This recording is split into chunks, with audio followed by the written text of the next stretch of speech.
Hello and welcome to another video, people. Before we start, please like, comment, and subscribe if you wish to see more content.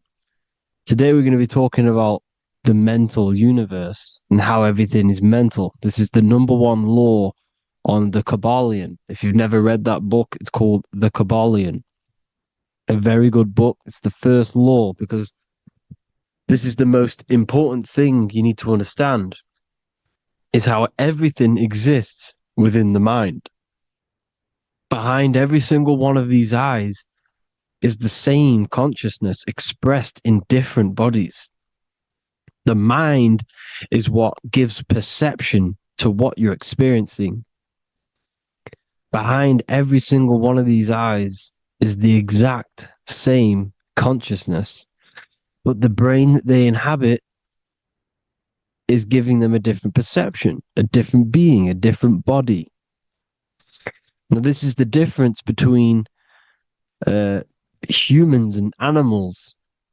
Humans possess a advanced consciousness, an advanced mind that gives us the ability to be aware of ourselves mentally, physically, and spiritually. We can reflect on ourselves. When a dog looks in the mirror or an animal looks in the mirror, it doesn't know what it's looking at. It doesn't realize it has a consciousness. It can't reflect on itself. It can't say, I want to improve in this area. It doesn't have that consciousness. We have a divine consciousness. Take away the N for divine, and you get with a D, put it with a D, you get divide because we have a divided two-way consciousness. An animal only has one. However, it's still the same mind. We're all mind. We're all mental. We all exist within the mental plane. Look at this person walking. The body, the brain is sending electrical signals through the 12 cranial nerves, which the 12 disciples that spread the gospel of Jesus, right? You have 12 cranial nerves in your brain. There are 12 disciples which spread the gospel of Jesus. Jesus represents the mind, the intelligence, the invisible intelligence that we all are, the same intelligence, the same exact consciousness, which then sends a command into the brain. Then the brain sends these 12 electrical signals through the 12 cranial nerves to control the rest of the body through the nervous system. This person walking is not, the body is not walking. The mind is telling it to walk. And the brain is it's a supercomputer which is decoding these demands given to it by the mind. Because the pineal gland will have something to do with the ether, because the ether is physical and non-physical. The mind is sending the commands through the ether to the pineal gland, which is then getting broken down into electrical codes within the brain and sent throughout the nervous system to control the body. And this is why in the Sims simulation, because the body's the simulation, it's a false reality. It's the fake reality. It's not the real you. You are formless. There is no form. But the third dimension is a dimension within your mind. Matter, mind, light is all a product of your mind. It's all in the mind. Now, this is why The Sims has this green little diamond on top of the head. Because this is you. This is your invisible intelligence controlling the character. Okay? It's controlling the character. And this character is in the world. Your consciousness isn't in the world. The world exists within you, but the body is a vehicle for that realm that you land in. When you have a dream, your mind transcends this body into another body, duplicates your body, into another universe, unite. Unite is one. We're all one. It's all one universe, expressed in many different ways, infinitely. And the vehicle that you land in is the body to operate in that realm. This is the all-seeing eye, as you see here. The I, this is all the intelligence. This is the ball of consciousness, God, expressed in different bodies. We're all this same one in different bodies, as you can see here. And this intelligence is expressing infinitely throughout the universe, an infinite universe. There's no beginning, no end. There was no beginning of the universe. There is no end. It's infinite, always has and always will. But the mind is what gives you the ability to explore the universe, to make perception of it. We are God in disguise. We are God in disguise. We are God in flesh. But the body can become attached to the mind, can become attached to the body if the mind is not aware of itself. When the mind is that blinded by matter, and we lack knowledge and understanding of what we truly are, a formless, infinite being, a traveler. This is why Freemasons are called Freemasons. Mason means traveler. Free. You're a free traveler because your consciousness is a traveler of the universe.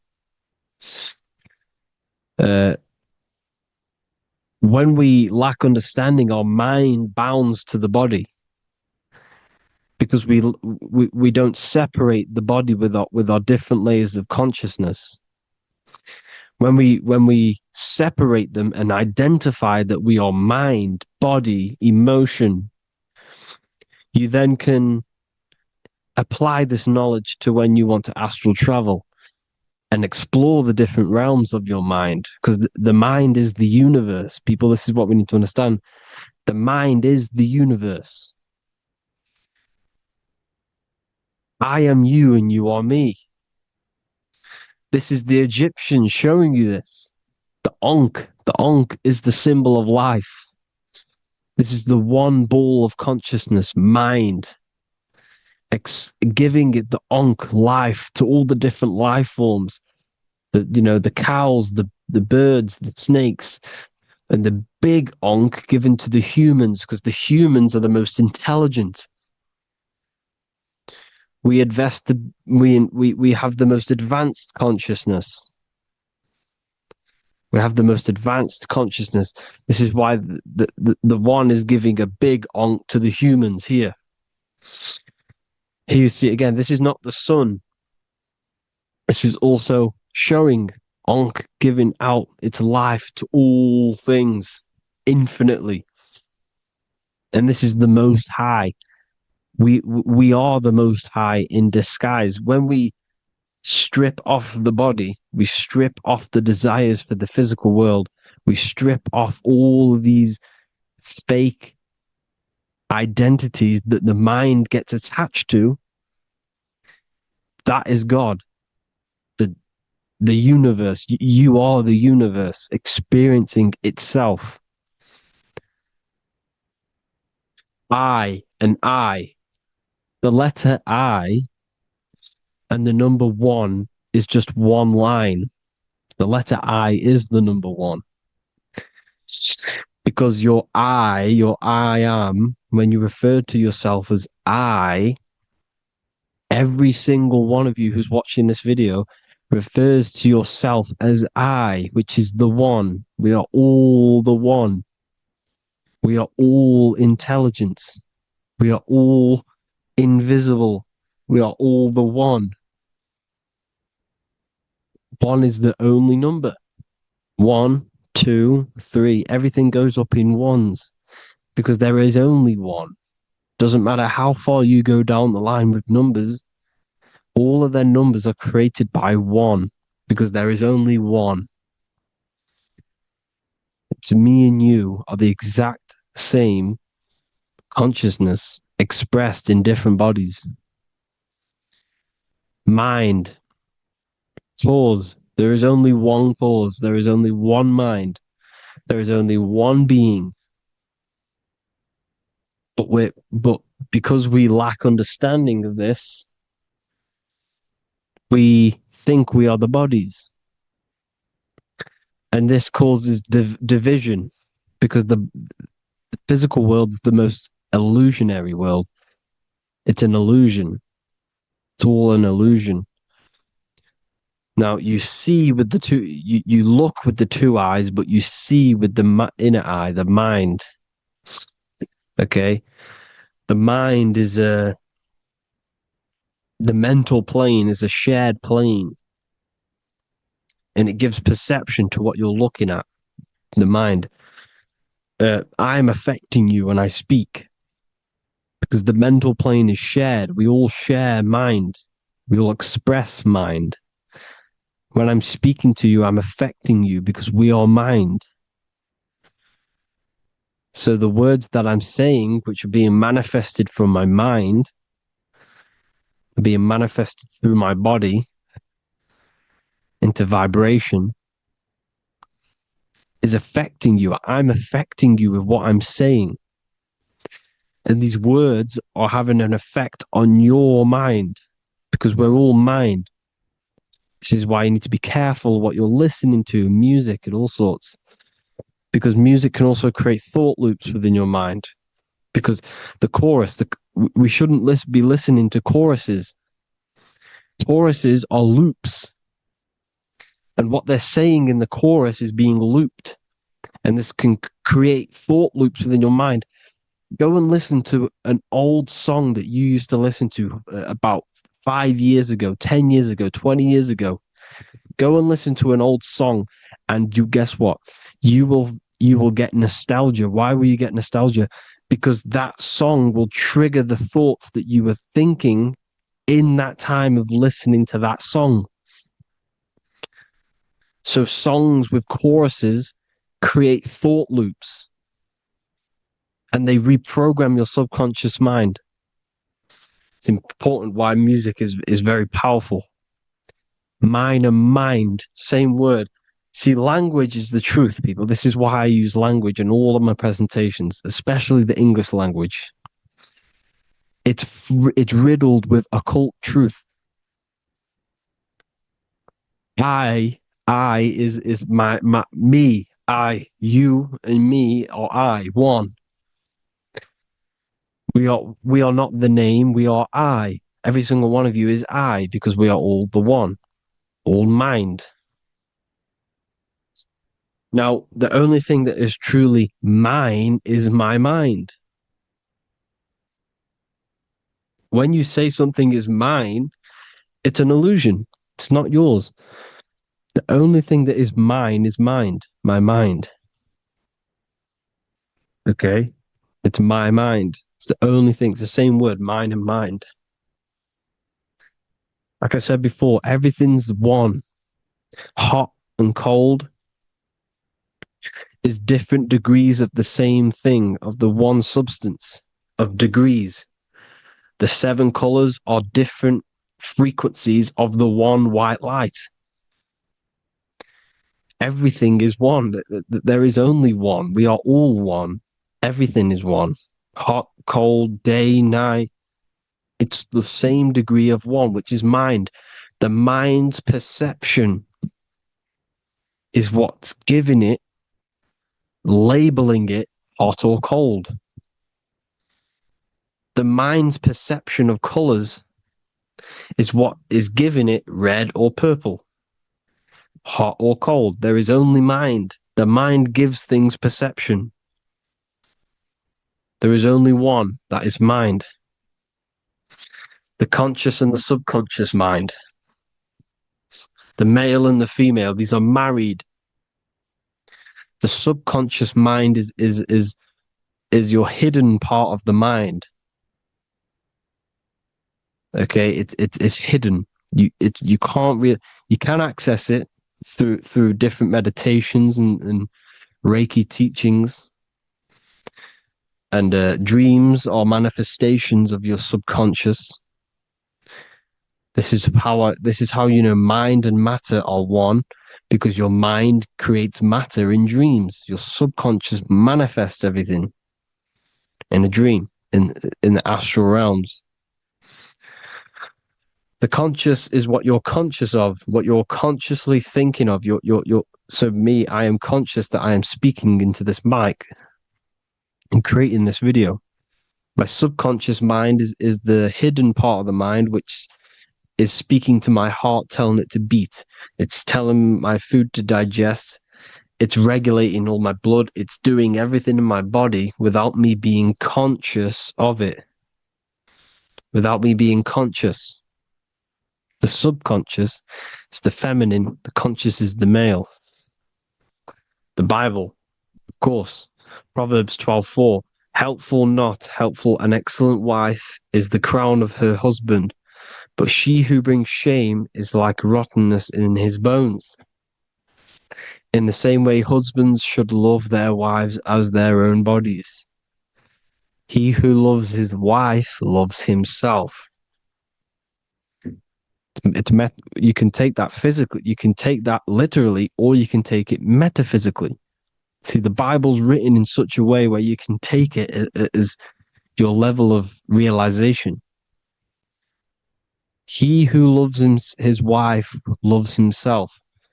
If you love your subconscious, if you love yourself, you speak good about yourself, because your subconscious takes everything literally.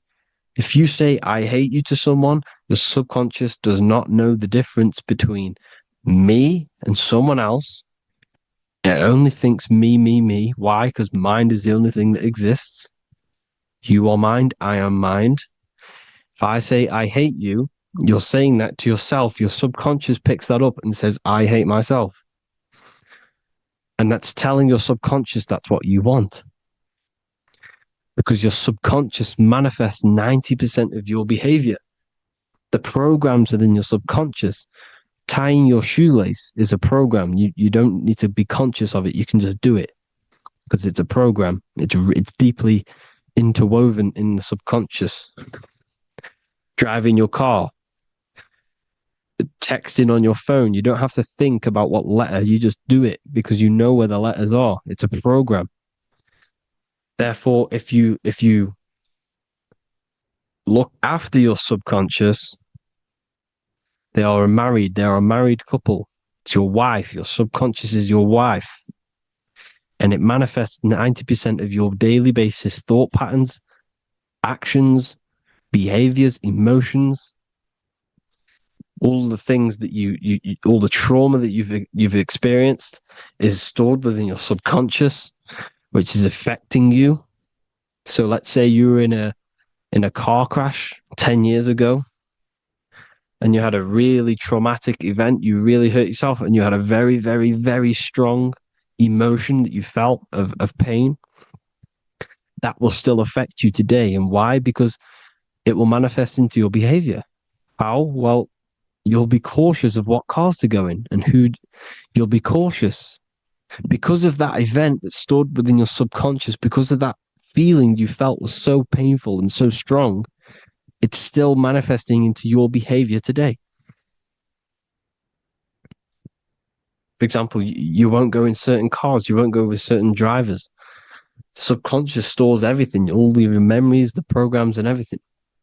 So if you trick your subconscious, that's how you manifest your life. If you trick the subconscious, you already have something. And therefore it will manifest into your life and into your behavior, thoughts, and actions. This is why the golden rule is to treat others like you want to be treated. Because I am you and you are me. We are all subconscious. We all have subconscious. Whatever I do to you, I do to me. Because my subconscious picks that up and thinks I'm speaking to me. Mind is very powerful. Whatever I do to you, I do to me. Treat others like you want to be treated. The golden rule. That is the only rule we need in this realm, in the universe. If everyone understood this rule and how the subconscious works and how karma works, we'd live in heaven on earth, the Garden of Eden, the golden age. As a man thinketh in his heart, so is he. Proverbs 23:7. Where your heart is, there will be your treasure. Your heart's the emotions. The storehouse of emotions is where you feel emotions. You have to let your emotions move through you, not become you. You can't let your emotions become you. Or accept, be like the sky and let them pass through you. Be like the clouds and the stars passing over. Let them pass through you. Do not let them become you. And this is how emotions can take over your mind. We are driven by, when a man is driven by emotions, he has no self to control. You must control the mind, because the mind can be corrupted. Because your thoughts are electrical in the brain. Your thoughts come from the mental plane. So how the mind works is that you place your attentions on something in the mind, and infinite information just flows in. Think about it. When you think of a certain topic, as soon as you think of that topic, information comes flying into your mind. Different ideas, ping, ping, ping. It's all connected.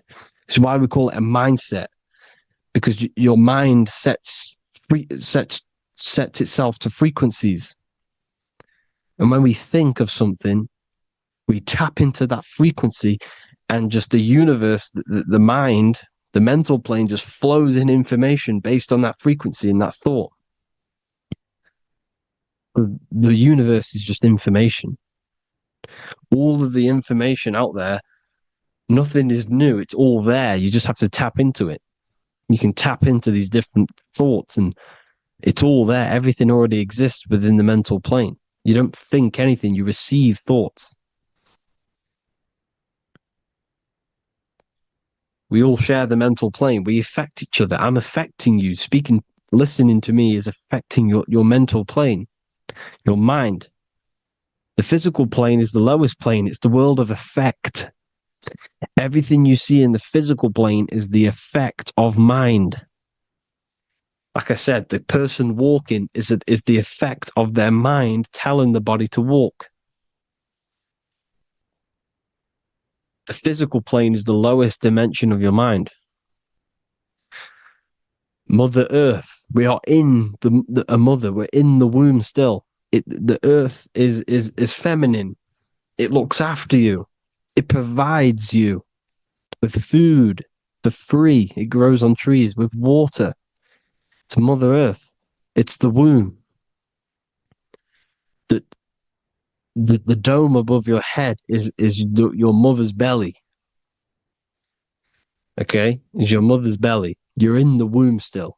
You're forever in the womb because your mind's constantly expanding. Because when the baby's mind figures out that there is a reality outside of its mother, it starts to hear the people on outside of its mother, what does it do? It figures a way out of the mother, and it becomes born again in the water, in a hospital, into the other world. It's the same with our minds. When our minds figure out there is other worlds beyond this physical, we explore them. The astral plane, for example. You figure a way out of the body. Because when you're the firmament, look at the word firmament, meant at the end. Firm is firm, something strong, something like a rock is firm. If your mind is firm like a rock, you will be stuck under the firmament. So, for example, people who are very programmed and can't think outside the box, They have a firm mind and they'll be stuck under the firmament because your mind is the only thing that's keeping you under the firmament. It's the only thing. When you're doomed, doom is dome. This is the dome, which is your head. Your head is the dome. Above your head, above the earth is the dome, the ethereal barrier. But that's just an external manifestation of your head. You don't leave the earth, you leave your body to leave the earth because your body is the earth. It's a dimension within your mind. So when you're doomed, you're domed. Your reality is your level of realization. You realize something, or when you have an idea, the mind, and the EYE or I. Same thing, mind. It's all mind. Reality is your level of realization. You realize there's other worlds. That's your reality. Your perception's your reality. Mind in Latin is mens. Jesus was known as the fisher of men, which is the fisher of minds. He was fishing minds worthy of knowing the higher truth, the deeper occult knowledge. Jesus figured out that we are all God. And he got killed for it because in that age they were trying to suppress this information. Jesus figured out he was God because we are all God, every single one of you, and they killed him because we're all mind. We are not the body. We're the invisible intelligence, which is God. But you are not God if your mind is attached to this physical world, to the worldly pleasures. If you master your mind and travel the depths of your mind, that is God. Mental and men. Look at the word mental. It has men in it. Men in the Bible means mind. Here you see Masonic, the Masonic symbol with the eye, the mind. Looking over everything is the one. Everything comes from the one. All the lines coming off it, giving its life to all of the life forms. Down here on the bottom, you have duality, black and white. Up here, you have singularity. One and the two. Unification and division. The lower self is divided into the left and the right. So the Bible even says, I forgot what verse it is, but it says, it's better to go through life with one eye than to have two and be cast into the fiery abyss of hell. I'm not sure what verse it is, but you can research it yourself. It's better to go through life with one eye, to be unified consciousness, dimension. No-brainer. The language tells you the truth, people. Dimension. The dimensions are in your mind. Entertainment. Entertain the mind. Disappointment. It's all in the mind. Environment. The environment that you are in is a product of your mind. Within, rearrange spells high twin. Within is your mind, and your external world is mirrored from the decisions you make in your mind. Advertisement, commitment, it's all meant, it's all mind. Everything is mind. Everything. So, this is important. The collective thoughts and collective beliefs. The collective, because we all share the mental plane. And because of this is why we are in a weakened state of consciousness at the moment. because the collective thoughts and the collective minds overall are asleep and they don't believe in anything. You see, everything is true within the mind. You think of something, it is there instantly. You think of a chair, it's there in your mind. You think of anything, it's there instantly. So everything's true within the mind. Anything can happen in the mind. Anything can happen on the physical plane if the collective consciousness, the collective minds believe it to be true. This is why back in the days, in the ancient days, you look at all the old world stuff, you see all this crazy technology, and it's because as a collective, as humanity back then, they believed that they had much more open minds. Therefore, the things manifested in the physical world were a lot more out of the box, so to say, compared to today. For example, magic is not as powerful today because the masses don't believe in it. It's still powerful, don't get me wrong. But if the masses believed, or if everyone knew magic could be real, because it is, anything's real in the mind, it would be a lot more powerful. You see? So and what they're trying to do is create a hive mind worldwide. They're trying to make one religion, an external god. What happens when you worship something external? You give energy to it, because where attention goes, energy flows. Where your mind gives attention to, energy goes there.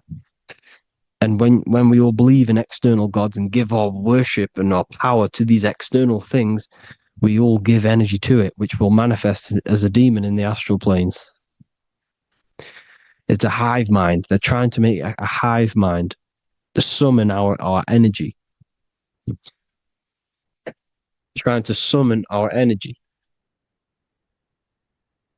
And it's through mind, through collective thoughts, the hive mind. They want one religion, one government, one currency, one belief system. And that will create a hive mind, which will limit our consciousness, which will limit what we can do in the physical world. Because if everyone doesn't believe in certain things, it cannot happen, because it's all in mind. Mind is so powerful. I am you and you are me. I hope you all enjoyed this video, people. If you haven't already, join the Wisdom Academy. The Wisdom Academy, we have many occult lectures just like this one. Also, we have just launched Mindwave Hub.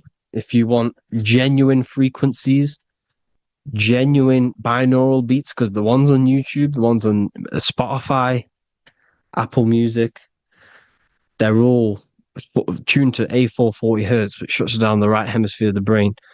If you want to gain access to your true consciousness, your mind, you need to balance the two hemispheres and balance the chakras. You can do that externally by listening to binaural beats.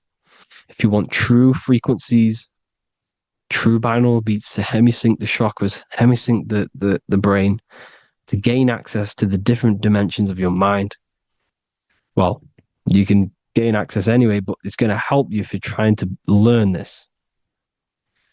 Join Mindwave Hub. The link will be in the description. Listen to the binaural beats, meditate to them, listen to when you go to sleep. They'll massively benefit you. Thank you all, people. Hope you had an amazing, lesson. Hope you learned a lot. And please subscribe. God bless you all.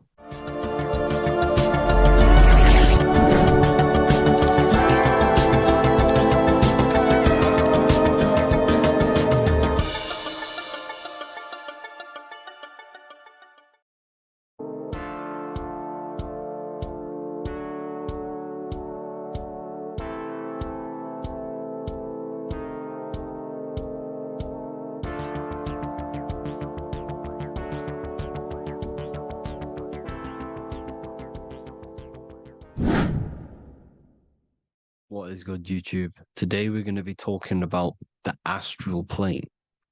and how the cosmology fits into the astral plane. Okay, so first let's go over the astral plane and go over the different layers of reality so that you can understand reality more. You are a multi-dimensional being. You are not in these, you are in all of these realities at the same time. They all interweave into one big reality. But there are different planes, they are different vibrational dimensions. There are different dimensions of reality. The mind is the root cause of reality. We're living in the mind of God. Everything is being thought into existence from the root cause, from the universal mind. This is why the ancient Egyptians said, all is mind. We're living in the mind of God. And we are a microcosm of this mind. This is why we all have the same mind. This mind is the world of thoughts. Now, this world of thoughts is just the thought alone. For example, it is the thought of a chair. But then when you start to imagine this chair and you start to mentally see the chair, you're now manifesting the thought, the singular thought, into some sort of form. So now you're imagining the chair. You're imagining the form of this chair, which is then manifesting into the astral plane. The astral plane is the world of thought forms manifesting. So when you are imagining something, you are seeing into the astral plane. Okay? Your third eye, it is an eye because it sees the astral plane. It is seeing the other side through imagination, through dreaming. Well, we'll go over dreaming later. So the thought of a chair is a singular thought. The imagination of the chair is the manifestation of the chair. And in the astral plane, it's basically the world of all the chairs that could ever exist. So you're thinking of the chair as a singular thought, which is the mental plane. The astral plane is the imagination of that chair, is the thought, the manifestation of it. Depending on the vibrational state of the thought will depend what level of the astral plane it will go to. For example, if you're thinking about a chair to torture someone on it, it's going to go on the lower astral plane. Or if you're thinking and imagining happy things, it's going to go to the higher astral plane. So wherever your mindset is, that we call it a mindset because your mind is setting frequencies to certain things. Thoughts are frequencies. And a mindset is setting your frequency, setting your mind to a certain frequency. So when you set your mind to a certain frequency and you imagine something in that frequency, you're going to match everything in the astral plane that are on that similar frequency, just like you would in the physical world. Because we're all in these worlds right now as we speak, but we can't see them with the two physical eyes. We can feel it though. When you're around someone and you've just met a new person, for example, you can feel their vibration. And if you're not if you're not on a similar vibrational match, you will not get along with that person, or you just won't not get along, but you won't connect with that person because you're on two opposing frequencies, not matching. And this is something you can't see, you can only feel because it's the astral plane. It exists within the astral plane. Everything in the astral plane is made out of vibrations. So if you do astral project, and if you already know how to astral project, you will see beings and people and things that are on the same frequency as you. This is why before you astral project, you need to sort your vibration out before you enter, before you astral project, because you are projecting your consciousness into this. It's the mind. The mind is the bridge. It can move between realities. You are a observer. You are a observing soul which observes different realities. And the mind is the bridge between all of these different realities. The mind can choose. If you want to project into the astral, you set your mind to it, you can. Okay. So let's not get off track. The lower astral plane is where demons are, the higher astral plane is where heavenly beings are. Heaven and hell are kind of a real thing. The etheric plane is a powerful substance, the ether, the fifth element that they don't tell us about. They if you type in on Google the five elements, they will try to remove it with wood or metal because they don't want you knowing about the ether. Ether is the energy double behind all physical objects. So the ether is very important. It is the fifth element. It is part of the physical world, but it's also part of the astral world. It is on either side. You see? You see how they're showing you the truth in the language? Ether and either are the same word. The ether has 1 foot in the astral and 1 foot in the physical world. It's a substance that connects the physical to the astral world. It is the either. It's on either side of reality. It's on the other side. Other, either, same word. Ether is connecting the physical to the astral plane. It's the world of frequency. Frequencies, EMFs, torus fields are in the etheric plane. It is the energy plane. It's where energy moves through the ether. Okay. So then you have the physical world, the world of effect. Everything you see in the physical world is the effect of the higher planes. Each plane is a product of the plane above. So, and it melts into each plane.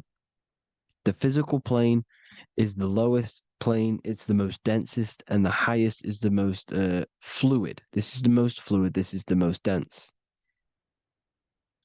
This is where we get the saying, as above, so below from. As above, so below comes from the different planes of reality. And magicians understand this. This is why magicians always say as above, so below. Because they understand if you manipulate the higher planes of reality, you manipulate the lower planes. Because the astral plane is a direct copy of the physical world, but in the astral plane. It is mirrored. The physical world is mirrored in the astral plane. They are both the same world, but just different vibrational states of the world. Kind of. It's hard to put this in words, people. So just try and understand. The astral plane is the double. It is whatever happens in the astral plane happens in the physical plane. This is why magic works. This is why demons work. This is why spirit communication works. Because if you manipulate the higher planes, you manipulate the lower planes as above in the astral, so below. Leonardo da Vinci showing you to look up, pointing up. You got to look up. He's telling you to change the mind, you change the physical world. You change your emotions, you're on the astral plane, you change the physical world. You change your reality by changing the higher planes. This is the Masonic 11, the two pillars. This is the 11 also symbolizing the two hemispheres of the brain here, but the 11 symbolizes the two mirrors. 11, 11, 9, 11. 9, 11 adds to 11. 9 plus 1 equals 11. The Twin Towers were in 11. Flight 11 was hijacked because it's a mass ritual within the astral plane. Now, we're going to go deep into that later, and I'll show you these rituals they do in order to manipulate the astral plane. So, this is what the 11 is. It's the mirroring of reality. If you contact spirits and conjure spirits, or sorry, you can either summon or attract demons and spirits.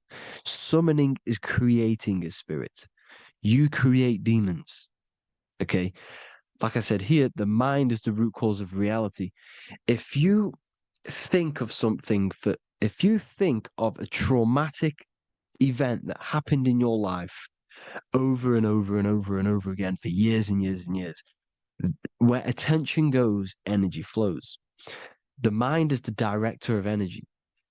If you are directing energy into the specific emotion, the specific thing that is torturing you in your mind, that will manifest as some sort of being in the astral plane, which is called an elemental. And this elemental being that you have created through your thought forms and emotions will latch onto you and feed off this energy. So it's important that you get your mind right. Okay. It's important you sort that you file the mind and you discipline the mind.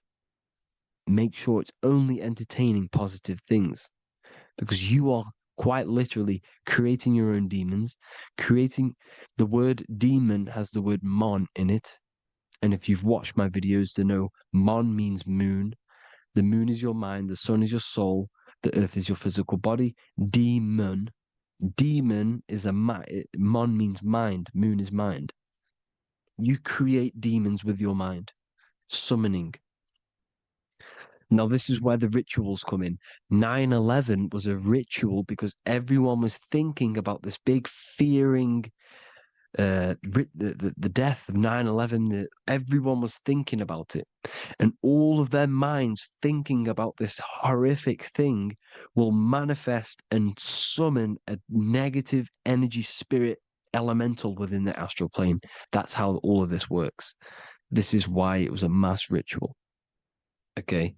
Chris Brown, new album name 11/11. Release date on the 11/11. This will be my 11th album and contain 11 songs. All of these people know the occult. This is Hermes Trismegistus with the star of Saturn, the six-pointed star, as above, so below. The mirroring of reality, physical and astral, the two Masonic pillars. So as above, so below. What's above us? The stars. The stars are connected to the astral plane. This is why we call them stargates. When we dream, we are experiencing these different realities. And what are stars? They tell in the Bible, it says Genesis 1:14. And God said, "Let there be lights in the firmament of the heaven to divide the day from the night, and let them be for signs." Signs translates to things to come. Why things to come? The stars tell the future. Why? And why do we say as above, so below? As above us is the astral plane and the etheric plane. As above, so below. Whatever happens in the stars happens on Earth. The stars are connected to the astral plane. Above us is the astral plane. We are a star in a physical body. This is why we say Mr., sister, stir equals star. The E and the A are interchangeable. We are stars, and the stars are the start of our incarnation. We start in the stars, same root word, and we descend through the seven energies, which are our seven chakras. Then we enter the heart of the soul system. The heart rearranged spells earth. And this is the true cosmology. Here's the Masonic cosmology. This is Masonic now. Here's the firmament.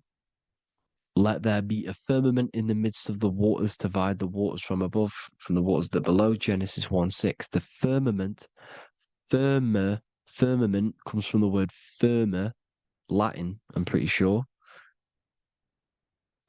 which means firm. When something is firm, meaning it's stable, it does not move, it is firm. The firmament is firm. So, is the firmament Genesis 1:6. Let what does he say? Genesis 1:3, sorry. Let there be light. This is before the sun and the moon was created. Let there be light. Before the sun and the moon was created, light was appeared. So what's that tell you? This is a holographic projection from some sort of light being, some sort of projector. And that projector is the all-seeing eye you see in the Masonic cosmology. This is the all-seeing eye projecting the light beams. Let there be light. Everything is made out of light. The universe is created out of light waves. The torus field is one unit of light. The light projecting this reality is Polaris. Okay, the famous all-seeing eye. Now, what else? Then we have after let there be light in Genesis 1:16, and God made the two great lights. This is the sun and the moon, electric, magnetic, male and female. Then we have the Masonic checkerboard, the black and white symbolizing dualities within the dualistic reality we're in, spirit and matter, light and matter, rest and motion, positive and negative, good and evil. Everything's dualistic here. Okay? And it's a dance. The universe is a dance between flickering of white and black light, which is the torus field. We're not going to go over that, but this is all connected to the astral plane. This is the true cosmology. The astral plane cannot work on a spinning monkey ball in the middle of space. Does not work. Cannot work. It's impossible. Okay? Impossible.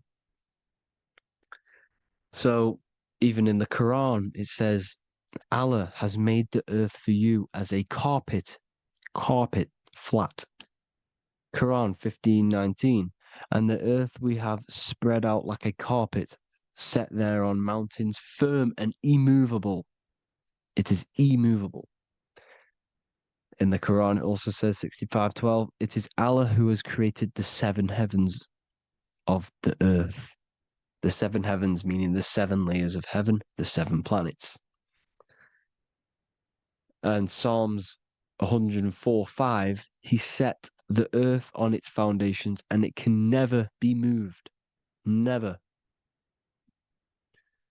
So here you see in Isaiah 40:22, he sits enthroned above the circle of the earth, and its people are like grasshoppers. He stretches out the heavens like a canopy and spreads them out like a tent to live in. We live in a tent. This is the tent. The projection of light. Here you see an ancient picture here. Here you see the ethereal barrier, meaning the firmament, the etheric barrier, and here you see his head popping out. Why is his head popping out? Because your head is heaven, your heel is hell. Your head has access to the astral plane. This is why your head is heaven. The pineal gland, when stimulated, has access to project itself, project consciousness into the astral plane. Here you see another ancient picture here with the Masonic Royal Arch, with the zodiac here, the zodiac on the top, arching, because there's a firmament above us. Here's God in the brain. Consciousness is God. Here you see the Masonic Royal Arch, symbolizing the firmament. George Washington above the Masonic Royal Arch. These are the stars. This is Polaris projecting reality. Here's ancient churches with the dome. Polaris projecting reality with Jesus. Disney World is under the dome. The seven layers of heaven, ancient paintings, all depict if you go and look at the ancient paintings, they'll all depict the firmament, the arch above us. This is where we get interesting. The Masonic Royal Arch has the 6-9, which is Cancer. The constellation Cancer, which is 6-9 is associated with portals because CERN is the 6-9. Okay, CERN is opening portals. They're trying to create a portal to the other side. Cancer has the word CERN within it, so there is a link between Cancer and the opening, the firmament opening above us to ascension. Here you see the Masonic art with the Royal Arch and the light and the opening. Here you see the light and the opening. This is the opening of the firmament. Here's the Hebrew cosmology with Sheol, the underworld, and the opening. So Cancer is definitely some sort of portal in and out of this reality. I'm just connecting dots here. Now, we're going to go change a bit now. These celebrities that you are seeing are, they have not sold their soul to Satan, okay? They have not sold their soul to Satan. Satan is a demonic, low vibrational energy that has been summoned over the thousands and thousands and thousands of years of evil occult arts.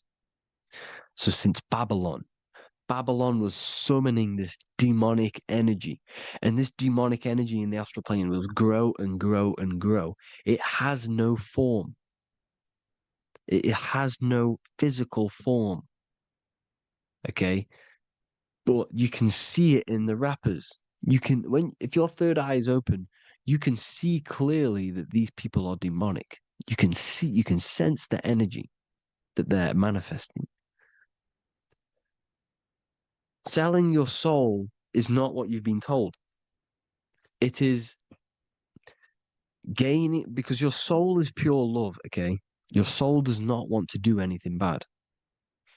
So when you sell your soul, you're gaining physical gain, you're gaining physical wealth, for example, like for these rappers, they will be given millions of pounds because the people in control of the music industry, which is the dark occultists trying to brainwash the masses, the people in charge, are they're dark occultists. They understand Satan and the energy.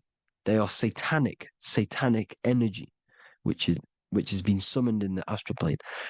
They see that they have influence over the masses, so they will go to them and say, "I will give you this amount of money forever if you manifest this satanic, demonic energy through the music and through social media to blind the masses, to brainwash the masses into this demonic energy." Because when you listen to music, music is frequency. Whatever you listen to, you become that frequency.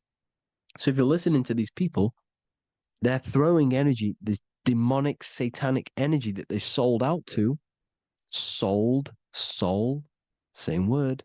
When you sold something, you've got your soul involved.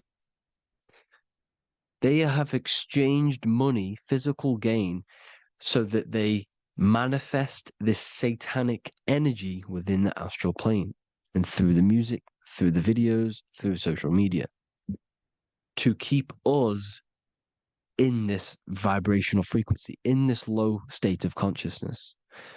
This is what it actually is. It's not, you're not selling your soul to some sort of devil. This satanic energy has no physical form in the, it is formless in the astral plane. It's a summoned energy because it symbolizes the animal nature of man.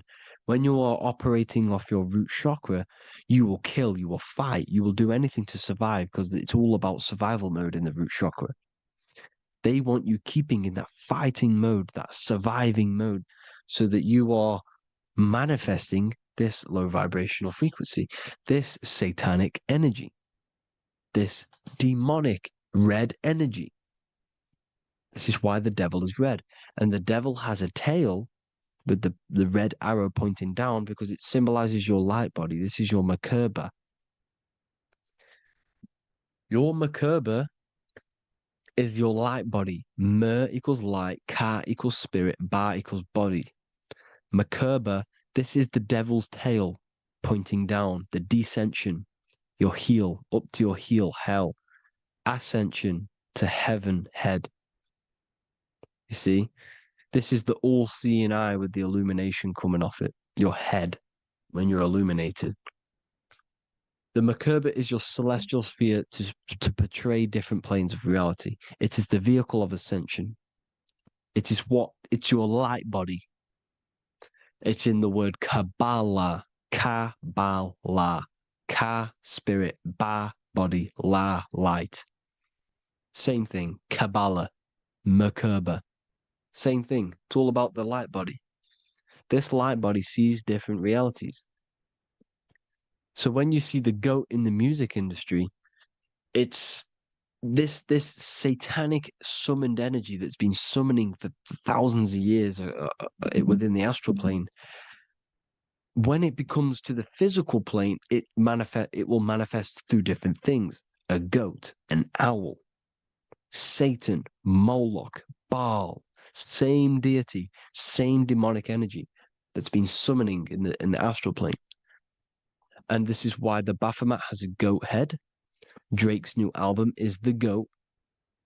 The Polo G, the Masonic G, with the goat. And here's Ryla Rodriguez in the mirror with the goat in the mirror and him in his physical body. It symbolizes, the mirror symbolizes the astral plane, because he's manifesting the goat, the demonic energy. He's sold out to the demonic energy, and in the physical plane, he's his physical body. The mirroring, the Masonic 11, the mirroring of reality, the astral and the physical. And what do you call them when they're an amazing rapper, the best rapper? You call them the goat. Because the goat, you're the goat because you're manifesting the goat energy. The Satan, Baal, Moloch, all the same thing. Because in the astral plane, if you want to gain spirits to come to you and communicate you in the physical world, if you want to communicate with spirits, you have to gain their attention. You can either gain their attention or come together and agree to create some sort of being, which is Satan. Okay. You can, like I said earlier, you can create these beings, you can summon them or attract them. One way to attract them is sacrificing. In order for you to become God, man, to turn to God, you have to sacrifice your life. You have to sacrifice, not drinking, not doing things, not doing anything demonic, not doing anything bad, not eating meat. You have to sacrifice yourself to become the light. However, if you want quick, instant gains in the physical world, you can sacrifice something else to communicate with these spirits, because these demonic energies feed off demonic energy, your demonic energy. So these dark occultists will give away babies, they'll sacrifice, torture babies so that they gain, so that they can communicate with these spirits for physical exchange. Yes, you can do this. These powerful spirits, these powerful demons can give you powers. They can give you certain things. And this is what they are doing. They're summoning and attracting these demonic energy. This is why, trafficking is one of the most, Balenciaga. Baal is the demonic energy in the astral plane, which requires child sacrifice for his presence. Balenciaga, and they were trafficking children. They were trafficking, killing them, and offering them to the spirits. This is what they are doing. Balenciaga.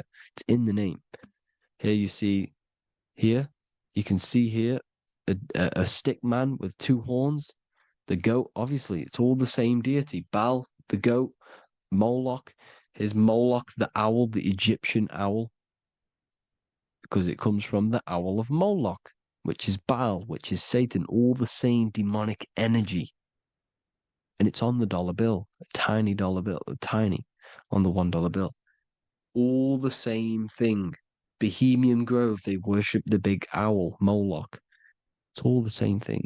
It's all one big demonic energy which has been summoning in the astral plane.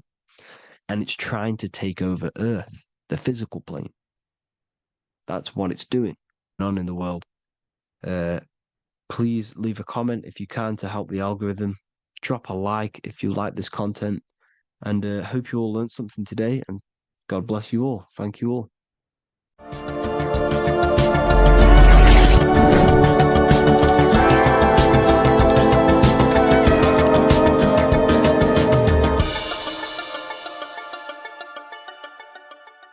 What if dreams aren't random at all, but messages from a deeper part of yourself, trying to show you things? In this video, you're going to learn exactly what dreams are from an esoteric view, how to control dreams, and how to dream more frequently. Dreams are not nonsense. They are expressions of the subconscious mind. In the daytime, we're using our conscious mind, what we are aware of. This represents the daytime, the sun, the external world. We're operating in the external, outside the body in the day. But when we go to sleep, we return inward. Everything does this breath. We breathe in through the nose and out through the nose. Everything does this in and out process in the universe. We live, we die every single day. We wake up, we express things in the external. Then at nighttime, we return back to darkness, back to the internal. This is the breath of the universe. We have summer, we have winter. This is the breath of the sun and the seasons with the earth. You have an internal world and an external world. External is physical, the internal is spiritual. Like I said, when we go to sleep, we are returning back to the internal world of your own consciousness and subconscious mind. Your subconscious mind holds everything about you,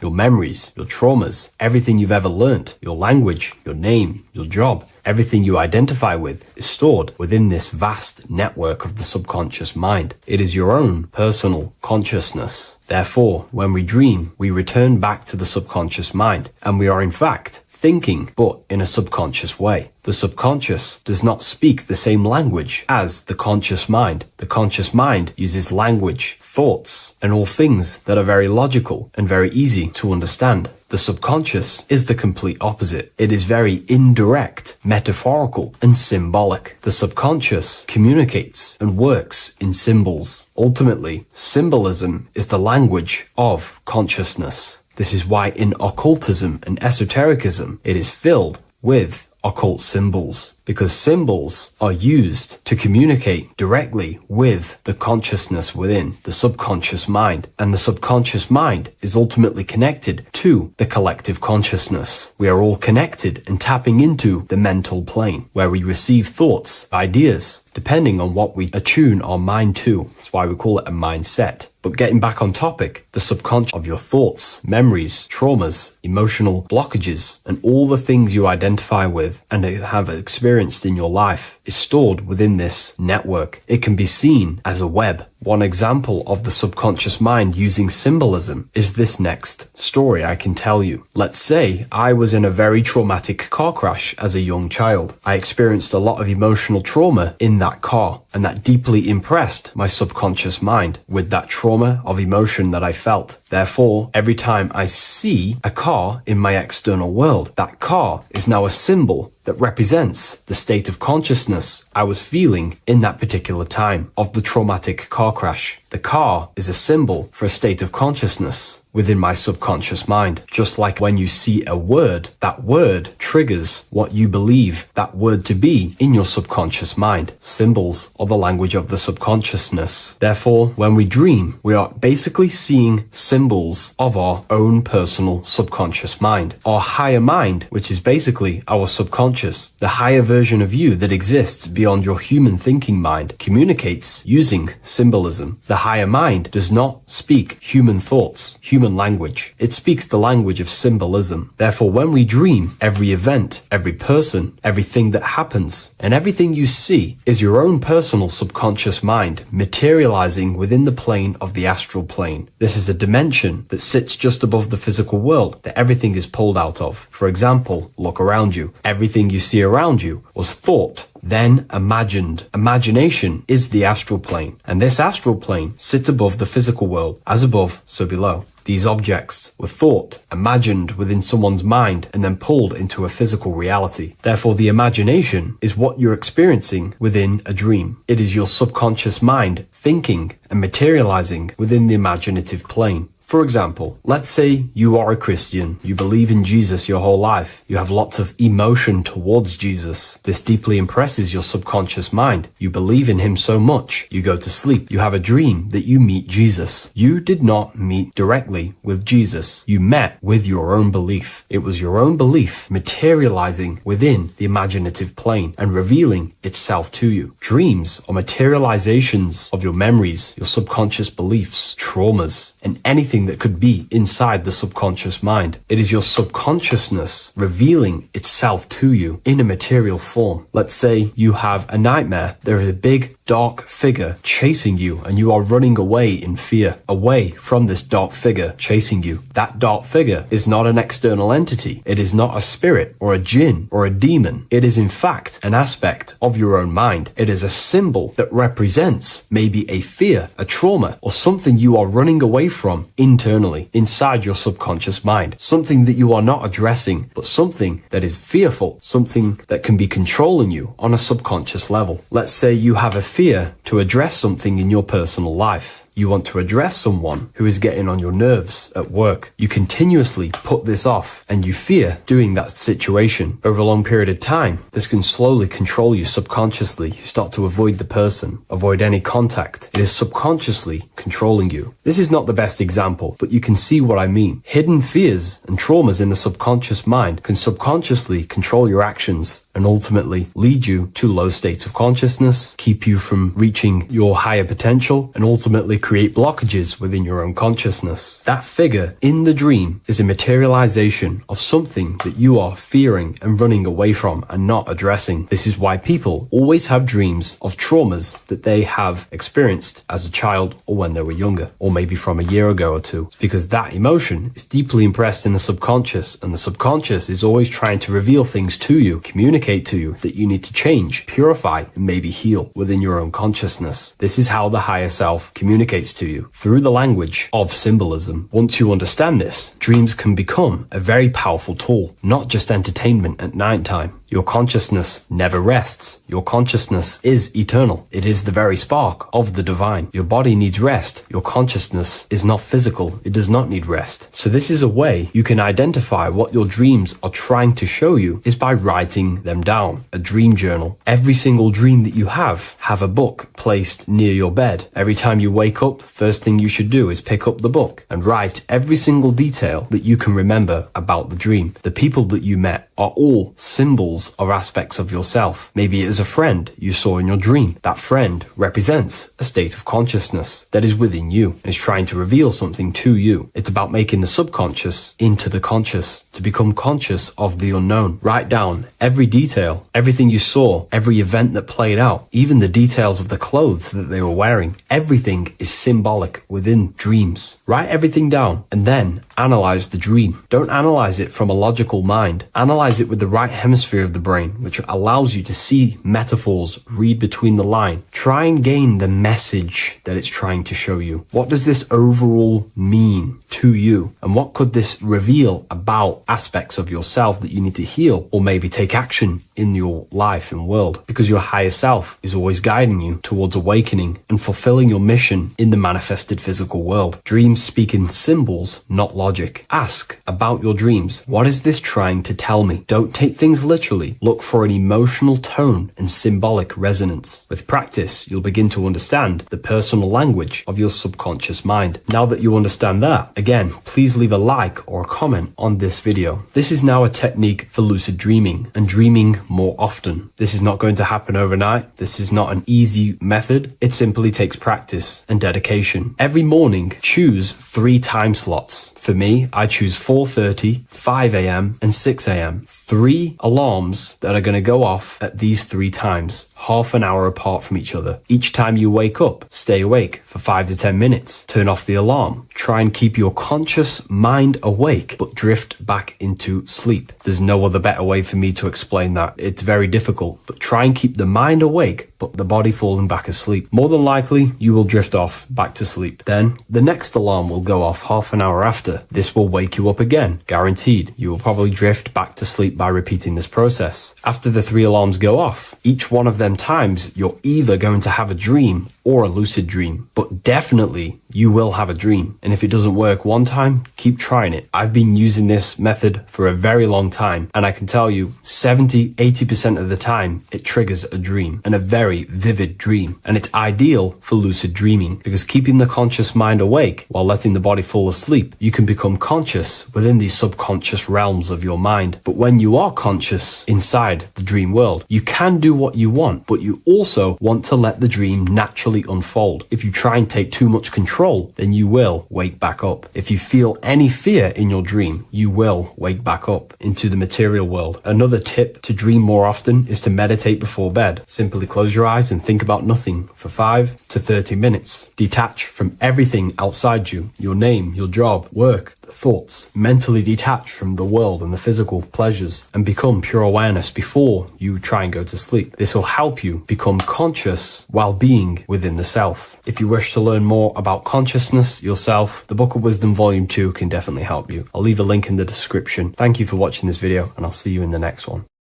Hello everyone, and welcome to another lecture inside Ethereal University. In this lecture, you will learn about the death process and how to prepare for it, and why that preparation is so important. So let's get straight into this. You must understand, as a spiritual creature that you are, you have a visible nature and an invisible nature. You never truly die. You are an eternal soul experiencing a temporary physical world.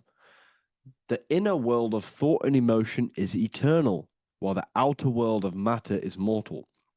Everything that is seen is mortal. Everything that is unseen by the eyes is immortal. When you die, your external physical world will be stripped away, leaving only your pure consciousness in its external body and your internal world. And your internal world is your state of consciousness. It's your state of consciousness. Your thought and emotion is one overall state. Okay? So you must understand these planes. You have the physical body, the etheric double, an astral body, a mental body, and the Buddhic body. When you die, you leave the physical plane. Then you will more than likely leave the etheric plane, because the ether acts as like a portal. Everything comes out of the ether and returns back to the ether. I can break that down in another video in electromagnetism. But electromagnetism is ether, energy coming in and out of the ether. You will, every single day you die, every single day. There's a cycle of life and death occurring all the time. Every single day, you go to sleep, you go back, your consciousness slips back through the ether. And then when you wake up, your consciousness comes back through the ether into the physical plane. Death is just a bigger macrocosm of the microcosm cycle of life and death. So you will return back to the astral, which is the realm of imagination, infinite possibilities. And this is where thought forms start to manifest. Okay, so depending on how advanced you actually are mentally and emotionally, will depend how long you stay in the astral. Now, what we must understand is that there is many different components to the astral. We have the higher astral, the middle astral, and the lower astral. These are all vibrational states. So if your mind and soul is operating in lust, lust, desire, hate, food, physical addiction, smoking addictions, then these are quite heavy. These are quite heavy attachments to your consciousness, and they're quite low level desire, which means they have a low vibration. You will manifest in the lower astral when you're stripped from your physical body. The lower astral is not inherently evil. However, there's just low vibrating things going on there. Low vibration does not mean evil. Okay? So, just like bad doesn't mean evil. Okay? In the lower astral, you are going to see lower astral beings. You're going to see spirits, souls with low level desire. Okay? People who do these things. Technically, this is hell, but you can escape it by escaping yourself. Now we're going to break all this down. I'll break all this down properly once you understand the full context. So depending on your level of desire, you will manifest in a corresponding layer of the astral plane. If your mind is still attached to the low physical desires, you will find yourself in the lower astral realms.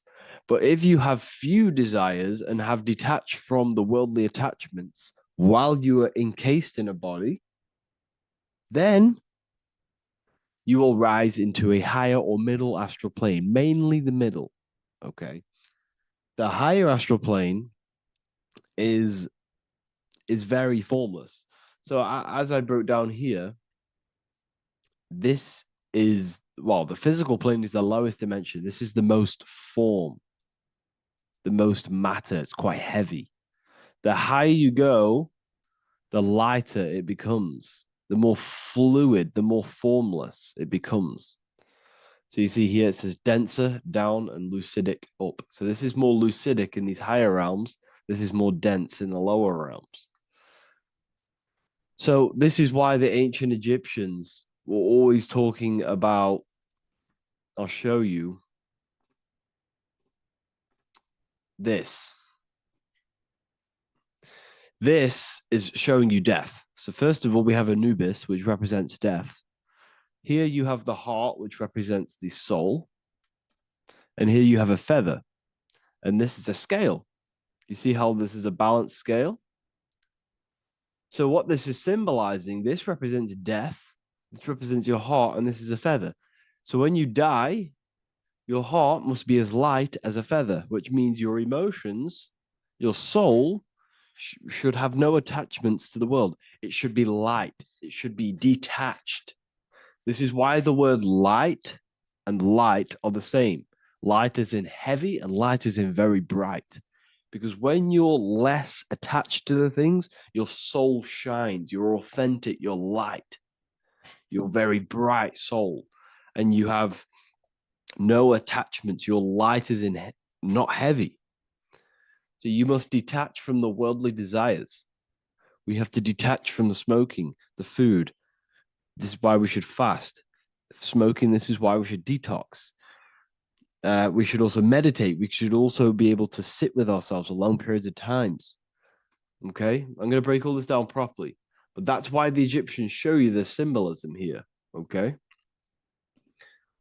So you're stripped of your material body. So that state of consciousness you're in right now, your inside world, if you shut your eyes, that state you're in, that is what you're going to experience when you die. Okay. And you're going to be manifested into the astral. In the physical plane, you can mask or hide almost anything. But in the spiritual realm, you cannot. The astral body, your thoughts and emotions directly shape your spiritual body, your astral body, revealing your true inner state. So your desires that you can hide in the physical plane, your emotions, your thoughts, you can't hide any of that in the physical, in the spiritual plane, in the astral plane. That will directly shape who you are, your color of your astral body, and your astral body as a whole. So here we have Kim Kardashian. If you could see this lady's astral body, you would run so far that you would be horrified for the rest of your life. If you could see their spirit, their astral form, it would be horrific because their mind is so attached to, you know, physical things, so attached to desire, money, fame, worship, power. These people do not want to die. These billionaires and millionaires will never want to die. They will do whatever they can to stay alive because they understand what when they die, they have to face themselves. They have to face their inner world. And their astral body, their true authentic self on the inside is horrible and horrific and so low vibration. So this is where it comes in. You must be as light as a feather. This is what the Egyptians are showing you in their artwork. Your soul must be as light as a feather. In order for the soul to ascend to a higher plane and not look at that physical plane and say, I want to go back or I want to desire things down there, you must detach now and prepare for death. Hell is not a place, it's your own personal suffering born from within. If your mind and soul are deeply attached to mental fixations, emotional wounds, and physical addictions, tied to the material world, that pain will follow you into the astral. This is your true judgment day. You judge yourself when you die. You see your authentic self. There's no hiding. Right. Imagine right now that that everything you cling to was stripped away. No matrix, no electricity, no food, no one else. Could you sit alone with yourself for just 1 hour? Could you sit alone with your thought and emotion? That moment of truth is what you must begin to prepare for. Could you sit alone with yourself? Can you sit alone for long periods of time and just think? And if you cannot, then you're running from your internal world. You're running from your thoughts. You're distracting yourself from your thoughts. This is what we must address. Now, don't feel bad if this is you. We've all have problems. We all have internal problems. But this is what we have to face directly in order to prepare for life after death. We must meditate for long periods of time. Not even meditation. We should be able to sit with ourselves with no distractions and just think. This, this is what the people of the past used to do when we had no technology. People would sit and think for hours. This is what we need. Because if you cannot sit with yourself, imagine sitting with yourself with no physical body. That's the level that's going to happen. And we need to prepare for that. The soul and mind must become as light, as weightless, as radiant as a feather to ascend to a higher plane and move beyond the physical life. To rise, they must release heaviness, attachments, burdens, fears, and desires. The lighter and brighter your inner being becomes, the more freely it can rise into a higher state of existence. Ascension is not about going somewhere, it's about becoming something pure, clear, and luminous. Okay, this is very important. Very, very important. We must detach from the worldly things. So, enough of that. How do we do it? How do we attach? How do we prepare? Number one, you must detach from the material things. Start loosening your grip on things, possessions, titles, even identities. They are temporary. Appreciate them, but don't let them define you. Let nothing outside of you define you. Nothing. Your name is not you. Your job is not you. Your reputation is not you. Your bad past is not you. Your good past is not you. Your business is not you. Everything outside of you is not you. Now, what I'm saying is, I'm not saying go full right hand path and never care about anything physical, never care about your family, don't love your family. I'm not saying that. What I am saying, love these things, love these outside things, but do not become attached and do not let them define you. You must be okay with that because you must understand the physical plane it's promised that everything is temporary. Everything is temporary in this plane. So don't ever think it's going to be there forever because it's not.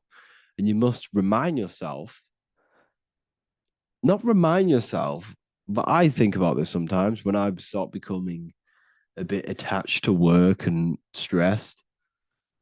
Uh, I just remind myself that I'm going to, this is temporary. I'm going to leave this world one day and I'm not going to care. So you must have the balance. Okay. The balance is key. You can go down that right hand path and just fully cut off from the world like a monk and shave off your hair, disconnect from the physical world. You can do that. That's not wrong. There's different paths in life. You have the left hand path, purely physical. You have the middle path, which is balance between the physical and spiritual. Then you have the right hand path, which is monk mode, where you fully disconnect from the world. They shave their hair off to disconnect from the physicality. They meditate for long periods of time. This is what they're doing. They're preparing for death. Monks prepare for death. They understand this. They understand that you don't die. Your inner world is the true world. The inner world is the only world that exists. Everything outside of you is an extension of you. Number two, cleanse the mind. Watch your thoughts. Are they rooted in fear, anger, regret, or craving? Meditation, mindfulness, and inner reflection help purify the mind. The cleaner your thoughts, the lighter your spirit. So your astral body is formed by your thoughts, it's formed by your emotions. If you sit around thinking about eating all day, you're going to have a very heavy astral body. It's going to manifest in the lower planes. But if your mind is thinking about good things with good intentions, love, knowledge, expansion, you're going to manifest even the middle or the higher. And there are ways to even ascend out of your astral body.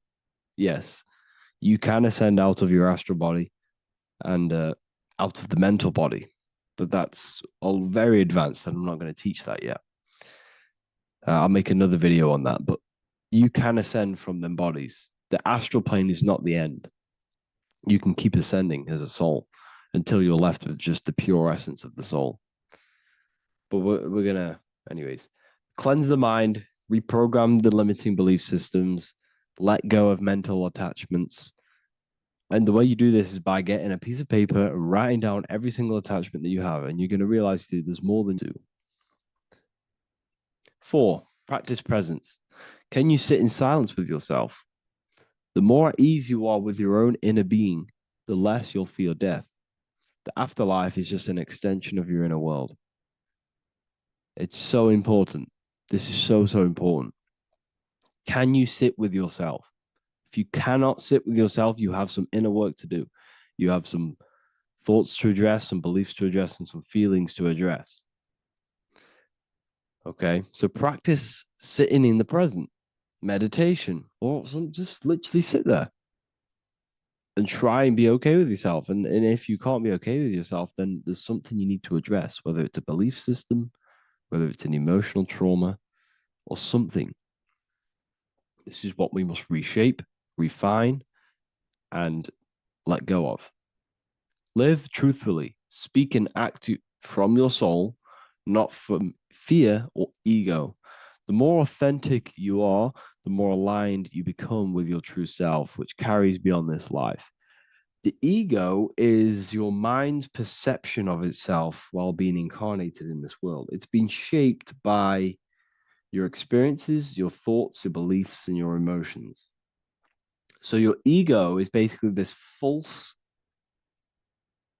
thought form that you've created.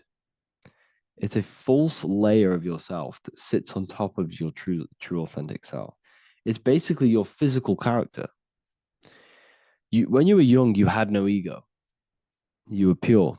You had a pure consciousness. But then as you grew older, your ego started to grow, and it still is growing because it was shaped by experiences, things you've gone through, things you said, things you believe, things you think. It's created by you, by your mind. And the ego is close to the word echo.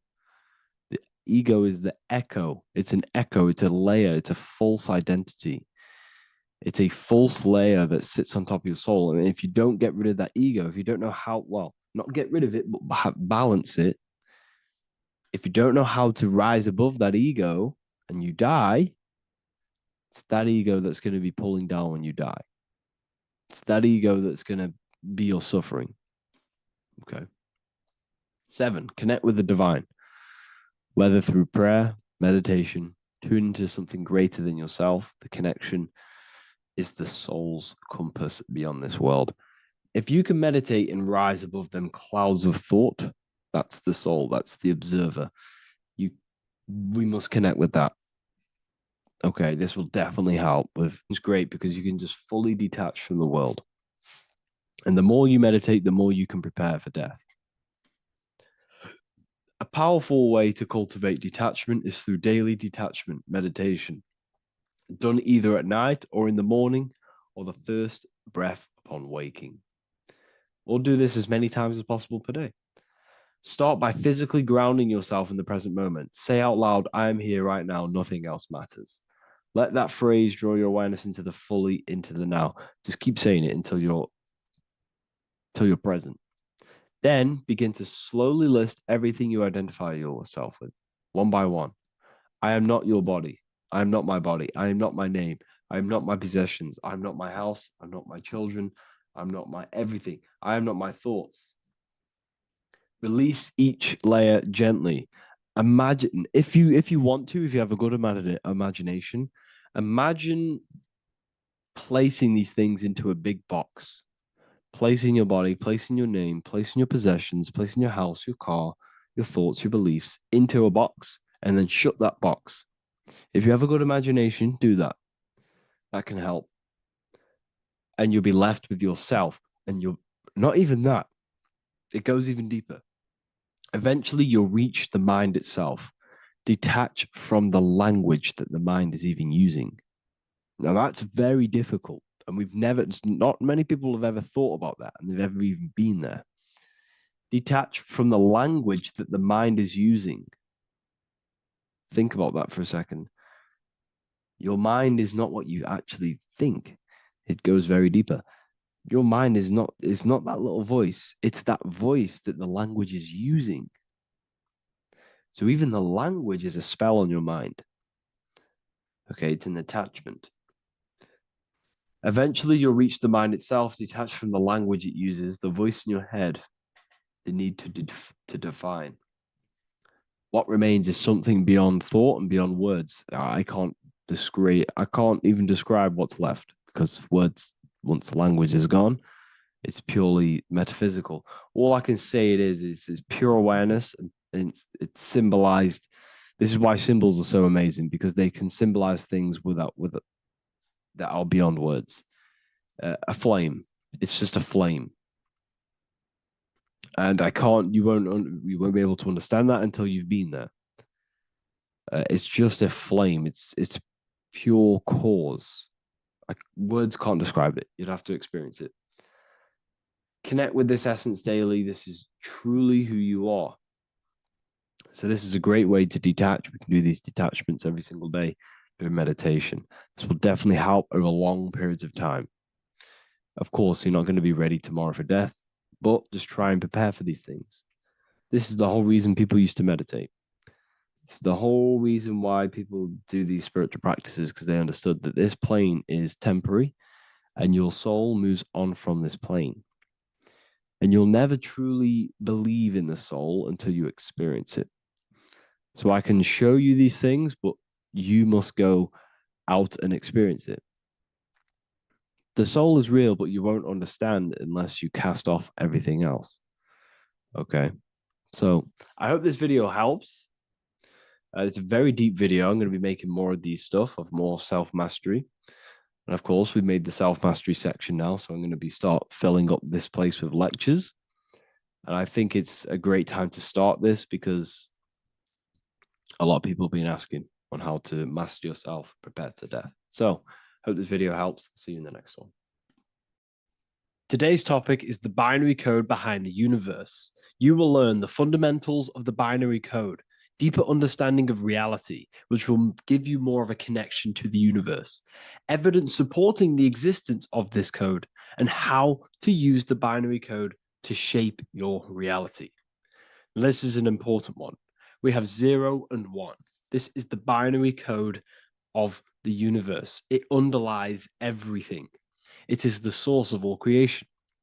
The universe is binary in nature, meaning it exists as both something and nothing, on and off, male and female, light and dark.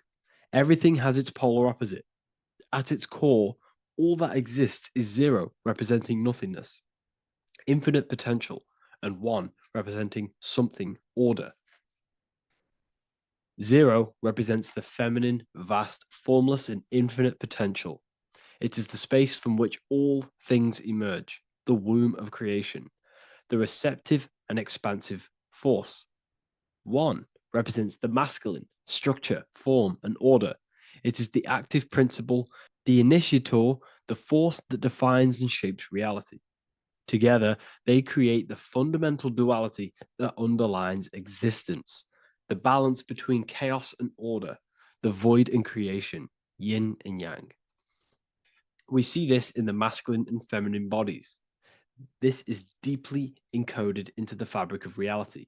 And once you see this, you will never unsee this. So please leave a like on this video if you're if you love my content and you love the wisdom that I share with the world. So we see this with the masculine genital areas. Remember, this is the genital area. This is all to do with creation. These are the generative principles, the generative organs in the body that allow creation to continually outfold into new life.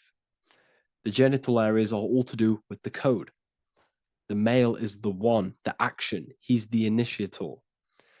The feminine is the zero, which is the infinite potential, the womb of creation. 0 and 1. This is why we have 10 numbers. 0 and 1. Masculine and feminine. We even see this in the bodies. The feminine body is made out of curves, which is 0, curves. And the masculine body is made out of lines. So please leave a like and comment if you love this. And if you have any lecture ideas, feel free and I can make a lecture on any suggestions that you have. So look at the word masculine. Masculine, line. Line is just one line, which represents order. 1.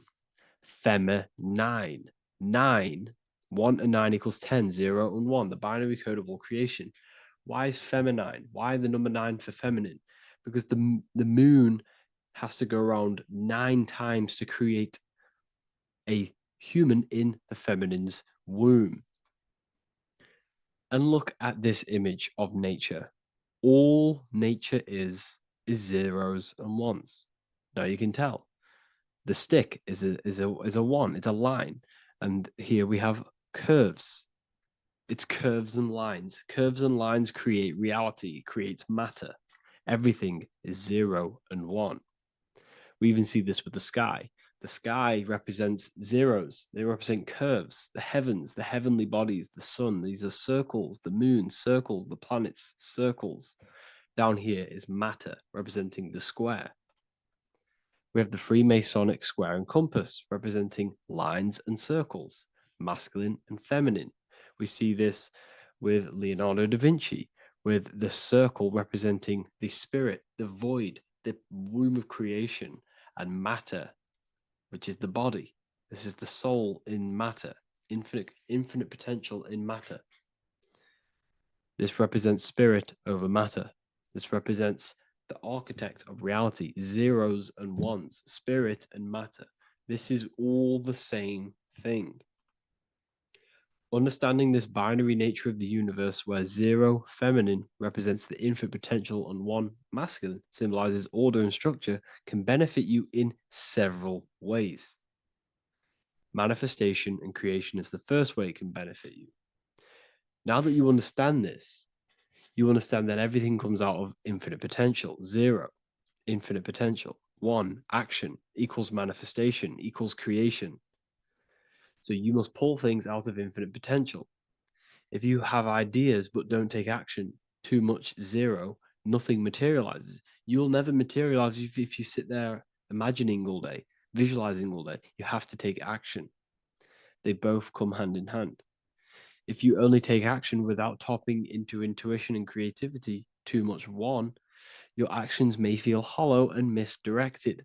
Using both effectively leads to greater success in life, work, and relationships.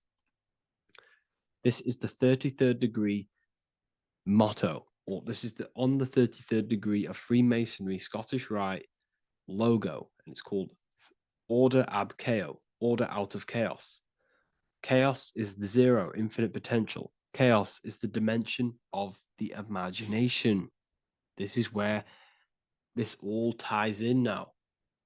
Imagination is the dimension of infinite potential, pure potential, formless creativity, and the realm of infinite possibilities. It is the void, the unmanifested energy that contains all that could ever be.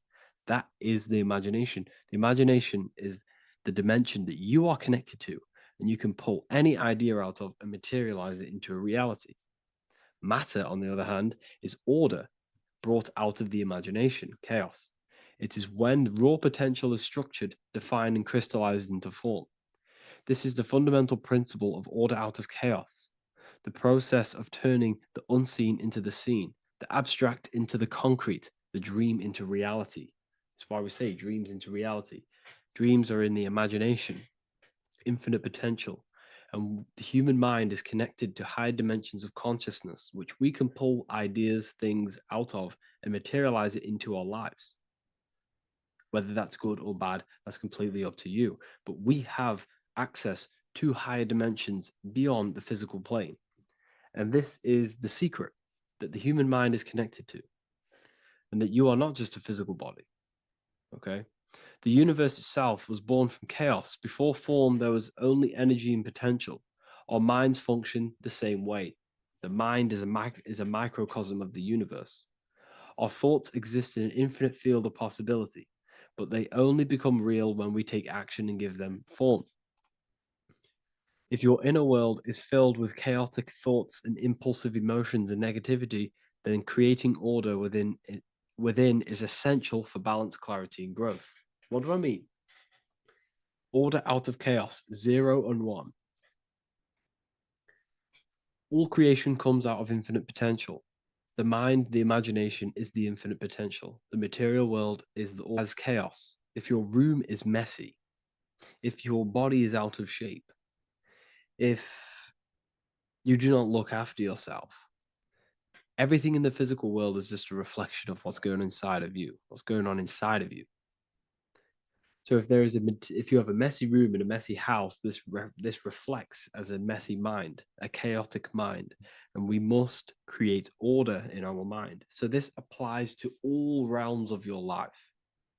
This applies with your mind. It applies with your emotions. It applies with your manifestation. It applies with the physical world, with the masculine, feminine. 0 and 1 is heaven and earth. It's everything. It's duality. It's on and off. It's everything. So it applies to all realms of your life. Okay. So in order for this to benefit our lives, we must, one, have awareness and observe the chaos. Step back and observe your thoughts and emotions without reacting to them. Recognize that you are not your thoughts. You are the observer of them. You are the soul. You are in between them. You are the midpoint between the left and the right, the 0 and the 1. You are the soul. Journaling or meditation can help you identify patterns and negativity and impulsivity. So it's important that we recognize these patterns, we recognize the chaos within us, and we transmute it. 2, implement structure, mental discipline, mindful practices, meditation, breath work, and slowing down your reactions. Cognitive reframing, replace destructive thoughts with constructive ones. This is so, so important. For every negative thought that you place attention to, place your attention onto 5 more positive. Never think about something that you don't want to manifest, because whatever you're placing attention on inside that mental field of consciousness, you're giving attention to which then can manifest into your action, and that will materialize into your world. Routine and ritual. Create daily habits that anchor you. Morning routines, exercise, or creative outlets bring stability. We must master the inner world of thought and emotion. We must bring chaos into order. In order to create anything in your life, you're turning chaos into order, order out of chaos. You're turning 0 into 1. This is the binary code. All things underlie it, 0 and 1. So it's so important that we master our minds, we master our emotions, we master our inner world so we can produce effect in the outer world. We cannot create consciously and effectively if we have chaos. I hope this has made more clarity to you so you can implement this into your life. I know I haven't given you much strategic things to implement into your life, but now that you have a better understanding of how this world is pulled out of infinite potential, you can use that. Everything in your life is pulled out of your imagination. Every text you send, everything you think of, oh, I'm going to do this later. That is your imagination thinking about the future. So you just have to do this on a mass scale to create something big in your reality. So I hope this gives you a better understanding of how the universe works and has benefited your life. If you have any comments or any suggestions, or how this video made you feel, let me know in the comment section. I would really appreciate it.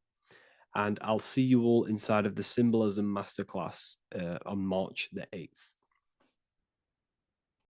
In this video, we're going to be talking about the evolution of consciousness.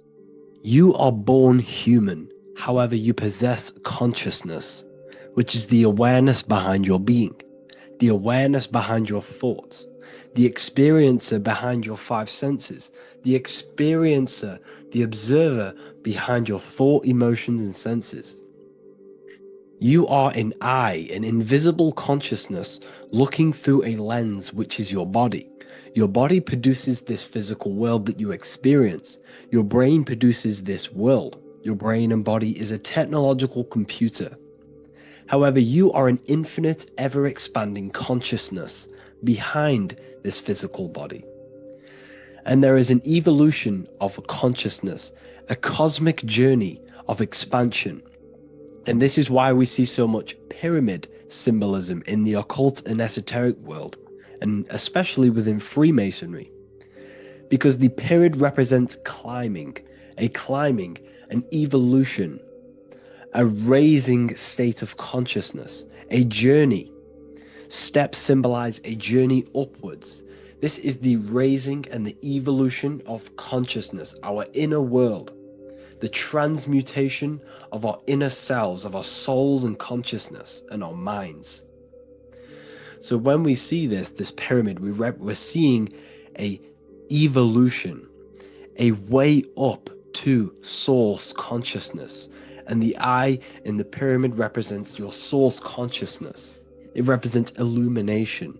It represents divine guidance through this evolution of consciousness. This is why we see the ladder. Consciousness is ever expanding on an infinite journey of evolution.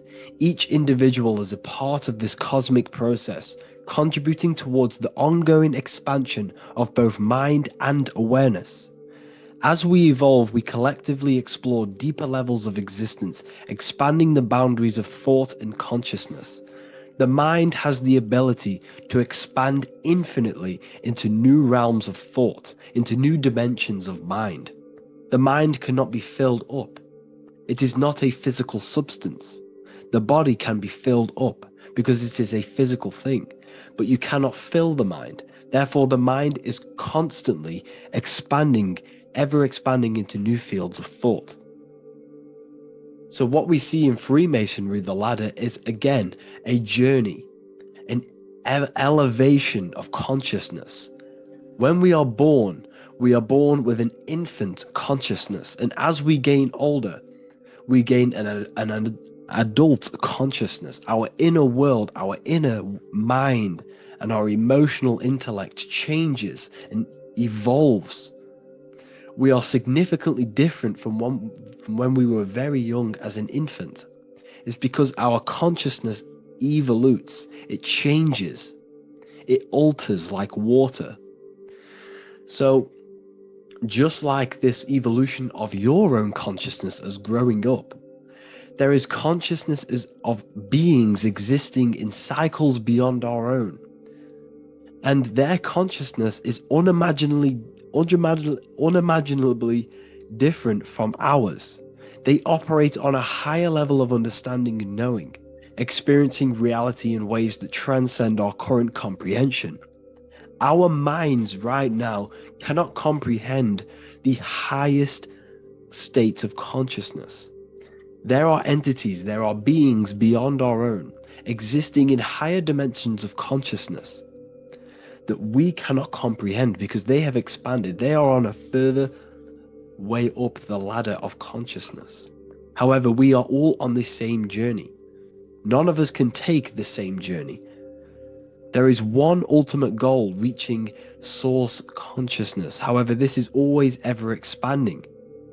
However, we are all on a different journey. There is one truth, one source, one goal. However, there are billions in different ways of reaching it, and we are all on these different paths to source consciousness, to this ladder, this evolution of universal evolution. Okay? Their awareness is attuned to new dimensions of existence, reflecting a more advanced stage in the cosmic journey of consciousness evolution. Where you meet these beings who look similar to these images. They are not speaking to you physically. They don't speak to you three-dimensionally through vibration and words. They speak to you mentally. If you have done DMT, then you know this. And if you have met these beings, then you know this. You might have even met some of these types of beings on mushrooms or any psychedelic drugs. Because ultimately, when you take these mind-altering substances, it's altering your consciousness. It's merging your consciousness with the spirit of that substance. And you are essentially attuning your mind to higher dimensions of consciousness. That's why we say we're getting high when we take these substances. Therefore, when you meet these beings on DMT, you are essentially meeting beings who are attuned to higher dimensions of consciousness, and they speak to you mentally. They speak to you telepathically through thought, because the universe is mental. Everything exists within the mind. The way you are now, your physical existence, is a state of mind. Mind, thought creates matter. Spirit and matter are two opposing ways of thinking. If we have a very spiritual mind, we have an expanded mind, we are a spiritual person through the mind. However, if we have a very low state of consciousness where we think about food, sex, lust, and all physical things, then we have a physical consciousness. Matter and spirit are two opposing forces, two ways of thinking. The mind attunes itself to different levels of understanding in different dimensions. So, essentially, this is what we're looking at. The body is a vessel for the fluidic, formless consciousness, a temple that houses the essence of our awareness. While the five senses are limited to perceiving only the physical plane, the mind transcends these limitations, capable of perceiving the full scope of reality. It is through the mind that we access deeper truths beyond the material, tapping into boundless nature of existence. Physical existence is a thin band, a thin layer of reality. It's like 0.001% of reality. And your five senses are only tuned into this layer of reality. But the five senses are, by design, only allowed to perceive physicality. But the mind has the power to expand beyond this physical five sense state. The mind has the power to expand and evolute. It is a conscious decision whether you want to take this path or not. You can stay in a three-dimensional way of thinking, or you can expand your consciousness from within. It's not an external journey. There is no God going to save you. You must save yourself. Therefore, behind every single one of these eyes is the same source consciousness. However, we are all different cells in a different journey. The organs in your body, the cells in your body are all alive. They all possess same consciousness, universal consciousness. However, we are all on a different journey of evolution. As above, so below. As the baby is in the mother's womb, when the baby becomes conscious, there is a world outside of its mother. What does it do? It presses and seeks a way out to be born in the other world outside of its mother. It is the same with your consciousness, your mind. When your mind becomes aware that there is realities beyond the immediate surroundings, it seeks a way out. And this is exactly what I'm doing to you now. I am now expanding your mind and telling you there is other ways of reality. There is other dimensions of consciousness which you can access through inner transmutation, through different ways of thinking, spiritualism, and meditating and connecting with yourself and detaching from external things. We can upgrade our consciousness. Your body is a womb. Why Jesus says you must be born again to see the kingdom of God, because you are born physically and then you must be born again spiritually. awakening your inner consciousness. So like I said, as the baby is in the womb, it's the same principle. As above, so below. You were a baby. You were in your mother's womb, and you figured out there is a world outside of your mother. So you seek to weigh out your mother to be born in another world. It's the same now.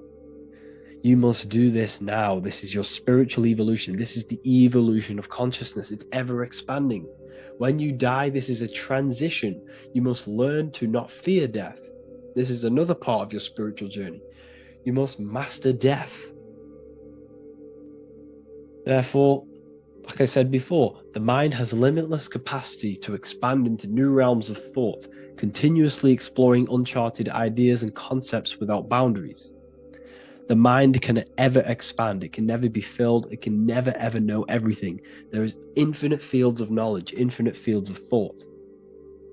Your current state is just one stage on an infinite pathway. You won't remain human forever.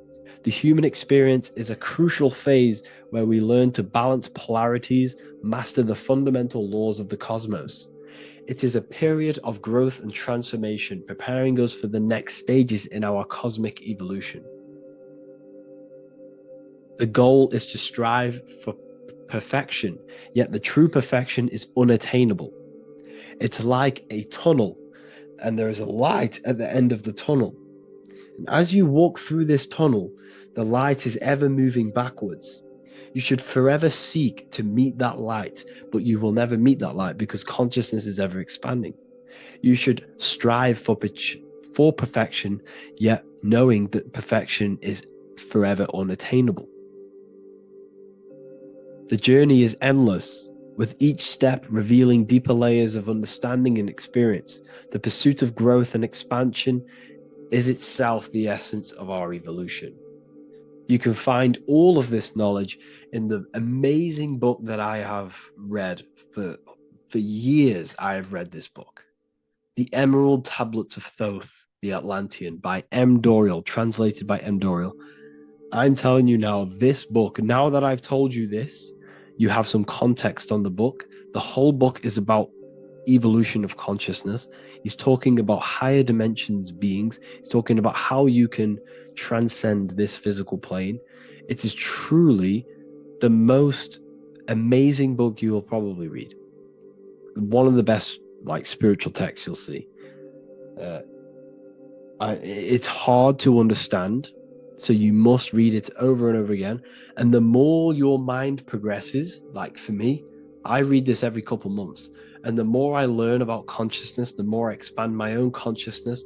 And every time I read this book, I pick out something new that just completely blows my mind, because you can only understand this book to your level of consciousness, to your level of understanding. So now that I've told you all this information, go and read this book and it will absolutely blow your mind. And so will the Book of Wisdom Volume 2, which is now available. I released it the other day. I'm just going to read a page out now. This page is called Spirit and Matter. The Earth is not merely a dense, lifeless rock drifting through space. It possesses spirit, a living essence that animates its form. But what do we mean by spirit? Spirit in esoteric terms refers to the energy, the life force, animating the principles infused in matter. So essentially, what this page is talking about is how everything has spirit, consciousness within it. You are the middle, you are spirit and matter. You have the ability to expand your mind to the God self and raise above our animal instinct, our material self, and know the divine and expand. Animals cannot do this. Animals are not self-aware. Humans possess self-awareness. We can observe our consciousness. We can say, why do I exist? We can look in the mirror and know that we need growth. And this is what Anunnaki means. Anu means above. Anu was the supreme god of the sky, which is a metaphor. He represents spirit above, heaven. Anu came down to earth and married Ki, the goddess of the earth, which represents matter. It's a myth, it's an allegory. Anu married Ki and gave birth to the Anunnaki. Spirit came down and infused with matter and gave birth to the human, which is you. You are spirit infused in matter, Anu and Ki, Anunnaki. You are the Anunnaki. And this is just one of the teachings in my book. I honestly, this book is absolutely amazing. If you truly, truly want to expand your consciousness, give this book a read. And obviously, if you're inside the university, I give you this book for free, a paperback version. If you join the university, follow the steps inside of the general chat, you'll be able to download this book. Or, sorry, not download it, order a paperback for free. All you have to do is pay for the shipping. You'll also gain amazing knowledge inside of my library, where your mind will just be overblown with the amount of esoteric books. There's over 45 rare occult books, plus you get a PDF of the Volume 1 and Human Health Guide.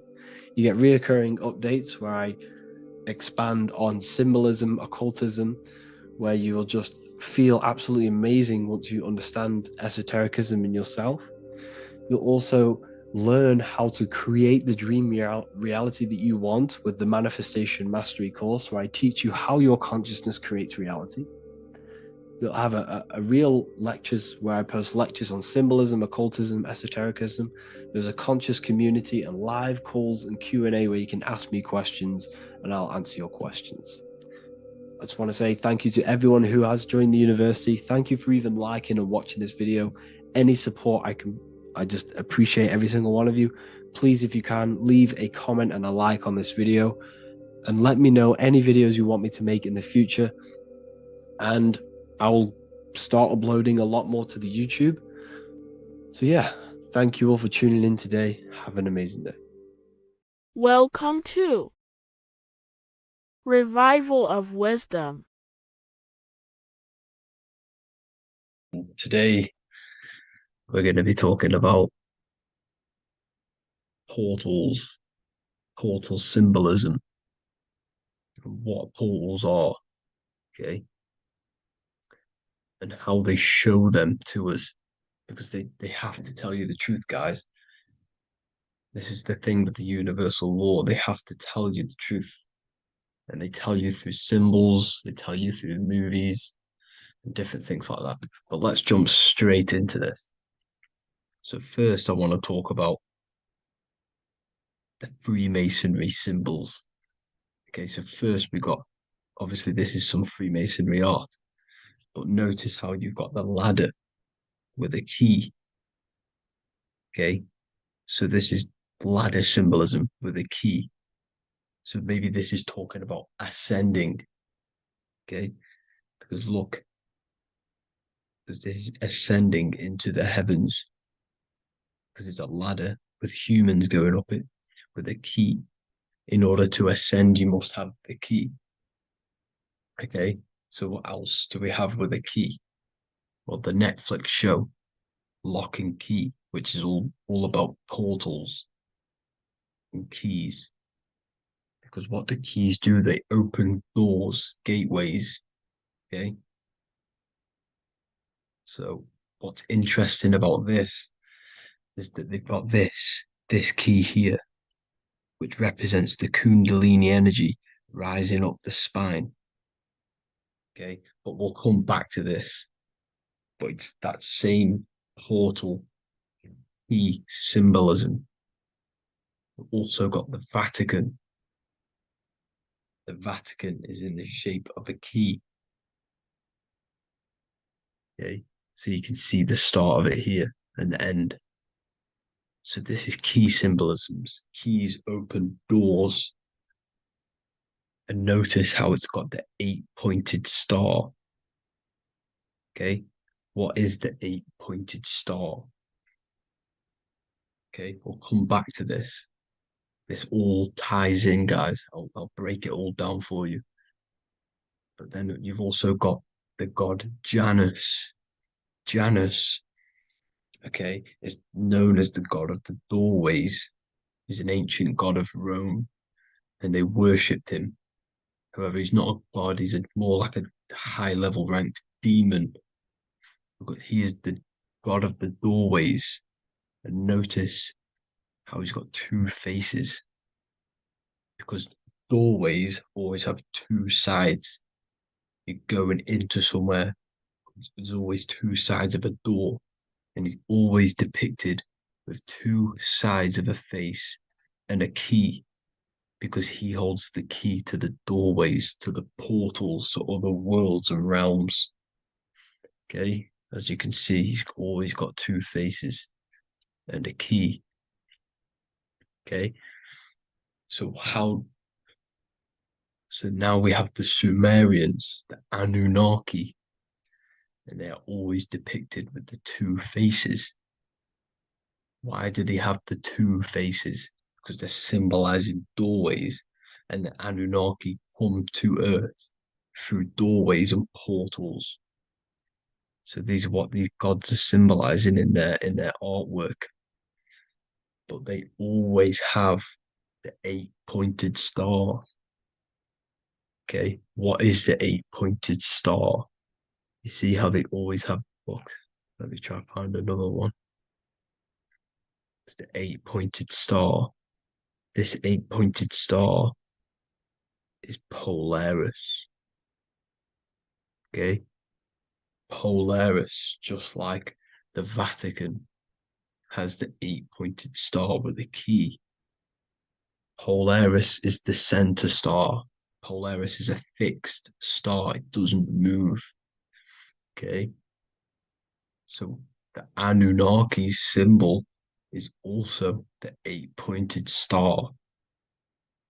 So this is symbolizing the portals and doorways that they come through in in order to get to the Earth. But Polaris is that center star which does not move. It's always symbolized with the eight-pointed star, just like a compass. Why is a compass the eight-pointed star? Because at the center of our realm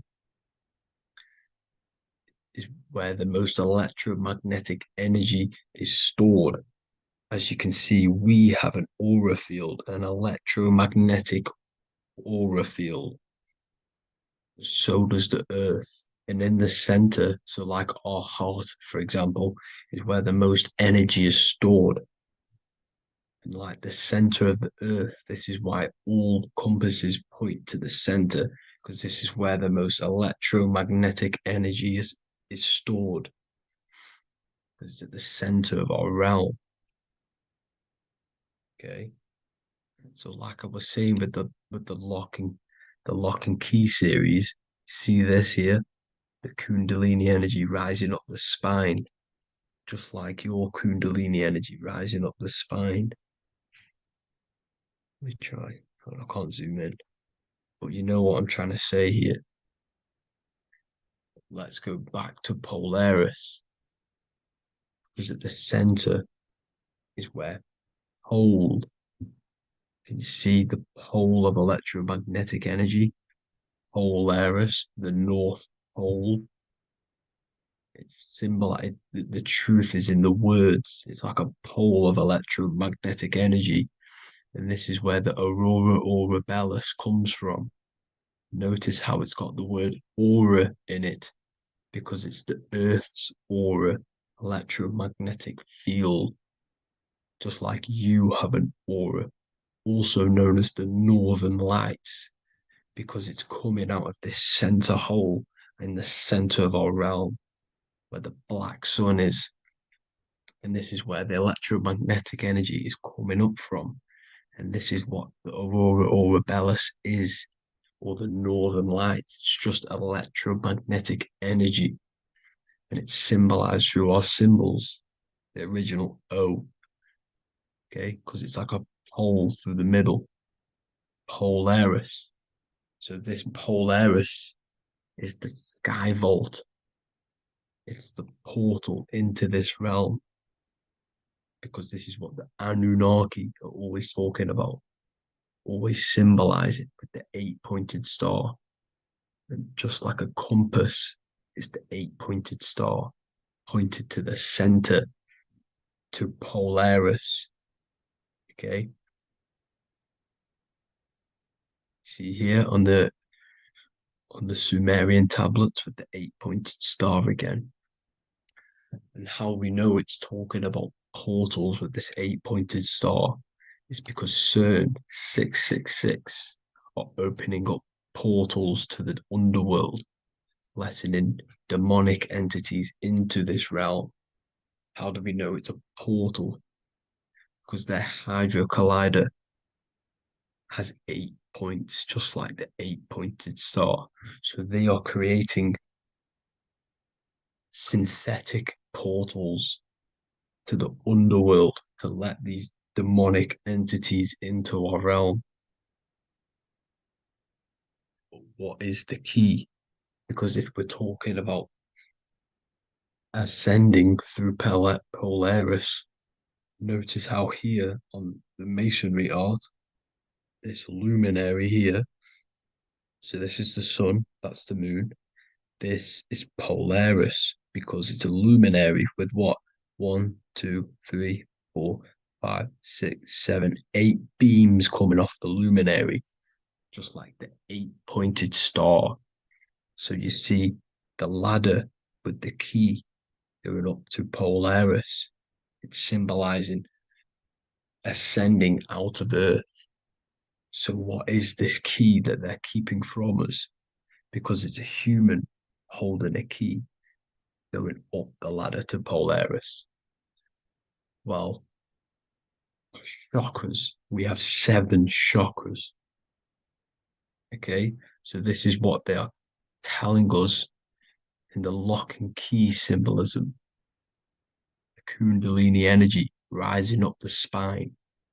Okay, just like they have 33 vertebrae on the back of your spine.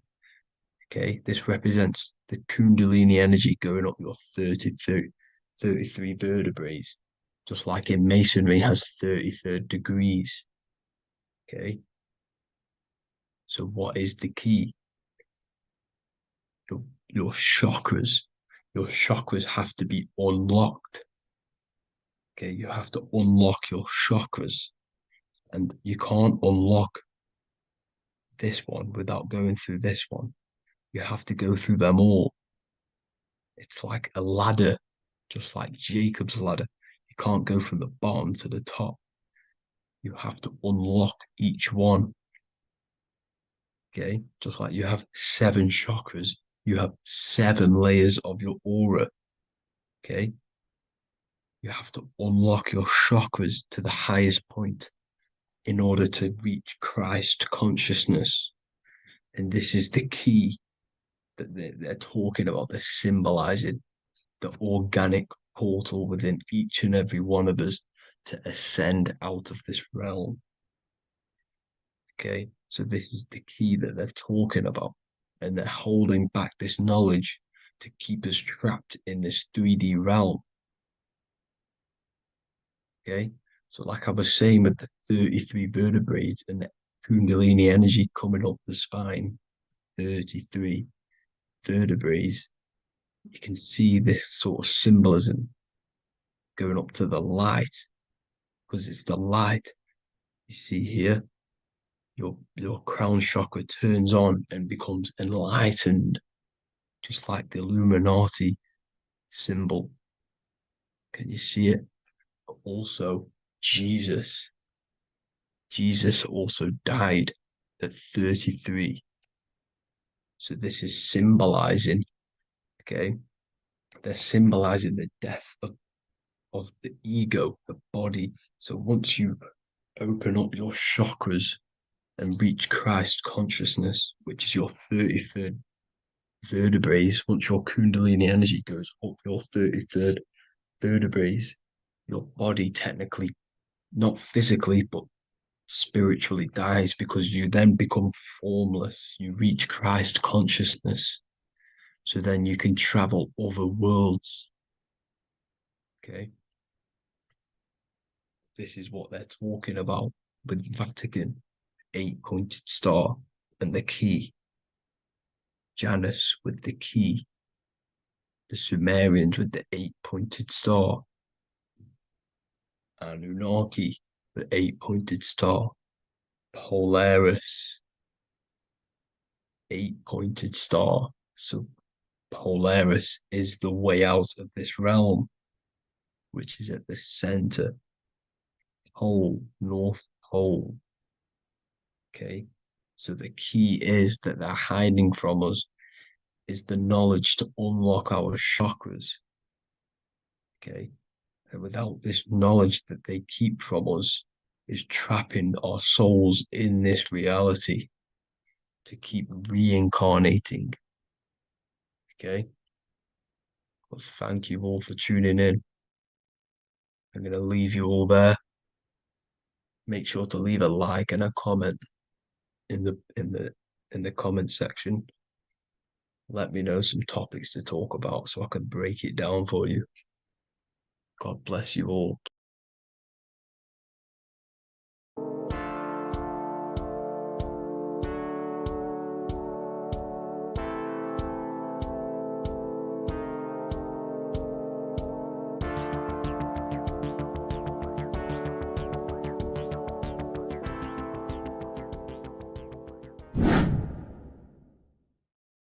What are we all doing, people? Survival wisdom. Today we're going to be breaking down the Bible and its real, true metaphysical meaning.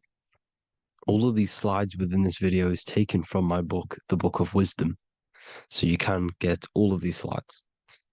So the Temple of Solomon, you are body, mind, and soul, which is the Holy Trinity, the moon, sun, and earth.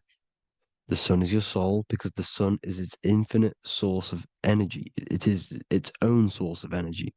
And that is what your soul is. It's its own source of energy. The moon is mind. This is why you call people a lunatic. You're a lunatic. Luna means the moon. And inside of your mind, you have a specific mood. Mood is moon. And mind in German is Mond. And the word Mon means moon. And earth is your physical body because your body contains of the four elements, the four physical elements. Well, the Temple of Solomon is the temple of the soul and the mon, the soul and the mon, the soul and the mind. And it's the temple of the Holy Spirit in the Bible. Everything leads back to one singular point in the center of the brain. The brain is not the mind, it's mind over matter. Okay. The brain is the physical manifestation of the mind. The brain is the electrical computer which decodes the light waves given to it by the mind. This is why everything in the body leads back to one singular point. And we'll go over this in a minute. But this is controlling the physical body. This is the within. If you rearrange within, it spells high twin because within you is your twin, your true self. And it's just an entity in the center of the mind. And if you shut your eyes, you can feel it. Your awareness is in the center of the brain. So there's just an empty chamber in the center of the two cherubs, the two brains. They are two separate brains. They're two hemispheres. And the empty chamber, when scientists chop it up and see it's just an empty chamber, well, because you can't see in that plane of reality, you cannot see the mind. You cannot see thoughts. It is invisible to the human eyes, to the visible light spectrum, to the two eyes. The reason why we call it the third eye in the center of the brain, it's not the third eye, it's your true self, it's the mind and soul. It's an eye because it does see. It's the all-seeing eye that you always see here. There's some Masonic artwork showing the two pillars, the two cherubs, the two hemispheres of the brain, and the inner eye. This is the eye that sees all things. What do I mean by seeing all things? Not physically. It sees the mind. It's what because your soul is watching the mind. You can observe the mind. You are not the mind, and if you meditate deeply enough, you can go beyond the mind. It's the all-seeing eye. It sees the mind. It sees what emotions you're feeling. It sees what you're thinking. It sees what you're seeing with the two eyes. It's the all-seeing eye. It sees all things. It's omnipresent. It's everywhere. Because the mind can be anywhere. The mind can switch itself into any place it wants. There is no limitations with the mind. So there is two hemispheres in the brain. And in the Bible, there is a quote saying, the most holy place between the two cherubs. The two cherubs is the two hemispheres of the brain, and the most holy place is between them, which is what the Masonic artwork is showing. This is the all-seeing eye, the soul and the mind in the center of the brain. And you will not see this with the two eyes.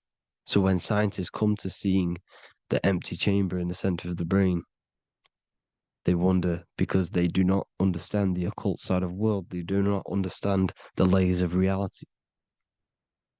How the two eyes, everything physical comes from the unseen.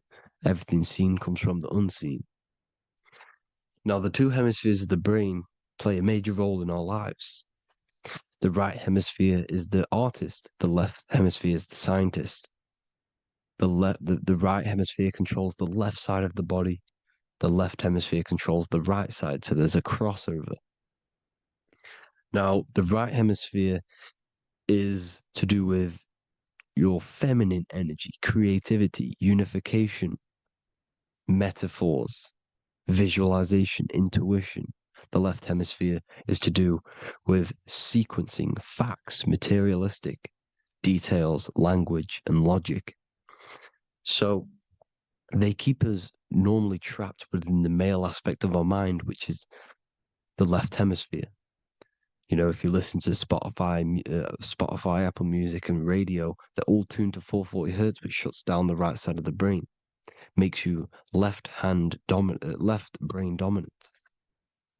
And we learn, well, 90% of people learn to write with their right hand. They're taught to learn with their right hand, which is to do with the left brain. You see, so we are being trapped within this left side of the brain, which is all to do with logic, thinking logical, not creative. You know, very analytic. But the right side of the brain is to do with your creativity. So the right side of the brain is perceiving reality as a holistic perception. Now, what do I mean? If you're riding through a woods, for example, if you're riding through a woods, your right hemisphere is seeing the whole woods as one unified woods.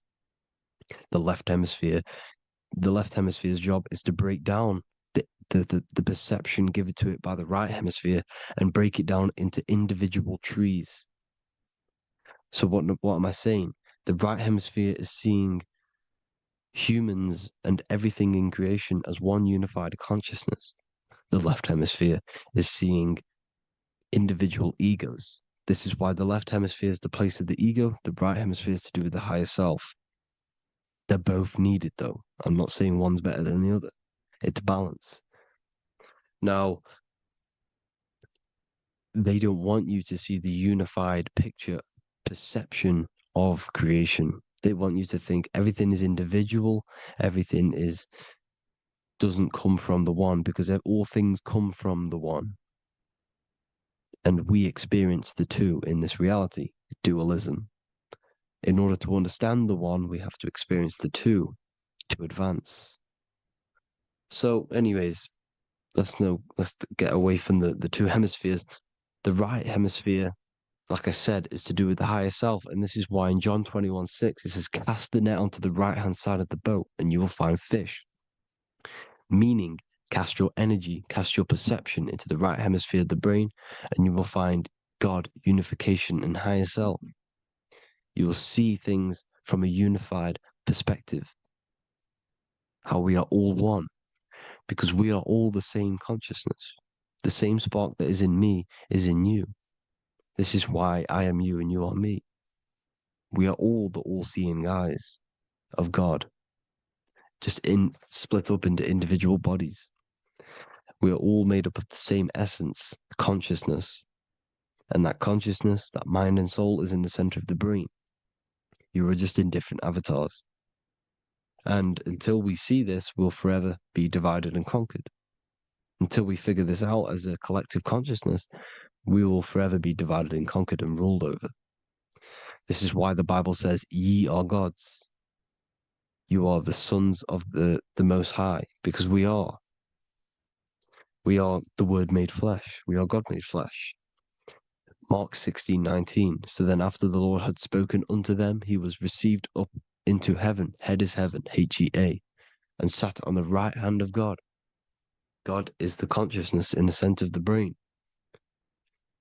Heaven is the head, and the right hand of God is the right hemisphere of the brain, meaning he sees things in unification, creativity, intuition, the higher mind, the higher brain. When Moses crosses the Red Sea is the corpus callosum, moving from the left to the right hemisphere of the brain to see unified perception of reality.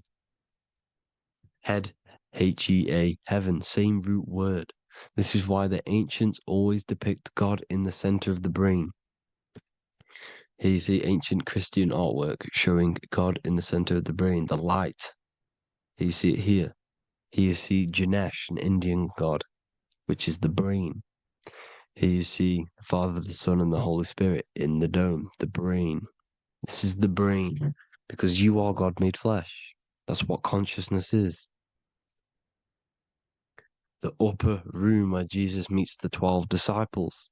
It's the upper brain on the upper room. The upper room is the chamber, the empty chamber in the center of the brain. That's the room. And the 12 disciples are the 12 cranial nerves in the brain, which pretty much rule the body, all the cranial nerves. The tree of life, the cardiovascular system. This is why in Genesis it says the tree of life was in the midst of the garden. Midst meaning middle, because the middle of the body is the cardiovascular system, which is controlling all of the systems in the body. The tree of knowledge of good and evil is the nervous system, is the spine and brain. This is what's detecting good and evil. The brain is the electrical computer with the left and the right hemisphere, decoding the dualistic world, decoding the light waves given to it by the external world. It is an electromagnetic computer. It is artificial intelligence. It is very intelligent, the brain and the nervous system, the human body as a whole. But the tree of knowledge of good and evil is the nervous system, because it is the tree that detects good and evil, makes you learn good and evil in this dualistic reality. Here you see Adam and Eve around the tree of knowledge of good and evil. Adam and Eve, male and female energies, with the serpent in the tree and the tree of knowledge of good and evil. Well, this is the spine, the brain, and the serpent is the kundalini up the spine. The serpent is the S. That's why S, serpent, S, the letter S is the serpent. Sex and serpents make an S noise. You know, the Bible cursed the serpent. So we don't figure out the true religion. The true religion is raising the Kundalini and becoming God-man and reaching our higher states, our true God self. Because once the Kundalini is saved and hits the pineal gland, it activates 100% of the brain when we're only using around 20 to 10% as of right now without the Kundalini awakening. So when you use it, you're activating 100% of the brain. You're activating all the dormant brain cells.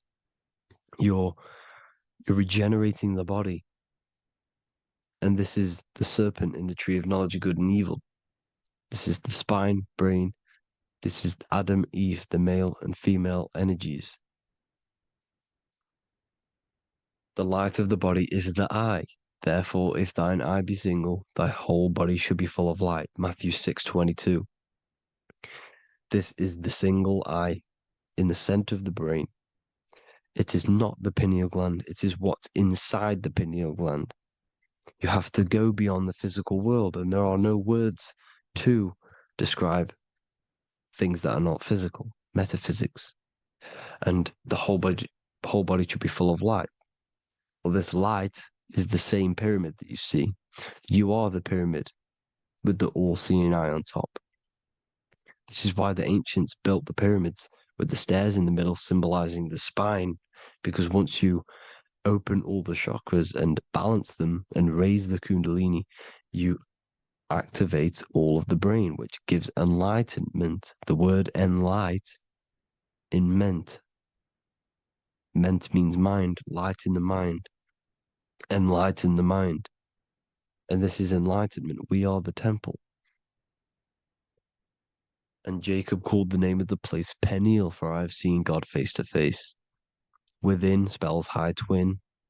Within you is the God self, which you need to manifest into the external world. And he's seen God in Peniel, the consciousness. He's seen his true self consciousness in the pineal gland. Genesis 28:10, Jacob's ladder. Jacob, he took a rock there and laid his head on it to sleep. Jacob had a dream. He dreamed there was a ladder that was on the ground and reached up into heaven. Head is heaven. The rock he fell asleep on is the sacrum bone, because he's symbolizing the oil that comes down the spine, hits the sacrum bone and rests there, falls asleep, and it looks up and it sees the ladder to heaven. Because when you raise this oil, you become God man. You become God in heaven. You can leave the body at will. Do you not know that your body is the temple, that your body is the temple of the Holy Spirit? Corinthians 16:19-20. Or do you not know that your body is the temple of the Holy Spirit within you? Your body is the temple of the Holy Spirit, the soul and the mind within, the center of the brain, the temple of Solomon, temple of the soul and the mind. Romans 8:10. Christ is in you. It's not external. When you give where attention goes, energy flows. When you give your energy to external things, your attention, your worship to external things, you're giving energy, meaning it's draining you, and you're feeding something within the astral plane, a mental thought within the astral plane. So with you realizing that the Christ is in you, that you don't have to worship anything outside of you, this means that you're internalizing your energy. You're not giving your energy, because where attention goes, energy flows, which means you become more present. You become healthier because you're not giving off all of your special electromagnetic energy that's charging you. This is why the religions run by the Vatican is all external. They're exoteric. Exoteric means external teachings. The esoteric is the internal, the hidden teachings. In Psalms 82, I have said, ye are gods, and all of you are children of the Most High, because we are the Most High, split up into individual bodies. That's what consciousness is. Consciousness is the Most High, and we have to raise ourselves to the Most High. Brahma, Vishnu, Shiva, the Father, the Son, and the Holy Spirit. Why is it always a trio? It's a trio because it symbolizes us, the soul, mind, and body. The mind is the bridge for the soul to be in the body. What is the soul?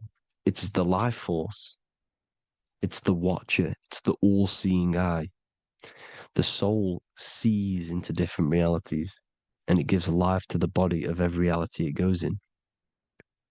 This is why you always see light around the all-seeing eye, because it is the energy, the life force, the light, life, L-I. Life is light, and it's the eye because it sees into the different realities. It sees into the dream world. When you're going to sleep at night and you dream, it's not a dream. It's another reality. You're a multi-dimensional creature. We live in a multiverse. There's infinite amount of views. And there is a version of you which is the highest self in a reality somewhere. And this I has the ability to switch realities, which is exactly what astral travel is. Astral travel is the ability to switch reality beyond the 3D construct of this world. The Father, the Son, and the Holy Spirit, Brahma, Vishnu, Shiva. Brahma, the soul, inhabits different bodies. This is why they have different heads. Vishnu, the mind, symbolizing gnosis, meaning knowledge. This is the serpent. The serpent symbolized knowledge. Shiva, the body. Father, the Son, and the Holy Spirit. The bird, the soul, because the bird symbolizes the soul. This is why you have here the Egyptians showing you the soul leaving the body. Here you see here with the twin head, the same head, and it's a bird. This is the soul self. This is the ego self. The Egyptians knew this. They knew all of this. Of course they did. Now the whole story of Jesus is all metaphorical for the process which goes on within your body. Your neck and head is the holy grail which the sun and the moon creates. Sorry, the sun and the moon creates the fluid within the holy grail, the brain, the skull. And the moon creates the milk. Sorry, the moon makes the milk. The sun makes the honey, the land flowing with milk and honey in the Bible. The land flowing with milk and honey is the center of the brain in the Holy Grail. Here you see the Masonic artwork showing you the sun and the moon creating the fluid in the spine. Here's the serpent. Serpent symbolizing the two Kundalini channels, the Ida Pingala up the spine. Here's the furnace raising the Kundalini, raising the oil, heating it up, and rising it to the crown. You see? So here you see more Masonic art, seeing the sun and the moon creating the holy fluid in the brain, in the cup, filling the cup. This is why it's a cup, because it's the Holy Grail. This is the holy oil in the center of the brain that gets released down the spine, which is Jesus coming down from heaven. It comes down the spine, down the River Jordan in the Bible. This is when Jesus goes from Nazareth to Jerusalem. He comes down the River Jordan, and Joseph and Mary are in Nazareth waiting for Jesus' return. Joseph and Mary symbolize the pineal and pituitary gland, which produce the two oils created by the sun and the moon. And he returns. When he returns, he gets crucified at 33 because there's 33 vertebrae at the back of the spine, and it crosses the vagus nerve. The crucifixion of the oil past 33 vertebrae creates God-man, and it creates your higher self, and it activates 100% of the brain. And you turn into spirit, you turn to your spirit self. This is why Jesus dies. He didn't physically die, it metaphorically dies and becomes his higher self. The ego self is left behind. It's the same with the whole story of Jesus. Jesus comes down from heaven, which is the oil. He dies in a cave for 3 days, which is the oil hitting the cave. Here's the cave, and resurrects after 3 days. If you resurrect the oil, comes up and gets crucified at 33 in Golgotha. Golgotha translates to a place in the skull. The three wise men from the east. Well, if you look at the Masonic artwork, they'll always show you a ladder up to the east. Okay? Here you see north, south, west. This would be east. Here you see east here. East here. The ladder up to the east. The east is the top, up. Three wise men from the east. The thalamus, pituitary, and pineal gland in the center of the brain. The most important glands in the body. Here you see the Egyptians with the spine, the sun, and the two hemispheres of the brain. What did I say at the beginning? The sun is the soul. The sun is its own source of energy. It's the life force, which gives life to anything it inhabits. The soul is the same thing. That's why sun and soul mean the same thing. So, What I'm saying is consciousness is God. And this is why when it refers to as God in the Bible, it means your higher self, pretty much. And returning back to this higher self, because God is something that you need to manifest. Consciousness is God, and your body is a reflection of the creation by God. This is why everything in the body corresponds with the stars. The stars rule the body. We are an image of the stars. This body is an image of the whole of creation. Aries rules the head. This is the cerebrum, the ram in the brain. Is the ram, Aries. And we have something called the cerebrum, Aries, the ram. This is the Lamb of God moving to the higher mind. Taurus, which is the lower brain and neck, the cerebellum, the bull Taurus, the lower mind, and the cerebrum and the cerebellum, the ram and the bull, is what makes you ramble on. Ramble meaning walking. The higher mind and the lower mind working together makes the body ramble. Ramble is what makes you walk along. Thank you to Santos Bonacci. Gemini, the two twins, rules the two arms, the hands, and the lungs. These are the two twins of the body. Sagittarius, the horse, which rules the hips. Hips means hippo. Hippo means horse. Hippopotamus means water horse. Hippo means horse, and this is why we call them hips, because horses have massive hips. Capricorn, the kneecaps. Pisces, the two fish, the 2 feet. Then they make us swim. We are an image of the stars, people. Well, the body is anyway. Consciousness is God, and the body is the image of the whole of creation. It's a reflection of the whole creation, as above, so below. 12 systems in the body, 12 cranial nerves for the 12 constellations, 12 cell salts. The body's made out of 12 cell salts. So, this is where it gets kind of deep. This is where we get deep. And he said Jesus was known as the fisher of man. And fisher of man, meaning man does not mean man as in the male. Man means mind. He's the fisher of minds. So the Bible is not patriarchal. It's not patriarchal. Man just means mind, pretty much. So the fisher of mind, man, because he was fishing minds out of this reality into the higher realities. He was teaching people how to leave the body when he walks on water. Walking on water is the physical, etheric, astral, and mental. These are the different planes of reality. The ether is the either because the ether is the substance that's on either side, astral and physical. It's the fifth element is ether. And the fifth element is the water. The same water at the beginning of the Bible when it says, let the firmament divide from the waters above from below. The water symbolizes the ether. It's the base of all physical matter. And the ether symbolized is known as the water. So when you're walking on water, you're walking on the ether, meaning you're leaving the physical body.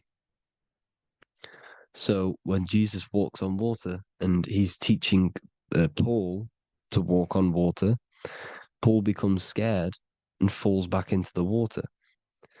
Well, when you astral travel and you become scared when you're projecting, you'll fall back into your body. So he's pretty much saying walking on water is leaving the body, and walking on the ether, because the ether is the veil between the astral, and that's what devil means.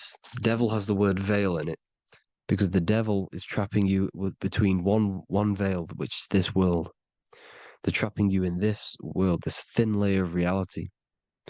Your dreams are different veils. The ether, the astral, the mental are different veils. Devil is the veil. The veil. You need to escape being stuck into in one reality and live in between realities.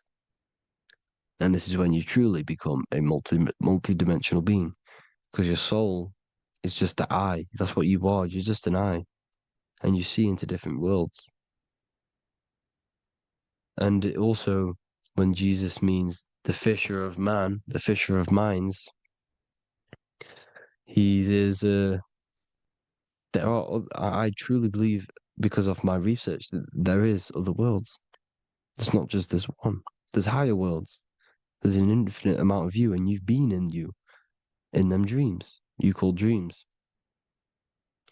Them dreams are other realities that you are in. That's why when you're there, you don't feel like you're in a dream. You feel like it's 100% real, because it is real.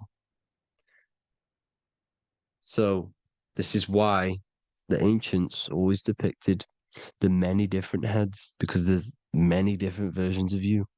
And this I, the soul, the watcher, is switching itself into different bodies at all times. Well, when you sleep, when you astral project. And this is what the ancients were doing.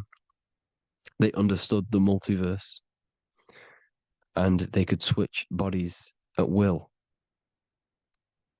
And this is what the seven seals are in the Bible, also known as the seven chakras. These are literally portals within us to these different worlds. We're in the heart at the moment. Earth rearranged spells heart, meaning middle. This is where good and evil exist. It's the middle point, the midpoint of realities. So I hope you all enjoyed the video. All of this knowledge that I've give you in this video is inside of my book, the Book of Wisdom. The Book of Wisdom gets updated every single month with new pages. It's a one-time payment for a lifetime worth of research and knowledge by me. So if you do want to get it, the link will be in the description. But I hope you will gain some amazing insight. Please like, comment, and share to help the algorithm, and drop a subscription. And for more lectures, every 2 days, I drop lectures and knowledge within the Patreon. If you want to support the channel, join the Patreon. Everything's in the description, because we are not monetized on YouTube. Thank you all. Have an amazing day.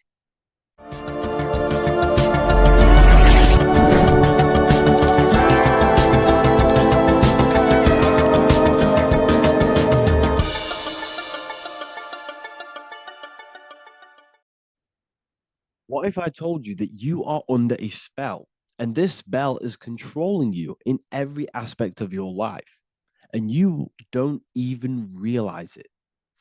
Spells are not what you've been taught. They're not fantasy magic wands that are casted over you. No, no, no. Spells are much, much deeper. A spell is a belief system that is installed into your subconscious mind, which holds power over you. Okay. If I install a belief into your mind and that belief holds power over you and controls you, that is you under my spell. A spell is a belief that someone has installed into you. Okay. You have a subconscious mind. The subconscious holds power over 90% of your daily basis behavior, thought patterns, and overall emotional state. Because the subconscious is the back end of our mind, the mind that we don't really have access to. It's the shadow self, where all of our programs, all of our memories, all of our traumas, all of our everything that we've ever experienced is recorded and kept in this vast database called the subconscious.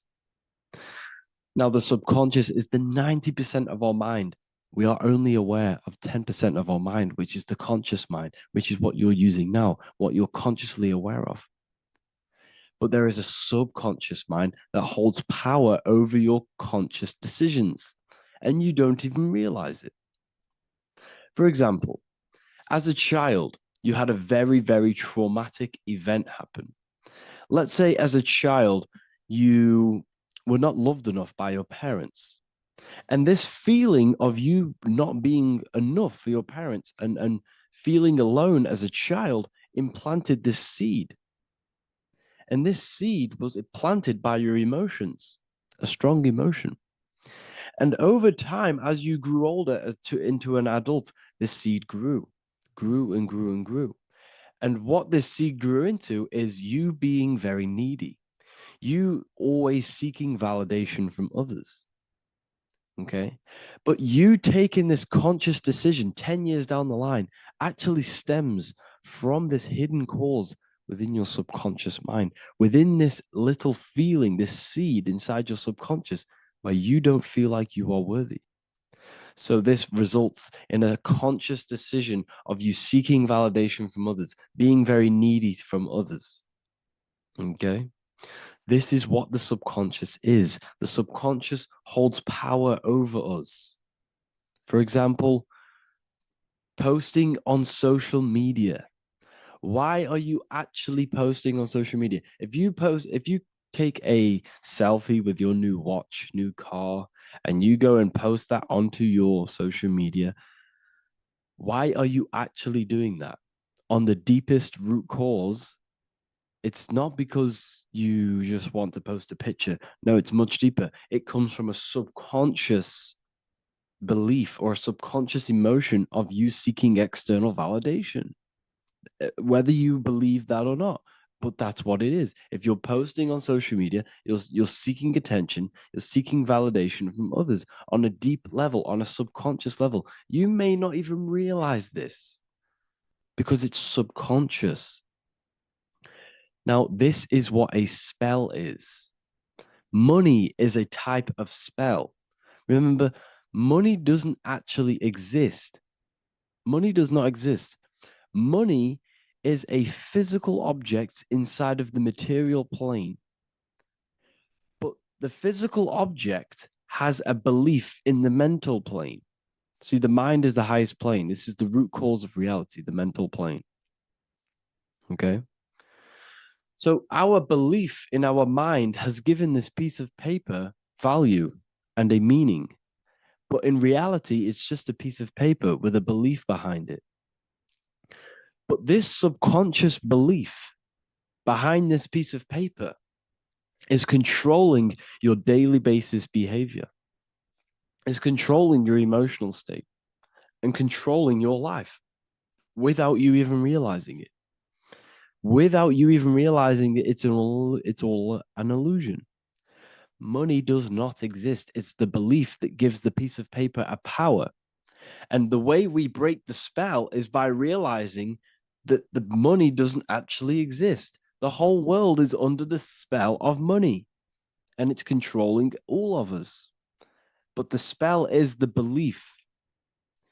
Once we all wake up and realize money has no value, it doesn't actually exist, it's only a belief. There is no actual money. That's how we break the spell. The spell is broken when we figure out that we are under the spell, under the belief, under the illusion of this piece of paper having value, and it's controlling our lives. That's why the word money has mon within it. Mon is moon, and the moon represents our hidden aspect of our mind, our subconscious, and the sun represents our conscious mind. So you have two versions of yourself. You have the self that you show to everyone, the conscious mind, and you have a shadow self called the subconscious, which is the hidden aspect of you. For example, do you really love your partner who you're with, or are you just with them for, is there a subconscious fear of being alone? Do you really want to be with this person, or is it stemming from, are you staying with them because it's stemming from this fear of being alone, of being lonely? Or are you just with them because you have a subconscious sexual addiction? And all of your conscious decisions are actually coming from this little seed of wanting sex or not being alone. You have two versions of yourself, the conscious mind and the subconscious, the shadow self and the self that you show to everyone else. Okay. And the subconscious is what's holding power over you. When you drive your car, you don't consciously have to think about changing gear. You've done it that many times. It's on autopilot. That's the subconscious doing it. You can be walking down the street. Your conscious mind can be thinking about what you're going to cook for tea later, but your subconscious mind is controlling your body and walking your body. You don't have to think about moving the body. You just do it because you've done it that many times. It's a program. It's a belief in the subconscious that's giving this movement power. You see, the subconscious holds a lot of power over you. Our beliefs hold power over our daily basis behaviors and actions. Okay, like I said, posting on social media, this is seeking external validation. There's a subconscious there's a subconscious urge bringing this desire into conscious reality. So we must break the spell of our emotions controlling us, our traumas from a child controlling us. For example, another example of this, let's say you were in a car crash years ago, and this car crash led you to having a very traumatic event, very traumatic emotion you felt in that car crash. You felt a lot of pain. That was impressed into your subconscious. And even to this day, you're probably scared of going into trains, going onto cars, going inside of vehicles. And you might not even be aware that it's actually stemming from this event that happened 10 years ago. That's the spell. That's the spell that's holding power over you. And you don't even realize it. You realize the spell when you realize you're being controlled by this old belief, this old trauma. That's what a spell is. A spell is not something I cast over you with a wand like Harry Potter. Spell's much deeper. It's the hidden aspects of our mind that hold power over us, that control us. Okay. So, how do we get rid of the spell? How do we break the spell? By installing new belief systems, by installing new programs into our subconscious. The subconscious is is impressed by repetition and emotion. Everything you do on repeat, for example, tying your shoelaces, you can be looking up into the sky, closing your eyes, thinking about what you're going to create for tea while doing your shoelaces. You've done it that many times, you don't have to think about it. That's the subconscious taking over. Okay. That's the repetition aspect of the subconscious.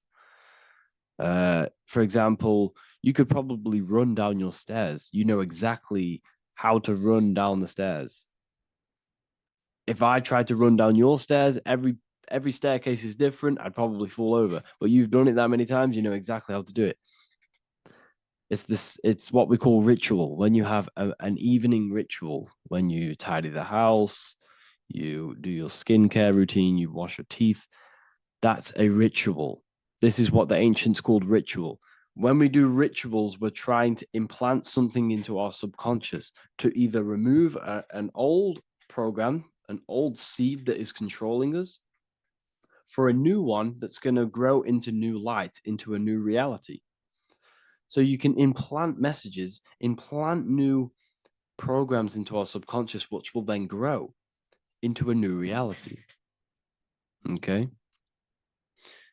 Because if I tell you something over and over and over again every single day, for example, if I say, you do what I say every single day I repeat this statement into your ears, you, about a month or 2 months in, you're going to start to believe in that statement and you're going to start to be under my spell. You're going to start to do everything that I say. So this is what spells are. Spells are subconscious beliefs that hold power over you and you don't even realize it. So we need to remove these old programs we have that are controlling us for new programs. And we do that through ritual, affirmation, and imagination. Repetition and emotion is key to impressing the subconscious. They are the two ways that spells are created, that programs are created. The subconscious only knows the now and it only knows you. So every word you say is a spell. So when you call someone else a name, you're calling yourself a name because your subconscious takes everything you say as truth because it only knows you. It doesn't know anyone else. Uh, so every night we can do affirmation. We affirm the reality we want.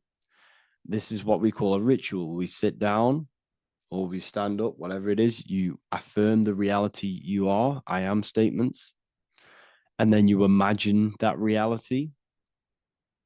And you do this over and over again, every day, twice a day, 3 times a day, however many times. And this will cause repetition.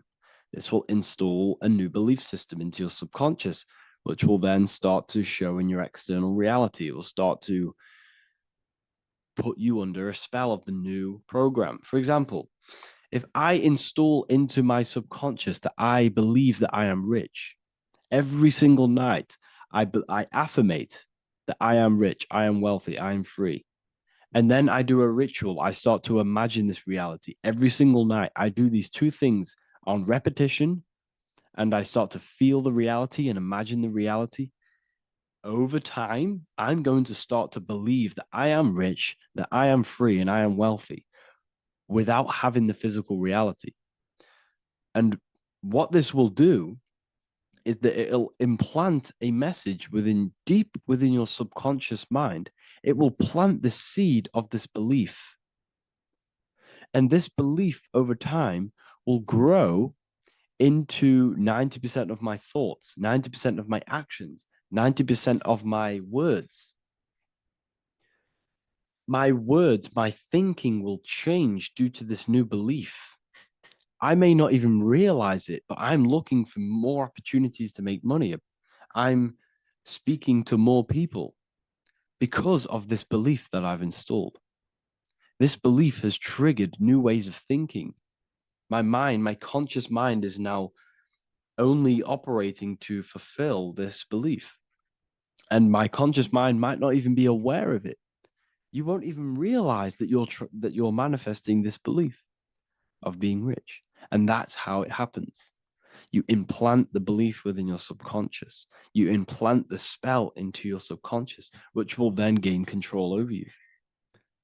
So we need to make sure we're removing the negative spells, the negative programs that are controlling us for new regenerated ones, for new ones that are going to create new realities, a better life. Okay.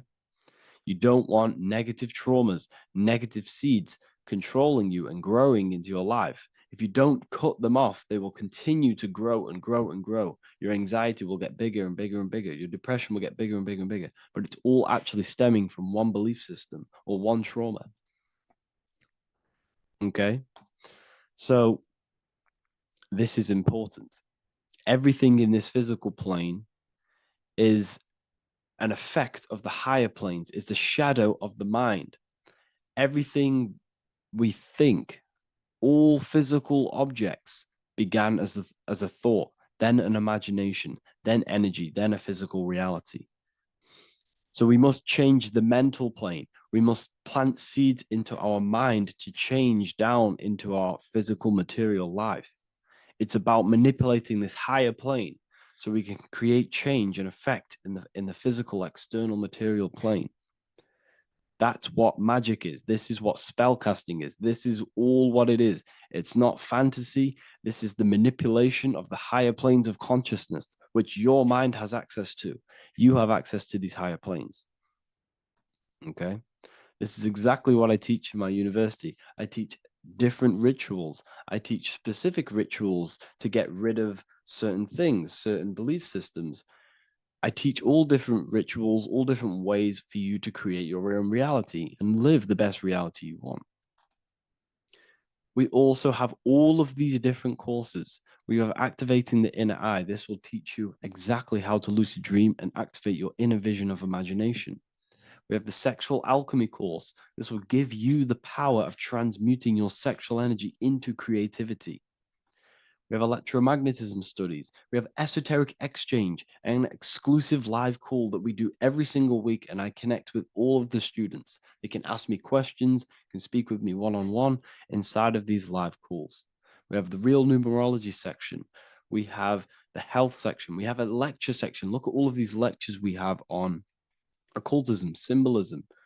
All of these lectures are designed to gain you power, to give your personal power back to you, to make you realize things about you. We have a meditation section. We have a library section where you can download all of our library, all of our books, different books on occultism, symbolism, Freemasonry, astral projection. And of course, we have the Manifestation Mastery course, which teaches you exactly how to create reality so you can live that desired reality that you want. This is the last chance to lock in the price of $55 a month. This is less than $2 a day. You can really level up your life because the price is going to increase as the value of the university increases, because there's a new symbolism course coming out. And if you join now, you'll get this course for free, because obviously when this course releases, the price will go up. The symbolism course will teach you the language of esoteric and occult symbolism. I'll leave the links in the description. Make sure to leave a like, comment, subscribe to the channel if you want to see more content. Thank you all, people. Have an amazing day.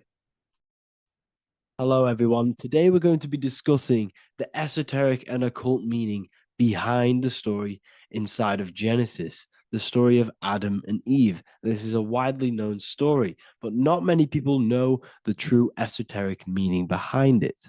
Okay. So today we're going to be breaking this symbolism down. Before we get into this, please leave a like and a subscribe on the channel. I would greatly appreciate it. And please comment below any lectures or anything you wish to know, and I could maybe make it in the future. The first thing we must understand about the Bible is that it is an esoteric and occult book. It is written in allegory. It is written in such a way that we understand the book compared to our level of perception. Now, what do I mean? If a child read the Bible, they would gain a standard meaning and story behind it. They would gain a normal interpretation of the book, of being good, praise God, and be a good person.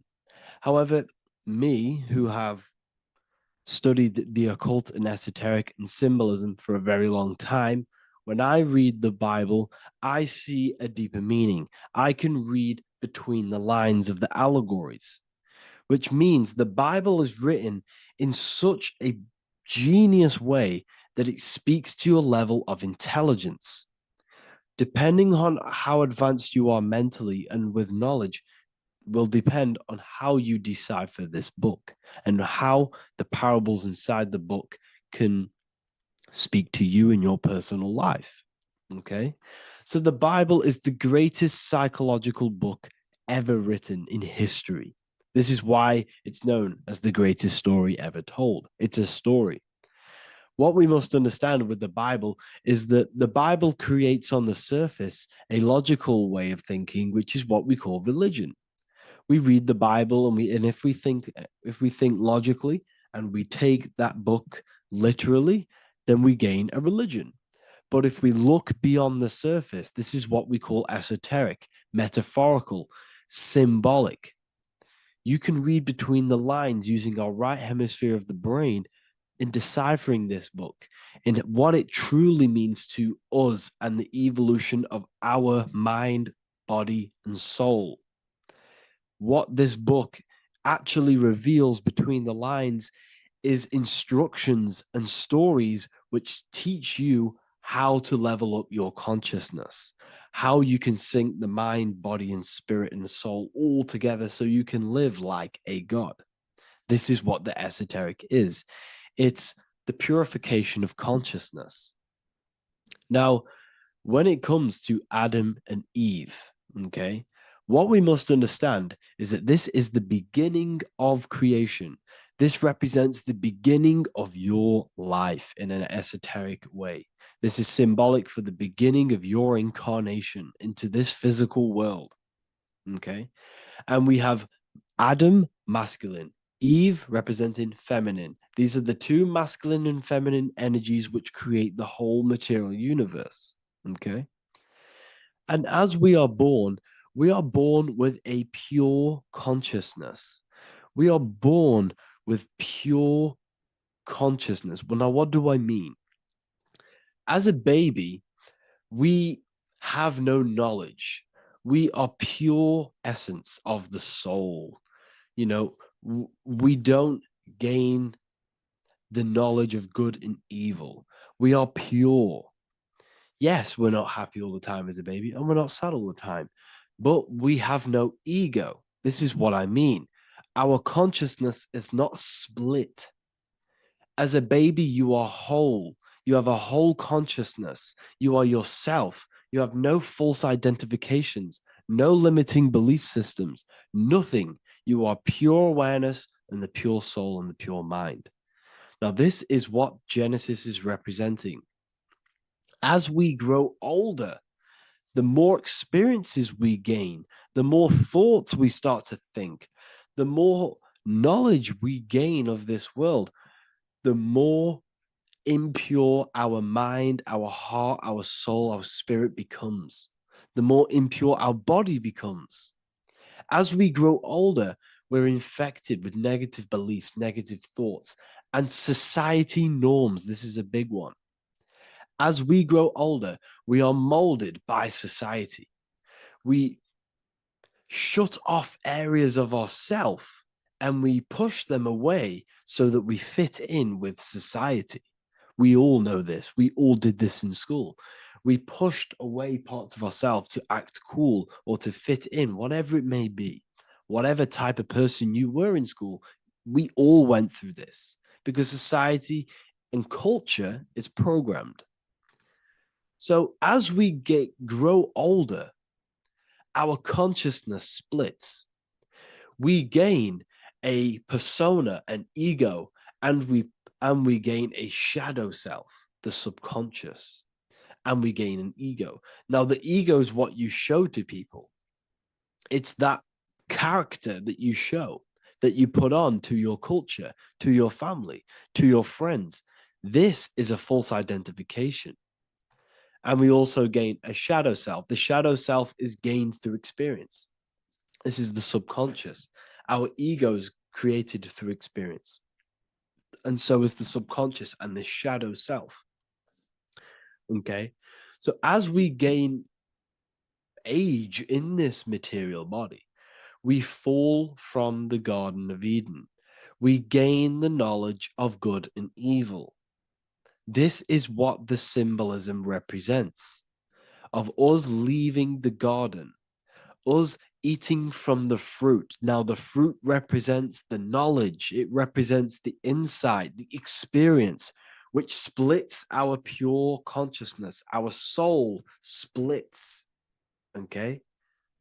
We lose connection with the divine. We lose connection with our pure self through material experiences.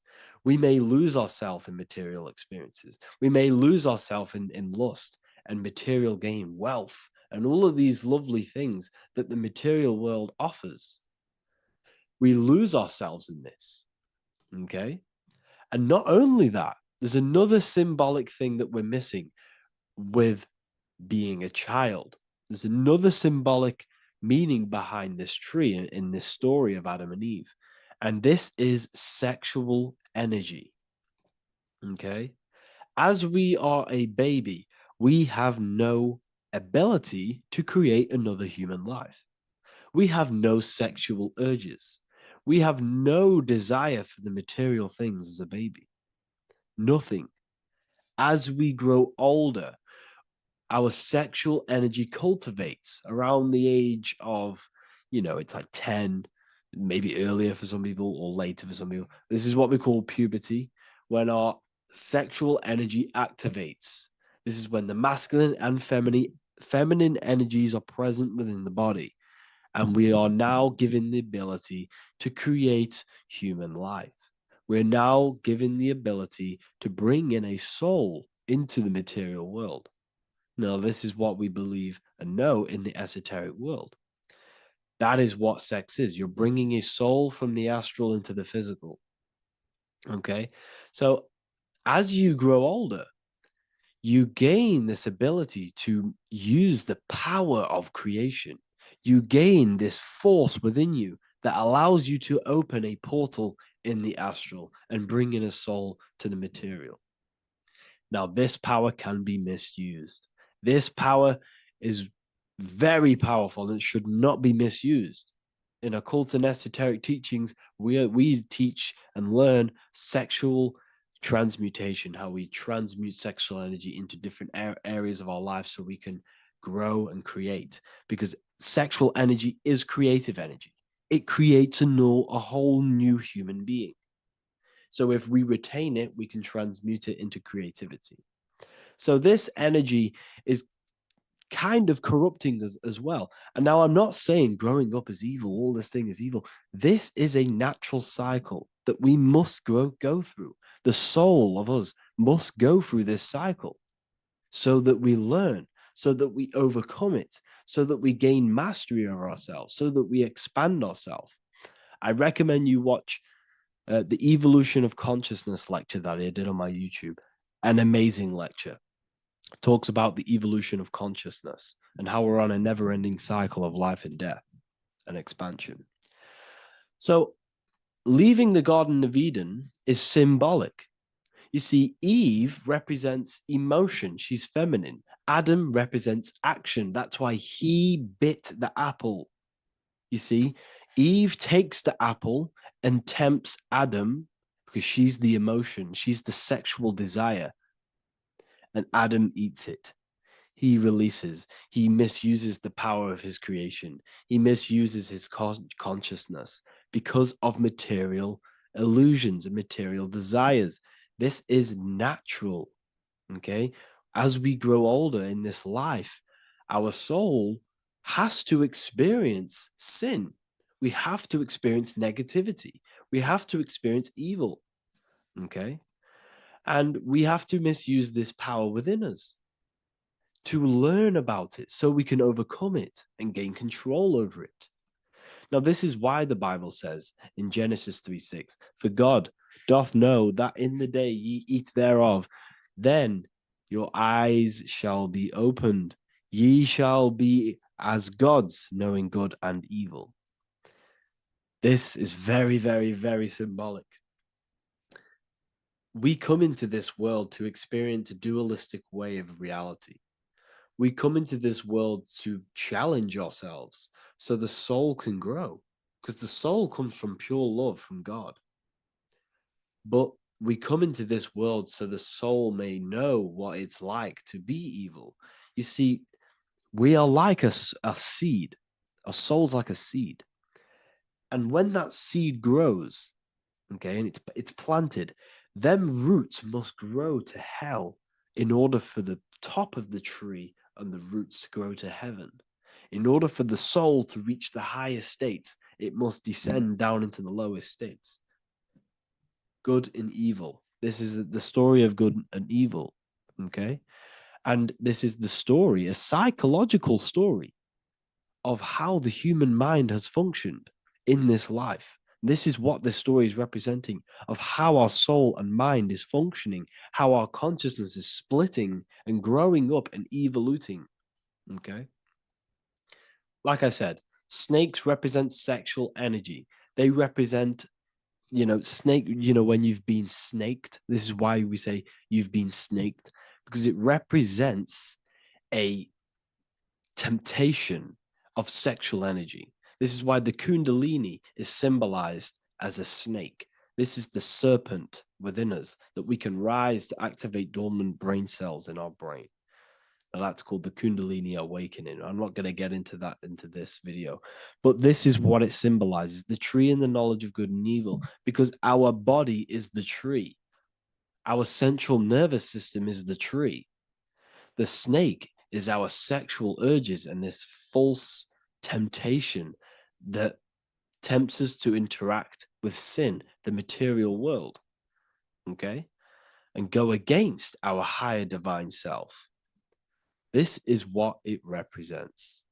Now, it's very, very symbolic. Not everyone is going to agree with this, but this is my interpretation of Genesis based on my research of occultism, symbolism, metaphors, and me studying the Bible. This is my interpretation, and I hope it resonates with you. It might not resonate with you, but this is what makes sense to me, and this is what has made sense to many other occult researchers who are in this space as well. Okay. So please leave a like, leave a comment, leave a subscribe. I'd greatly appreciate if you could, just give me some support on this channel. We're nearly at 100,000 subscribers, which is insane. I just want to say thank you all. And yeah, I will see you inside the university if you join. I'll look forward to mentoring you, connecting with you on the live calls. There's a new symbolism course which is going to be available very, very soon. And yeah, if you join the university, you also get a 30% discount on all of my products, astrology readings, one-on-one calls, all of my books. Yeah, so I hope you gain some insight on this video, and I'll see you in the next video, and I'll see you inside the university.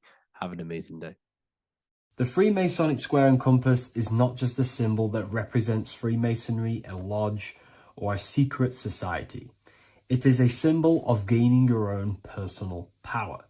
Now, in this video, I'm going to be breaking down this symbol in the most detail I can possibly go into. Most people live in a state of illusion. They live their life impulsively, acting based on their five senses, tasting. They want to feel a certain thing like an orgasm, or they're basically just slaves to external things and their five senses, which leads to a very dark path where you'll never actually become a conscious creator and you'll never actually be internally happy. The Freemasonic square and compass reveals some deep wisdom about this. Now let me break this down. If you want to gain your personal power, listen up. The Freemasonic square and compass is a compass which is used to create circles. Now, if you notice something about the circle, they have no beginning, no end. You can't tell where it begins and ends. It's eternal, which means this represents consciousness. Now, if you don't know what consciousness is, if you close your eyes, you have an internal world. You have thoughts, emotion, visualization. This is all consciousness, spiritual. Then we have the square. The square creates squares or lines, which represents matter. It has a beginning and an end. You can quite see where the beginning of the end is, right? So we can even link this to Leonardo da Vinci, the Vitruvian Man. We see the man in the square with the circle. The circle is the eternal consciousness, and the man is the square, limited to the physical world. But consciousness is not limited. That's why it's outside the square. This is eternal. The body is mortal. The body will die. Consciousness will never die. If we look even closer at the symbol, we notice in this particular symbol, we have the compass overlapping the square. This is very, very symbolic. This represents spirit over matter, also known as mind over matter, consciousness over matter, the circle over the square. Like I mentioned earlier, most people are slaves to their senses. They go through their day and all they do is chase validation and feelings. They eat all day to feel good, which means they're a slave to their taste. They're slaves to their feeling. They masturbate, which means they're a slave to orgasms and external things. They're literally being governed by the external world controlling their internal world. They're literally living life on autopilot. And don't get me wrong, I was guilty of this too. We're all guilty of this when we join this world because we're not taught this sacred knowledge. Until you actually stop and recognize this, you'll be living life on autopilot, literally not even living. You'll be running off subconscious programs, seeking external validation and being ruled by these five senses. The square underneath the compass represents consciousness on top of matter, which means the internal world is controlling the external world. It is the mind controlling matter, and not matter manipulating the mind. In the occult and esoteric world, it's very important that you are conscious of every action that you are taking in your day-to-day life. Never act subconsciously. Always be conscious. What are you thinking? What are you acting? What are you giving your attention?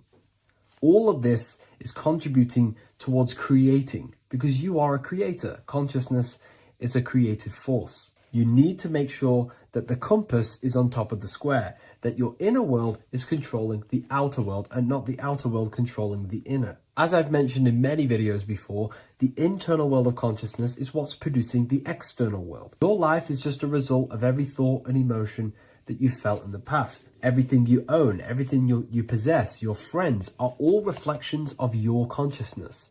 They're all reflections of what you are thinking about. When you change your thinking, your external world starts to rearrange itself. On a basic level, this symbol represents the combination of spirit and matter. You are a spiritual being and a material being. You are heaven, the sky, and earth, the ground. You are heaven and earth, spirit and matter infused into one. You are a bridge between the divine and the earthly worlds. And you can bring down these higher realms of consciousness, thought, imagination, and emotions into a physical, tangible reality. To do this consciously, we need to make sure the external world is not manipulating the inner world. Because if your internal world is being controlled by external circumstances, for example, you have a circumstance happen in your reality, an emotion triggers inside of you, and that emotion is a command to create more of that. And the thoughts that you think are creating more of that negativity. So it's a constant cycle of negative manifestation if you let the external world control your internal world of consciousness. So we need to make sure the compass is on top of the square, that the internal world are commands and not reactions to create your external reality. And not only just to create, but to actually enjoy life. If we let the external world bother our internal world, this means that we have some sort of mental or emotional attachment to the external world. We need to detach from the external world. Why do I say that?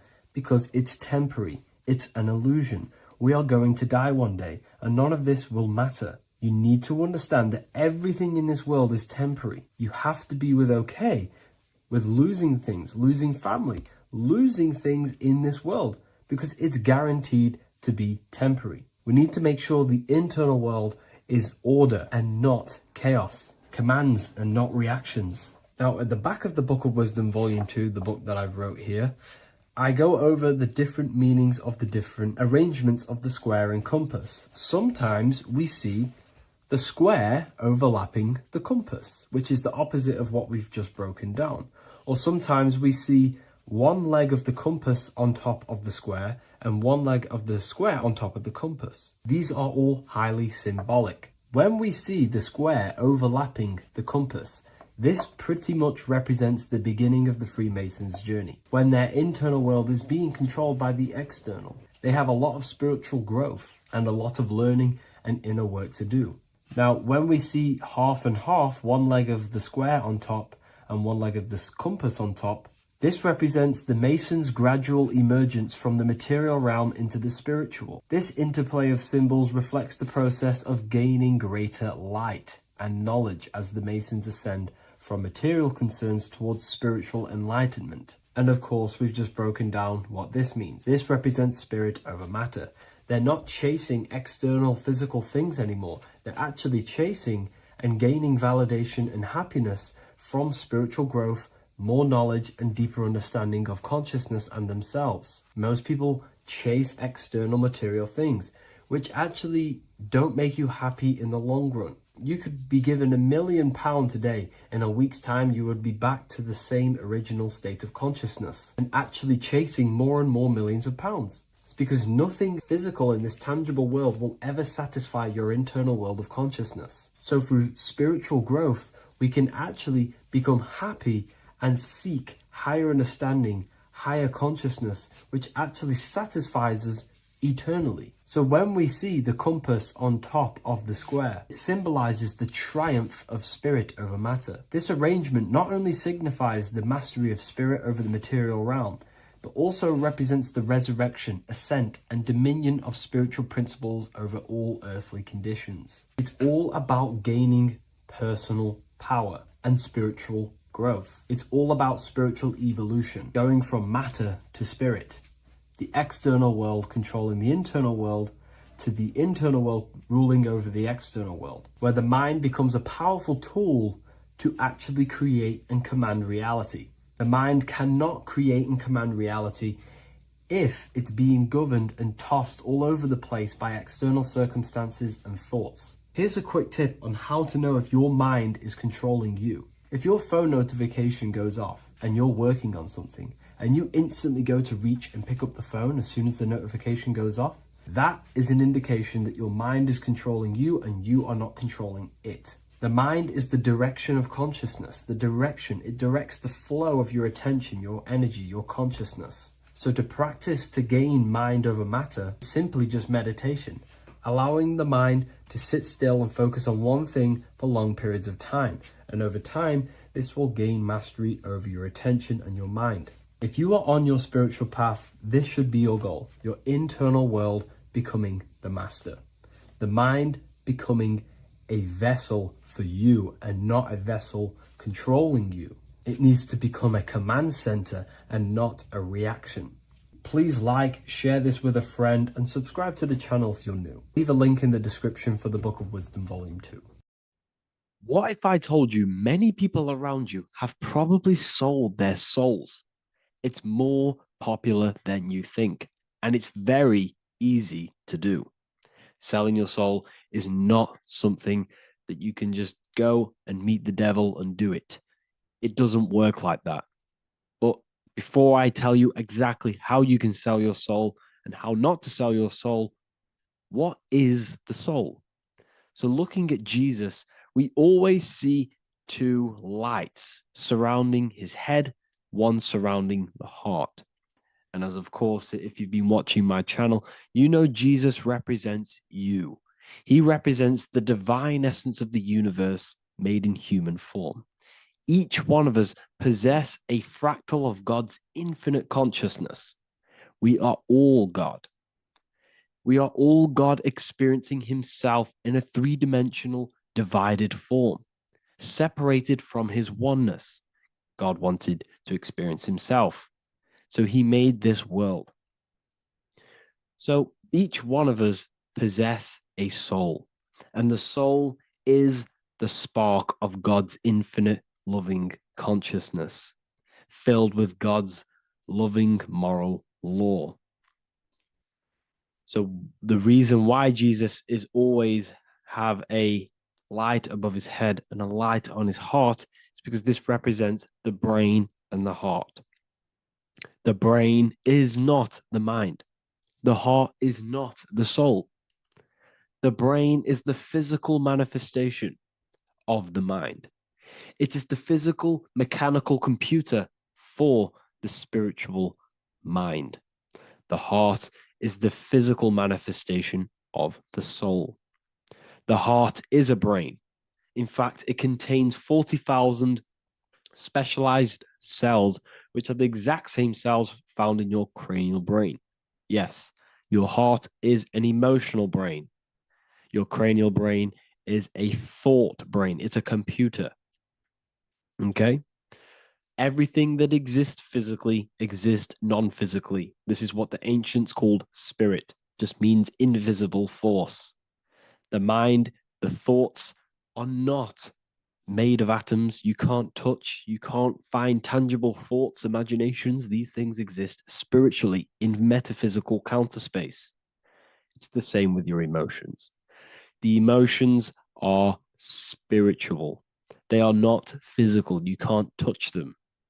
So thoughts are the language of the mind. Emotions are the language of the soul. Sometimes we can become eluded by thought and we can become eluded by emotion. If we are led purely by emotion, we can create illusions in our perception. The same if we rely only on thought. We must balance these two. Okay? So the mind is the creator. The soul is the operator. Every thought we think is being judged by our soul. The soul is the judge. The soul tells you what is right, what is wrong. And even the Freemasons depict this spirit and matter in their black and white checkered boards. White is spirit, black is matter. Matter is dead, spirit is life. This is what this represents. Physical reality is not just physical. For every physical object, for every physical manifestation, there is a spiritual force bringing it into existence. Consciousness brings everything into existence. Before you kick a football, there's a change in your inner consciousness before you take that action of kicking the football. Everything exists in spirit before matter. You existed in spirit before you were physical. We also see this in alchemical Freemasonic artwork. This represents the clouds. This is the mind. This is the heavens. And then coming down into the heart, which represents the earth. The light entering the mind into the heart, because every thought we think is being judged by the heart. The heart speaks to you through emotion. The soul speaks to you through emotion. Every thought you think, your heart is telling you that is right, or it's telling you that is wrong. Why? Why is this?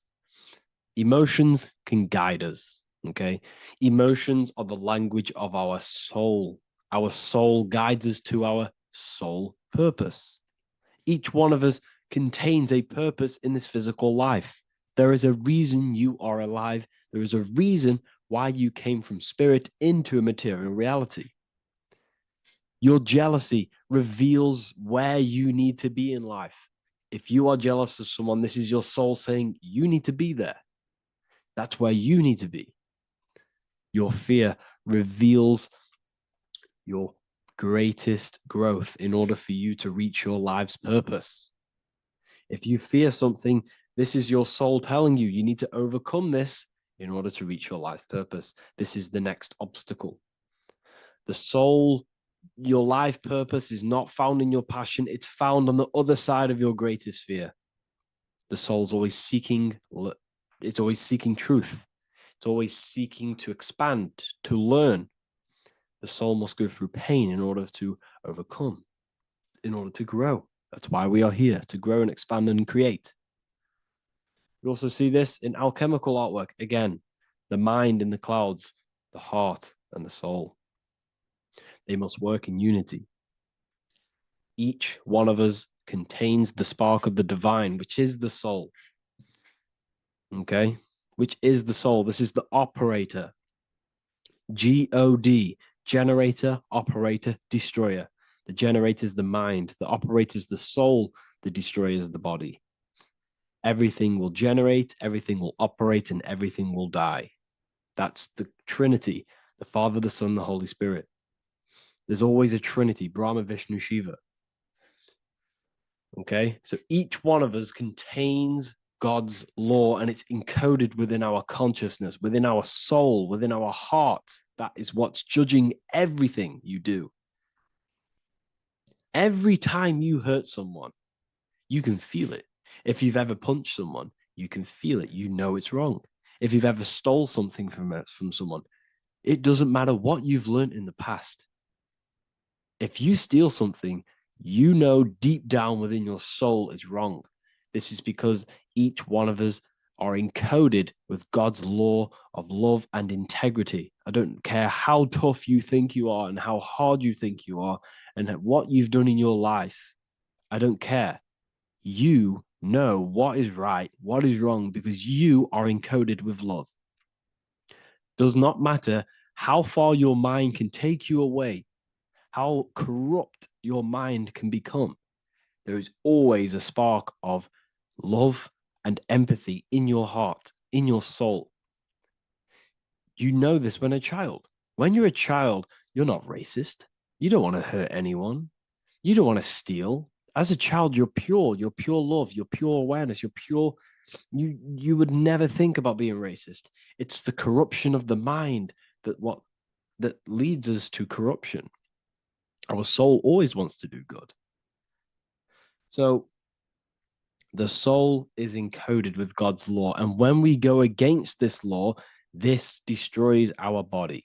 Yes, because your body is electromagnetic, and that's being casted from your heart. So every time you go against the heart's guidance in moral law, we weaken our electromagnetic field, which weakens our body. If you've ever looked at someone who's very negative, you can see them. You can see that they are aging quicker. You look at Scrooge, for example. If you ever watched Scrooge, look at how corrupt he looks. That's his heart. You can see the people's hearts on their face. People who do negative things and have negative thoughts, negative emotions, you can see it in their eyes and their face. It's because it corrupts you. It corrupts the body. It ages the body. Goodness is life. Okay. So can you sell your soul? You cannot sell your soul physically. But what you can sell is your conscience. What you can go against is that moral law. And you can exchange physical material things such as money, fame, cars, houses, business, in order for you can exchange that to go against your inner dialogue. For example, these rappers, celebrities, what are they doing? They're not selling their soul. You can't sell your soul to some entity on the astral plane.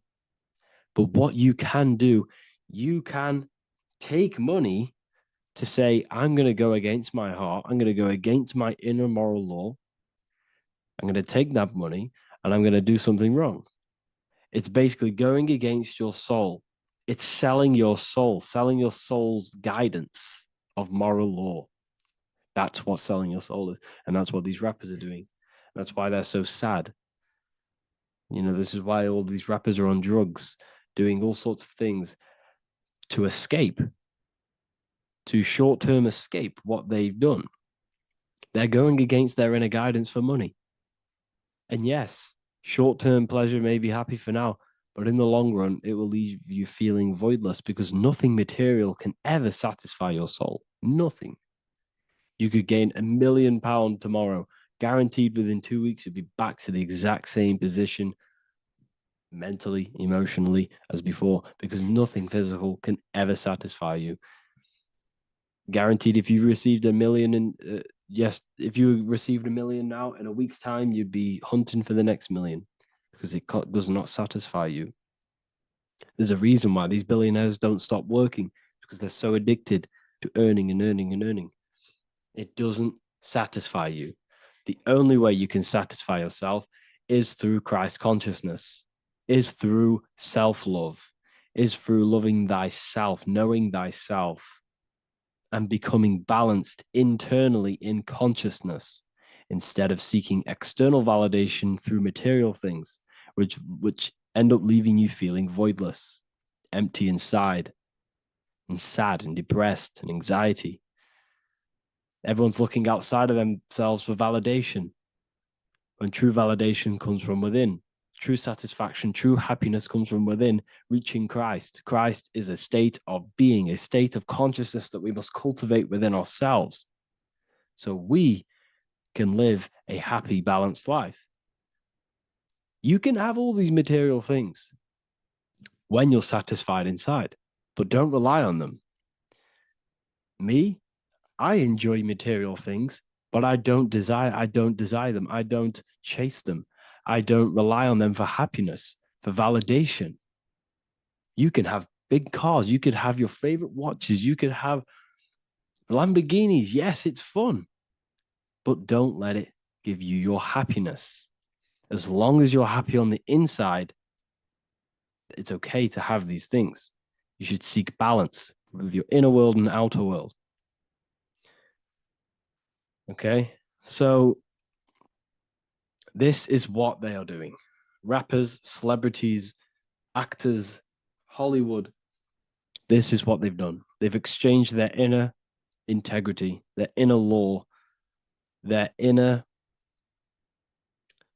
moral compass for exchange for material wealth, fame, money, and cars. That's what they've done. And power. It corrupts you. They slowly corrupt you. So yes, you cannot sell your soul.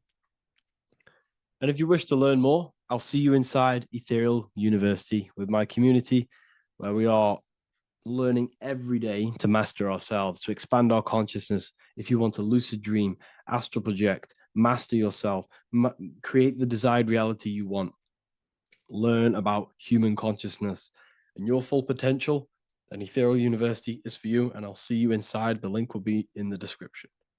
Thank you for watching. Geometry. This is the study of nature, of the codes, the mathematical codes behind physical reality. So today we're going to be going deep into geometry and the true esoteric internal geometry, the geometry that no one really talks about, and how geometry relates to human consciousness. So essentially, what we must understand when it comes to geometry, the basics of geometry is everything is vibration. And this vibration is vibrating on a certain frequency. And this certain frequency creates a geometric shape, which is why in nature we see all of these different geometric shapes. All matter takes form in shapes. So if we put sand on a plate and we vibrate the plate on a specific frequency, we see that the sand goes into specific geometric shapes and patterns. So essentially, matter is energy condensed. It's energy vibrating on a low frequency, vibrating at a certain frequency. So matter is condensed energy. And each geometric shape is manifesting and showing a specific energy. Some shapes carry more energies than others. For example, the cube is what traps energy. A square is what traps energy. So geometry and the flowers are basically how energy manifests itself into physical matter. We are in a world made out of energy or light. Light is energy. So everything is vibration, everything is frequency, and everything is energy. Even the words, each atom in our body, everything. So everything in nature has these mathematical energetic codes. So geometry is basically the study of nature and the shapes that are in nature and their energetic principles. Because like I said, matter is energy. So this is what we call cymatics, when we place water in a petri dish and we shine light on top and we vibrate the water. And we can capture, this creates certain patterns. Each frequency, like you see here, has its own pattern. So what we are seeing here in the physical plane is essentially energy condensed into physical reality. We see it in the turtle. We see it in every single form in nature. Now, external geometry and normal geometry, we normally get taught that this is God's way of creating physical reality, which is essentially true. However, it's far more deeper than that. Far, far, far more deeper. Okay, so what geometry truly is, it's not God's codes to reality. What we must understand is what the brain truly is. And what we must understand is that we are not in the world. We are not in the universe. The universe is us ourselves, and the world is produced by our brain itself. Okay? So the way you must understand how the brain works, so what you visually see, so geometry is to do with what we visually see. And what we visually see is heavily connected with our eyes, which are an extension of the brain. The eyes are the brain. And essentially how we see is energy enters the eyes and each eye goes to the optic nerve, and this energy is transferred into electricity, which travels to the back of the brain, to the visual cortex of our brain. And this is where the image is produced, what we see. Therefore, the world outside of us is truly inside of us. It's a projection from within the brain.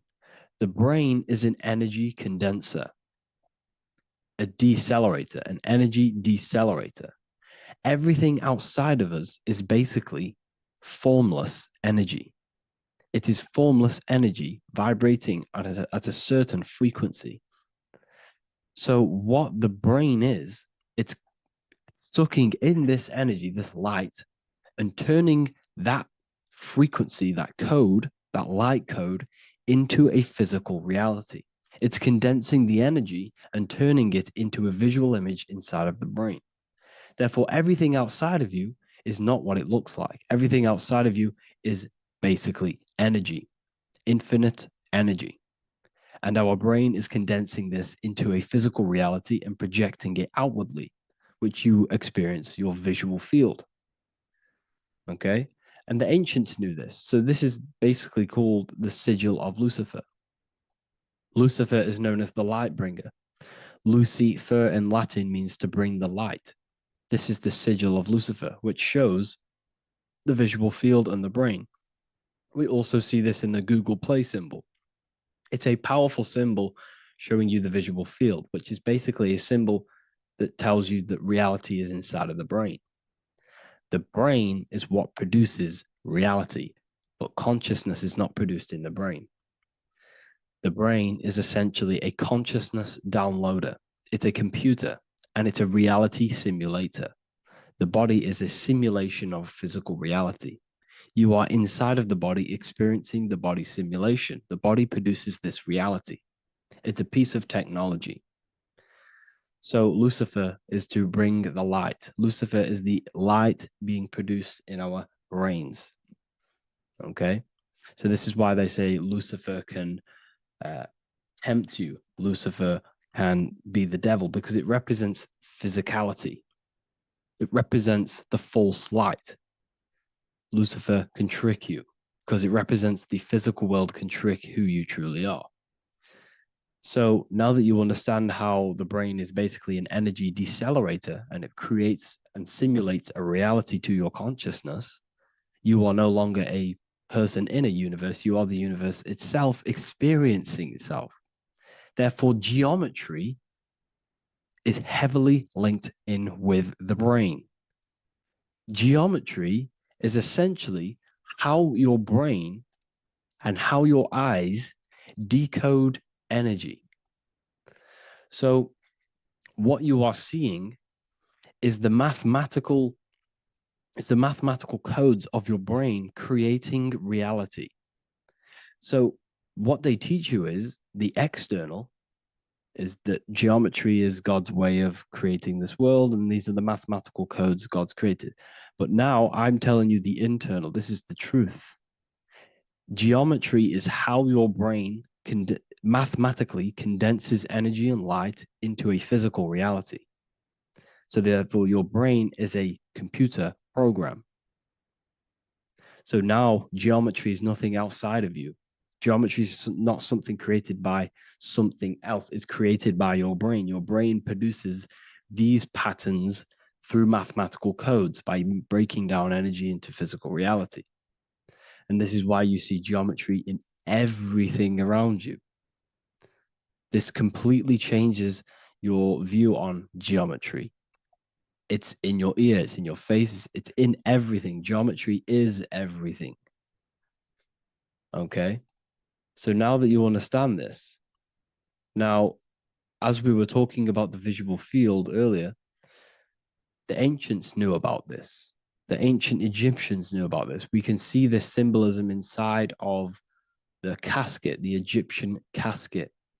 See, this crossover represents the visual field. This represents the back of the brain. This is the left hemisphere, the right hemisphere. And now some of the most simplest teachings in geometry is that straight lines are masculine and curved lines are feminine. And we even see this in the human body. The feminine human body is curvy, and the masculine human body is liney. And even with the genital reproductive area, we have a line and a curve, 0 and 1, the binary code of all creation, 0 and 1, because that's basically all that exists.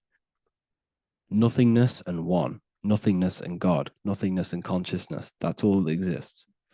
Now that I've told you that, the basics of geometry and the line and the curve and the feminine and the masculine, what do we have here? You see this stick here?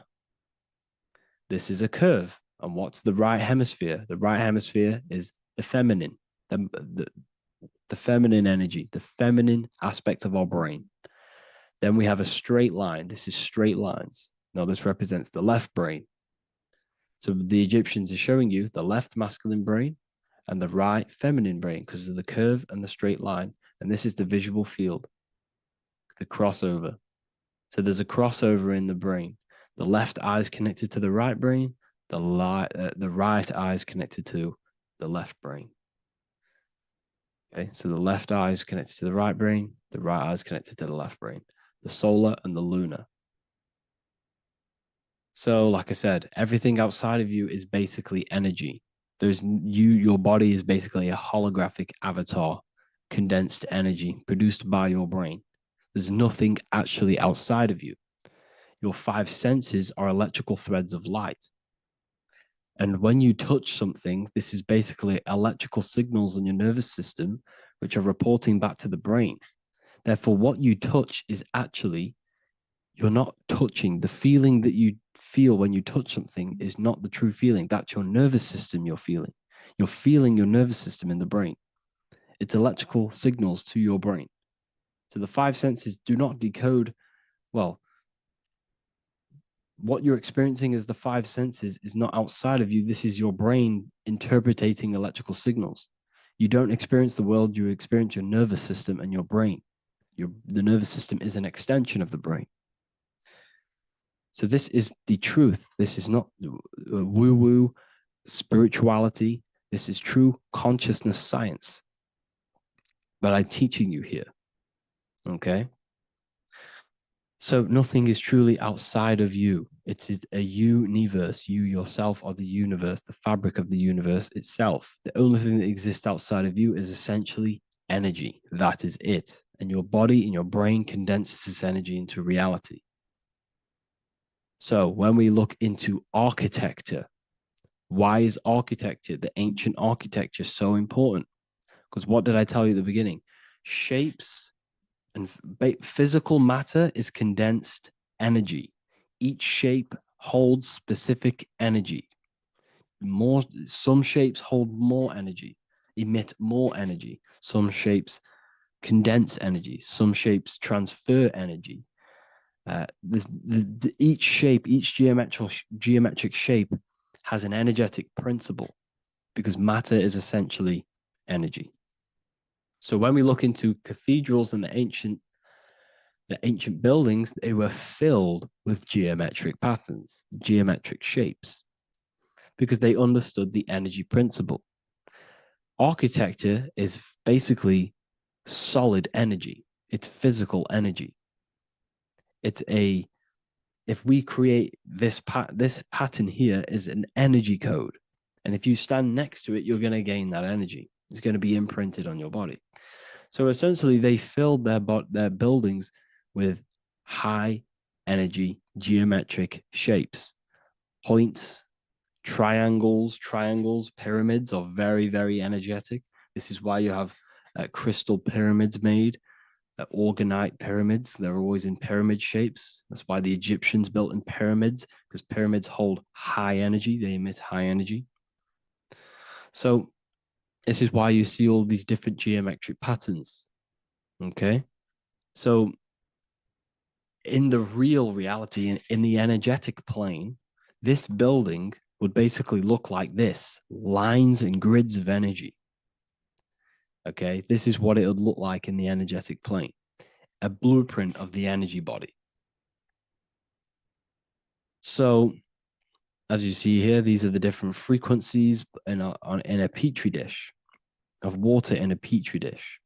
And you can see they are specifically aligned up with these specific patterns. You can see geometry even within geometry. It's fractal. So essentially, when you would stand inside of these buildings, they would imprint the energy of the building in your body because your body is healed through energy. You have an electromagnetic field around your body.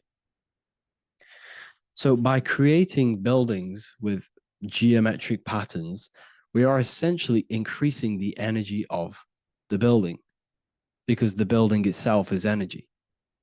Okay. So when we fill it with geometric patterns, we're increasing the energy. We're giving it a certain energetic imprint. So when you stand inside of that building, you're being imprinted with that energy. Okay. So especially with these windows, these stained glass windows. Well, why are they stained glass? Well, color is frequency. So when you have all of these different colors, and not only were they just painted, some of these colors are specific gemstones, crystals, natural stones, which all hold energetic principles. Each crystal is vibrating on a certain frequency. Wood has its own frequency, metal has its own frequency. What you must understand is that everything in nature is not just a piece of matter. It's vibrating. The atoms of wood are vibrating on a certain level, which give it a certain energetic principle. Each crystal is vibrating. The atoms of the crystal are vibrating on a certain frequency, which give it a certain energetic principle, quality. So each thing, this is why the ancients were obsessed with natural stones, natural things, crystals, natural metals, and they wore different metals, different things like copper on their bodies because they understood the atoms of these natural things are vibrating, which give certain qualities to you if you wear them. So you're not wearing it, you're basically putting that frequency onto your body because they understood this is energy. If I put copper on my body, I'm not putting copper on the body. I'm putting the frequency and the energy of the atoms onto my skin. And that frequency of them atoms are going to vibrate my skin, that frequency, and heal my body. So this is why this is so important. So each building is an energetic code. Okay. So when you stand in these buildings, it can heal your body. This is why when people walk into these ancient churches, they feel like they've met God. They feel a certain way. They feel so amazing when they enter these churches. They feel holy, for example. It's not because God's there. It's not because these man in the sky dwells in these holy places. It's because the energy of these buildings affect our consciousness. They increase your energy. They raise your vibration. They heal your body. They heal your cells. They imprint the water in your body, especially with these stained glass windows. Like I went a bit on a tangent there, but these stained glass windows were encoded. Well, they use different gemstones, different lights, different colors. And when the sun would shine through this window, well, what's the sun? The sun is light. Light is energy. The sun's light would go through this filter of the window of the crystals and the different gemstones and the different colors, and the sun's light would be encoded, imprinted with these crystals, with these colors and these natural glasses, which have healing energetic principles. And when you are inside that building, the sun's encoded energy of the window would be imprinted into your body, into your energy field, and it will heal your energy field, and it would heal your body, your cells on a cellular level. Because your body is what? 60 to 70 to 80, some people say 80% water. And water is encoded with vibration. If you say certain things into water, it gives it a specific geometric pattern, like I broke down in the beginning. If you say love to a water and then freeze it, it will go to this. If you say hate, it will go to a distorted pattern. So when you are in these buildings, you're being imprinted by the energetic codes of these buildings, the energetic principles of the windows, of the structure itself. The ancients never used to build in squares. Their buildings, their insides were never square rooms because they understood squares trap energy. They always had pointed roofs so energy can escape. So there's many little things that we need to look into geometry. For example, when you see magicians, when you look at ancient magic, why do they stand in circles with different geometric patterns? They use different geometric shapes. Why? Because shapes are energy. They hold specific energy. So when the magician stands in a circle with a pentacle, they're working with the energy of that pentacle. You can work with different energies based upon the different geometric shapes that you draw. And you can use this in your structure, in your architecture, in your work, and it can influence everything. So this is the true geometry. I hope you gained a deeper understanding on geometry and how it relates with you and your consciousness. Like I said earlier, your brain produces geometry. It's basically how your brain decodes energy. It's not God, how God creates this reality. And no, you're in this reality. You are the reality itself. Your body produces the reality. Therefore, geometry is one with you. So therefore, if I play with the geometry of the buildings, for example, like the government have, everything's in squares. If you look outside, everything's a square, everything's a rectangle. You go to a city, every window is a rectangle, every building is a rectangle. You live in a box room, everything is boxed and squared off in this reality, in this modern society. Why? Because they're trapping energy. The cube is the most simple geometric shape, which basically condenses energy and it traps energy. And if you subconsciously see squares all the time, your phone's a square, your TV screen, everything's a square, your keyboard, your desk. Go and look at the ancients. They never used to build in squares and cubes. And if you go into nature, you'll never see squares and cubes. Nature doesn't create squares and cubes.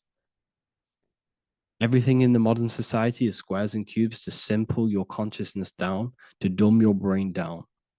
So the ancients built very, very complex structures. Why? Because they understood what we see affects our brains, because our brains decodes reality and creates reality. If you see a sophisticated building, this is going to give you a sophisticated mind and raise your IQ levels over time, subconsciously.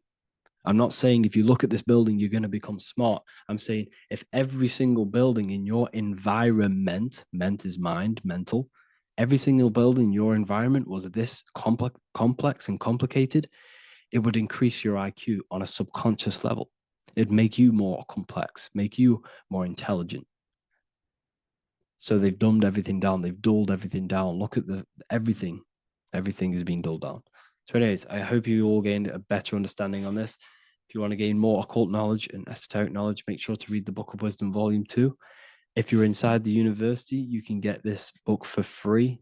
Go to the general chat area and follow the instructions and you can order yours for free. Truly life-changing stuff. Because the issue is with the world is that no one really understands who they are, what they are, and why we are here. That is the issue for people's depression, for people's wrongdoings. They don't understand who they are, what their emotions are, what their mind is, what their body is, what reality is. This book gives you that. This book gives you the sense of understanding, the sense of well-being that will give you a better life because you understand life and what life is. And if you truly want to take your studies to the next level, we have the Ethereal University. This is the place for truth seekers where you can connect with like-minded people so you don't have to feel insane, because not many people think this way. I've been there when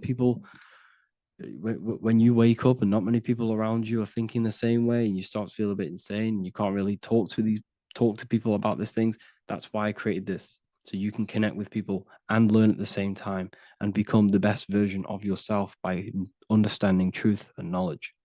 If you join, you'll gain access to free live calls every single week, every single Saturday morning.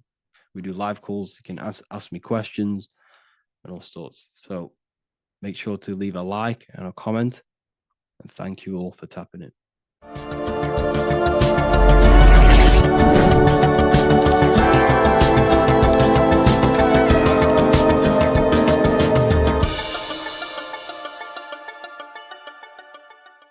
Creation demands destruction. Every time you release your sexual fluids, you're destroying a part of yourself to create an extension of yourself. For example, if you want to create a business, you have to destroy your time, attention, and energy in order to create the effect of the business. All creation demands some sort of sacrifice or destruction. This falls under the law of polarity in the universe. It's the same with your sexual fluids. Your sexual fluids, especially as a man, contains minerals, all the minerals in your body. It contains your vitality. It contains your DNA. It contains the blueprint of you, and it can create a whole new human being. You are literally playing with the power of creation if you are releasing your sexual fluids too much. Sexual fluids also extend beyond the physical plane. They contain astral forces because all physical creation is a mental creation. We live in a mental universe. Everything begins as a thought in the mind, then the thought takes the form and the body of imagination, which is an astral force. Imagination turns into etheric emotional energy. Then the etheric emotional energy turns into the physical action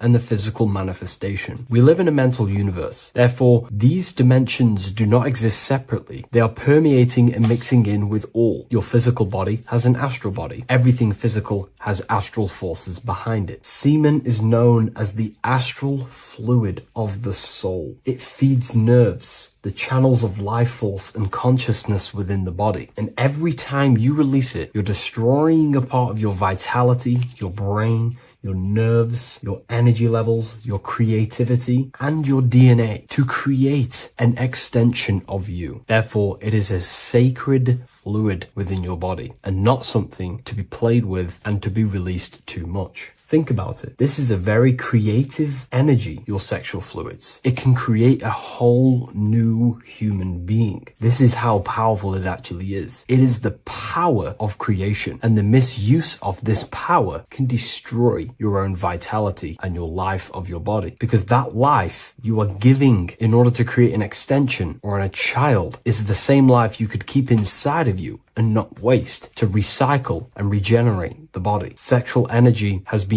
for thousands of years associated with regenerating the body, longevity of life, and maintaining youth. Not only that, every time you release your sexual energy, it floods the brain with dopamine. Dopamine is the brain's reward system, created within the middle of the brain. It releases every time you've achieved something. However, sex or an orgasm is the most powerful feeling you can feel. It's the most amazing, intense feeling and release of dopamine you can possibly feel as a human. Therefore, if you flood your brain with this high amount of dopamine every single day, you are getting the epitome of human feelings every single day. Therefore, you will become numb to everything else in reality. You won't be able to enjoy the small things in life. And I know this firsthand because I experienced this myself. As soon as I stopped, this is when I started to enjoy the little things in life, seeing family, and I actually gained more energy, more ideas. We'll get into this a bit later. It is a creative energy. It creates a whole new human being. Therefore, if we maintain this energy, we can maintain our creative power within us, because that's what we are. We are all creative beings, moving energy from higher dimensions of consciousness, the mind, into lower dimensions of consciousness, the physical world. You hold the power to create. You are not in a world. The world is working through you. You do not possess a life. Life is working through you. You are not in a universe. You are the universe. It's moving through you. There is no past, present, and future. The present moment is you. When we release every single day or frequently throughout the week, like I said, we're triggering the brain's reward system, dopamine, which makes you feel as if you have already achieved something. And if your brain is telling you you have already achieved something by overusing your sexual fluids, then you will not have the motivation to achieve other things in your life. I know this firsthand. I became very lazy. I didn't want to work. I didn't want to do anything because subconsciously my brain felt as if I've already achieved. If we look at the symbol of the Baphomet, we notice the Baphomet has horns and a goat head. Now we look at the word horny. When you become sexually aroused, it's known as horny, which is the horns, representing the lower mind. The lower mind is the mind we use for our animal instincts. We have two parts of our mind. A higher mind, which is contained of higher thought, which chases spiritual things such as love, wisdom, knowledge, and God. Then we have a lower mind, which chases the things of the material world closely associated with the ego, chases validation, material gain, status, and physical sensation, physical pleasures. It is these physical pleasures that can keep you in an endless loop, making you feeling empty inside, because nothing material can ever satisfy our internal world. Nothing. You can achieve millions of dollars. You can achieve your dream house, your dream car, your dream watch. And if that is the only thing you are chasing, you will feel empty inside when you achieve it, because nothing of this material plane can satisfy you. Nothing of the lower mind can ever satisfy you. This is why we must sacrifice the lower mind and overcome the lower mind and the lower instincts. One thing I found amazing when I mastered my sexual urges and my lust is that my mind became a lot more clear. The thoughts and the time and the attention that I used in my mind to go towards lust, sex, and chasing these things was taking up a lot of mental space, time,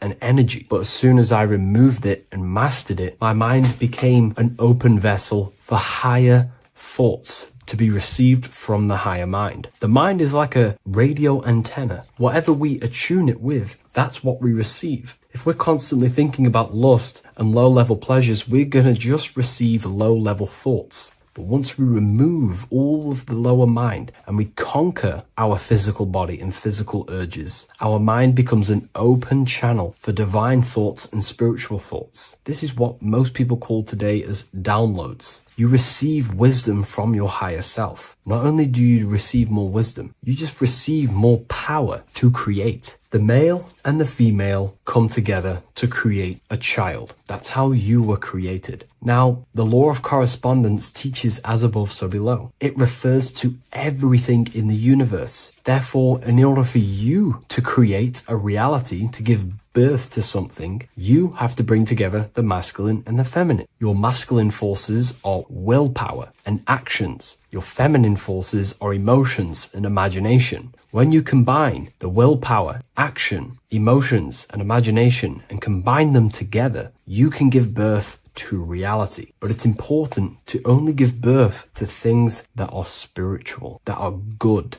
that are for the benefit of yourself and humanity, and not for the ego and the lower mind. Killing our lower mind is essential for spiritual ascension when we die. The thoughts that we give the most attention and energy to when we die are pretty much the same thoughts that we're going to think when we die. When you die, your physical body and external world is stripped and you're left with your internal world of consciousness, more than likely be resonating within the lower astral plane before you move on to any higher dimensions of the astral. It's important that we kill any addictions such as sex, food, attachments, emotional attachments to people, any desire for material things before we physically die. The Hindus taught this, Buddhism taught this, the ancient Egyptians taught this. We have to remove the desires in our heart for material and things before we physically die, because when we die, we cannot fulfill physical pleasure. Therefore, we will create our own suffering within the astral dimension. So sex is the biggest part of this. We have to remove the desire for sex or releasing any of our sexual fluids before we physically die to master ourselves. And not only that, it's going to benefit the way you feel, the way you think, the way you act towards people once you have mastered this. Porn psychologically damages you. You are quite literally the person in the corner of a room watching two other people give pleasure to each other. Psychologically, that is not good. And what happens in darkness is always revealed in light. What you do in your alone times will show in your confidence, in your eye contact, in your presence, in your aura, your energy. You cannot hide things that you do in the dark, because they always reveal themselves in a subconscious way, whether physically or through an energetic spiritual way. Sex can be known as sacred energy exchange. You are exchanging energy, bioelectrical energy. It's a scientific fact that when you hold hands with another person, your brain waves of each individual become synced. Your emotions sync. And you exchange electromagnetic energy because you are an electromagnetic being. When you have sex with someone, you are literally exchanging emotional energy. Your aura is not just an electromagnetic field. It is literally a manifestation of your internal consciousness. Your consciousness contains your thoughts, your beliefs, your traumas, your emotional state.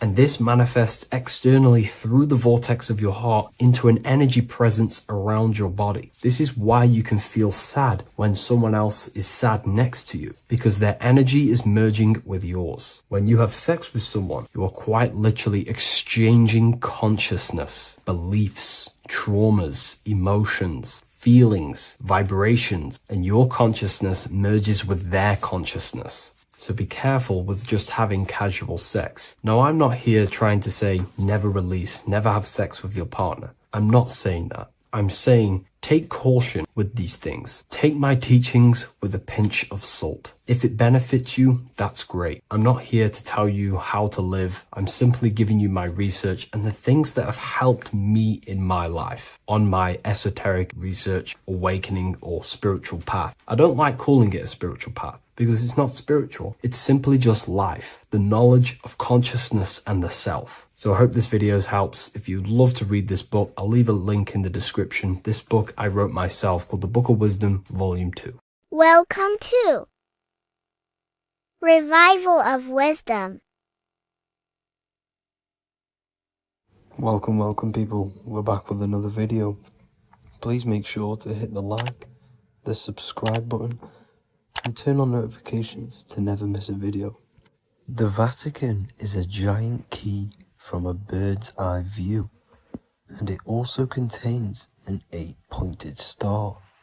The Anunnaki Sumerian gods also depicted this 8-pointed star. The sky god Anu from the Anunnaki also uses the 8-pointed star for his symbol. And even Freemasons depict an 8-pointed luminary with a ladder and a key. This is symbolizing the key to ascension up to the 8-pointed star, which is Polaris. Polaris is always depicted as an 8-pointed star. Polaris is the standstill star at the very center of our realm, which is perfectly aligned with the North Pole. The Earth is a giant torus field, and at the center is where the most electromagnetic energy is stored. This is why all compasses point to the north.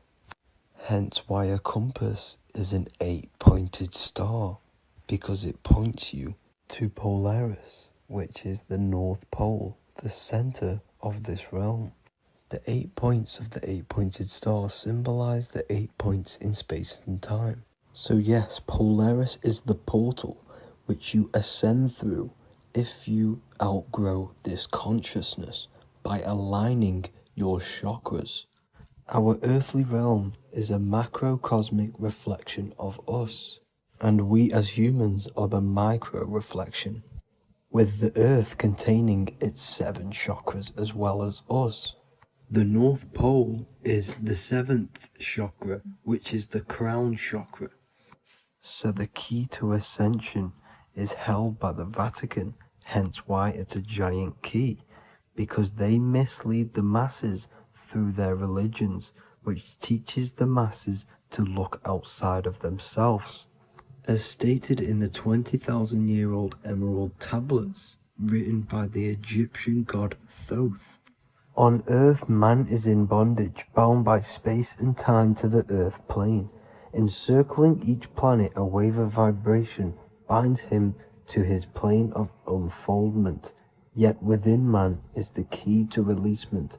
Within man may freedom be found. So the 7 planets are associated with each 7 chakras. The lowest chakra being the root chakra, which is associated with Saturn. This is why the elites love Saturn and reflect it in all of their symbols. Because the chakras are an ascension of spiritual principles, starting from the material and ascending up to the spiritual, the crown chakra. However, evil love bondage, and they are trapping souls in the physical realm by stopping and provoking the ascension process. They do this by abusing the energy of Saturn, and Saturn is associated with the lowest chakra. The lower 3 chakras are associated with survival mode, which keeps the consciousness in a constant state of fear and only aware of its surroundings. Once you start to ascend up your chakras, you become more consciously aware of spiritual deeds. And this is the process of returning back to your true spiritual form. Going back to Polaris and its connection to ascension, Kanye West symbolizes this on his music video 24. As you see him rise up into the sky, you see an 8-pointed shape around him, which symbolizes the 8-pointed star, as you see the beam of light. And even NASA symbolized this in their Space Delta logos, a bear holding a key with an arrow up to Polaris, the 8-pointed star. Here's another NASA logo of an arrow from the Earth to Polaris. The series Lock and Key on Netflix is all about portals and doorways, and they have the Kundalini energy as one of their keys. Kundalini energy is the energy which rises up the spine, the 33 vertebrae, and activates the third eye. The third eye is the spiritual gland which connects humans to other spiritual realms. We are not the body. Our spirit, our soul inhabits the body. We exist physically, spiritually, and mentally. Therefore, we are multidimensional. The intellectual and spiritual inhabit the body. Therefore, this is just an avatar within this timeline. However, within each and every one of us, we all have the key to releasement, as says in the Emerald tablets. This releasement is ascension, up until higher states of consciousness. As stated in the Emerald tablets, man is in process of changing to forms that are not of this world. Grows he in time to the formless, a plane on a cycle above. And another one saying, man is a flame bound to a mountain, but we in our cycle shall ever be free. Know ye, O man, that when ye have progressed into the cycle that lengthen above, life itself will pass to the darkness, and only the essence of the soul shall remain. That's it for this video. I hope you all enjoyed. Please feel free to leave a like, subscribe, and comment any subjects you want me to talk about. God bless you all.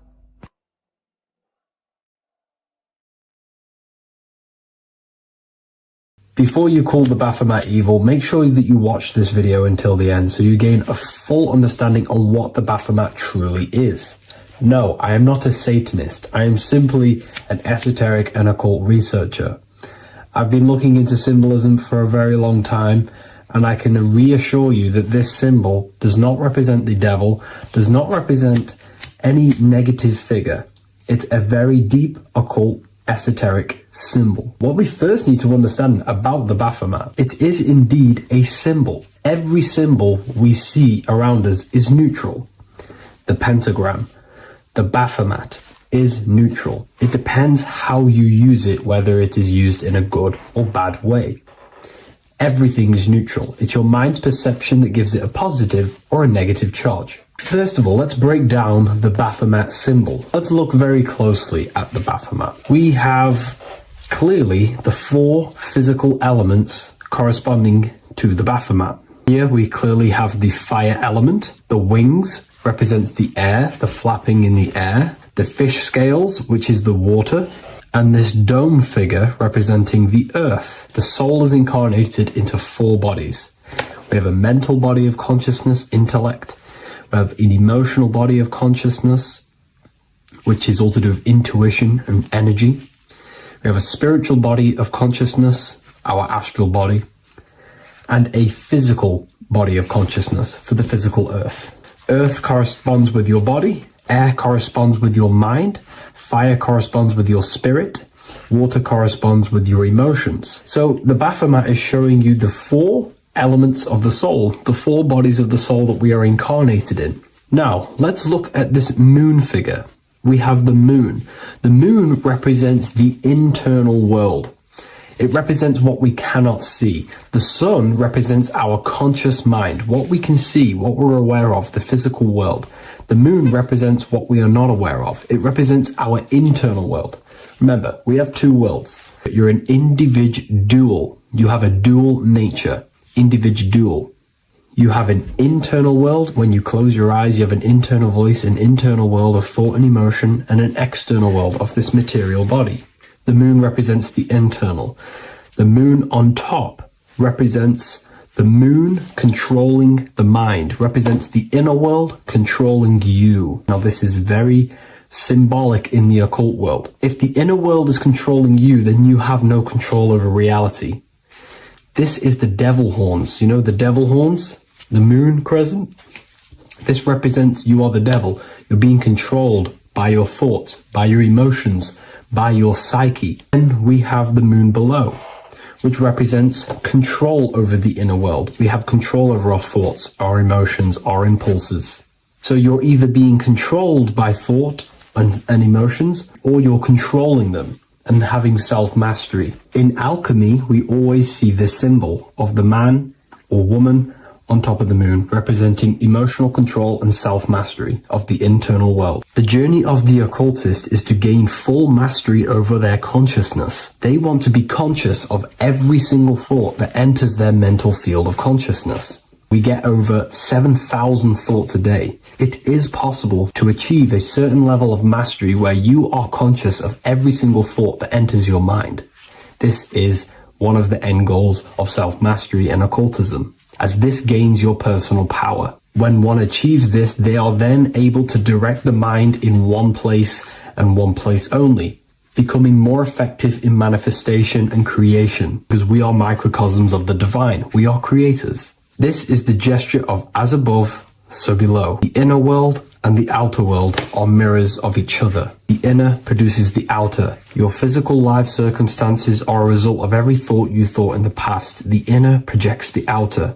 If you want to produce a change in the outside world, you got to produce change in the inner world of consciousness first. As above, so below. As within, so without. This corresponds with absolutely everything in the universe. Now we have the goat head, which represents the animal self. This represents the lower carnal mind. Lower carnal mind, which is earthbound, because a goat is on the ground. It's not a bird, it's on the ground. It represents the lower self, the beastie nature, the one that tells us to hate, to steal, to eat all the time, to consume. It's the beast within us, the beastie side of our consciousness. It has a human body resembling this, the human in the beastie nature, or we have the spiritual nature, the higher self. In essence, this symbol of the Baphomet represents the higher and the lower self of human consciousness. It represents the higher and the lower. To conclude all of this, the Baphomet is a symbol that represents the 2 paths that one can take. We can take the beastie path and become an instinctual animal, our body, or we can take the divine path of reaching our higher self. It is a symbol that represents the higher and lower self and the 4 different bodies of consciousness. In essence, this does not represent Satan or the devil. The devil represents the lower aspect of our human psyche. The war between Jesus and Satan is symbolic and allegorical for the war that happens within our mental field of consciousness.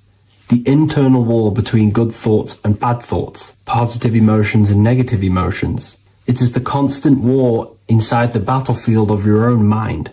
Jesus, Satan are symbols, characters that are symbolic of aspects of your own consciousness, because the universe is mental. The only thing that truly exists is your mind.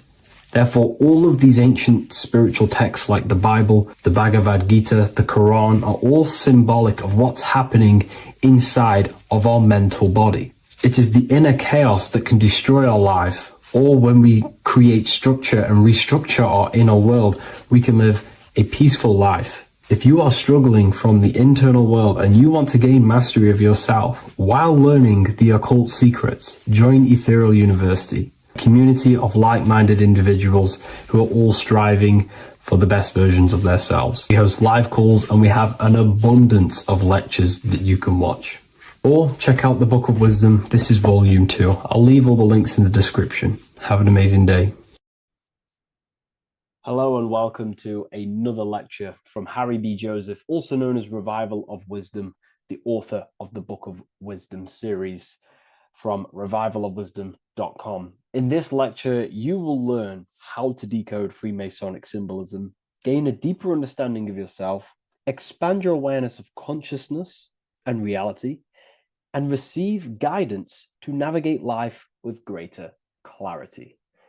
So today we're going to be breaking down this particular piece of artwork, this Freemasonic artwork, and how this relates to you and reaching a higher consciousness. Because ultimately, this is what it's about, okay?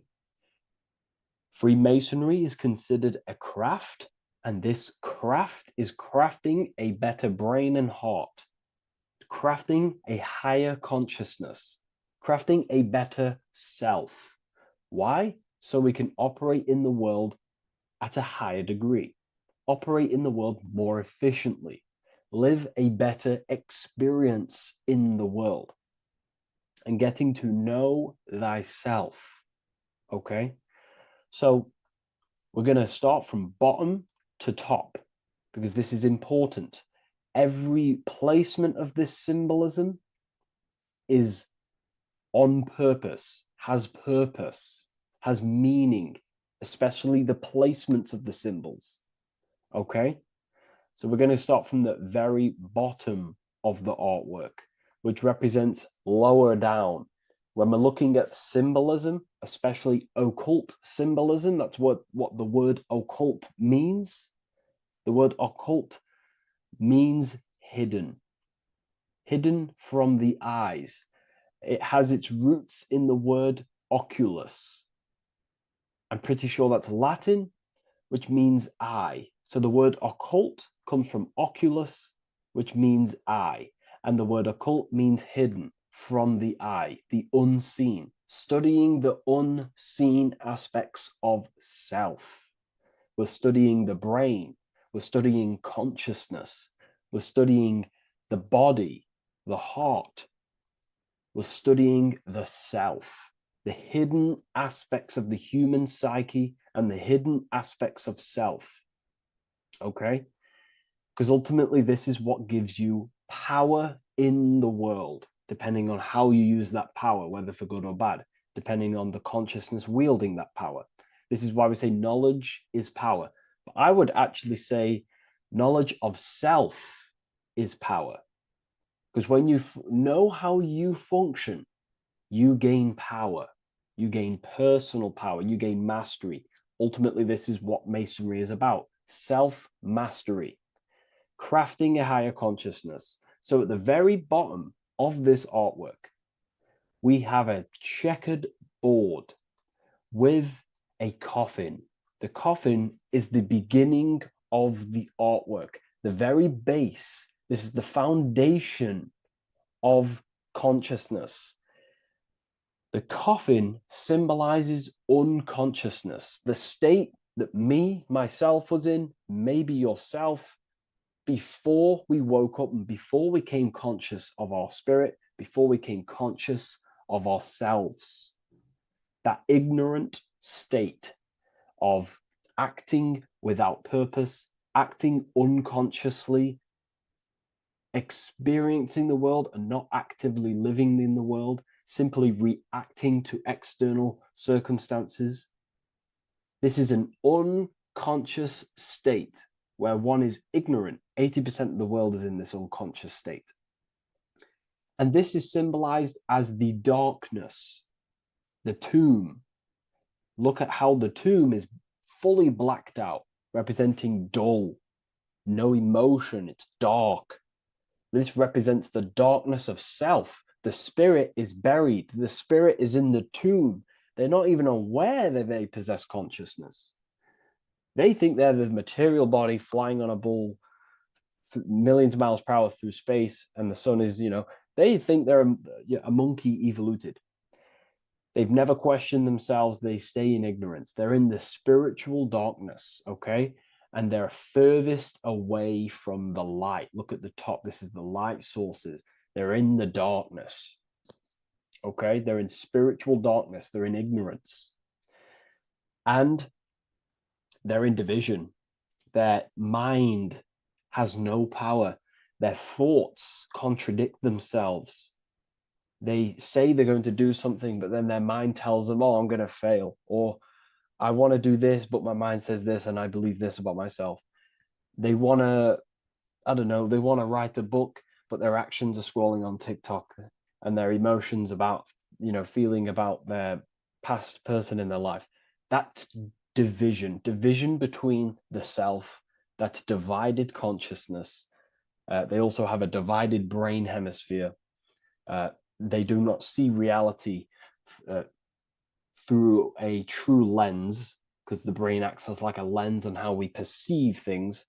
And if the brain hemispheres are not aligned, then we cannot see reality the way it actually is and truly presents itself, neutral. If we're left hemisphere dominated, we see everything as divided. Nothing's interconnected, nothing's a whole. But if they're, right hemisphere dominated, they see everything as a whole. We need to look in the middle of that, okay? So we'll go into that a bit later. But ultimately, they're in a divided state of consciousness. They're in ignorance. But the tomb, the tomb is symbolic of that. The tomb is, you're not even aware they are divided. They think everything's right in that state. I was like that. My family is like that. They're not even aware of themselves, and you try and say something to them, and they don't even know they're in division. They don't even recognize that they're in a bad, low, earth base consciousness. Okay? So when we get out of the tomb, which is representing by a spiritual awakening, we get out of the tomb, we realize, wow, I possess consciousness. I've woken up. You're waking up to the things in the world, and you wake up and start to see the world for what it truly is. When you become aware and you rise out the tomb, you're born again. You start looking within. You start to become conscious of your thoughts. You start to become conscious of your actions. You start to become conscious of the evil in the world. You start to become conscious of the things. You rise out the tomb. You start to become conscious of your intuition. You then step on the checkered board. The checkered board is now you realizing you're in a divided state. Okay, so you're now putting down the ego, because remember, when you're in the tomb, the ego is fully in domination over consciousness, over your consciousness. It doesn't allow you to say that you are wrong. It doesn't allow you to think that there's evil in the world. It doesn't allow you to believe you have a spirit. It doesn't allow you to see that there is maniacs running the world and trying to control you. The ego is so stuck. But when we start to realize this is part of our awakening, we start to realize that the ego is trying to keep us safe at all times and keep us locked in that state of thinking and believing that we were in before. It's always seeking safety. Okay? So when we come out the tomb, we start to put down the ego and start to, how do I say this? We start to acknowledge that we were wrong about the world. And that is a lot about awakening. You have to acknowledge that you do not know everything. There are people with such higher knowledge. Okay, so when we come out the tomb, we put down the ego. We start to actually say, I was wrong about the world. I was a victim of mind control. I was in ignorance. I was in darkness. Spiritual, I'm divided. My thoughts, emotions, and actions are not aligned. My, my intuition and my action are not aligned. I'm not taking action on I'm not taking action on what I know is good. I'm taking actions against what I know is good. That's a sin. That's a sin against the spirit. Okay. So when you acknowledge this, you acknowledge you're in division, you then take the first 3 steps, which is the Freemasonic Blue Lodge degrees, these 3 steps. Okay. Ultimately, this checkerboard represents illusions as well. You're in an illusion. Okay. This is why we see it heavily used in the music industry. It represents base consciousness, base level awareness, 5 sense thinking. It represents you versus me thinking, walking down the street and thinking everyone's trying to hurt you, and it's always you versus me, judging people in your own mind. That's low thinking, lower thought. And not to notice squares. Squares are an unnatural state. They're an unnatural shape. We do not see squares or 90-degree angles in nature. It's the lower mind. So it represents base consciousness, base level awareness, only aware of the physical body, only aware of the 5 senses, never looked within. That is the base. And this is the foundation we have to rise up to the light from, up to higher consciousness. So this gives us a strong foundation when we realize this about ourselves, that we were in division. Our thoughts, emotions, actions were not aligned. Our brain hemisphere was not aligned. I'm not thinking with love of the heart. Okay. So that is the state we're in. Now, hopefully that's cleared things up about the chessboard. Before we move on, please leave a like, maybe a comment if you wish for me to discuss anything in the further lectures. Please smash the like button, and it would really help me out. And share this with a friend who is interested in the occult. Okay, so the steps are the first steps of the Freemasonic degree, the 3 Blue Lodge degrees. Now, this can be represented as the number 3, a very powerful number, a very symbolic number. Number 3 is the 3 expressions of consciousness. How do we express consciousness? How does consciousness express itself? Well, there are 3 ways. We think, consciousness thinks, consciousness feels, and consciousness acts. They are the 3 expressions that we express our awareness and consciousness. So we're looking at thought, emotion, action. We're also looking at the 3 brains: the reptilian brainstem, the mammal limbic brain, and the neocortex. The reptilian brain governs basic functions of the human body: breathing, surviving, scanning the environment for threats, automatic responses, eating, scanning for food, base consciousness. That's the reptilian brain. That's what most people operate their lives in, including myself before I woke up. I'm not trying to sound big-headed, but this is the truth. Ignore my tone of voice, ignore my voice, focus on the words I'm saying. If you're judging, that means you have divided thinking. It's always you versus me. So we need to get out of that thinking of you versus me all the time.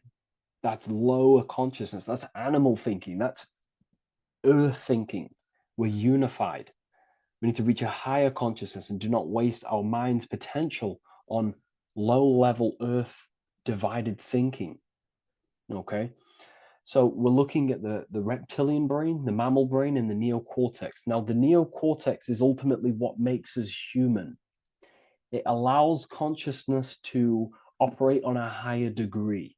Okay? This is what makes you human. The neocortex. The neocortex.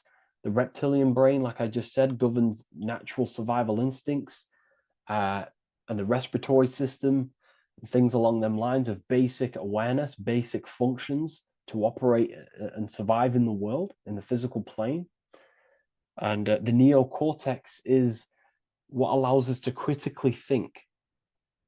Okay, it's what allows us to be human, be aware of ourselves. Okay, not. I don't think animals have neocortexes. Don't quote on me on that, but this is the part of the brain that makes us human, and it allows us to think deeply, to create masterpieces like we can. Humans have massive potential in creation. Look at the world we live in. This is because of the neocortex. It allows us to critically think and self-reflect. Now, when we start to operate from higher thought, we start to think with higher thoughts, the higher parts of the mental dimension, we ultimately start using this brain more. We start functioning from the higher brain. Now, this is why Neo from the Matrix is called Neo, because he uses he was in the reptilian brain. If you watch the film The Matrix, if you notice, he gets plugged out of the Matrix and he's plugged in on the back of his neck into the brainstem. And when he's plugged out, his name's Neo, which is neocortex, using the higher brain. It's what awakens the self. It allows consciousness to function on a higher degree compared to animals. Okay, so we're looking at thought, emotion, action. We're becoming conscious of thought, emotion, action. Becoming conscious, what am I thinking, what am I feeling, and what am I acting in the world? And what can I do to master these, to operate more efficiently in the world? How can I use these towards higher consciousness and use these actions, these thoughts, emotions, actions to reach a higher state of awareness of self? So when you go through the first 3 degrees, you enter the doorway. Now, this is symbolic of a doorway. Now, looking at this with a right hemisphere dominated view, you would see a doorway, right? The right hemisphere sees this as a holistic doorway, right? You see a door, you're gonna, you enter the stairs, you go through the door, right? But at the left hemisphere is now going to dissect and analyze each individual little part of this, right? So the right hemisphere sees the trees, the left hemisphere sees the woods. So to dissect this down on a right hemisphere, going back to the right hemisphere, we're entering the door. The door is symbolic of entering the unknown. You're entering a higher consciousness. You're entering the door. You're going beyond. See, this is the earth here in the background. This is the darkness. The darkness represents the abyss, the unknown. You're entering in the self. Okay?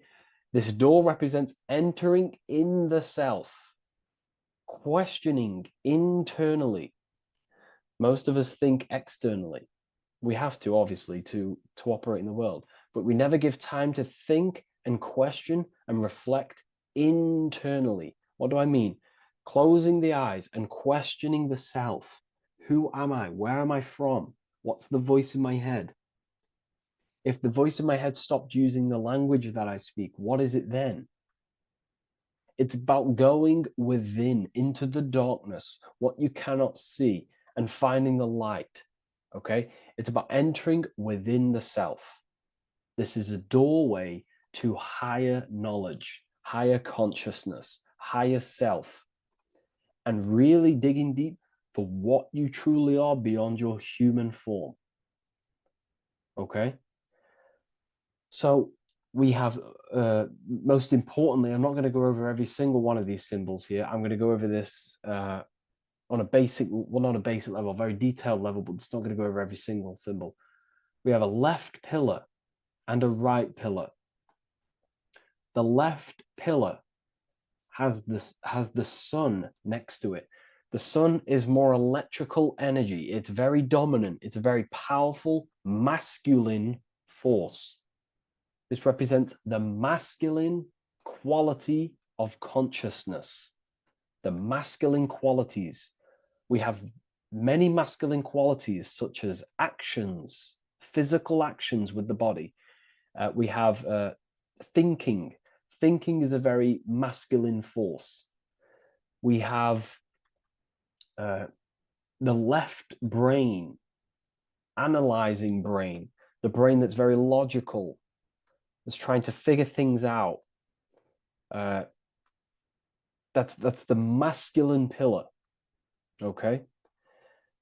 So this is the masculine qualities of consciousness. It also represents what we can see, the sun. The sun allows us to see, to visually see in the world. So the sun represents the external world, the world outside the self. When we close our eyes, we have a self, an internal dialogue, an inner voice. We have an inner world, outer world. This represents the world we take physical action in, the material external world outside you. Okay? The world we can see. And then on the right pillar, we have the moon, which is associated with feminine qualities of consciousness. Now, the moon is in the night, what we cannot see. The moon is the nighttime. The darkness symbolizes what we can't see. So it's representing the internal world, the world of the self, the immortal world. Okay? The self in the mind is immortal. When you close your mind, you go in the mind, that self inside you is immortal. In the mind, you are immortal. Outside the mind, you are mortal. You will die. This body will die. Okay? So this is representing the internal world on a holistic understanding. It's also representing the right brain, the feminine brain.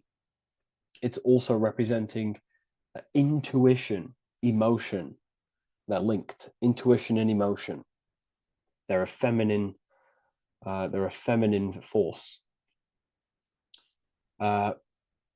Also, we're looking at the heart, the right pillar. So everything that is feminine falls under this right pillar. Now, don't get confused. I know a lot of people can get confused about what I've just said. So this represents the inner world, the outer world. It also represents everything masculine and feminine. So thought is, although it's an internal quality, it would fall under the left pillar, because thought is a masculine force. It's a penetrating force. So try not to get misunderstood with that. On a holistic scale, it's also represented inner world, outer world, and how they are reflections of each other. Now, these pillars, they're the same height, they're the same structure, but just different in sun and moon, which represents their reflections of each other. Their reflections, the inner world reflects in my outer world. My external world, what I see outside of me, is a reflection of my thoughts and my internal world. So the inner reflects the outer. The inner reflects the outer. As within, so without. So we're also looking at the right and left brain.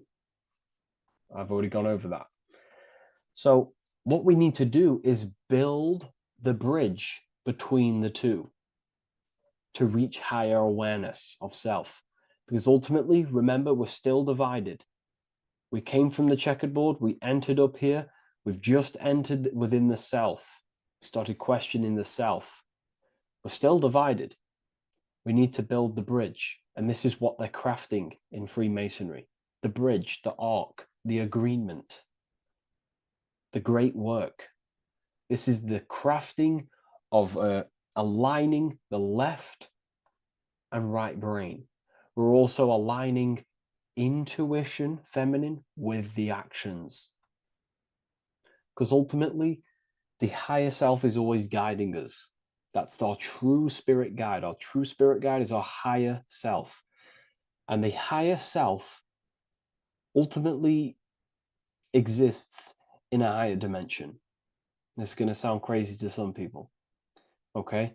But who you are is not your human body. And your higher self does not communicate through the language of the human material world. It doesn't communicate through English, doesn't communicate through thoughts. It communicates through uh, intuition and communicates through dreams and symbolism. So it's all associated with the right pillar. This is the things we can't see. The higher self is always guiding us to awakening and to our purpose on the earth. Okay, so this left pillar also can symbolize what we're born into the world with, our circumstances, our external world. What are we born into? You know, our family, our current financial situation, where you're located in the world. So it's also symbolizing this. It's also symbolizing the qualities you bring here, the natural abilities you have when you're born, and what we need to do with our environment to ultimately reach a higher consciousness and reach our and transmute our environment we're born into to realize who we were and why we came here. Okay, so we need to build the bridge between intuition and action, and always take action on what we know and feeling is right at all times. That's unity consciousness. And when we do this, we gain the light. We gain more light, symbolic of more information of the self. Because the higher self is always guiding. It's always watching over. And it's always trying to give us knowledge of awakening, of why we came here. And when we take action on what we know and feel is right at all times, it's like a domino effect and a stepping stone that pushes you closer and closer towards your life purpose. Okay? We're also aligning the right and left brain to perceive the world in truth, to see the world in its true form, to see the world in what it actually is, instead of any distorted left or right hemisphere dominated beliefs or thoughts. We ultimately do that by acknowledging that, yes, you have a self, you have you know, the left brain is more ego, this like divided thinking, everything's separate, and the right hemisphere is more holistic. So we need to see the world in the middle of this, in the middle, acknowledging the self and acknowledging the collective consciousness, and how my thoughts, emotions, actions contributing towards myself and the collective. We always need to keep the collective in mind. Why? Because we are experiencing this world together. It's not just you. And your actions also have a ripple effect on the collective. We're experiencing the world as a whole as well. Yes, there's yourself and there's the collective. We need to think, feel, and act towards the collective and the self. So aligning our brain hemispheres allows us to do this. It allows us to think holistically and individually and see reality in this. And when we do align the left and right brain, what do? We gain higher insight, the eye. We build the bridge between the left and right pillars. We gain the eye. The eye is what? Insight. The eye requires light to perceive and see the material world. So this is symbolic. This is the inner eye, the inner self, consciousness. And when consciousness has light, which is symbolic of truth, knowledge, light is a massive symbol in Freemasonry. And light represents knowledge of self, information. And when we gain information and knowledge of self, when we align our left and right hemispheres, our actions take action on our intuition, we gain higher light, higher knowledge of self, ultimately. And this is why we also have the square and the compass. Okay? We have a square and compass here. The square and the bottom, base consciousness, also representing masculine qualities. This is the masculine qualities because squares are masculine. And the compass creates circles. So we have the circle on top of a square. Circles are divine. This is oneness. The circle is one line. The square is 4 lines. It's divided. So we need oneness over division. We need to unify the masculine and feminine qualities. Masculine, feminine qualities, okay? This is in the middle because the compass would fall on the right pillar and the square would fall on the left pillar. And it's unifying. It's representing unification of these 2 pillars of masculine and feminine qualities of self to ultimately rise towards this light, out of the darkness and into the light. Okay? Let's go back. The G. This is very important. This is one of the most important teachings I could possibly give you about the G. The G is the generative principle, is what generates things. And the force within you that generates things is care and the heart energy. The heart ultimately expresses our actions. We think, if we care, we act. Everything in your external world is in front of you because your heart cares. You care about the video and gaining knowledge. You're now here watching this video. That's the care energy expressing actions. So in order for us to truly get out of this divided consciousness, we have to go through the G. We have to go from base consciousness, the square, divided, we go through the G, because we have to care. And if we care, we'll reach the higher mind and gain higher self-knowledge and master the self. You cannot do this if you do not care. And if you do care, you will take action towards it. If you're watching this and you don't actually truly deeply care, you won't take the action. You'll just gain the knowledge, which is ultimately useless.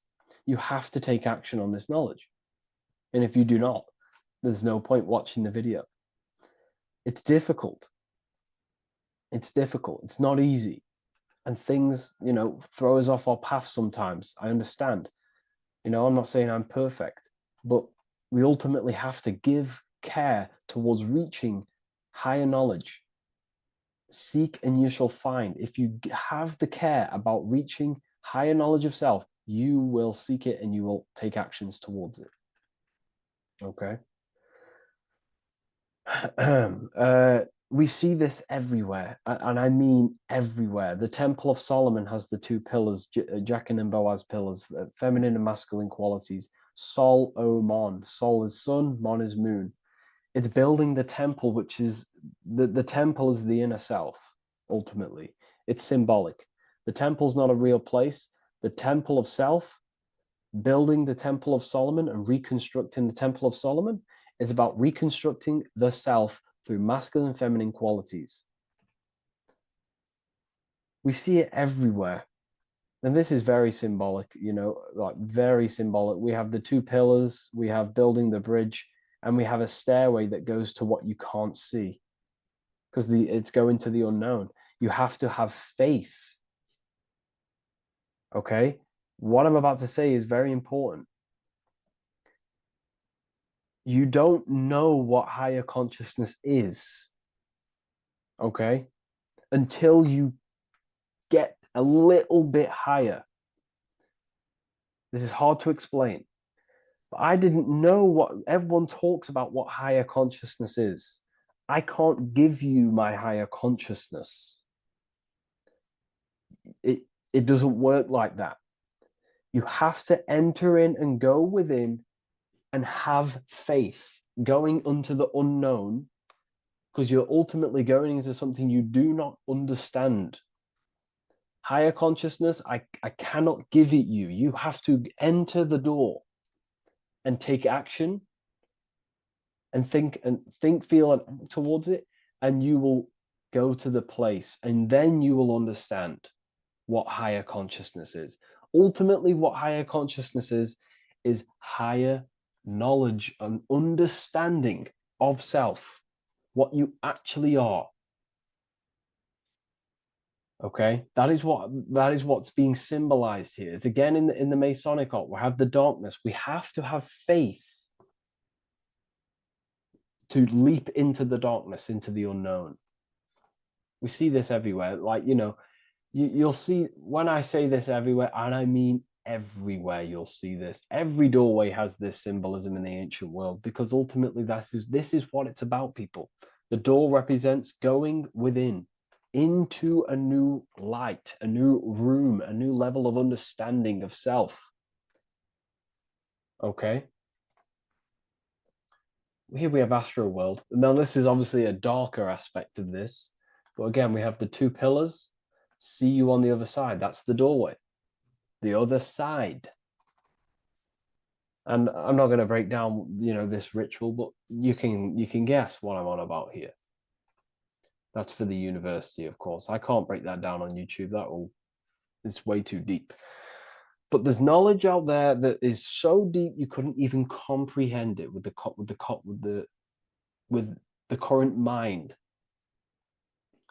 even for myself. And this is the power of symbolism. The more you learn about yourself, the more these symbols reveal to you. It is a journey of self. And I can't give you these understandings. You have to go within and question and meditate on these symbols yourself, and have thinking exercises of meditating on a symbol and seeing what your mind does with the symbol, what it lets you think about that symbol, and you'll unlock deeper meanings.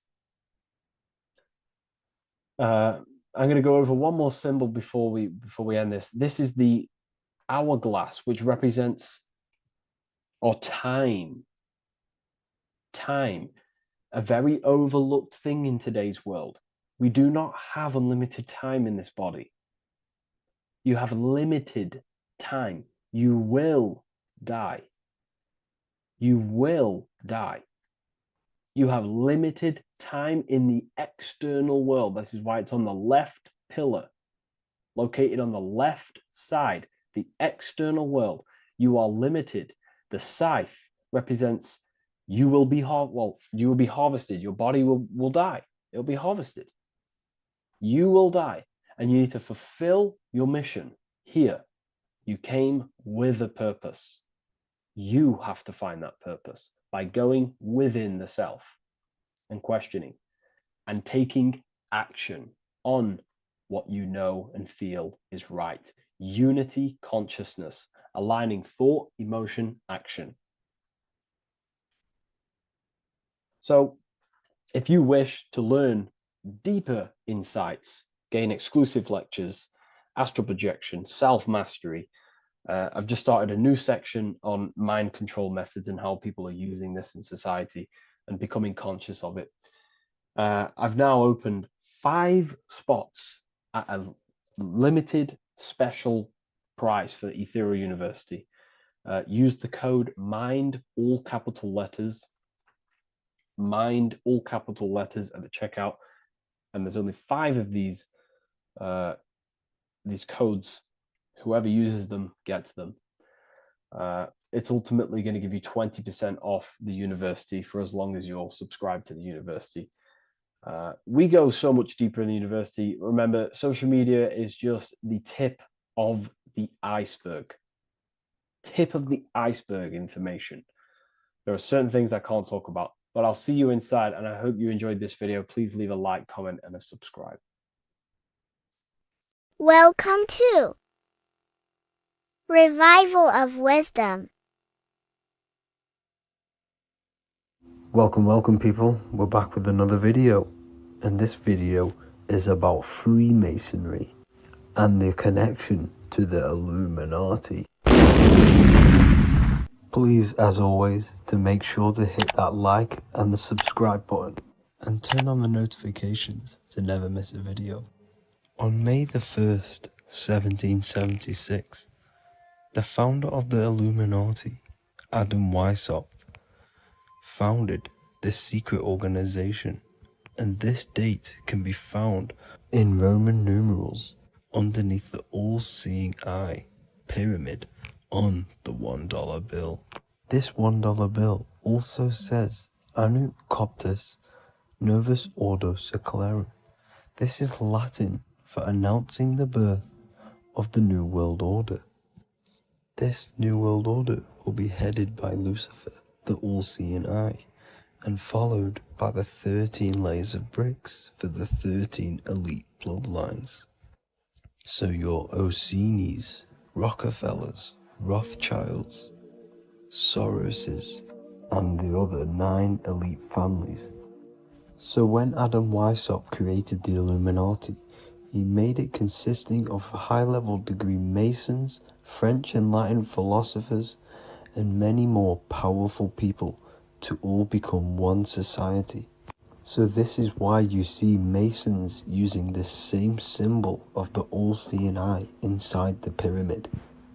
But not all Freemasons are part of this Illuminati secret society. As the 33rd degree Freemason Manly P. Hall said in his book The Secret Teachings of All Ages, Freemasonry is a fraternity within a fraternity, an outer organization concealing an inner brotherhood of the elect.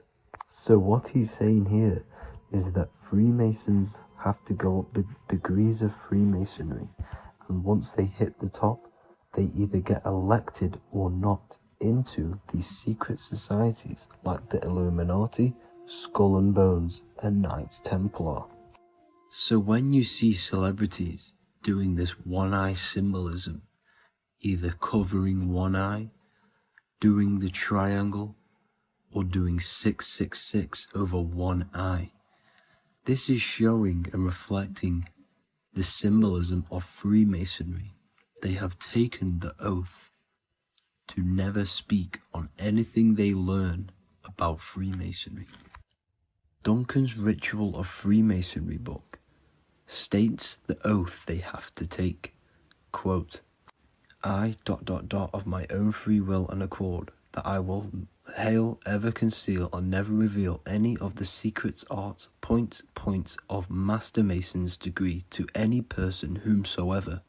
All this most solemnly, sincerely promise and swear. Now, this is what happens when they break the oath, stated in this book, quote, myself severed in two, my bowels taken from thence, and burnt to ashes. So this states that Freemasonry comes first, before any law of the land. It has the right to kill you if you break your oath. This is the hand gesture they have to do every time they enter the ritual room inside the Masonic lodge. This is the cutthroat symbol, showing you and reminding you of the oath and what will happen if you break it. Now in this book, Richardson's Monitor of Freemasonry, it states, if you break your oath, binding myself under no less penalty than to have my throat cut across, my tongue torn out by the roots, and my body buried in the rough sands of the sea. If they do not decide to kill you, this book states this by pointing him out to the world as an unworthy vagabond, by opposing his interest, by dearranging his business. In other words, they have the power to frame you and destroy your reputation to the world and destroy your business if you break this oath. So yes, they do kill to keep this truth hidden, because this truth of this reality is what keeps them in power. They have the ability to manipulate people because people do not know what manipulates them. This is why they call themselves the government. They govern the ment, which is the mentality, because the mind is the root cause of reality. They control what you perceive to control what you manifest. By knowing the truth, you are set free, and you no longer need no controller above you. So this is why they are willing to kill and do whatever it takes to keep the truth concealed within these high-level degrees of masonry and these secret societies. However, going back to Manly P. Hall's book, it states, part of the symbols are displayed here to the initiate, but he is intentionally misled by false interpretations. So this is saying even Freemasons are intentionally misled and told lies to conceal the truth, to make sure the truth is hidden in the high degrees of Masonry. So that's it for this video, guys. Thank you all for tapping in. Please leave a like and a subscribe. God bless.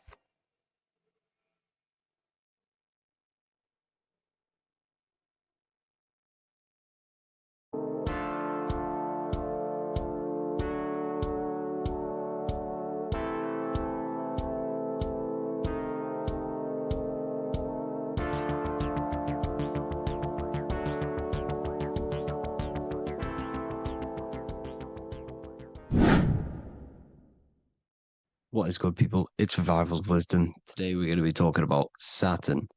I've done this video in the past. However, this video is going to contain a lot more in-depth explanation of Saturn. So the 33rd degree Mason, Manly P. Hall, said, Saturn is the key to crystallization, physical matter. Light is matter, matter is light. They are interchangeable. Low vibrating light turns into matter, high vibrating matter turns into light.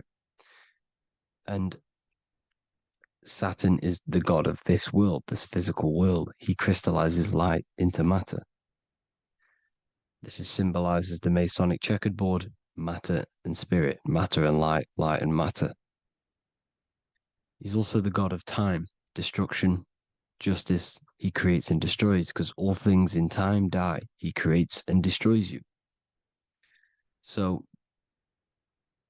because we live in this physical world, which is the electric world, this is why we say electricity, because it comes from the root word of El, Saturn. They used to call Saturn El, E-L. This is why we used to say Elohim is God. The real God of this world is Saturn, but it's being hid. This is being hid. Jesus is Saturn. All of this is Saturn. It's all Saturn worship. It's the real God of this world,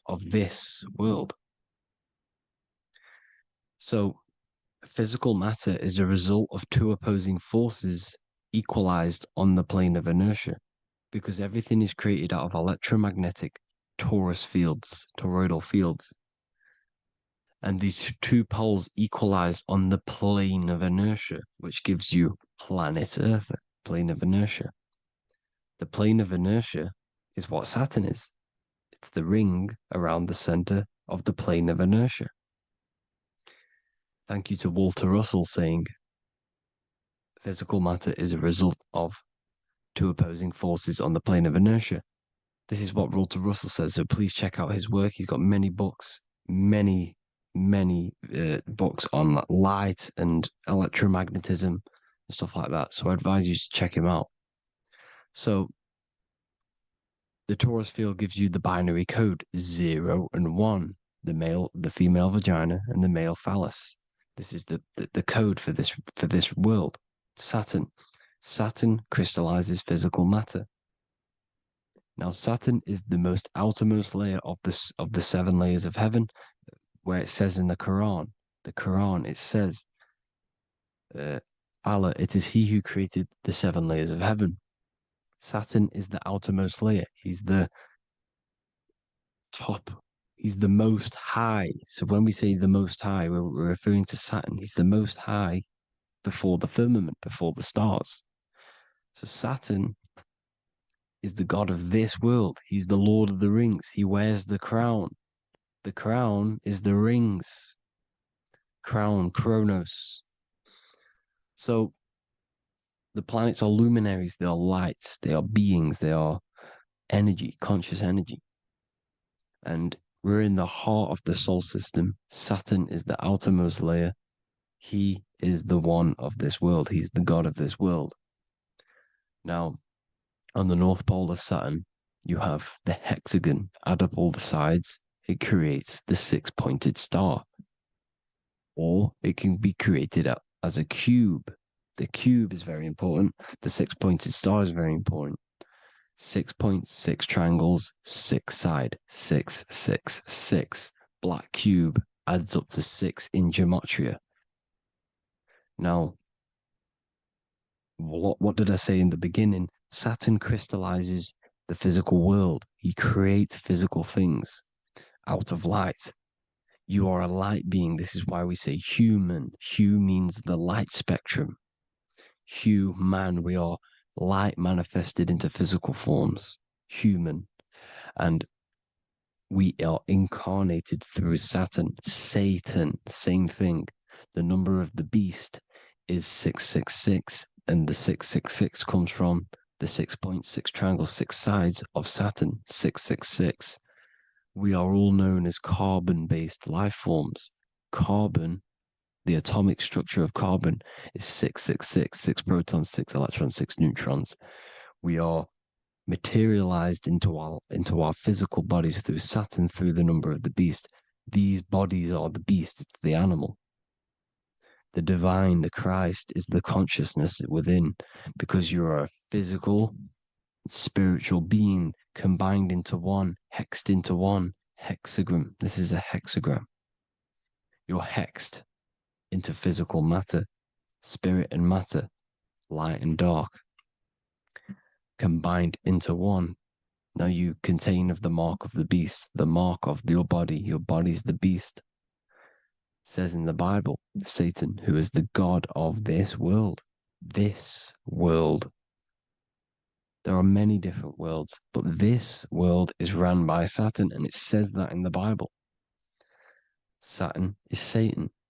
It's the same thing. And look at the crown of thorns wrapped around the heart. The soul is in the heart. The mind is in the brain. The soul is wrapped around the rings of Saturn. You're wrapped in physical matter. This is what it's showing you. This is symbolizing the rings of Saturn wrapping you. And the cross on top is the cross of the cube. The cube, the black cube of Saturn, unfolds into a cross. So Satan, who is the god of this world, Corinthians 4:4 in the Bible, Satan, who is the god of this world, has blinded the minds of those who don't believe. Saturn blinds your mind because the god of this world materializes you, and he blinds your mind when you incarnate into physical matter. When you enter this soul system, not the solar system, you hit Saturn first. He materializes you. And look at the symbol for Saturn. This is the symbol for Saturn. All of the planet symbols are created out of the Holy Trinity. The earth, moon, and sun. Body, mind, and soul. The sun is your soul, the moon is your mind, the earth is your body. Your body's made out of the 5 elements. The sun is your soul because the sun is life force, gives life to everything. Your sun is a soul. Your soul is the sun of your body. The moon is the mind. The moon is the moon of your body, the mind of your body. Intelligence. So all of the symbol of the planets are created out of these. The Saturn symbol is created out of the Earth cross, matter, and the moon crescent, moon, mind, matter over mind. This is why Satan, who is the god of this world, has blinded the minds of those who don't believe. He blinds your mind. Look at the symbol, it's showing you. The Saturn symbol is matter over mind when it should be mind over matter. So we descend into a soul system, into our 666 Saturn carbon suit bodies, and we are matter over mind. Then we have to move up the spine to go back up to spirit, to mind over matter, where you manipulate your own reality. Now look at this. It creates the number 5. 5 is the number of change. You're moving from this side of the number sequence over to the right side. You're moving from the spiritual into the physical world. You're incarnating into the 5 elements, the 5 senses. So the cube, the black cube of Saturn, is another major symbol. Very important symbol. Here you see the cube, and the color black is associated with Saturn because Saturn's associated with death. He creates and destroys, light and dark. Death is associated with black, spirit, because you can't see spirit, which is blackness. So the black cube is black because Saturn rules the nighttime, which is dark, blackness, and he rules the winter, which is death, blackness. So Saturn is the black cube. Cubes have 6 sides: up, down, right, left, back, and forward. Cubes are 6-sided. Everything is 6-sided inside of this creation because you're incarnating, you're materializing, crystallizing into the cube, the world of the cube. Everything's a cube. Everything's got 6 sides. Here's Leonardo da Vinci showing you that you're in the cube. Leonardo da Vinci did this famous painting. You're in the cube, you're hexed into physical matter, or you're incarnated into the 3rd dimension, the 3-dimensional world, which is a cube, 3D. And black cube adds up to 6 sides of the black cube. The Kabbalah means cube god in Arabic. And look at what they do. They worship the cube, the black cube, and they stand in rings like the rings of Saturn. Australia, Denmark, Manhattan, Santana all have these black cubes. You go to New York, you will see the black cube there as well. These black cubes are everywhere because it is the real God of this world, So look at the cross. The cross unfolds into the cube. Xbox, Nintendo GameCube, Sega Saturn, anything to do with a simulated gaming reality, they put Saturn in it because we're in the simulation of Saturn. This is a simulation. And this is why they reflect this through the Xbox, GameCube, Sega Saturn, anything to do with gaming, simulations, is all Saturn. Because we're in the cube of Saturn, the black cube. We're in the GameCube, the Xbox, the Sega Saturn. As above, so below. So they reflect it through the simulations that they create inside of this simulation. Cubes have 8 points for the 8 points of time and space. 8 is the number of time. Everything's cycling, infinity. So look at the cube. The cube is symbolized as in Judaism. The Judees have the black cube. They wrap themselves in a black band and they cover their eyes into blackness. The black cube for the black cube of Saturn. They use the star of Saturn and they worship their god on Saturn Day because it's all Saturn worship. And look how the Saturn god is wrapped around with these thorns or leaves, just like Jesus is wrapped around his heart. And Jesus on the cross is us on the cross. We are in the cross. We are in the cube. The cross is the cube. And the cross is even in the Saturn symbol. This is another symbol for Saturn. There's 2 symbols. You got this one, the one I've just broke down. And there's this one. This is the cross of Saturn, the cube god, the simulation, the game cube. Now, Chronos is another word for Saturn. Chronos means time. When you clock into work, you go to the Chronos machine. Well, I did anyway. And I tap my card on the Chronos because Chronos is time. Anything to do with time is Saturn. He creates and destroys. Look at the artwork of Saturn with the sand, the time. Look at this, how he's cutting off the baby's wings. He's crystallizing the spirit into matter. He's cutting off your wings. Satan in the Bible, he falls from heaven into earth and he loses his wings. He becomes a serpent. You see that's it's all symbolic for us.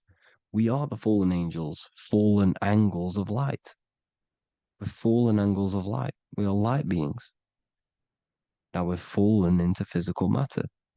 Saturn's chopped off our wings. He's chopped off our spirit wings because when you astral project, you can fly. You will fly around.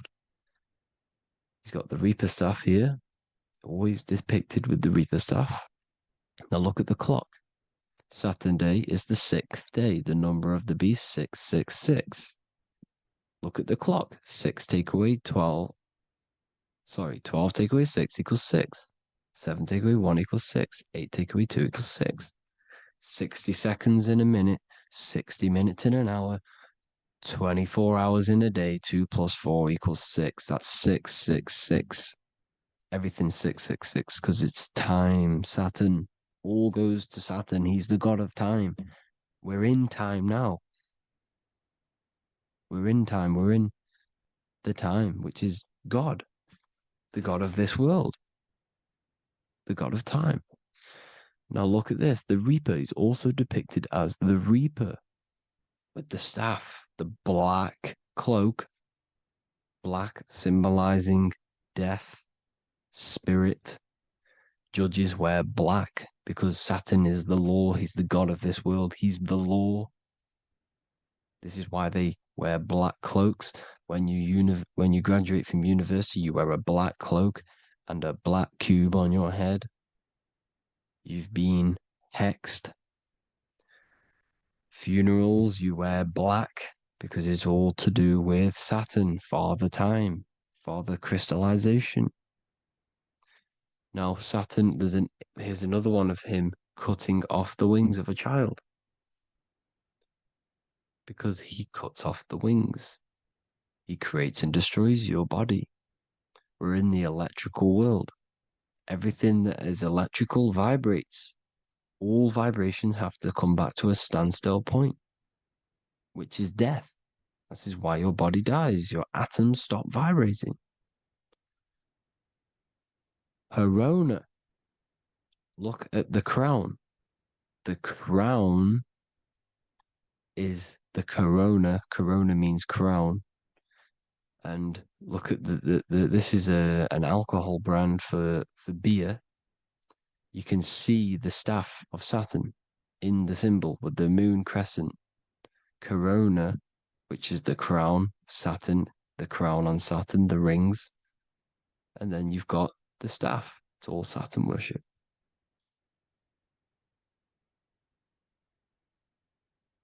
Is the black cubes of 9/11. 2 black cubes. This was a ritual for Saturn. It's all ritualistic. And look at the Star of David, the Star of Saturn. It's not the Star of David. Creates IXXI, the sigil of Saturn. IXXI means 9/11 in Roman numerals. 9/11. It's all a ritual for Saturn, and they have the 2 black cubes of Saturn.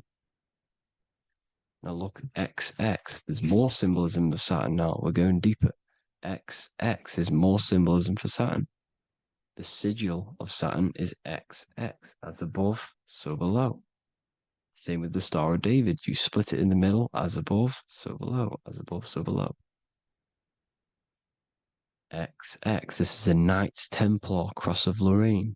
XX. Knights Templar, High Order of Masonry. They all worship Saturn. Well, Saturn's the real god of this world. X Eon with the XX. XXL magazines, which is all to do with famous rappers and stuff like that. When you die, you put XX on the eyes because it's Saturn. He's the Reaper. Is Jesus with the XX crown with the thorns around his heart, around his soul, with the cube on the top, the cross cube. Le Lucifer with the XX Cross of Lorraine. Jay-Z with his alcohol brand, XX Cross of Lorraine. The X Factor with the rings of Saturn. All Saturn worship. The seal of Melchizedek is also Saturn. This is the cube. This symbolizes the cube with the 8 points for the 8 points of space and time. And this is the cube.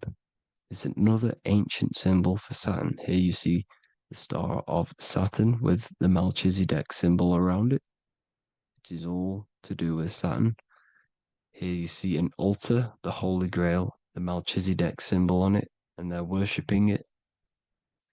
This is why we wear rings, wedding rings for the rings of Saturn. It all goes back to Saturn. Earrings. The 8-pointed star of the ancient Sumerians is all Saturn. It's all Saturn.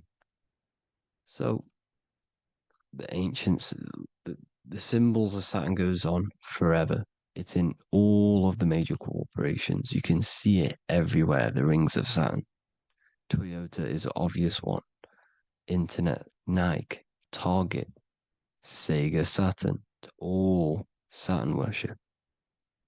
All Saturn worship. Because he is the real god of this world. Here's Kanye West's album with a Saturn here.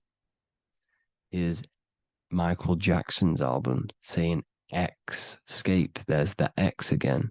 The X, escape. You have to escape this reality. Maybe that's what he's pointing at. Here you see it on the dollar bill. The star of Saturn. Here you see it again on the dollar bill. So that is it for today's people. I hope you all gain some insight on Saturn. Please like, comment, and share if you can. Subscribe if you like the channel. Please have an amazing day. God bless.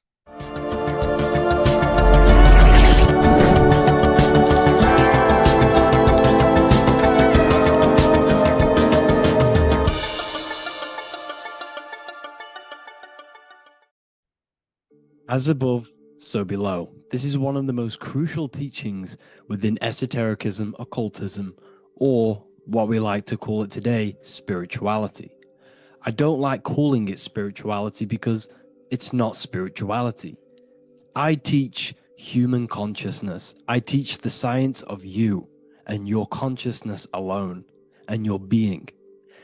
And in order to fully understand you and this world around you, you must understand this number one principle of as above, so below. There is many misconceptions of this, and there is many simple teachings of this, but I'm going to break it down today from the most simplest to the most complex, and you will see the connections between all things. This is the most important lesson you could ever learn, and I'm going to teach it you today. So what you must understand is with the term as above, so below, it applies with everything you see in this world and about yourself. We have something called the macro, which means the bigger scale. On the bigger scale, we have the whole earth. If we look down from the sky on top of rivers, this is what we see. We see this tree pattern. Then on a smaller scale, we see trees have the same pattern. Then we look even closer. We're going smaller and smaller into the leaves of the tree. We see the same pattern. Then we go even more micro into the human brain and look at the human brain cells, and we see the same pattern. This is proof this is a fractal universe, and everything is in the micro is reflected in the macro. As above, so below. As within, so without. On the macro is a reflection of the micro. So now that you understand this, we can go a bit further. A yearly cycle of spring, summer, fall, winter is a macro. A micro is a daily cycle. So a day is a mini year. The summer is the midday. Autumn is the evening. Night is the winter. And spring is the morning. This is a macro, a reflection. We have a miniature cycle of the zodiac every single day. And this cycle is also reflecting the cycle of life and death. We live, We are born, which is the spring. We live, which is the summer. We then age, which is the autumn. And then we die, which is the winter. And then we are reborn again. This is the cycle of life and death. And you do this every single day. You see, death is a macrocosm of sleep. This is why we say sleep is the cousin of death.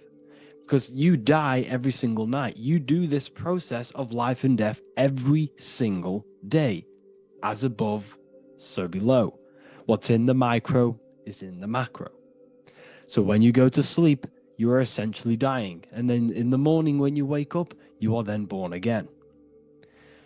This is a fractal cycle that we live in. Everything in this whole world is fractal. Everything applies to as above, so below.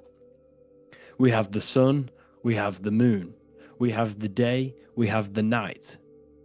We have the life, we have the death. We have the conscious, we have sleep. As above, so below. We have the conscious mind, because now we're diving into as within, so without. As above, so below more refers to the external world. As within, so without is referring to your inner world and the outer world. What you must understand is about yourself. You exist in two realms. You're an individual. The dual nature of you. You exist in two realms at once.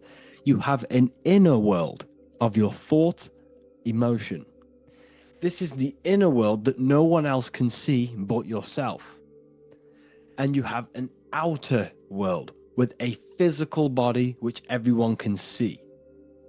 So you exist in two worlds. You have the inner voice, you have the outer physical voice, which I'm speaking to you with now. But I also have an inner voice, which no one can hear, only but me. So you exist in the light and you exist in the darkness. The sun represents your external self, your physical conscious mind. The moon represents your shadow self, the inner self, the psyche self, the spirit self. There is an as above, so below. The sun is within you. The moon is within you. Everything is within you. Now that you understand as above, so below, what is your body?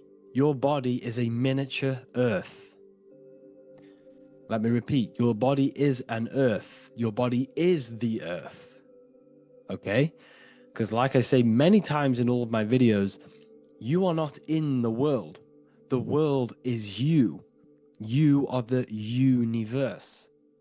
Your brain is a computer creating this reality. What you see with your eyes is produced in the back of the brain called the visual cortex.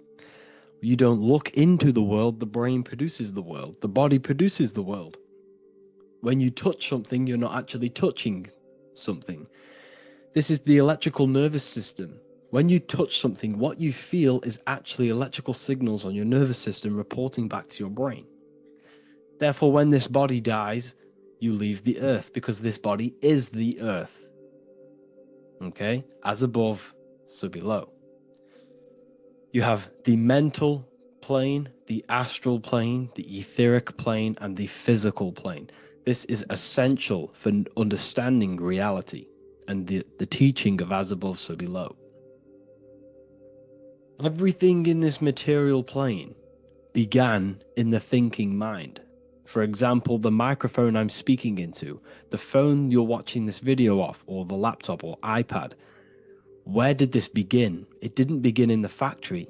The first ever place this item begun was in the mind of an individual. The invisible realms of mind is where all physical things and physical items begun. Essentially, this physical plane is the effect of the thinking mind. This world is the world of effect. It's the world of outcomes. When you see something, it is already manifest. It is already being manifested. It is an effect.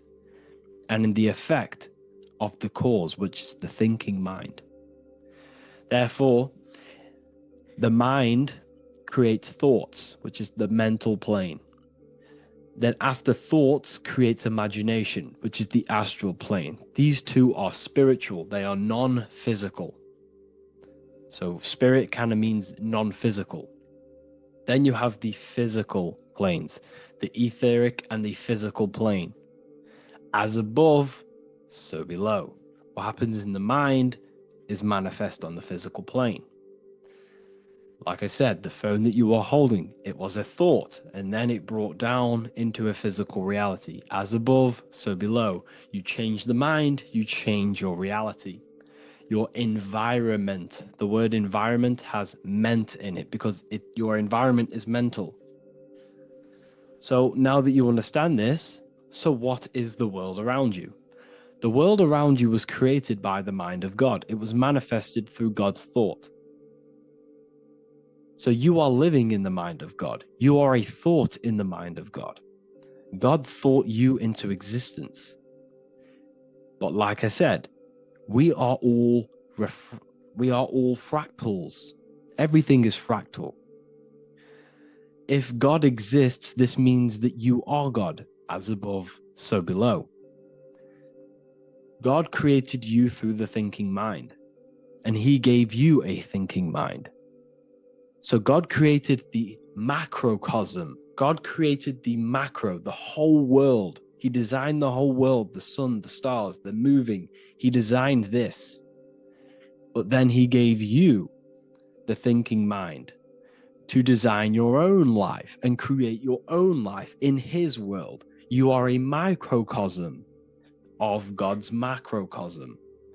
Just like God thought you into existence and the whole world into existence, you are a microcosm thinking your world, your reality into existence.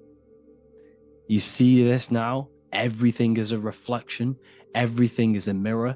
Everything is fractal. So in order for you to change your reality, you must change these higher planes. Your thought and imagination are the two key aspects of creating physical reality. Every object you see around you was begun in these higher planes of the non-physical, and they were brought out of spirit into physical matter through the thinking mind and physical action. So now we're going to get a bit deeper. The brain is not the mind. Now that you understand, we have spirit and matter. As above, so below.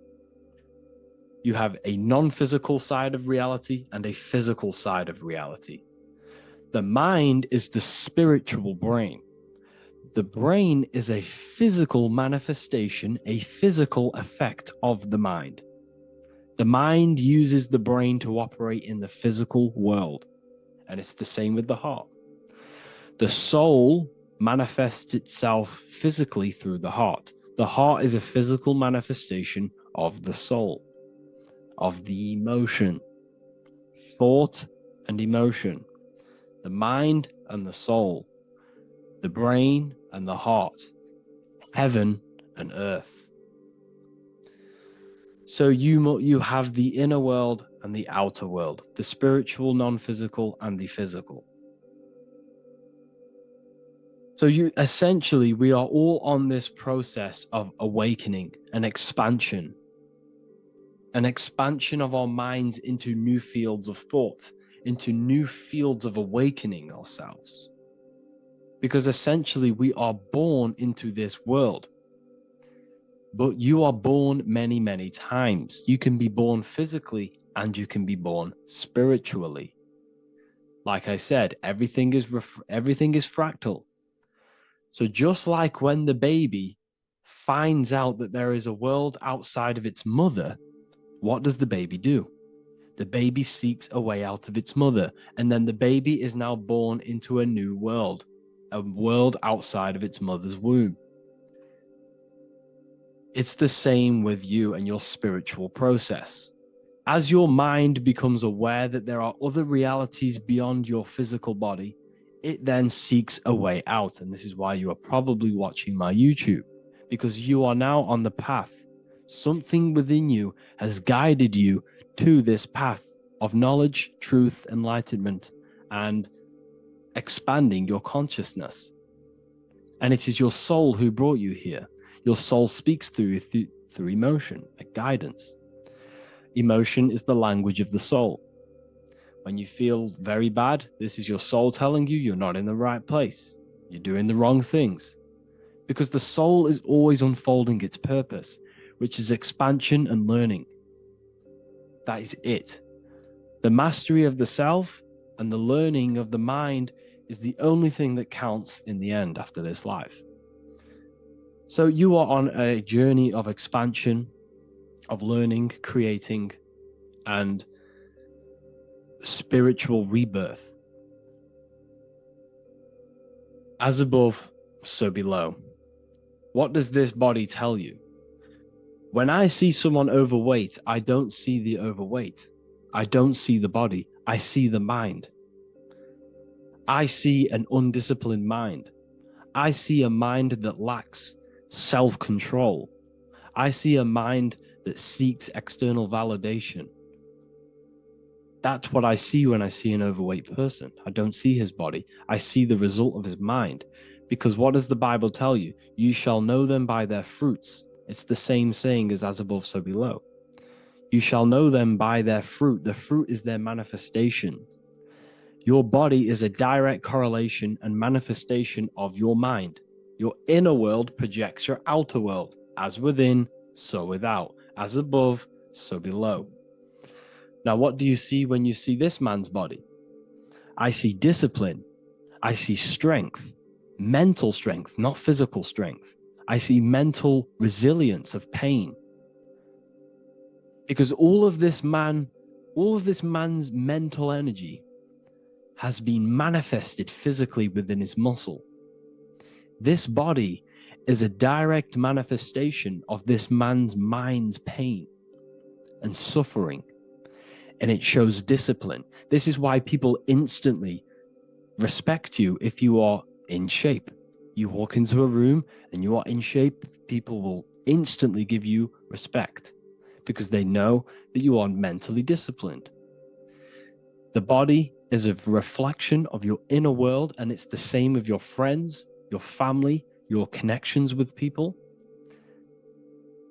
If you think about yourself very negatively all the time, and you don't have a good connection with yourself, you don't have a connection with your true self, this will manifest into every single relationship you have in your life. If you don't have a good relationship with your inner self, you don't have a good relationship with the people and the friends around you.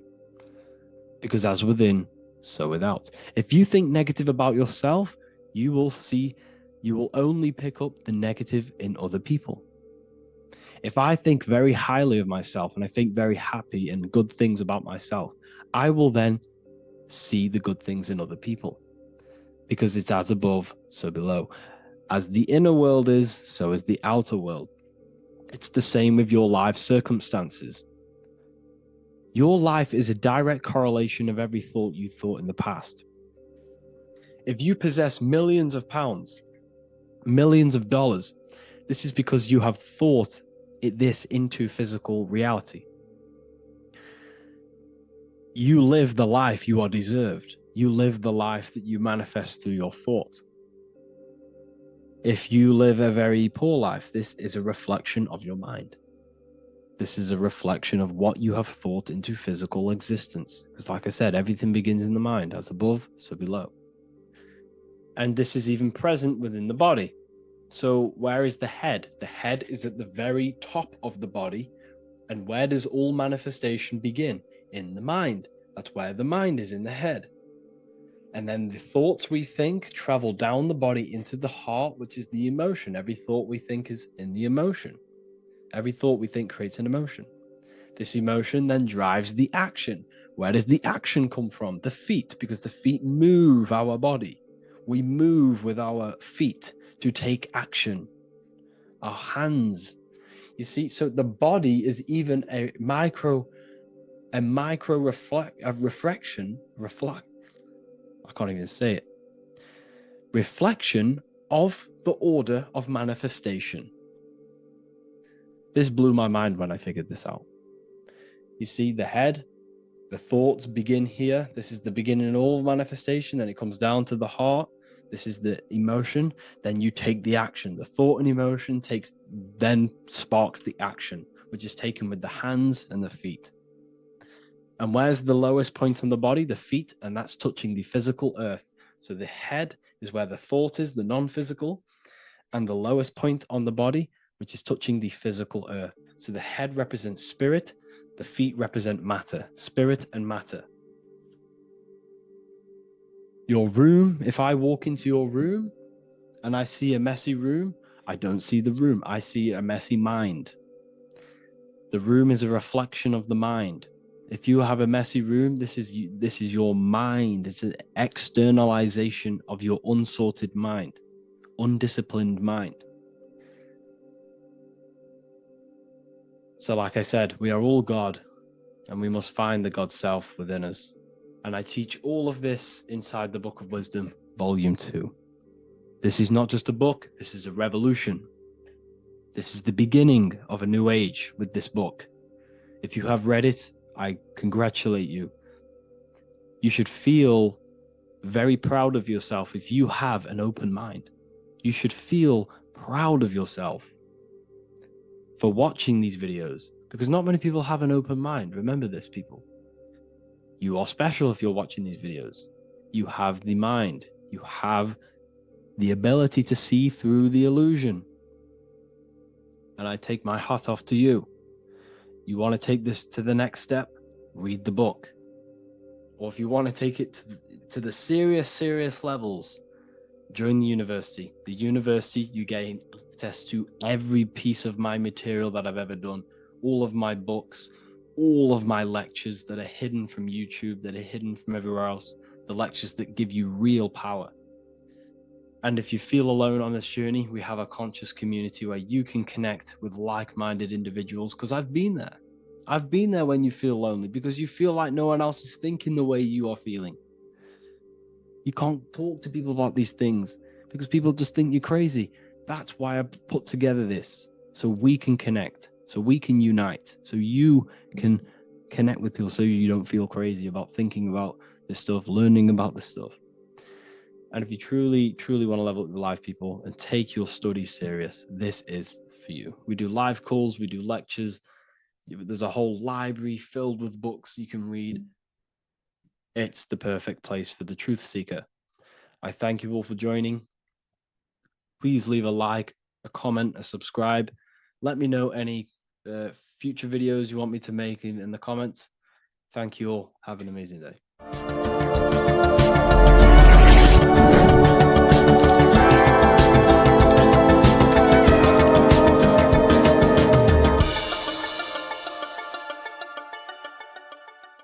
Welcome to Revival of Wisdom. Welcome people, we're back with another video. Please make sure to hit that like button, subscribe, and turn on notifications to never miss a video. The Earth is a giant torus field consisting of a positive and a negative pole. The Sun being the cathode with a positive charge and the Moon being the anode with a negative charge. This is why the Sun rules over the day, giving you lots of energy, and the Moon taking your energy from you, making you go to sleep. Now, the plane that we live on is called the plane of inertia, and at the center of this plane of inertia is the North Pole. This is where the two electromagnetical energies meet. Now, this is where the most electromagnetic energy is stored. This is why all compasses will point north, because it's the most magnetic place in this reality. So the Sun and the Moon is spinning around this center point, which is stirring the ether of this reality and making everything move in circles, meaning this is a cycle. Everything's recycling itself. It's an organic simulation. The ancients also knew about this sacred land at the center of this reality, known as the North Pole. As you can see on this map from the 1500s of the North Pole, you can see 4 islands around this center black rock. Ancient civilizations like the Mayans, the Buddhists, and ancient Chinese also depict these 4 islands. The endless symbology of these sacred lands at the center has been going on for thousands of years. These sort of secrets are now kept by the elites, but as always they have to show the truth in plain sight, and this is what they are doing with the Windows symbol and also the Wizard of Oz. Now in the Wizard of Oz, as you can see, there's something called Munchkin Land. Munchkins are these unusually short people. Then on the ancient 1500s map it says Pygmy, and then the Pygmy people in mythology are also these unusually short people. Just like Santa and his elves, they come from the North Pole, and elves are these unusually short people. These stories that we are told about Santa and Munchkins are putting truth in plain sight about this sacred land. This sacred land at the center of the earth is where the aurora borealis comes from and is being emitted from this black hole in the center, also known as the black sun. The aurora borealis is the earth's aura, hence why it has the word aura inside of it. It is the life-giving essence to all life within this realm. As this dualistic reality we live in consists of both physical and spiritual, the black sun is like our sun for the spirit. It's our spiritual umbilical cord, connecting us to the spirit realm. And the rising sun is the opposite. It's our sun for our physical 666 carbon suits, known as our human body, our physical aspect. As it states in the 40,000-year-old emerald tablets, deep in Earth's heart lies the flower, the source of the spirit. The flower of life is as thine own place of spirit, and streams through the earth as thine flows through thy form, giving off life to the earth and its children. So the North Pole is the core of this spiritual reality, and the closer you get to it, the more spiritual and lucid it becomes. So the elites have covered this up in order for us to forget the true nature of this reality. And they did this cover up by introducing the globe model. Nicholas Copernicus was around in the 1400s, and he introduced the globe model. As you can see, he is a Freemason. He depicts himself with a globe and a Masonic compass in all of his paintings and portraits.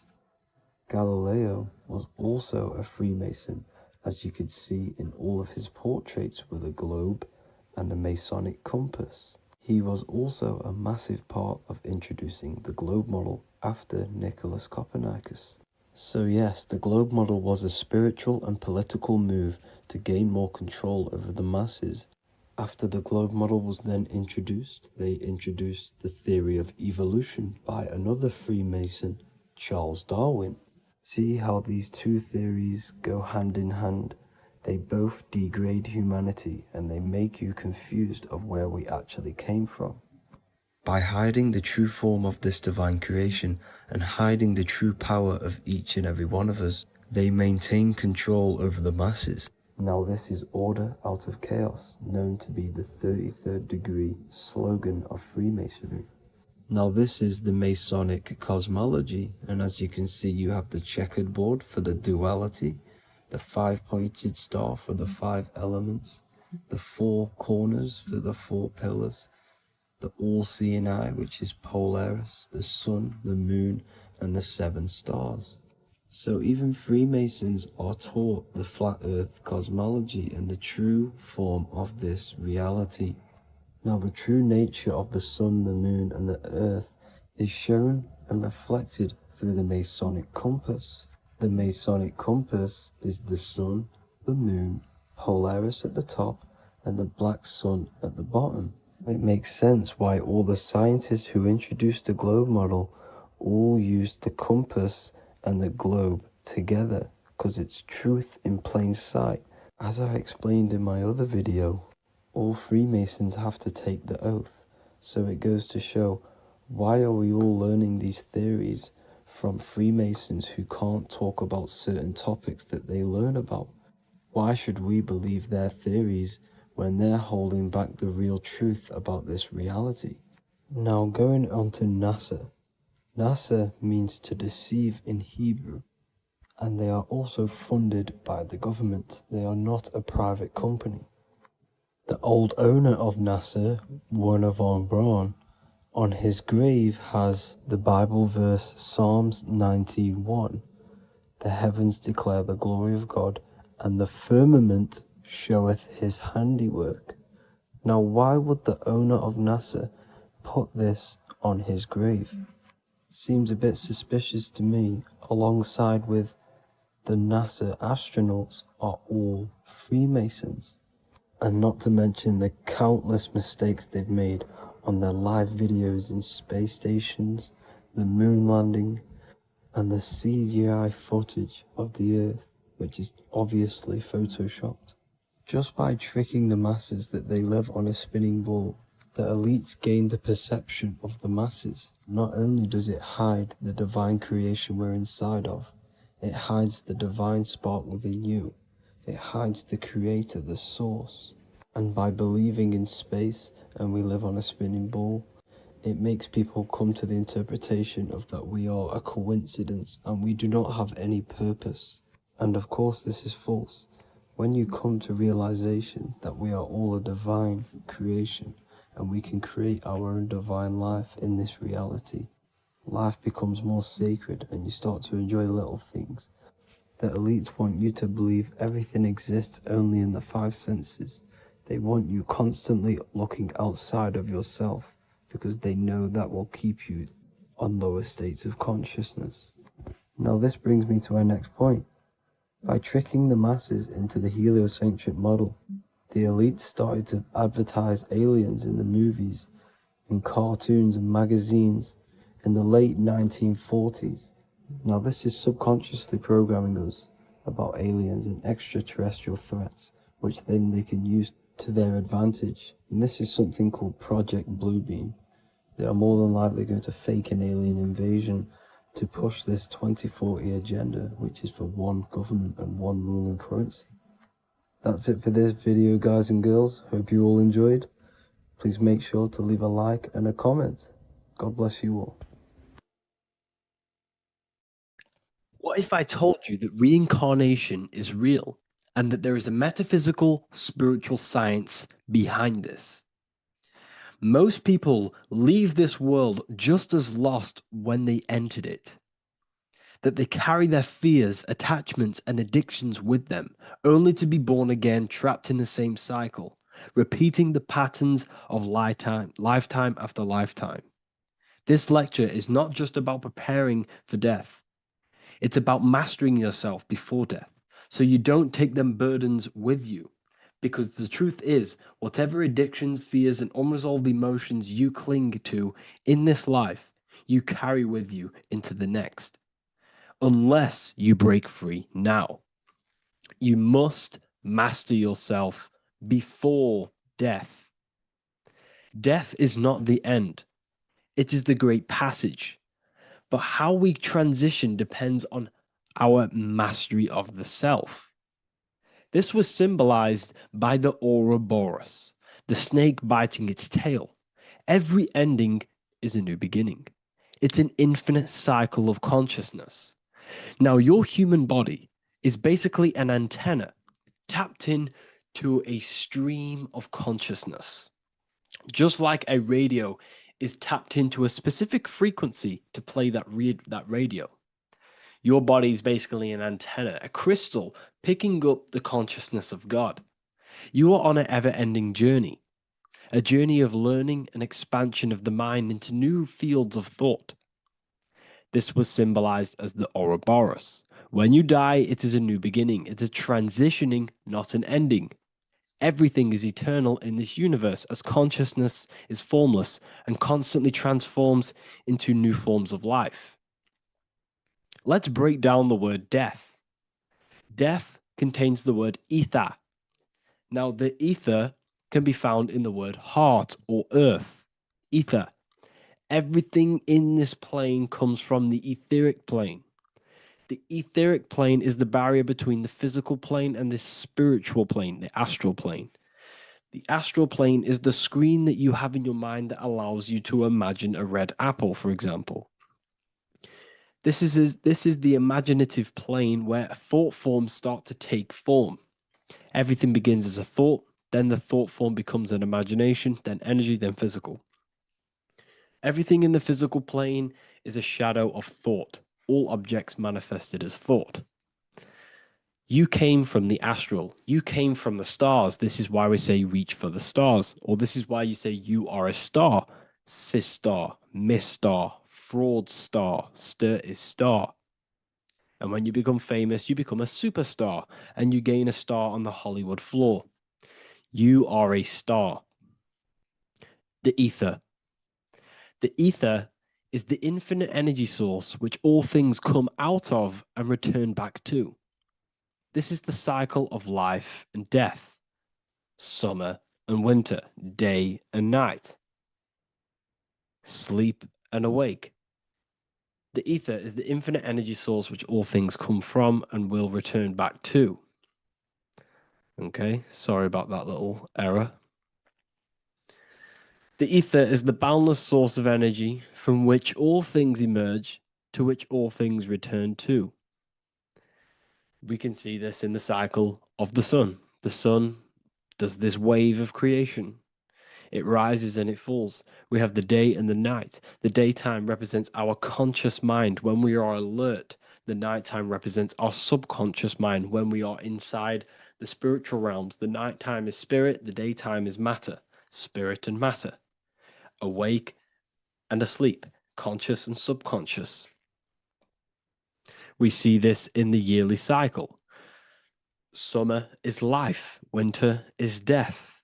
Spring is the morning, summer is midday, autumn is evening, winter is the night. Everything is a macro and a micro cycle of being born out of the ether and returning back from life and death. Life and death is manifested within the cycles of the sun and everything outside of you, as within, so without. This is why we say sleep is the cousin of death. The macrocosm is death, the microcosm is sleep. Every time you go to sleep, you are essentially it's a miniature death. You're entering into spirit and then returning back into matter in the morning when the sun rises. Everything is a reflection of the macrocosm cycles. Preparation for death.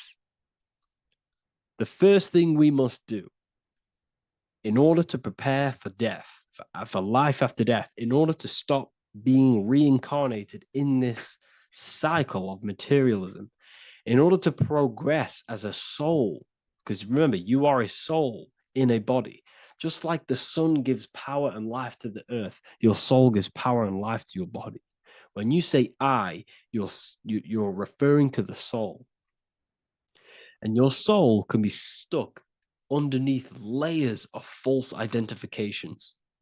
Who you believe yourself to be is merely a collection of subconscious programs running within your mind. Now that's very deep. That is very, very deep. Who you think you are is a part of your thinking mind. Your name, your job, your reputation, your family, your friends. These things are not you. They're all aspects of the thinking mind. What happens if you meditate and you turn off the mind? Then all these things do not exist. You're left with the pure soul, the pure awareness, the pure observation.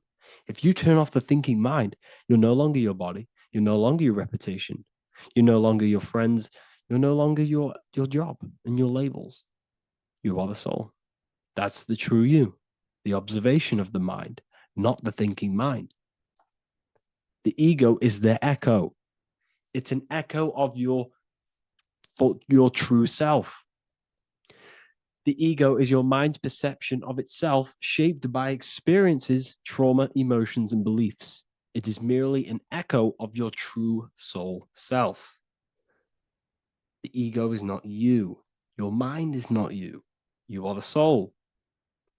And this is the true self that we must express within our life and we must connect with before we die. Because when we die under the echo, under these false layers of the emotions, the traumas, the experiences, the addictions, the emotional attachments, when we die underneath all of this, when we don't know our true self, the soul is still hidden. The true you is hidden underneath these layers of false identification. We must remove these layers of false identifications. We must remove them. We must destroy the echo. Remember, the ego, you never had an ego when you were a child. When you were a child, you were pure. You didn't, you didn't show off things. When you were a child, you were pure. You expressed yourself freely with you didn't hide anything. You didn't hide any aspect of yourself. You didn't suppress any aspect of yourself to fit in as a child, as a baby. Because the ego was not here when you came here. The ego grows with experience. The ego is a false perception of yourself while being incarnated in this material world. It's your mind's perception of itself and it's created through your experience. Remember, you are unconditioned consciousness, and your experiences, thoughts, traumas, emotions, and beliefs have conditioned your consciousness into believing you're only a physical body, but you are the soul. We have to remove these layers. How do we remove these layers? Like I said, the best thing, meditation. Meditation. There is a great meditation that you can do every single morning and every single nighttime. You can sit there and repeat over and over before you meditate. You can repeat that you are not this, you are not that, you are not this. You can label them one by one. Start with, I am not my body, I am not my job, I am not my name, and then detach from absolutely everything until you are left with nothingness. And when you start to meditate, detach from everything. Nothing matters. I am here right now. And what will be left? The only thing that will be left is the language that your mind is using. Now, this is very deep. Not many people will tell you this, but I've lingered in meditation many times. And I can tell you from experience that the only thing left once you detach from everything is the language that your mind is attached to. So whether that's English, Italian, French. Once you detach the language of the mind that that little voice in your head's using, you're left with the soul. Once the mind is switched off, you're left with the soul, and you have detached from all of these external things. You're left with the soul. That's you. That's the power. That's the source of all creation, where everything you've ever done has come from. Every thought, every idea has come from your soul. Number two, that's meant to say number two. Sorry about that. Mental addictions and emotional addictions. Okay. These two are very important. Mental addictions, this could be thought patterns. This could be the labels that we've just been talking about. Then you have emotional attachments, which is maybe you're too attached to an external thing. Maybe you're too attached to your phone. Maybe you're too attached to family. Maybe you're too attached to loved ones. Yes, I'm not saying don't love them, but what I'm saying is do not rely on anything in this world to make you happy, to fulfill your emotional needs. Everything is found within you. You must look within, and if you're looking without, if you're trying to find yourself in the outer world, you'll never find yourself. You'll constantly be looking around in loops. Because you cannot find yourself in the outer world. Nothing will give you long-term validation. Seeking validation in the outer world will leave you soulless, leave you feeling empty inside and sad and depressed. You have to find yourself within. You have to detach from everything you are relying on to give you emotional stableness. You have to detach from all. Yes, love your children. Yes, love these people, but do not rely on them. Because everything in this world is temporary. Do not conform to this world. The Bible tells you this. Everything in modern society nurtures the body but neglects the soul. They keep you addicted to as many things as possible. Smoking, you have to detach. Drugs, you have to detach. Alcohol, detach. You cannot rely on anything. This is why this path is very, very difficult to walk. But I'm showing you the way. These are the things you must do before death. You have to detach from absolutely everything. If you die and your mind and soul is still addicted to these worldly things, then you guess what? You're going to reincarnate. You're going to reincarnate because your mind is still thinking about these material earthly things. And if you are operating in that vibration, you're going to project that vibration and come back here. You have to detach. You have to master the soul and master the mind. Like I said, the matrix is designed to keep you addicted to as many things as possible. Your phone, food, smoking, drugs, alcohol, clubbing, all of these things.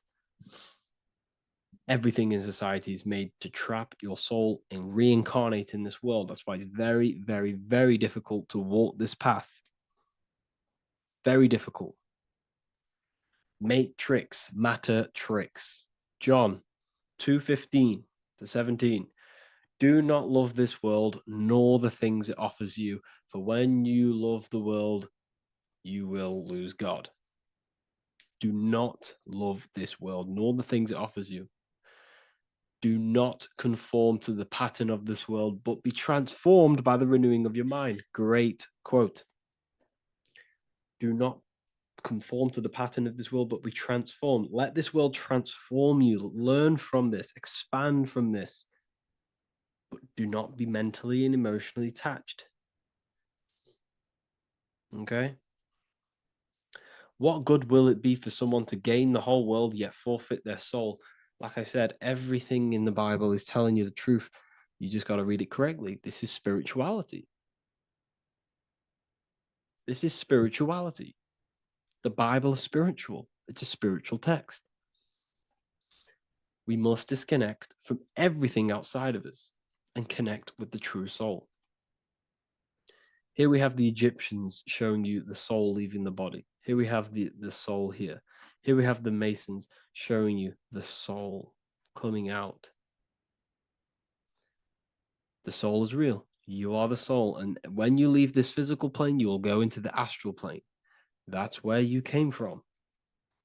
You came from the astral. You came from the stars. You incarnated into this physical body. Your consciousness fell into this material form to experience limitation, to experience a 3D world. So in order to ascend properly before we die, we have to let go of all the attachments. Every addiction you have, write them down. And one by one, tackle them. Before you die, you have to, or else you will reincarnate. This is the teachings of Egyptians. This is the teachings of Masonry. All of these addictions contribute towards life after death. Everything must be controlled. And we must be attached to the soul. I'm not saying I'm perfect. I'm not saying I'm perfect, people. We're all not perfect. We're all under psychological operation by the government. We're all in a very difficult situation with this awakening.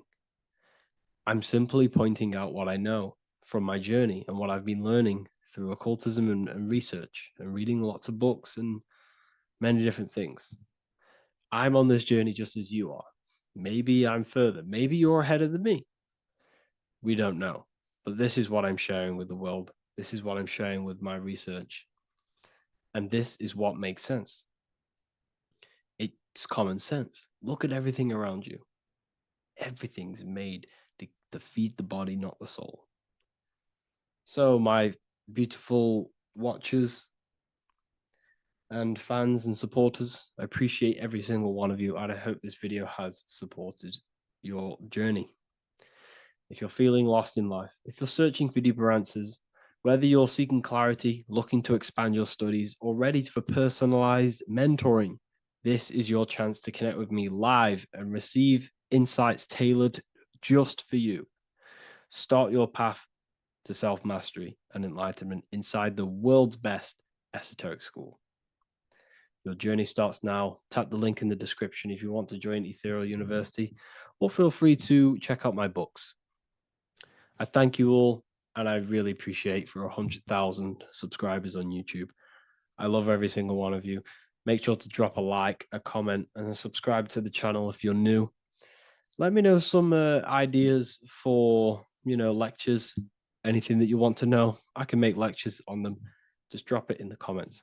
I appreciate every single one of you. Take care.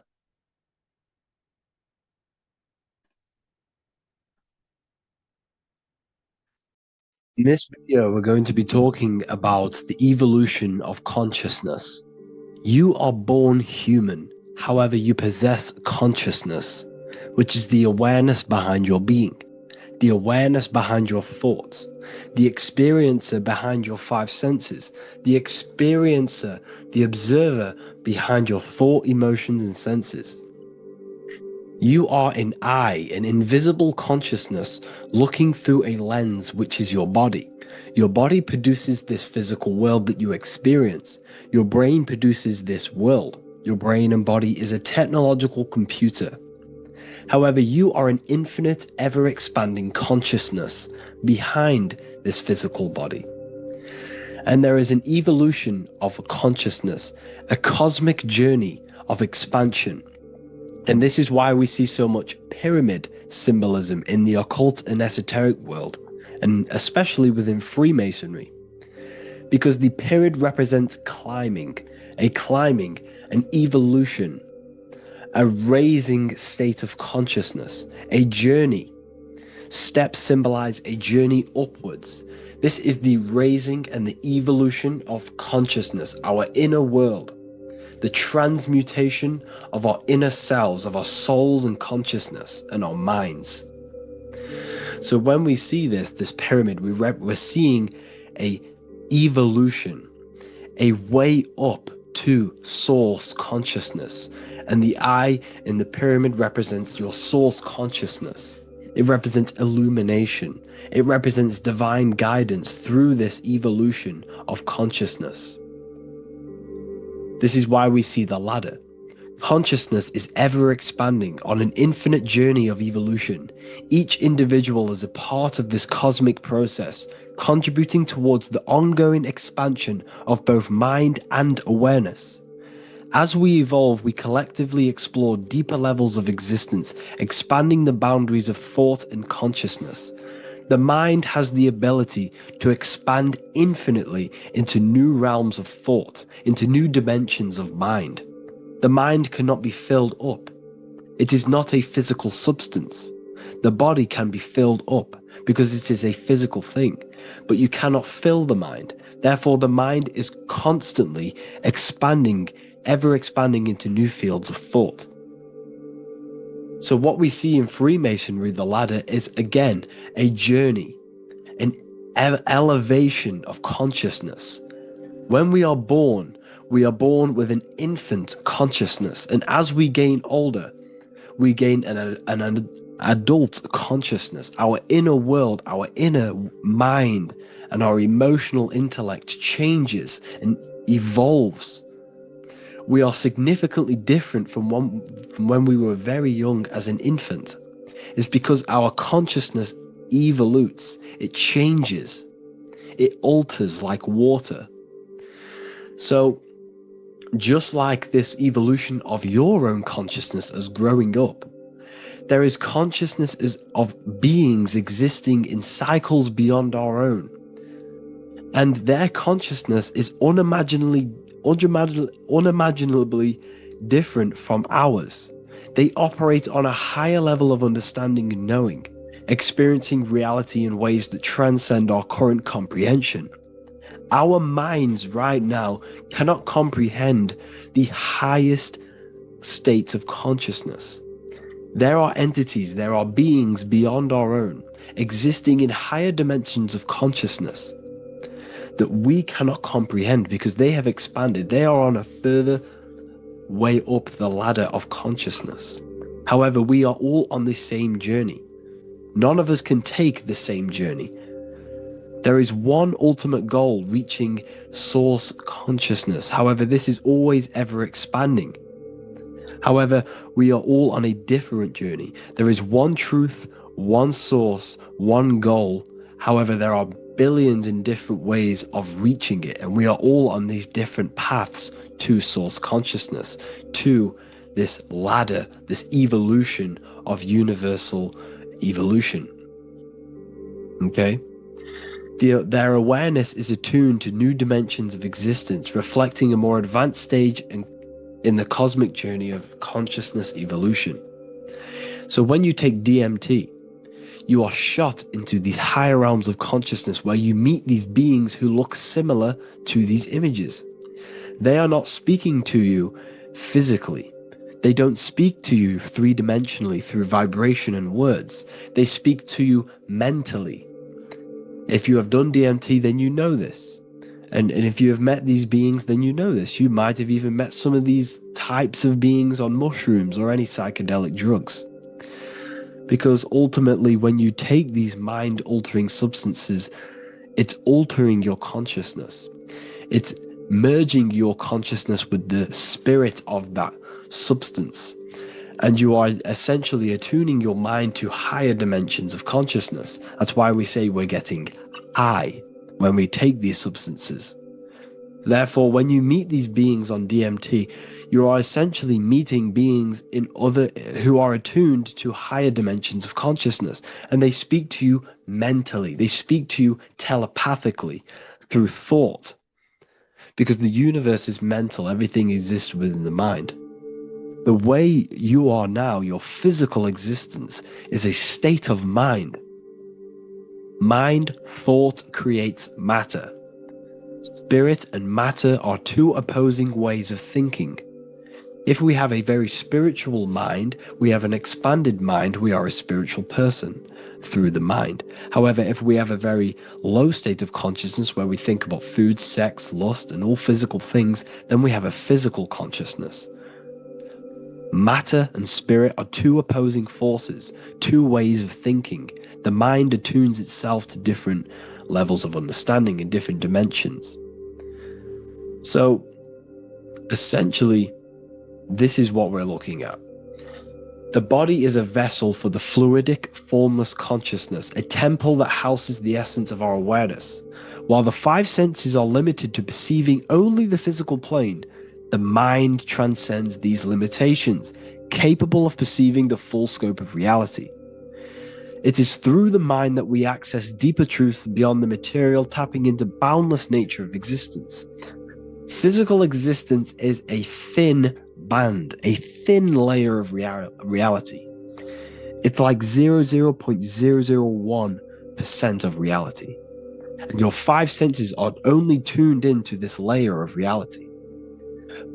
But the five senses are, by design, only allowed to perceive physicality. But the mind has the power to expand beyond this physical five-sense state. The mind has the power to expand and evolute. It is a conscious decision whether you want to take this path or not. You can stay in a three-dimensional way of thinking, or you can expand your consciousness from within. It's not an external journey. There is no God going to save you. You must save yourself.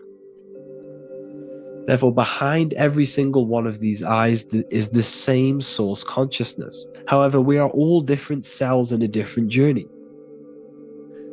The organs in your body, the cells in your body are all alive. They all possess same consciousness, universal consciousness. However, we are all on a different journey of evolution. As above, so below. As the baby is in the mother's womb, when the baby becomes conscious, there is a world outside of its mother. What does it do?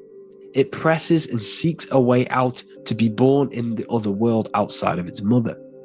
It is the same with your consciousness, your mind. When your mind becomes aware that there is realities beyond the immediate surroundings, it seeks a way out. And this is exactly what I'm doing to you now.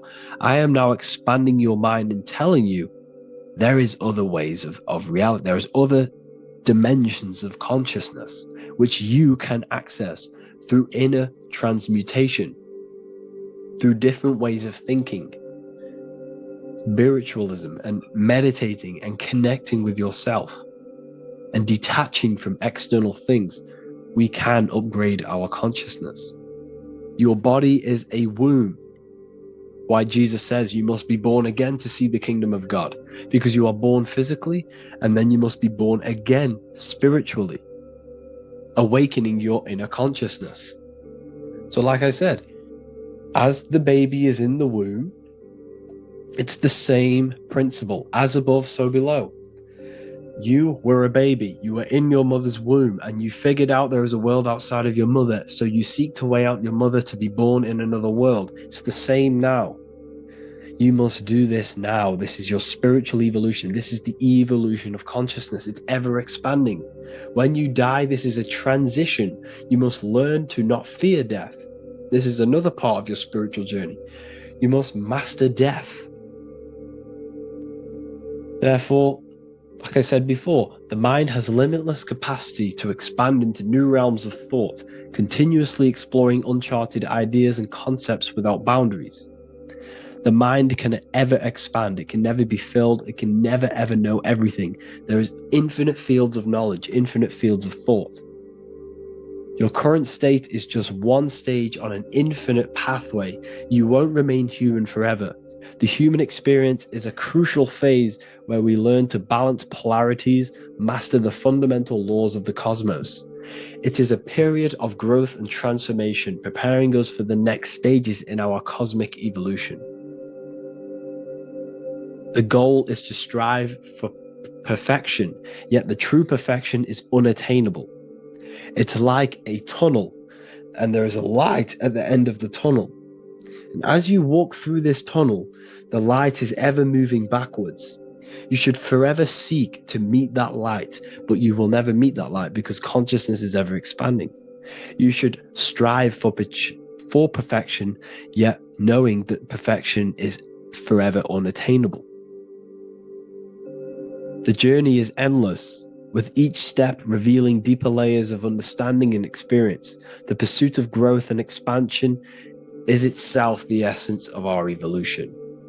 You can find all of this knowledge in the amazing book that I have read for years. I have read this book, The Emerald Tablets of Thoth, the Atlantean, by M. Dorial, translated by M. Dorial.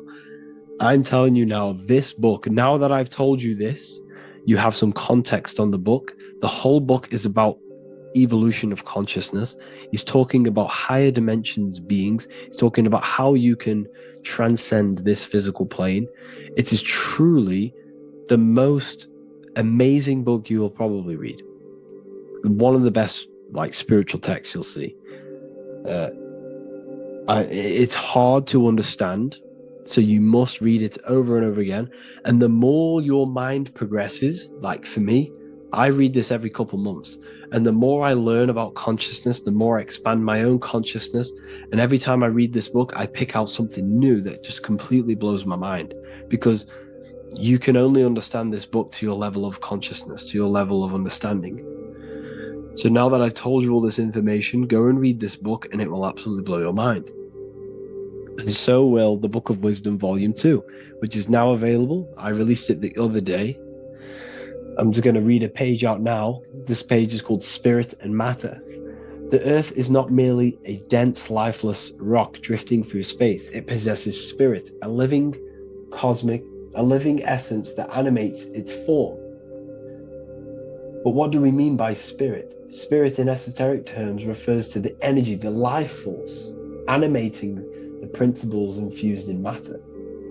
So essentially, what this page is talking about is how everything has spirit, consciousness within it. You are the middle, you are spirit and matter. You have the ability to expand your mind to the God self and raise above our animal instinct, our material self, and know the divine and expand. Animals cannot do this. Animals are not self-aware. Humans possess self-awareness. We can observe our consciousness. We can say, why do I exist? We can look in the mirror and know that we need growth. And this is what Anunnaki means. Anu means above. Anu was the supreme god of the sky, which is a metaphor. He represents spirit above heaven. Anu came down to earth and married Ki, the goddess of the earth, which represents matter. It's a myth, it's an allegory. Anu married Ki and gave birth to the Anunnaki.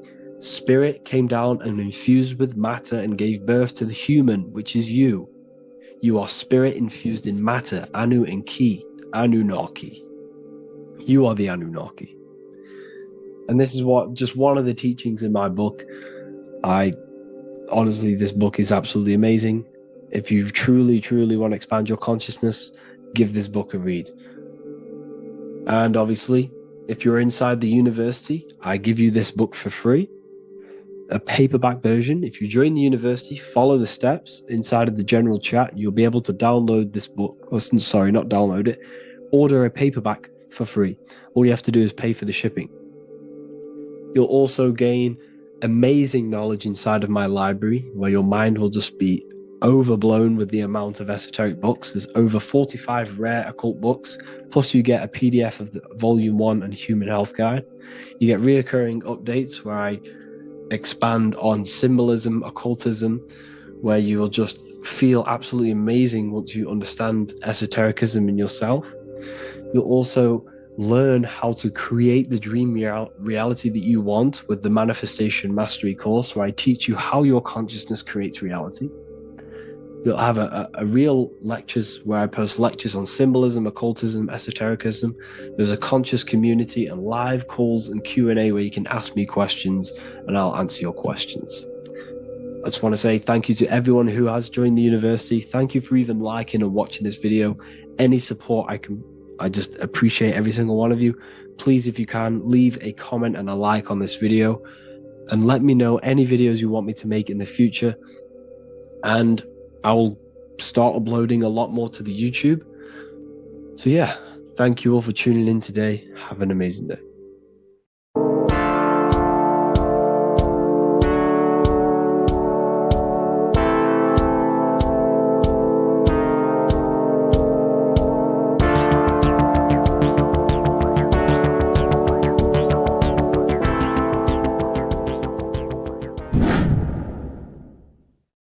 What is good, people? It's Revival of Wisdom. I hope you're all doing well. Now, this video is how to raise your holy oil or your kundalini. Let's get straight into this. So this is a monthly cycle. Every month, when the moon is in your zodiac sign, this oil is released. Now, the moon is in control of monthly cycles. For women, it's the menstrual cycle, and as well, this holy oil cycle. The moon changes sign every 2.5 days and passes through the zodiac signs in 27 days.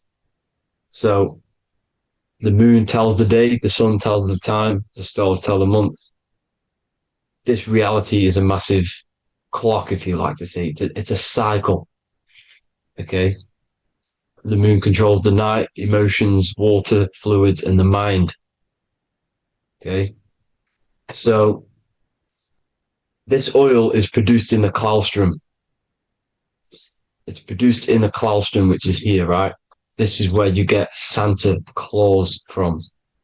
Now, the claustrum is at the center of the brain, and it is next to the pineal gland and the pituitary gland. Once it starts in the claustrum, this is the holy present. This is the present that Santa gives to us, Santa Claus. And it goes to the pituitary gland and the pineal gland. And what's connected to the pituitary gland and the pineal gland is the Ida and the Pingala. The Pingala is the pineal gland's nerve, which is the honey, which is the positive charge, electric. And the pituitary is the Ida nerve, which is the magnetic charge. This is the milk, the land flowing with milk and honey. This is the brain, the heaven, okay? And it travels down the spine using these two nerves, these electromagnetic charge.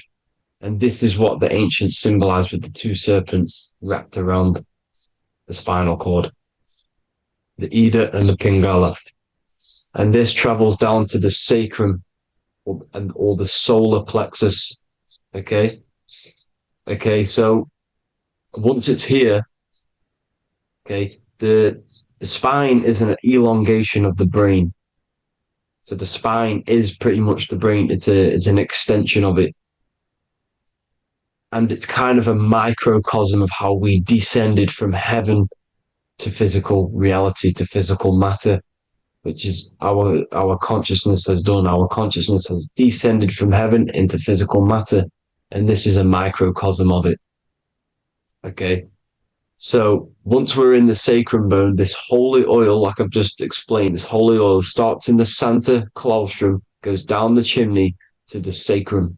This is the sacrum, the solar plexus, and drops the present off at the sacrum. Now, once we're at the sacrum, we need to raise our vibration to take this oil back up the spine. Okay. And the River Jordan symbolizes this in the Bible. King Herod wants to kill Jesus in Nazareth, which is here, this is the River Jordan, is Nazareth. He goes to be born in Bethlehem and then goes back up to Nazareth to Joseph and Mary. Joseph and Mary, the pineal gland and the pituitary gland. The Bible is huge symbolism. It's all metaphors for this sacred process which goes on inside of your body. You are the Temple of Solomon. You are the Holy Land. The Holy Land is your brain. Once this oil is at the sacrum, you need to raise your vibration in order to take it back up. Once this oil has gone back up to the pineal gland, it activates the crystals which are wrapped around your pineal gland. Your pineal gland is this tiny little beam here. This is the claustrum. This is the pineal gland. And it's wrapped in crystals.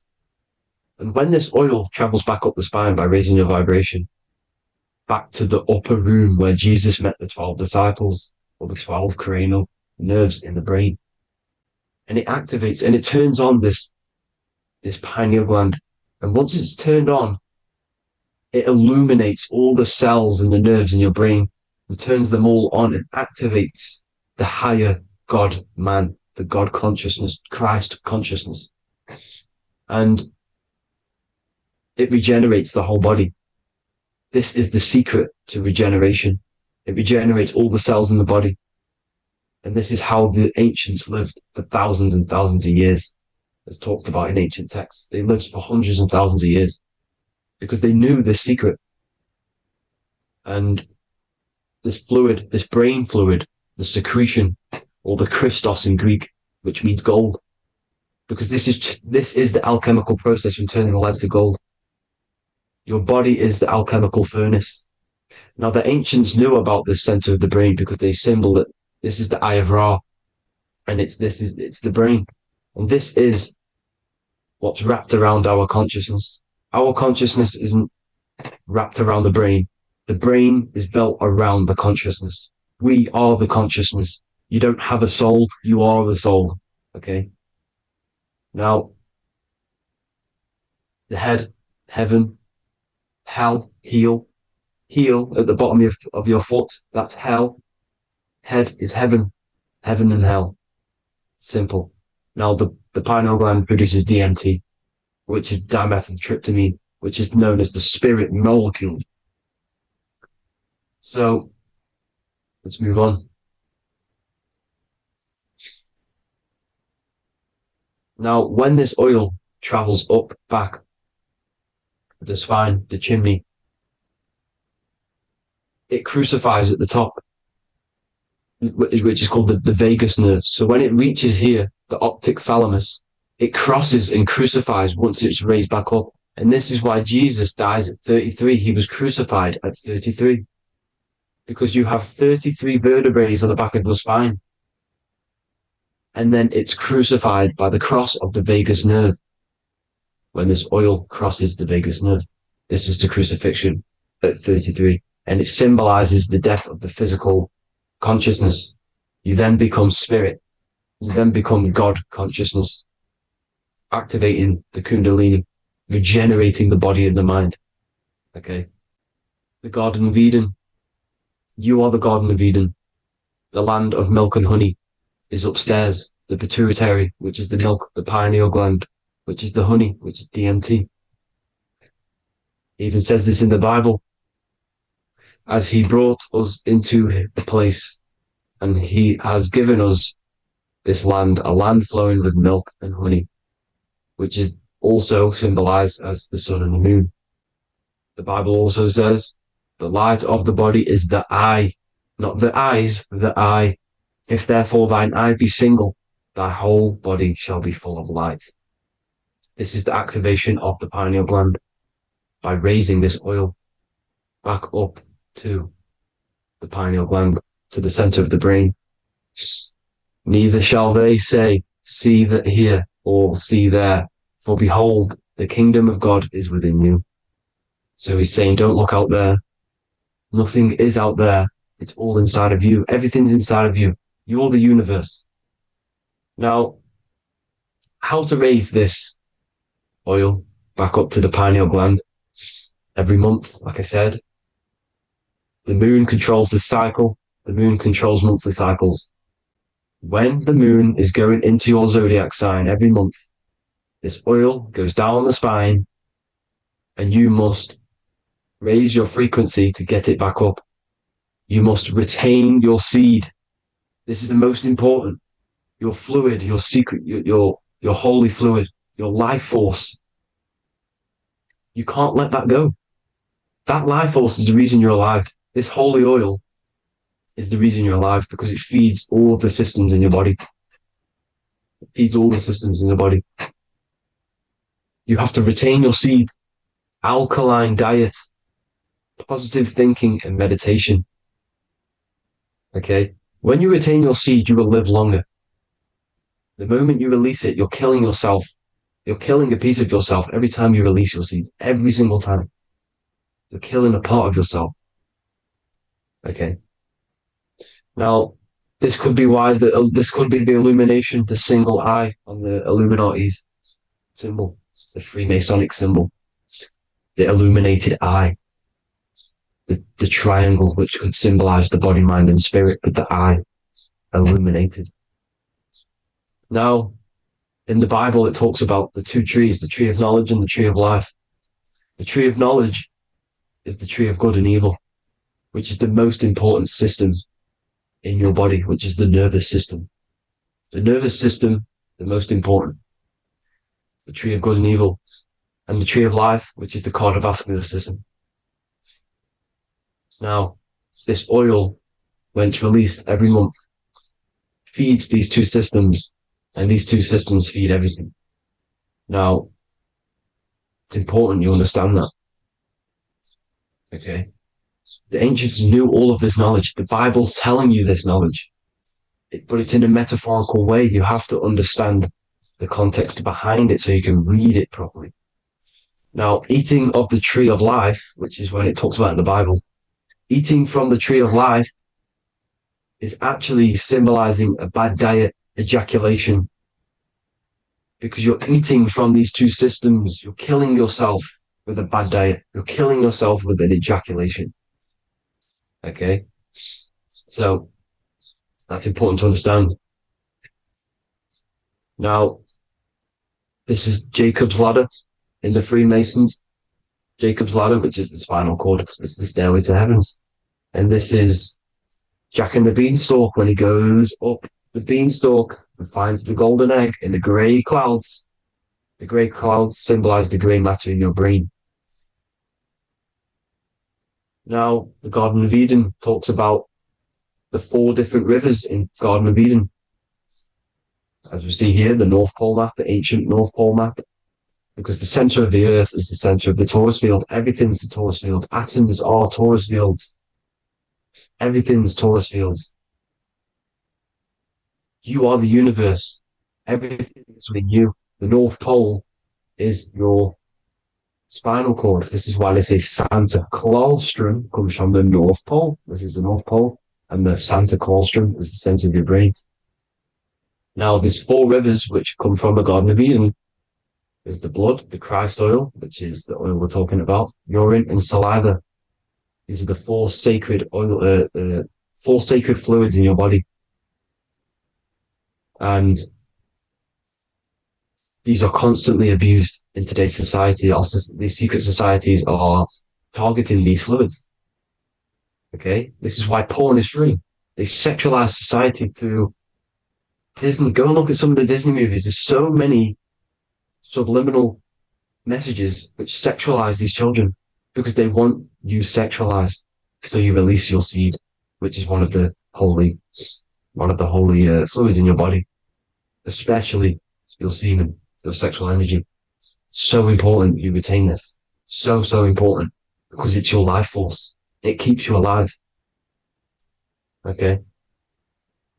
Now, let's recap on this. If you want to raise your oil every month, you can't just retain your seed for the month. You have to retain your seed forever.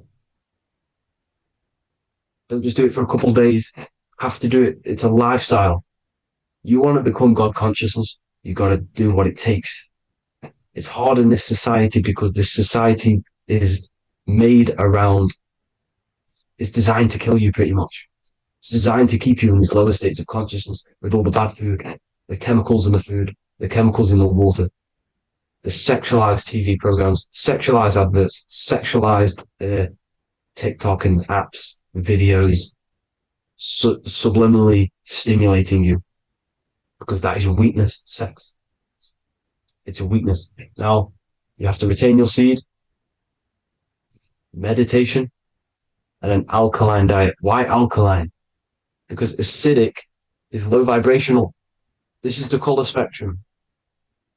And what's the highest vibrational color? Violet. It's the lowest, red. You have to have an alkaline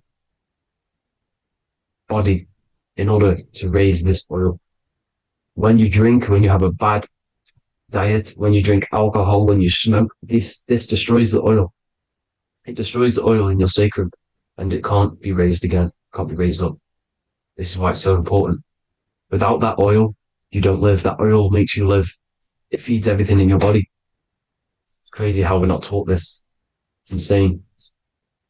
But that is how you raise the oil, people. I hope you all gain some knowledge out of this video. And I hope this assists you on your journey, your spiritual journey. And please like and share this video. We need this knowledge out to the public to wake up humanity. Thank you all, people. God bless.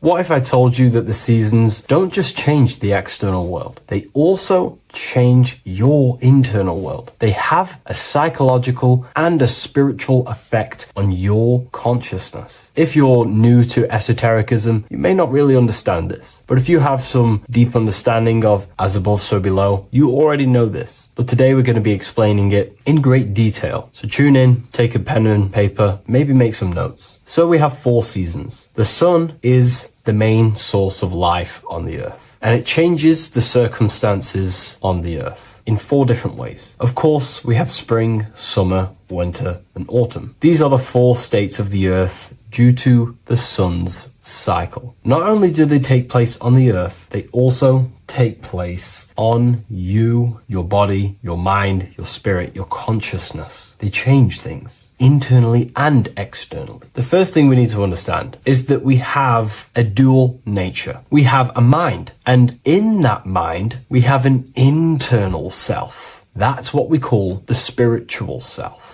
It is the individual that exists within their own mind, within their own consciousness. It is the self that imagines, thinks, feels. That's the spiritual self. And internally, that self is the true self. when it's detached from the false identifications, of course, such as the ego. But the true self dwells within the mind, and that's the immortal self. That's the self that will never die, never perish, that will always be there and it always has been there. The internal self. But on the other side of the mind, the outside of the mind, we have this, what we call our physical human body. This is our external physical body. So outside of us is a physical reality, but inside of us is a spiritual non-physical reality. Inside of us cannot be measured. Outside of us can be measured. So we have an internal world and an external world. I think this is the reason why the word individual has the word dual at the end. Dual meaning opposing or two. We have a dual nature. Inner world, in the mind, and a self out the mind. And the mind acts as some sort of doorway. It is a doorway into ourself. So in esotericism, this is what it's all about. It's about we work with the internal world. We try and figure out who we are from the inside out, not who we are outside of us. Because we realize that the external world is nothing but a crystallization of what's happening inside of us. Our lives are a result of every single thought that we thought in the past. So let's not get off track here. Let's carry on. As I was discussing the seasons, we have an internal world in the mind and a self outside the mind. And this is reflected even in the cycles of the heavens. This is how you know the universe is intelligently designed, and the law of correspondence corresponds with everything. The law of correspondence is as above, so below. It's not a Hermetic principle. It's not a Freemasonic principle. The law of correspondence, as above, so below, is just the law of life of the universe. It is in everything. So the daytime, the sun, this is external impressions or expressions, should I say. We express ourselves outside the mind, in the outside world, in the material body, taking actions outside of us during this daytime. The sun represents outward expression, the daytime. This is when we wake up, we're conscious, we do things outside of our mind. But then the nighttime comes around and it becomes dark and the moon rules over the nighttime. And we return back to our internal world. We return back to the darkness. We return back to the internal self, the self in the mind. Really is fascinating. And this is as above, so below. This follows the correspondence. This follows the law. Although that the outside world has a cycle of day and night, so does our own mind have this cycle. As above, so below. As within, so without.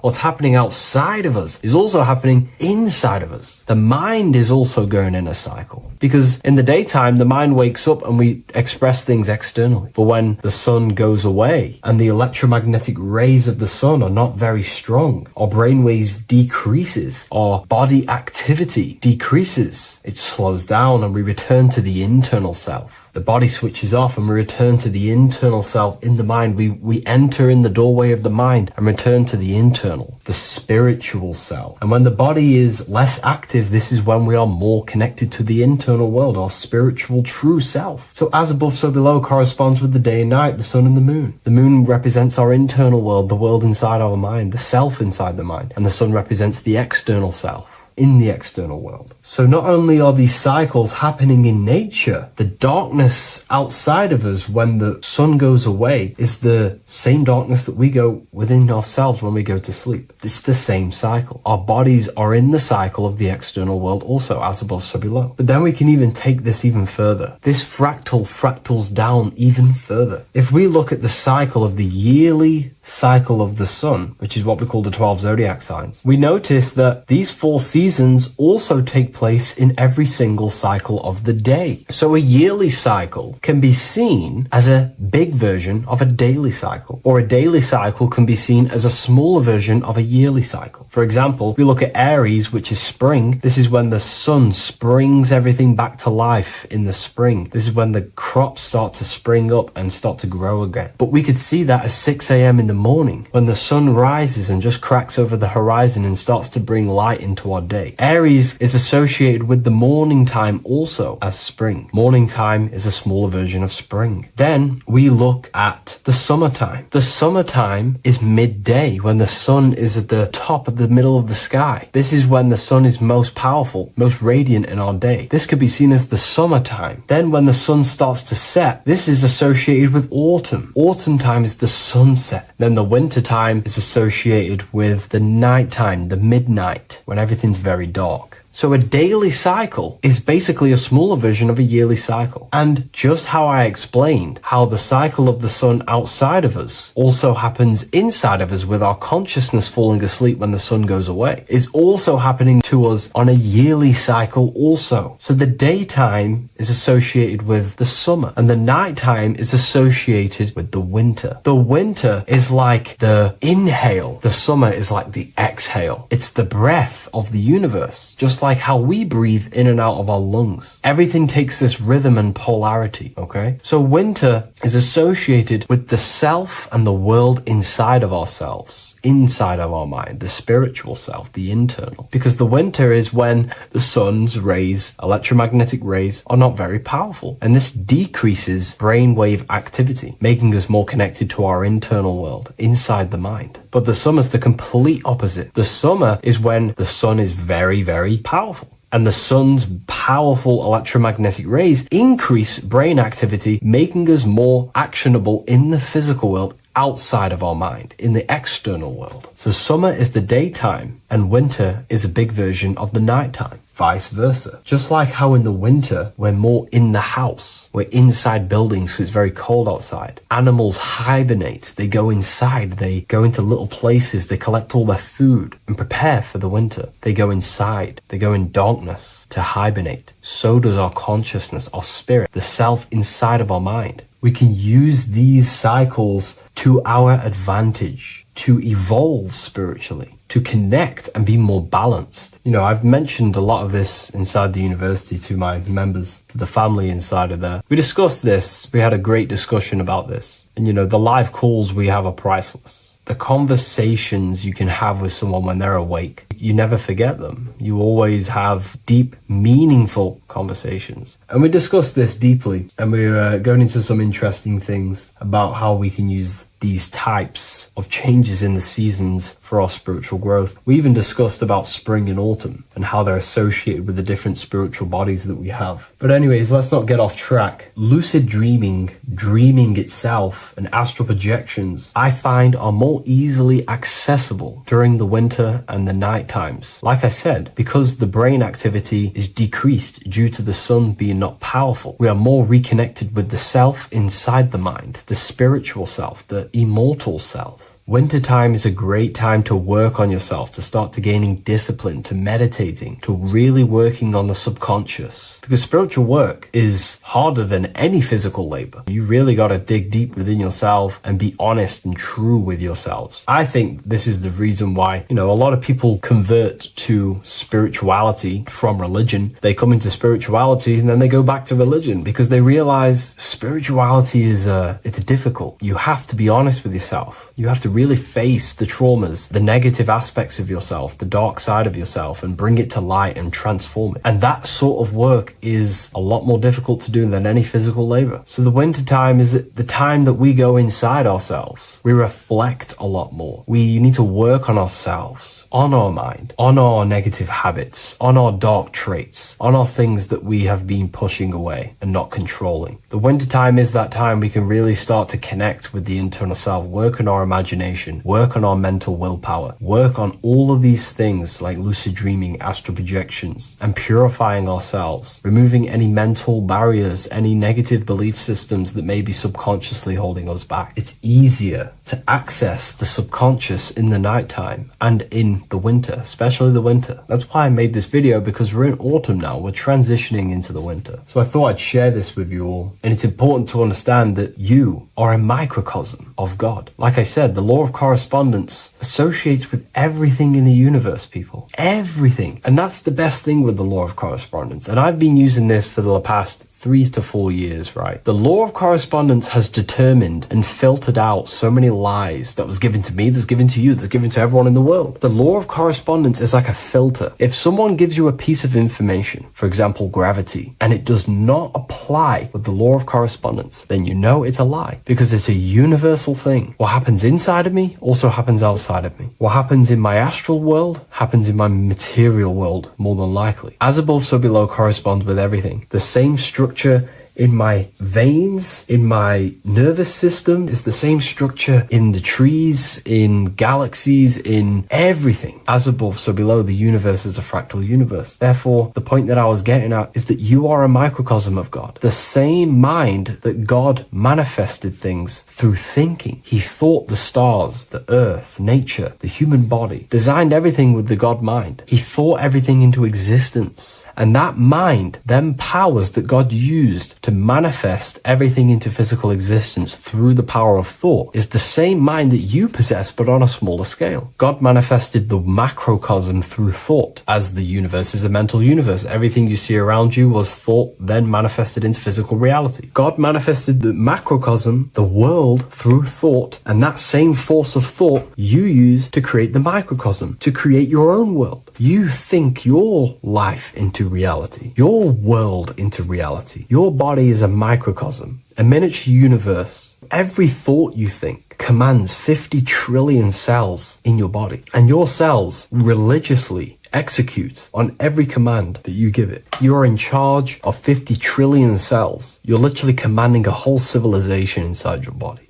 And this is how you are a reflection of the divine. The God mind created the macrocosm, the world, and you create your own world inside that world using the same power as thought. Very powerful. So everything that happens outside of you is also happening inside of you. The law of correspondence is the most important, the law that you could possibly learn, because it makes everything so clear for you in the universe. Makes life so clear. You see reality for what it truly is. It's a reflection of the higher dimensions. Just like how reality right now is a reflection of what's happening inside of people's minds and consciousness. We can't blame the elites for all the negative things that's happening in reality, because all the negative things that's happening in reality is the negative things that's happening in people's minds. We need to take control of ourselves. So with that being said, thank you all, everyone. If you wish to read more, 90% of you watching this video have already got this book. I want to say thank you for your support. It means the world to me. It makes me research more and write more books. And the book of symbolism is coming very soon. So thank you, everyone. I'll leave a link in the description for the university, for the live calls, and for the book if you wish to join. Have an amazing day.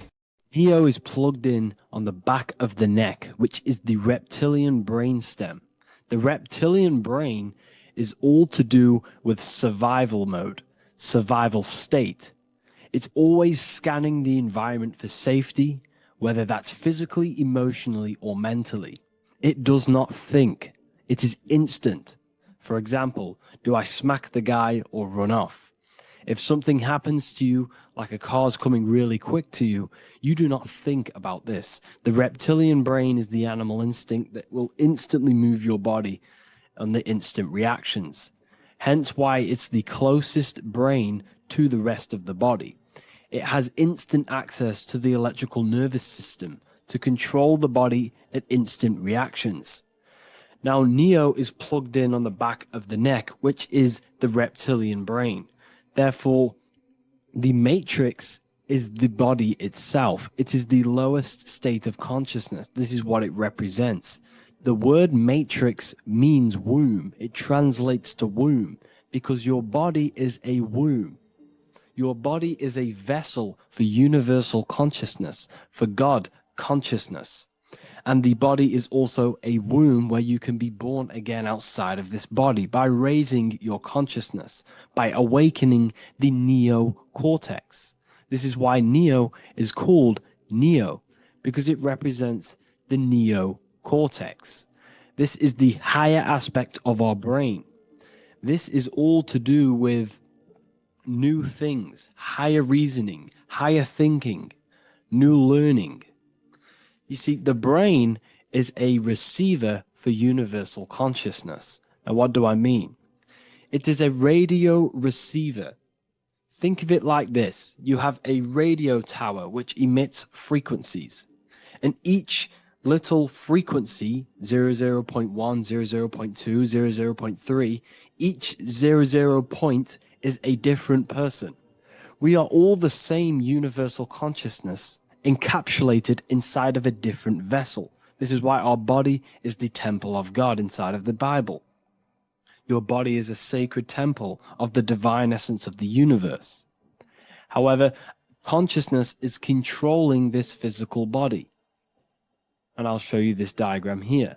Consciousness consists of imagination, emotions, thought, and memory.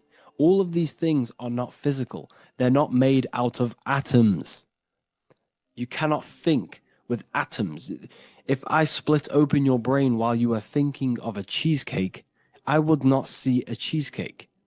It's because these things exist metaphysically within consciousness. They are not physical. The body is physical. It's part of matter. It's part of time. You see the Leonardo da Vinci, the circle and the square. The square represents limitation, beginning and end, because when you draw a square, there is a beginning and end. It represents the body, the mortal self, the ego, the echo. Then you have the spirit raised above, which represents spirit over matter, mind over matter. Invisible forces create physical forces. Everything physical exists in non-physical. This is also the Freemasonic square and compass, why the square is below the compass, because the compass creates the circle, which is spirit or mind. Then you have the square, which is matter. Mind and matter are the same substance. Mind creates matter through thought. Everything in this physical universe manifested through thought. Everything began as thought. So you are spirit and matter.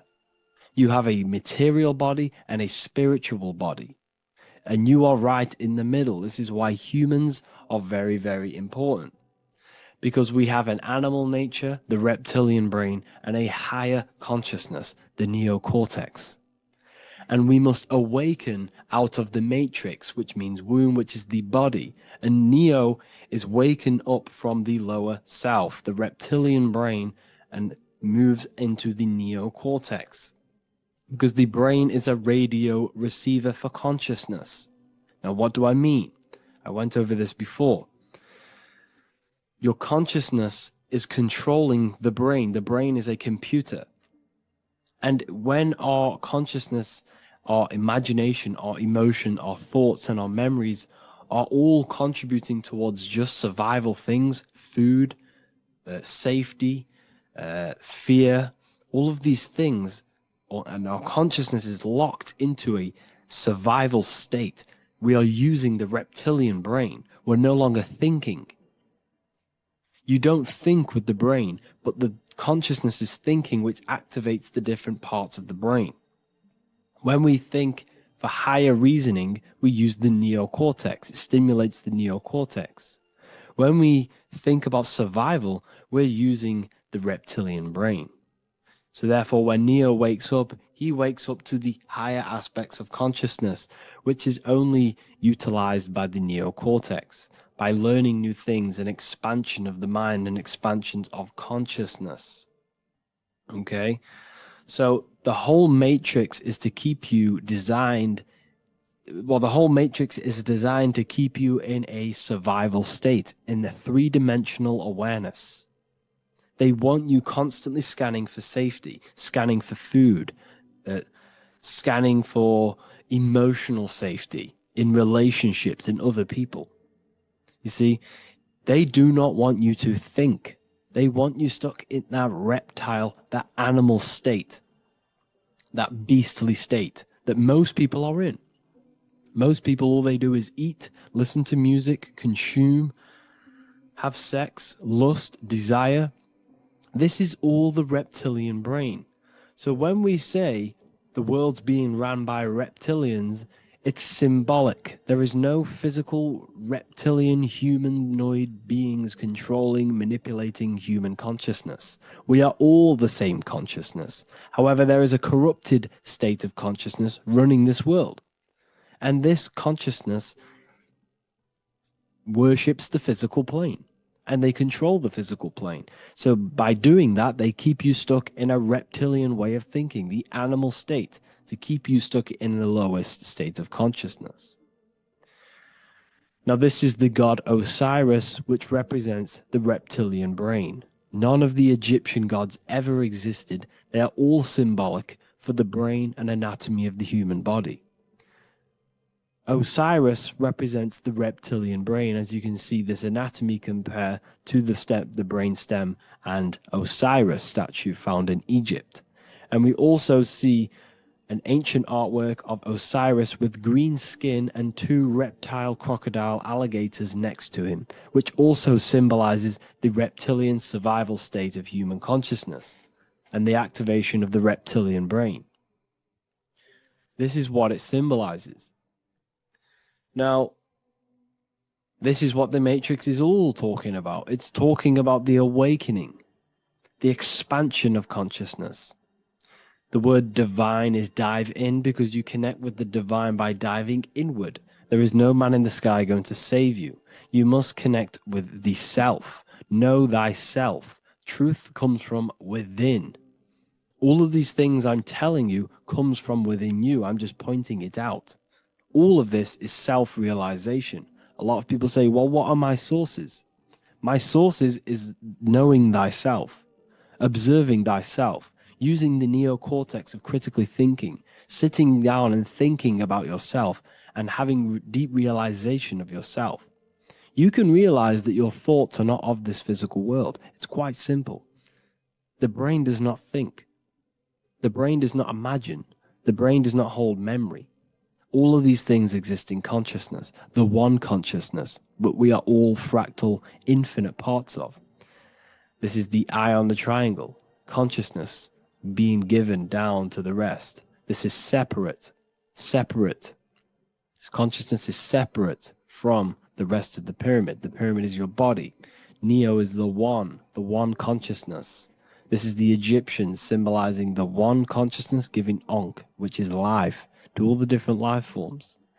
However, you can see that the central sphere is giving a big Ankh to the humans, because humans, like I said, possess the advanced consciousness, an advanced brain that allows us to turn above our reptilian animal self.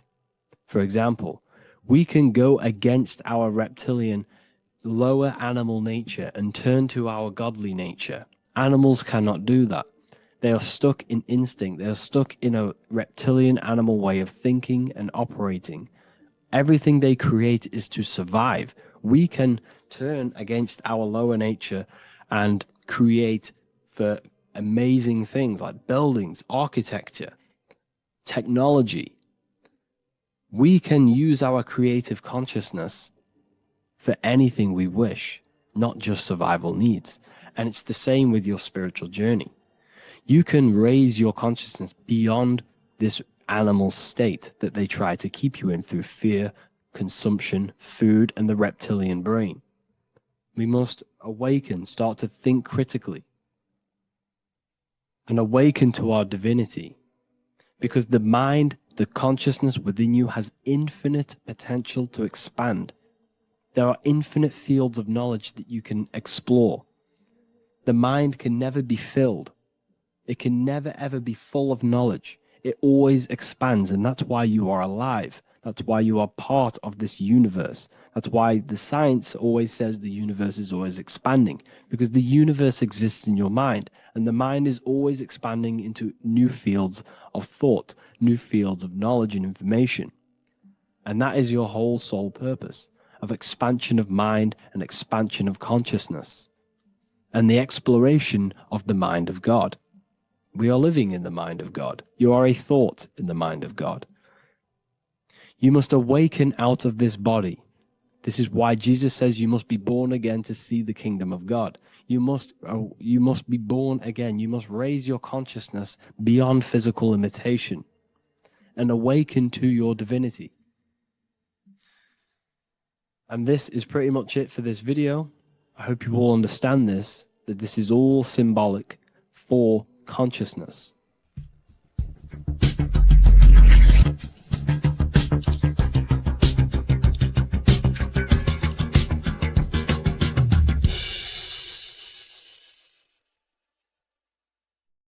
There's an ancient symbol hidden in plain sight, one that holds the key to transformation, power, and unlocking your true potential. It's been used for centuries by mystics, rulers, and even modern science, but almost no one understands its true meaning. Once you do, it will change the way you see yourself and the world forever. Stay with me, because this could be the key to your own awakening. The symbol of the snake or the serpent is a very powerful symbol that refers to something within you, that we all are on this journey. So first of all, we see this symbol in ancient Egypt on the top of the pharaoh's head. We also see this with Buddha, with the snake on top of the Buddha's head and below. We also see this in Rome, with the Roman god Mercury holding the staff with the snake. We see this in Adam and Eve's story with the snake tempting Eve. We even see this today on the medical facility. But what does this mean?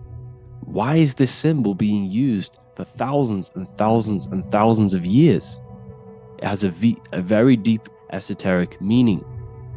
We see this in the caduceus staff, and we even see the snake representing the Kundalini. What does the snake actually mean? A lot of people think it represents the Kundalini, which it does. However, there's a deeper interpretation of this symbol, and it goes very far beneath the surface of what the snake actually represents. Okay?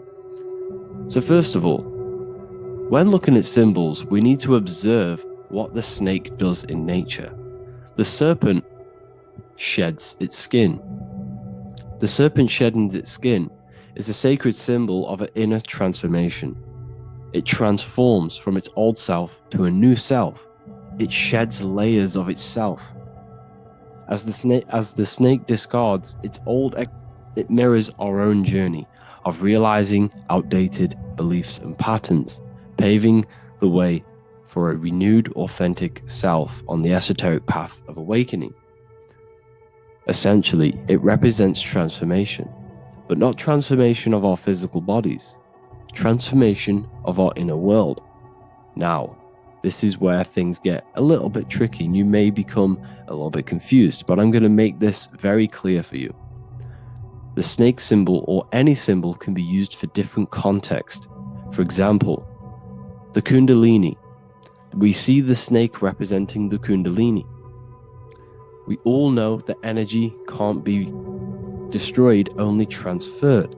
Like I said, this is a transferring of energy. It's a changing, a transforming, shedding its skin. It represents transformation.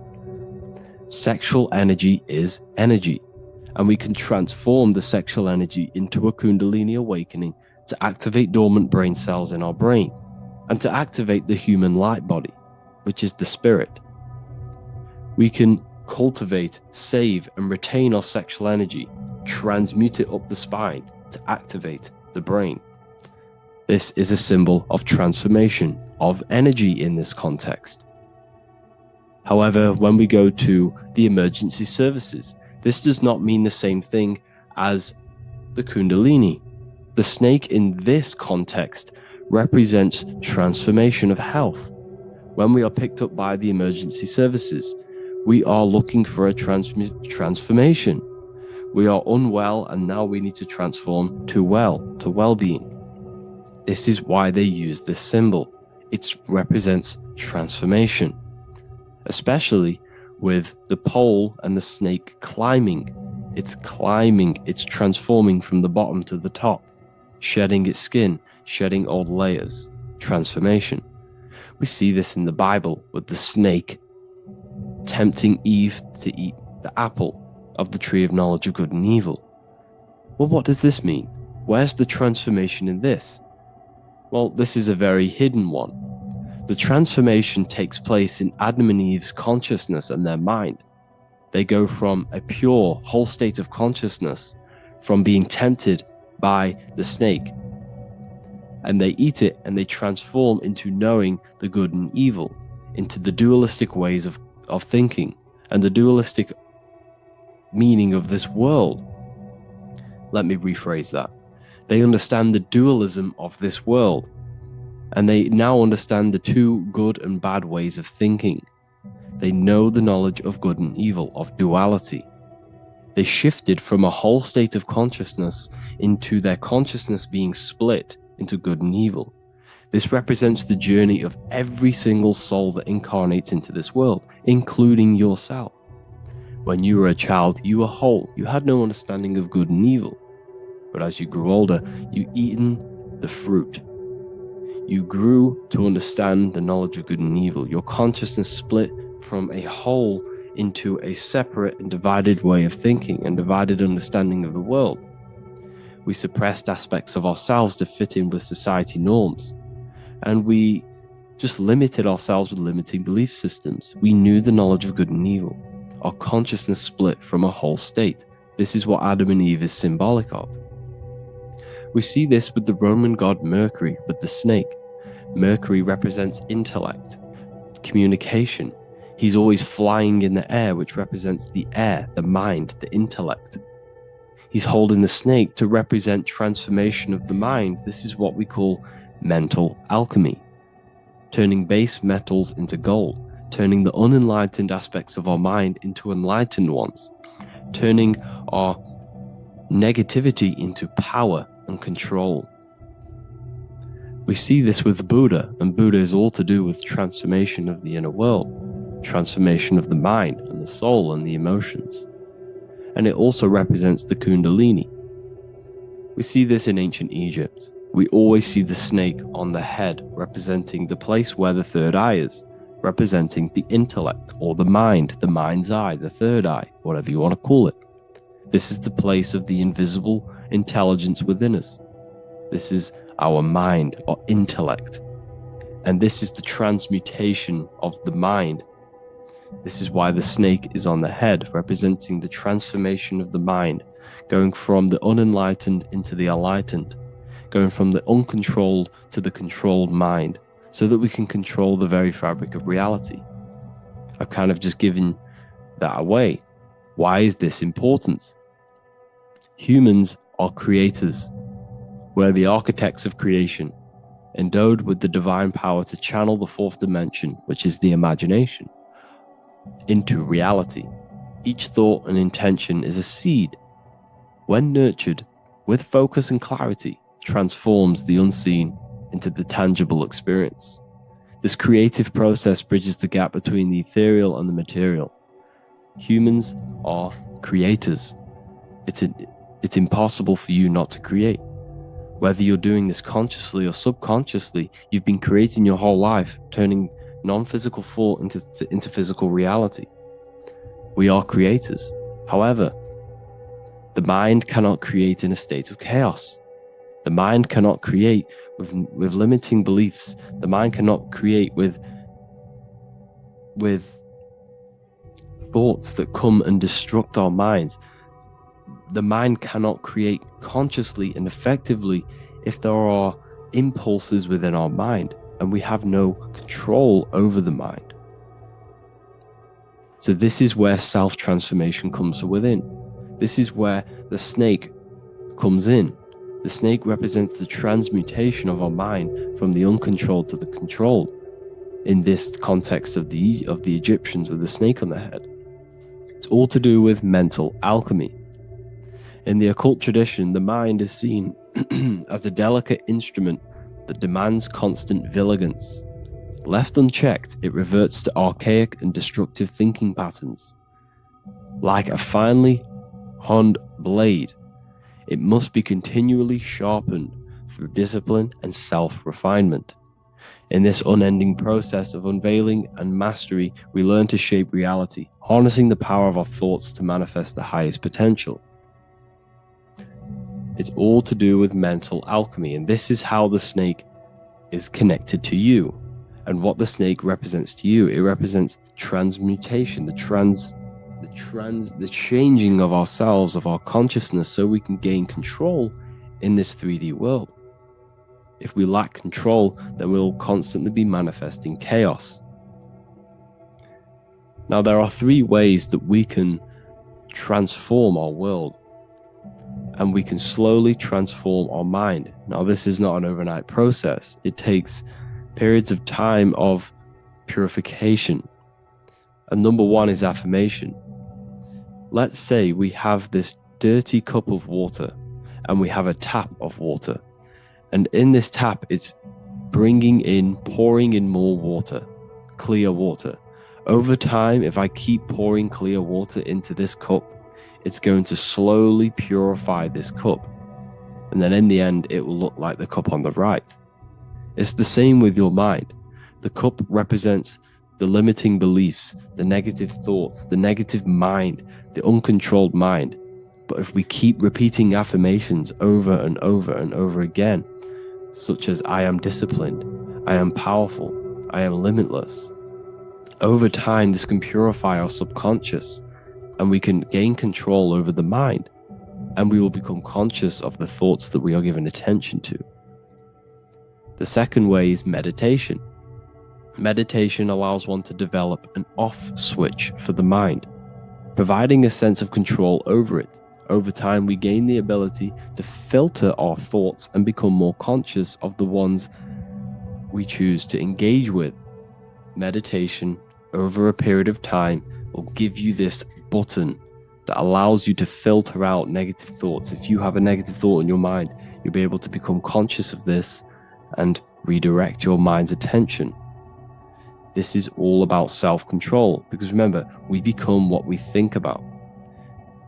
The snake represents the transmutation of the self. And another way is visualization.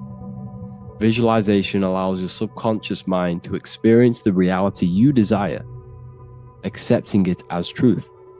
As the subconscious becomes more immersed in this imagined reality, it works to manifest it into your conscious experience.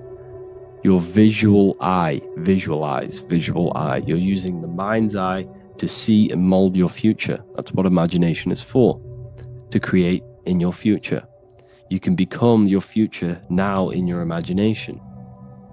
And this can slowly purify your consciousness, slowly purify your mind, which will then, if you do all three of these over periods of time, you will see great transformation from the inside out.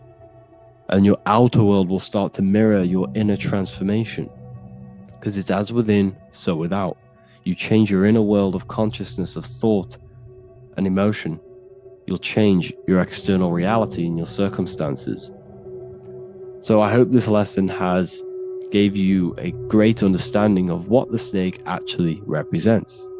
And now that you see it, you will see this everywhere. Every time you see a snake, you know it represents the transformation. So please, if you can, leave a like, comment, and subscribe, and turn on the alerts to make sure you never miss a video. And if you have any video suggestions, feel free to make a comment and I can make a lecture on it. I appreciate you all watching this video today, and I'll see you all inside my university if you're inside, and I'll see you all in my Telegram if you join, and I'll see you in the next video, of course. Thank you and take care. Welcome to Revival of Wisdom. This video is going to be about the flat earth and the breakdown of the whole cosmology. We're going to be digging very deep. I've got a lot of pictures and images to show you, and a lot of dots to connect. So let's start with the Freemasonry art. So this artwork we have here is the Freemasonic cosmology, as they know and believe. So what is it symbolizing? We obviously have to start off with the four pillars representing the four corners of the earth. The four corners with duality. You see, there's everything on earth. There's good and evil. Good, evil, positive, negative. Good, bad. This is the checkerboard. This is what it symbolizes. Okay. Obviously, we have the sun, the moon. The sun gives you energy. It's the anode. The moon is the cathode. It's the opposite. It takes your energy. So therefore, you become sleepy when the moon comes out. You see, everything on Earth, everything in the universe is balanced. There's complete balance, symbolized by duality. There's always two opposites. We have the all-seeing eye, and obviously 7 stars representing the 7 planets, but not planets as in we know planets. They're not physical spinning balls of gas. They are energies, they are lights emitting from the realm above this realm. They are lights through the firmament, through the electromagnetic field. So let's go through that again. The four corners, duality, positive and negative, cold, dry. Everyone on Earth has an opposite. Everyone, there's two. Okay, and then we have the sun, the moon, the 7 planets with a 5-pointed star. What's the 5-pointed star? Of course, it's the 5 elements: spirit, water, earth, fire, and air. Okay, that's what the 5-pointed star is symbolizing, the 5 elements of earth. And then, most importantly, we have the compass. The compass is very, very important, hence why it's in the center. The compass is symbolizing many, many things. And one of the most important things, but we'll get into that after. We have a boat with water outside of the earth. So we have a boat on water, symbolizing the waters separated by the firmament, the waters above, separated by the firmament from the waters within the firmament, the earth. So this is what it's symbolizing. So the compass, what's the compass? This is where the compass comes from. The Polaris, the most important star there is, because it's in the center of Earth, the sun, the moon, and the black hole, black sun. Because all creation comes from center, the seed center. Okay, but we'll get into this after. But also, this is a very important Masonic symbol because they use this symbol a lot. This is one of their main symbols, hence why Neil Armstrong has the Masonic ring with the compass on it. The people who supposedly went to the moon, which obviously they faked to push this globe model, because the globe model is based upon fear. Because the globe model, if they can sell you the globe model, they can sell you anything then. You don't know where you actually are. The globe model is to push fear upon the masses, because the globe model means there's not enough resources. There's also risks of asteroids hitting the planet. There's also risks of space extraterrestrial invasions, global warming, asteroids. You see, this is all the fear that they can gain off selling you the globe model. Okay, because they don't want you to know that this is an intelligent design. And also, they're hiding God, the creator, the source. This is why they are satanic. They are opposites. They are lefty, Lucifer, right, righteous, godly. Hence why they do the symbolism on their eyes. 666. This is another famous, what's it called? Sorry. Famous astrologer. Astronaut. This is another famous astronaut doing 666, showing that he's in the alliance of the occult. But even look at their 10th anniversary stamps. They have a Masonic compass on there.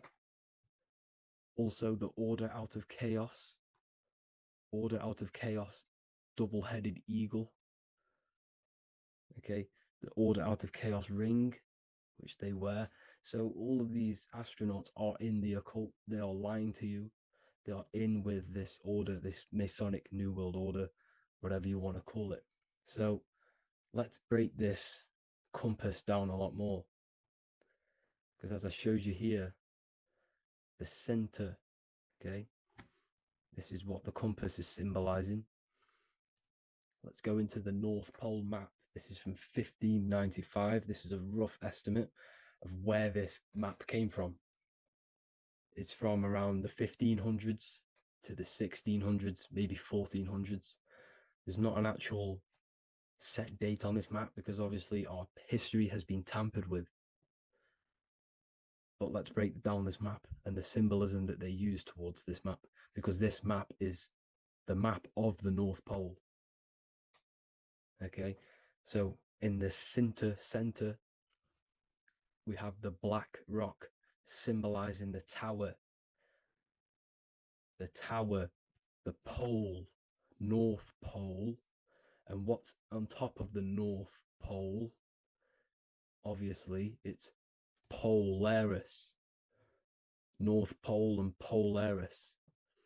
Okay, with the 4 islands around the center. Okay, 4 islands around the center. And this is what blew my mind, right? They say that Santa sounds similar. And if you look at this pole that's pointing to the North Pole, you see this line here. So this is obviously from the 1600s. What color is Santa? He's red and white. Just like this map pointing to the center is red and white, and Santa comes from the North Pole. So it's not a coincidence that they use red and white. They're mocking this map because obviously they took over after the 1500s, 1600s. They took over around the 1800s. So they're mocking this map with Santa coming from the North Pole with this red and white line to the North Pole. Notice the 4 islands. Okay.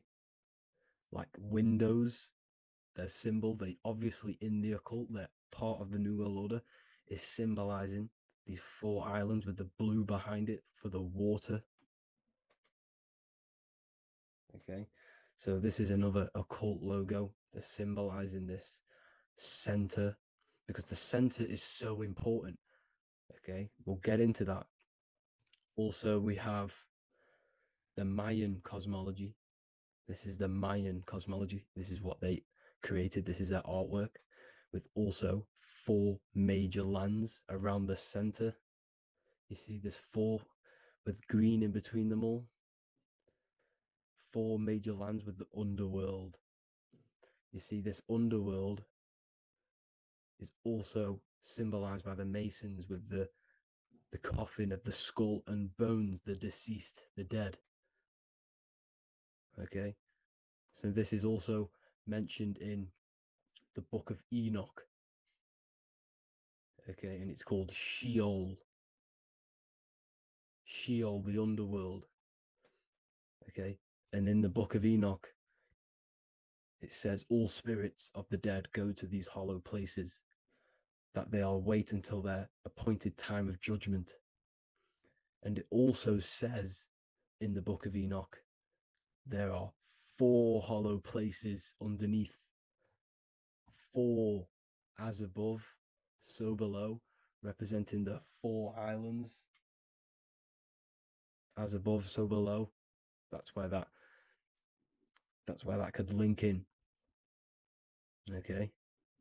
The Book of Enoch is very important because it was found in a cave thousands of years ago. And has a lot of truths about this realm and about this world we live in.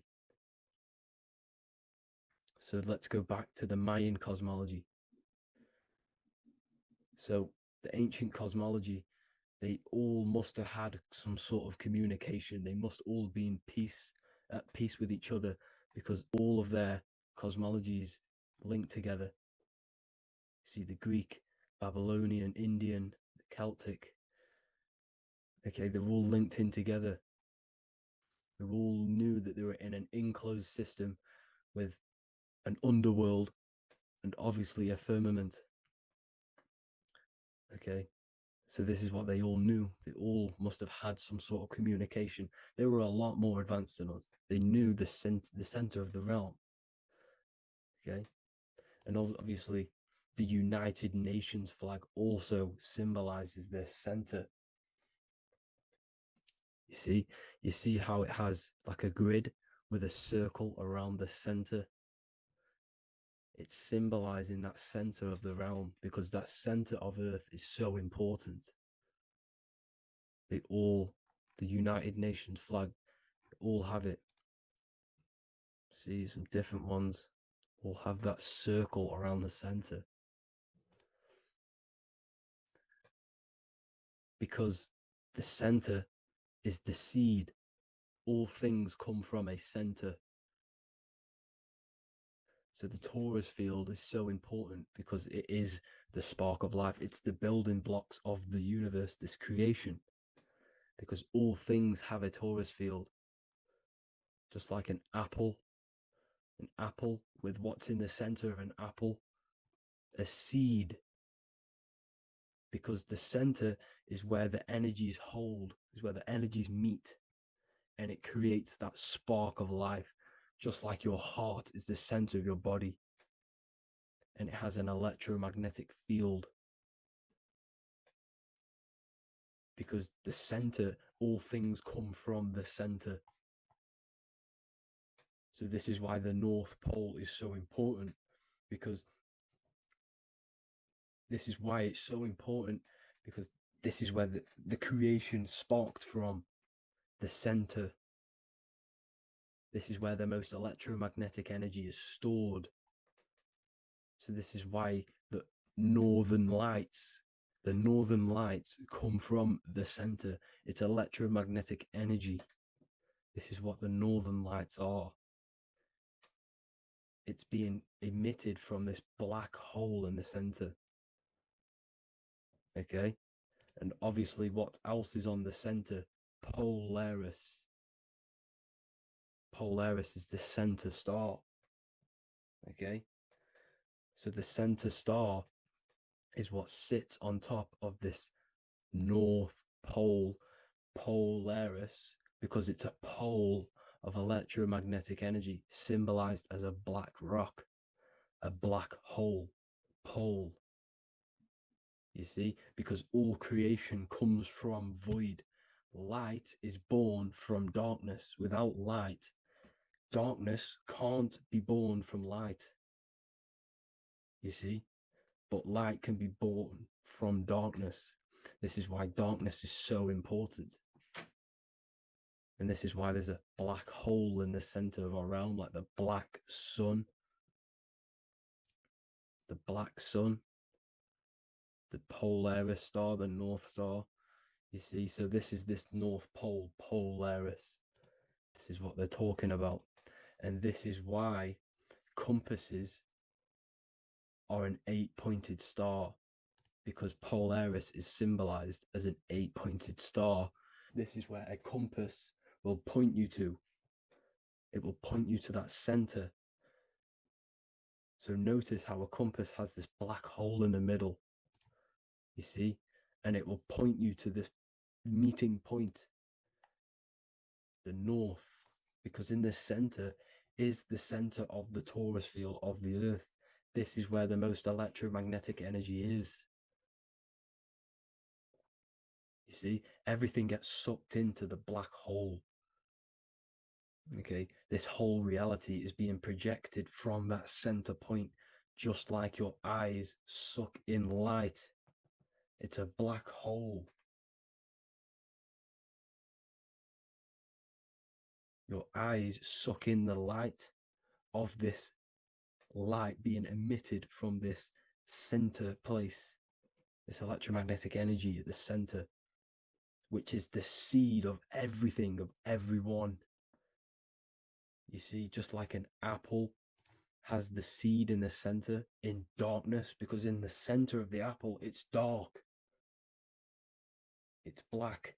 It's pitch black. But that's where the seeds are. That's where the life is. But Polaris is so important because it's that center star which lines up.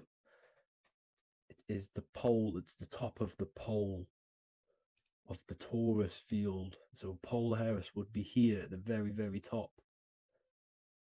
And this is where the compasses point you to. And this is why the star of Ishtar, the 8-pointed star of the Sumerians, also talked about this 8-pointed star, and it's called the Star of Ishtar. Okay, and who is Ishtar? Ishtar is the goddess. Okay, so she's not a male, she's a female, because every creation is brought through a female, a womb. Every single human on earth is brought through the womb, the sacred feminine energy. And the womb is pure darkness. There's no light in a womb, just like the center of our realm. It's a black hole. Okay, and guess what? She's the god of vitality and sexuality. She is responsible for all life. Okay, so the star of Ishtar is the star of Polaris, which is symbolizing the responsibility for all life, the center of our realm, the black sun, the black hole. Okay, so this is what that god of Ishtar of the Sumerians is talking about, the goddess, the womb, the seed of creation. So this would be the portal, more than likely the portal in and out of our realm, because it's the top of the Taurus field. And what's above this realm is the heavens. So this is where you get sucked in from the heavens. Your soul gets sucked in and brought onto this plane of existence called Earth. These are some space NASA symbols. Look how much Polaris symbolism there is. And notice how it's at the center. You see this circle? This is like a half circle. And at the center is an 8-pointed star of Ishtar. It's the same thing. It's Polaris. It's at the center. And notice on some of these, look, this one is a bear holding the key and an arrow pointing to the Polaris star, so that they hold the key to Polaris. Another one with like a demon holding a key to the what? Polaris on top of him. Also an eagle, which is a Masonic symbol. The eagle holding a key on top of the center. You see, and notice how there's an arrow going up to the Polaris and an arrow down, as above, so below, to Earth. So you can go out to Earth, out of Earth, and into Earth through Polaris. And the eagle holds the key. You see? The eagle holds the key, just like this. This demon dragon holds the key to Polaris. And look at this one, Earth, with an arrow up to Polaris, an 8-pointed star. So Polaris is more than likely that portal which the Anunnaki used, the Sumerian gods used, because the Anunnaki symbol is also an 8-pointed star. Okay, and like I said, that center is the seed of creation. The center is the black hole. Okay, just like your pineal gland is at the center of your brain. The pineal gland is at the center of your brain, and that's what connects you to that spirit realm, to the source. That's it for this video, guys. Thank you all for tuning in. I hope you all learned something today. Please leave a like, a comment, and please subscribe to the channel for more content. God bless you all.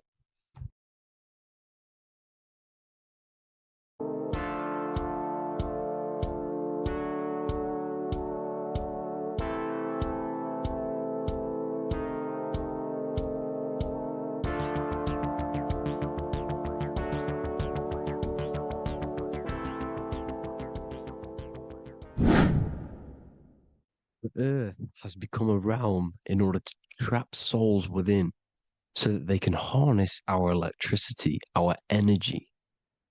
Even the Bible is talking about how this realm is controlled by the wicked one in John 5:19. We know that we are the children of God and that the whole world is under the control of the evil one. Ephesians 6:12. For our struggle is not against flesh and blood, but against the rulers, against the authorities, against the powers of this dark world, and against the spiritual forces of evil in the heavenly realms. So the Bible is telling us that this is not the only world. There are other worlds, there are other realms that we can go to, considered as heaven. Heaven being a higher realm where there is no evil, no darkness. This is a midpoint realm where there is good and evil. Now, we're going to explain how the soul trap is how it's working and how your soul is being harnessed for its energy and how you are tricked to come back to this realm after death. What you need to understand is first is that you are the invisible intelligence behind the physical body. You are the mind and soul. The soul is the true you, the good you. It is pure love, pure bliss, eternal, never dies. The mind can be corrupted though. The mind is the intelligence of the soul.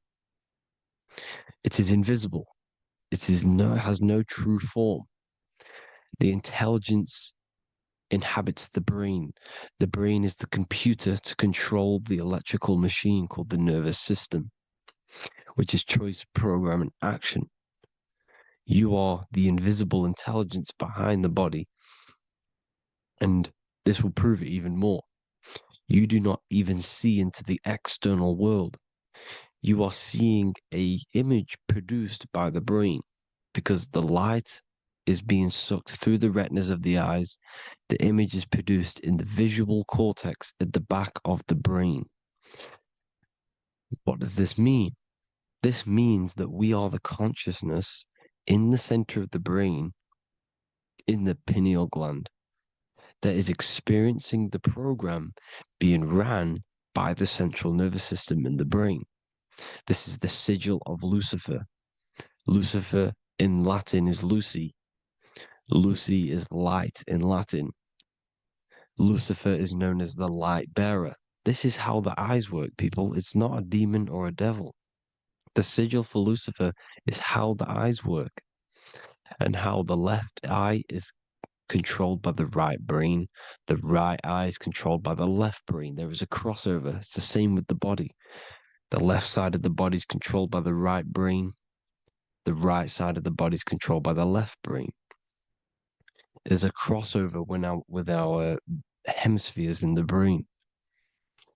Now, this empty chamber in the center of the brain is where this universal cosmic intelligence is held, known as the most holy place in the Bible, the throne of God. Okay, this is above the 33 vertebrae on the spine. As you can see here, you are the being in the center of this point. All of the nerves are being sent back to this one particular point, which is which is the seat of our invisible intelligence. You can see it's an empty chamber. Our consciousness, our intelligence is not a physical thing.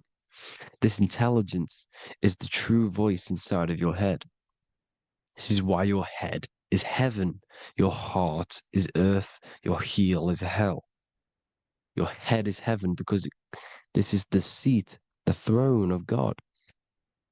God is in heaven because the consciousness, this divine intelligence that's controlling the body, is sat in the center of the brain.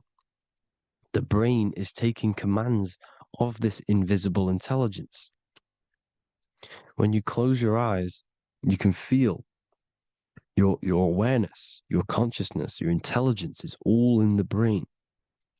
Your awareness is not in the feet, the heart, the legs, the arms. It's all in the center of the brain. Now, if you meditate deeply, you will find that You are beyond the mind. You are the being observing the thoughts. You are the soul observing the thoughts. Now, with this being said, you are the consciousness experiencing the program being ran by the central nervous system in the brain, because you're not seeing into the external world. It's an image, it's a simulated image produced by the brain and the central nervous system. You do not experience the external world. You do not feel the external world. You feel electrical impulses on your nervous system. Your nervous system is decoding what you are feeling. So the only thing that you truly feel is the electrical impulses on your nervous system. This is why the nervous system is the tree of knowledge of good and evil, because it gives your invisible intelligence, your mind, the knowledge of good and evil. It can detect good things, it can detect bad things. If it's hot, if it's warm, if I need to go, the nervous system is doing this. It is the tree of knowledge of good and evil. Okay? Now this universal intelligence is known as, is symbolized as the single eye. Okay? Matthew 18:9. It is better for you to enter life with one eye than to have two eyes and to be thrown into the fire of hell. What does this mean? It's symbolic, it's metaphorical, people. It is metaphoric. Your universal intelligence is the single eye, the one eye. It's the balance between the two poles, between the left and the right, the good and the evil. It knows the right thing to do all the time. This is our inner guide. The inner self is the inner guide. And when you are operating your life off duality, using your two eyes, you'll be thrown into the fire of hell, lower states of consciousness, because you're split. You need to live in oneness, even, balance. Matthew 6:22, the light of the body is the eye. The light of the whole body is the eye. You are a light being. Human. Hue means an attribute of a color. Man is the word manifested. We are light manifested into physical form. Depending on your vibration is depending on what color that you are vibrating on, which is a hue, a human. If therefore thine eye be single, thy whole body should be full of light. Again, it's talking about the single eye, oneness, completeness. When you balance the hemispheres of the brain, we'll go over that later. But anyways, the body is the earth. This is what we need to understand, people. The body is running the simulation, the program that our consciousness is experiencing. So when we leave the body during death and astral projection, we leave the earth. This is how it works. The body is the vehicle for the earth, for this realm. Everything exists within our mind. You have the soul, mind, and body. The soul is the observer, the watcher, the true being. This is why she has many different heads, because the soul inhabits different bodies. This is the serpent, which means knowledge, which is the mind, wisdom. And this is the body, soul, mind, and body, Brahma, Vishnu, Shiva. The mind is the bridge between the soul and the body.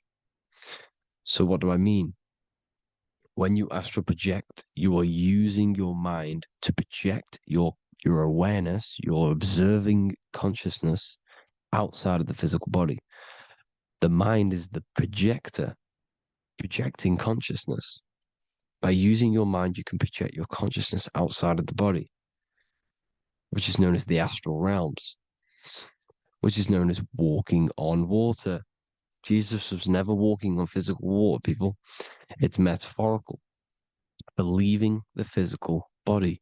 The water is the ether, which is the veil between the physical and the astral realm. It's a fluid substance. It's on either side. It's physical and astral. The ether is the fifth element that they hide from us. Why? Because they're trapping you in the physical. They are hiding all of these realms: etheric, astral, and mental. People think their mind is their brain. It's two separate dimensions. These are completely different dimensions. The mind is way more intelligent. The mind is formless. There is no form to the mind. You can think anything you want. You can manifest anything you want within your mind. It is not a physical object. The physical realm is being controlled by the mind. Everything's being controlled by the mind. Everything exists within the mind. This is why the Egyptian says the universe is mental. So when we project our consciousness outside of the physical, we go to the astral. The ether is the water that Jesus is walking on. This is the veil between the physical and the astral world. The word together has ether within it because it joins the two worlds together, together, the astral and the physical. The word either is ether because the ether is on either side, physical and astral, physical and spiritual, physical and non-physical. In the astral realm, the mind can manifest anything we want. We incarnate to restrict our minds. This is why Saturn, if you go and watch my video on Saturn, how Saturn is this simulation, okay? Our minds can manifest anything we want in the astral plane in the click of a finger. However, when we incarnate in matter, we now have to labor for our manifestations. This is why Saturn's known as the great teacher in astrology, because he teaches you a lesson. When your mind incarnates into matter, it's teaching your mind a lesson, the knowledge of good and evil. This is why the Bible says you shall be gods and know the knowledge of good and evil. When you incarnate here, you have to know the knowledge, you need to know the knowledge of good and evil to become a god. Okay? Now, the square is the physical plane, the triangle's the ethereal plane, the circle's the eternal plane. The circle has no beginning, no end, it's eternal. The physical plane is the square, it's limited. The square is limited. The cube is the geometric shape which gives rise to matter. Now, the term think outside the box has truth in plain sight.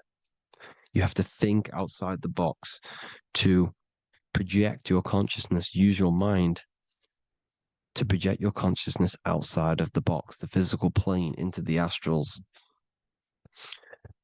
The astral realm is the realm of the stars. Above us is the stars. Through the stars is the astral plane. This is why astral has the word star within it. The devil is the de-veil. When you sell your soul to the devil, quote unquote, it's metaphorical. The devil exists in the physical plane. It's the lowest state of consciousness. The de-veil, you de-veil yourself into the physical when you are the devil. The de-veil.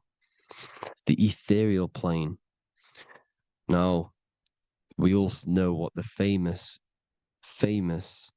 symbol of the all-seeing eye, right? The all-seeing eye with the eye in the triangle.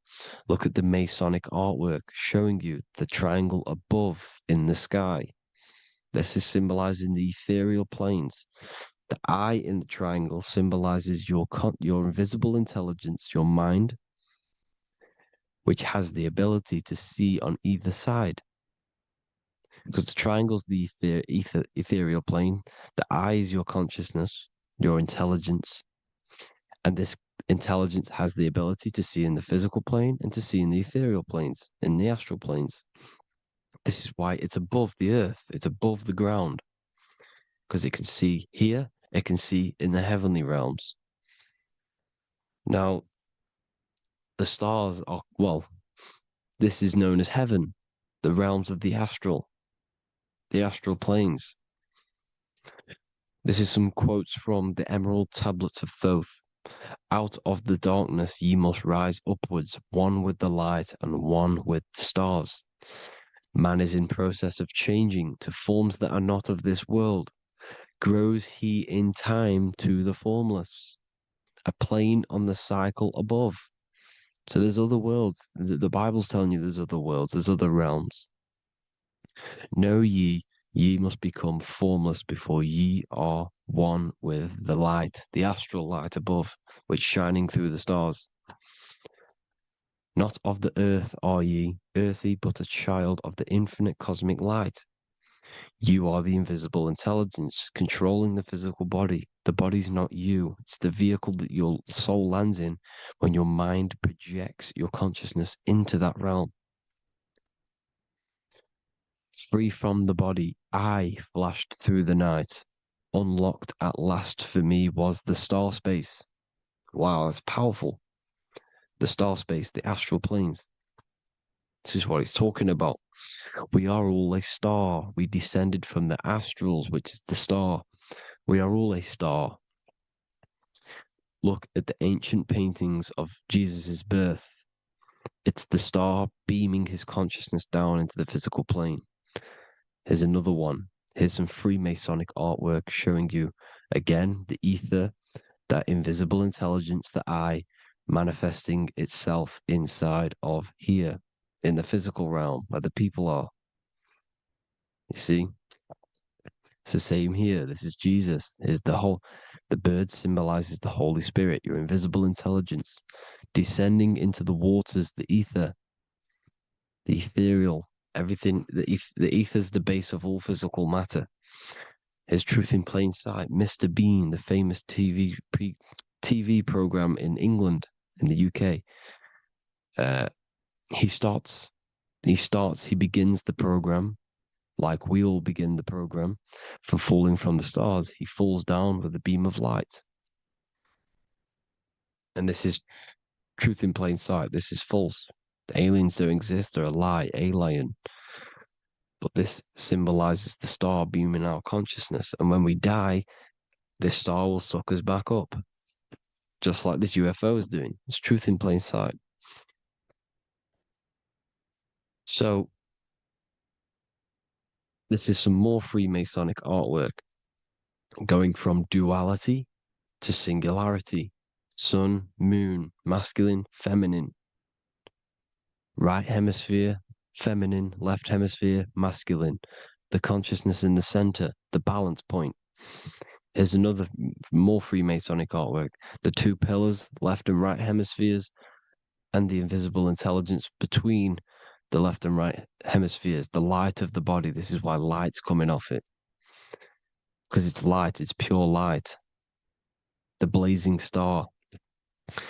The stairs go from the checkered board, the duality, up to oneness, in between the sun and the moon, the masculine and the feminine. This is symbolizing going into oneness. What did the Emerald Tablet say? You've got to become one with the stars, one with the one with the self. Balancing the two hemispheres so that you can gain, because when the two hemispheres are balanced, you can gain a more deeper connection with your invisible intelligence. Same with the chakras. When the chakras, the seven seals in the Bible, these are seven seals because when you conquer the seven chakras, when you balance the seven chakras, you then gain a more deeper connection with your internal self because your mind is not filled, it's not being ran, it's not being dominated by these seven deadly sins, the seven seals, the seven chakras. These are seven energy centers which are concealing our true form. Balance makes us have a stronger connection with our true cosmic intelligence. Heaven is even. This is why Jesus is pointing at the heart. The even point is the heart. You got to balance the chakras and live from the heart because the heart is the earth. You're in good and evil. The body manifests the lower and the higher self. The higher self is in the higher parts of the body. Wisdom, intuition, expression. The lower self is in the lower parts of the body. Sex, food, and power. This is how they are trapping your soul, people. Like I said, the mind is the bridge between the soul and the body. So by tricking the mind, not giving it the right knowledge, and keeping the mind stuck in the lower three centers, thinking about power, food, and sex. This is low vibrating energy. It's going to keep your mind addicted to the physical realms. Okay? This is why you need to go even, balance, heaven. Okay? I will explain the soul trap in a second, how it fully works. But I'm telling you all the science behind it so you can understand. When you are doomed, you are domed. This is the dome, the firmament, the firmament, the mind. Ment is mind, firm is firm. A firmament is doomed under the firmament. You must have a loose mind, an open mind to expand your consciousness beyond the stars, beyond the ethereal barrier. You have to vibrate higher than this world. Your consciousness must be expanded more than the physical plane. You need to learn how to astral project. You need to learn how to leave the body, how to operate outside of the body, so that you, when you do leave the body, you will have recognition. You'll have knowledge. You'll have practice. But this is as above, so below. The woman's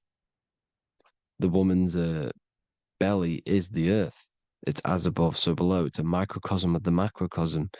We are the children in the womb. We are the people in the earth being ready to be born into the heavenly realms. As above, so below. It's a microcosm, macrocosm. Everything is in everything on a bigger and a smaller and a larger scale. Now, when the baby figures out that there is a world beyond its mother, what happens? The baby starts to move around and tries to get out of the mother. Because once it starts to hear the external world, starts to hear people, it's going to wonder, what's outside of why am I in here? What's outside? So the baby will force its way out of the mother.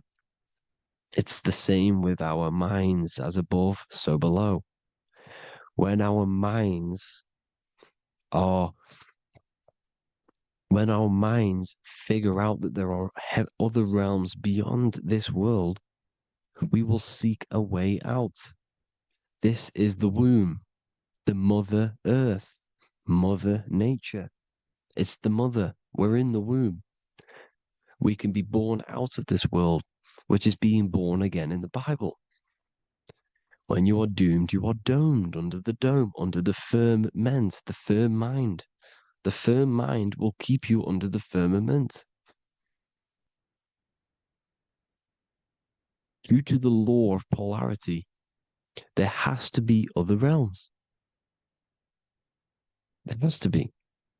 Because the law of polarity works in this world, and it will work on every scale possible. It's universal laws. These are universal laws. The law of polarity means that there are other realms polarizing this realm. There is a hell, there is a heaven. There is a midpoint, which is Midgard, which is the one we are in now. Earth, heart. Earth is the heart. Heart is the center, good and bad. The balance between good and bad. Your reality is your level of realization. Your mind realizes other worlds, you will seek a way to them worlds. It's that simple. The soul trap is to keep you stuck in this physical body, which is the earth. This body is the earth. It's running the program, like I said at the beginning. It's running the simulation that your consciousness is experiencing. You are an electromagnetic being, and you're hidden in a cage, your rib cage, and you're stuck in cells, a prison cells. Look, you're in cells. We produce electromagnetic energy. Your soul produces this energy. And by trapping your consciousness inside of this physical realm, they harness this energy within the astral realms. They're using you to manifest demons, because your mind creates demons through emotions and mental thought energy, which is a whole nother video. I can make a video on that. you're manifesting everything for them because they're trying to create a hive mind. This is why they want everyone to believe in one belief system, one government, one belief system, one religion, because they're creating a hive mind. This hive mind will manifest and be summoned within the astral planes because the mind manifests the astral plane. The astral plane is the realm of imagination. The mental plane is the realm of just thought alone. The etheric plane is the energy. The physical plane is the matter. So all of our minds together are manifesting these demons within these subconscious realms, the astral. Now, how are they keeping you stuck to this realm? Well, when you die and you're stuck in your lower three chakras, okay, when your mind and soul detaches from the body, which is the earth, when you leave the earth, you're still going to have these mental addictions to the food, the sex, the materialism, the phone, the cigarettes, everything. This is why they get you addicted to everything possible. The TikTok, the YouTube, they get you addicted to as many things possible. Because when your mind is addicted to these things, and when this mind leaves the physical body, you're still gonna have these addictions. Okay? You're still gonna have these thoughts. And you will be manifested into the lower astral realms because you're thinking materialistic, you're thinking negative, because your level of realization was your reality.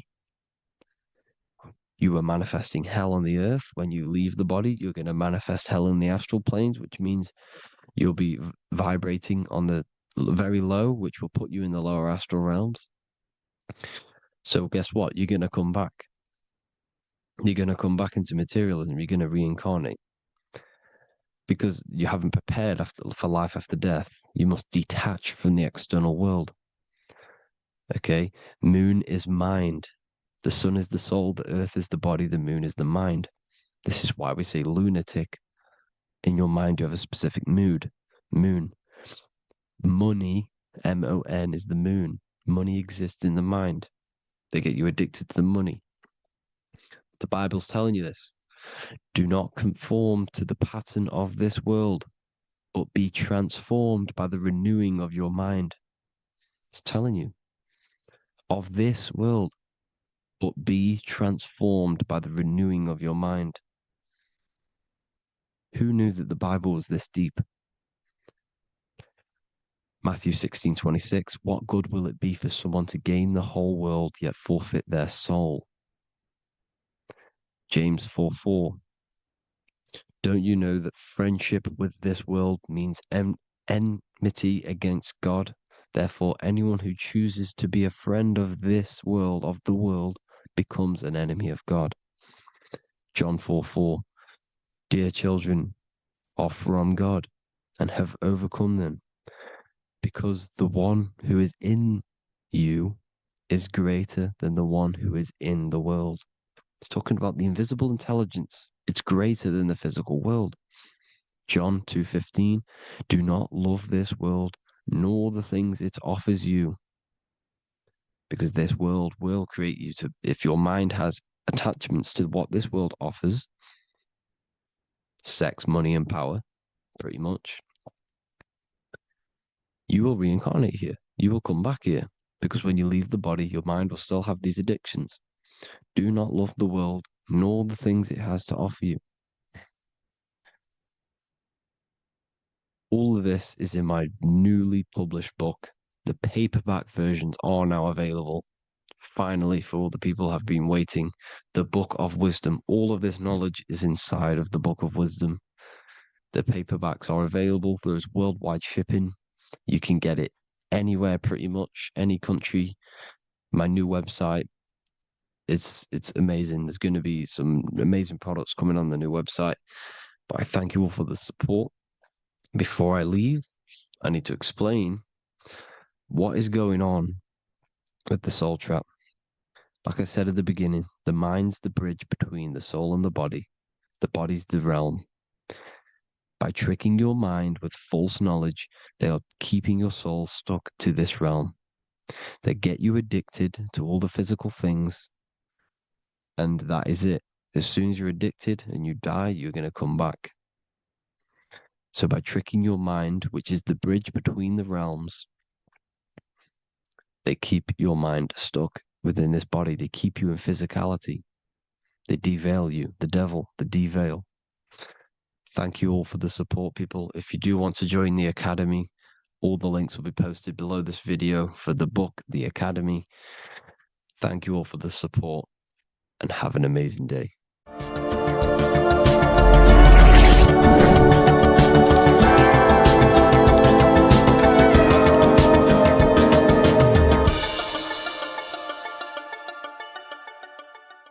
You're living in 4 planes of existence right now, but most people are only aware of one.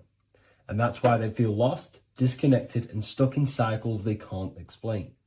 If you don't understand the blueprint of reality, you'll keep trying to fix the physical, while the real causes lie in the unseen dimensions that you have direct access to. You must understand that the universe only exists in the mind. Everything is a projection of consciousness. Therefore, consciousness produces everything. Our internal world is consciousness. Our external world is this physical body, physical world. Everything is an externalization of consciousness. For example, this was a thought. Now it's made physical. But before this was invented, it was existing in someone's mind, in consciousness, invisible. Then it was made manifest, made physical. So everything in this physical plane is the effect. The cause is consciousness, mind, the mental plane. So now I'm going to explain these different dimensions of consciousness. You don't just exist in this physical plane. The physical plane, in fact, is the lowest plane there is. It's the illusionary plane. So first of all, we have the Buddhic plane. This is the nothingness. So think of it like this. Absolute nothingness. If you turn off thoughts, there is nothingness. This is the void. And out of the void springs infinite potential, which is the mental plane. Now, your mind has no limitation. It can think anything, be anywhere, anytime, any place. In the whole world, there is no limitation with the mind. This is the realm of infinite possibilities. This is the realm of thought. Thought is a dimension, information and thought. To go a little bit deeper on this, there are pockets of thoughts, what we call in the occult fields of thoughts. Your mind does not think thoughts, it receives them. Your mind is like a radio. Whatever the mind is tuning into, setting its mindset, setting your frequency or setting your mind, you will receive thoughts based on that set, whatever you set your mind to. So there are pockets of thoughts that we penetrate in the mental plane. The mind is the mental plane, the infinite possibilities. This is the spark of creation. This is where all things begin to manifest as an idea in the mind as a thought. So if you want to gain certain information, you need to meditate or do thought exercises where you are penetrating that dimension of thought, that pocket of thought. For example, if you want to find a way on how to make financial wealth, you would use your mind, set your mind on wealth and money and think, close your eyes and think about that specific topic and see where your mind takes you. And you will expand your mind into different pockets of thought and gain information. So this is the mental plane. This is how you can use the mental plane. You can use the mental plane to do this. Then we have the astral plane. We have higher, middle, and lower astral plane. The astral plane is the body for thought. So every dimension, physical, etheric, astral, mental, Buddhic, is a body for a dimension above. Each dimension below is a product of the dimension above. So for example, the astral plane is imagination. This is the lucidic realm of imagination. This is where thoughts begin to manifest into some sort of form. It's a very It's not a physical form because this is physical, but imagination is a lucidic form. It's not really physical, but it's there. It's a projection of light. It's astral matter condensed by the willpower of the mind. So depending on the vibration of that thought will depend whether it manifests in the higher astral plane, middle astral plane, and lower astral plane. If you think about more material things and visualize material things, this will manifest on the lower astral plane because material matter is low vibration.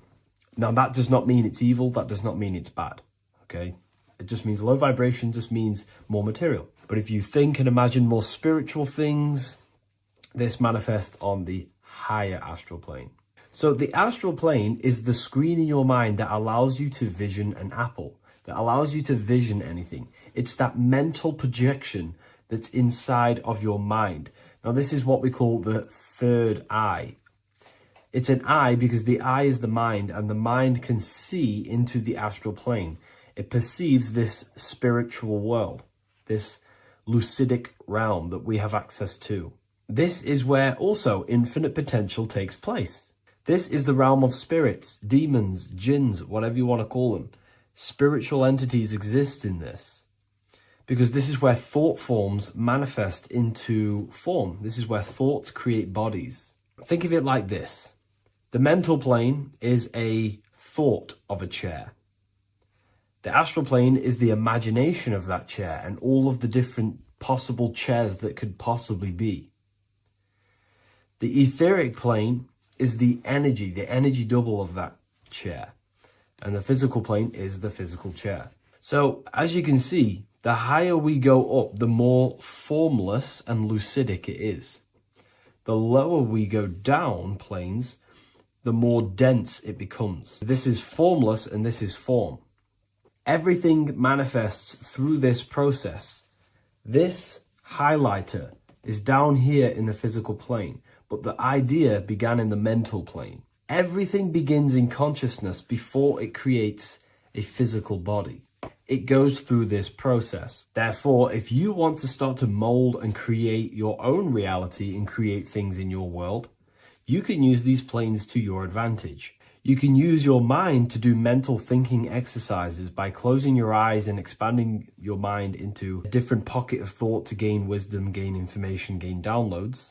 The way you do that is simply get into a meditative state, close your eyes, pick a topic that you want to think about, and see where your mind takes you, but always remain centered on that topic. And you can do this for maybe an hour or two or half an hour, and your mind will take you places where you will unlock information. You can even use this to make decisions in your life. Think of the topic and see where your mind takes you. You'll gain information. This is how you use the mental plane for ideas. The astral plane is imagination. You have to reconnect with your imagination very vividly. Your imagination, your consciousness is infinite. It's not a three-dimensional plane. It's an infinite plane. You can think and make form anything in your consciousness, in your imagination. You can think anything and you can imagine anything in the most vast details. You just have to reconnect with your imagination. I have a free book on my website. I'll leave the link in the description. It's an ebook. It's called Activating the Inner Eye. This is going to help you reconnect with your imagination.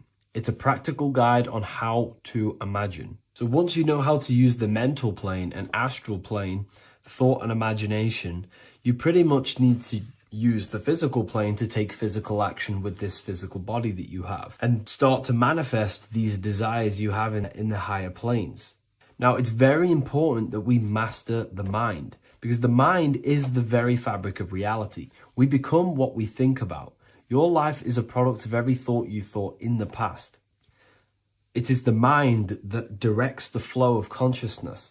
And wherever this consciousness is flowing is what you will create in your life. Consciousness is the most potent force in the universe, and the mind is pretty much the universe in a microcosm form.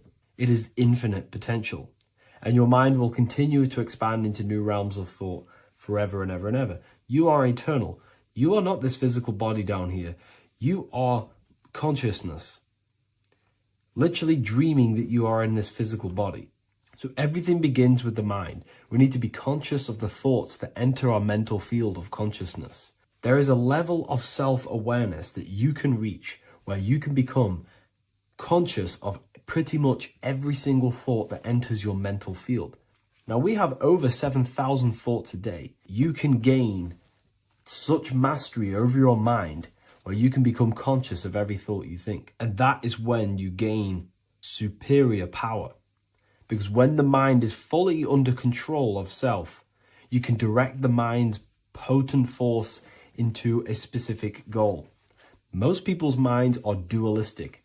They want something, but their mind is thinking something else.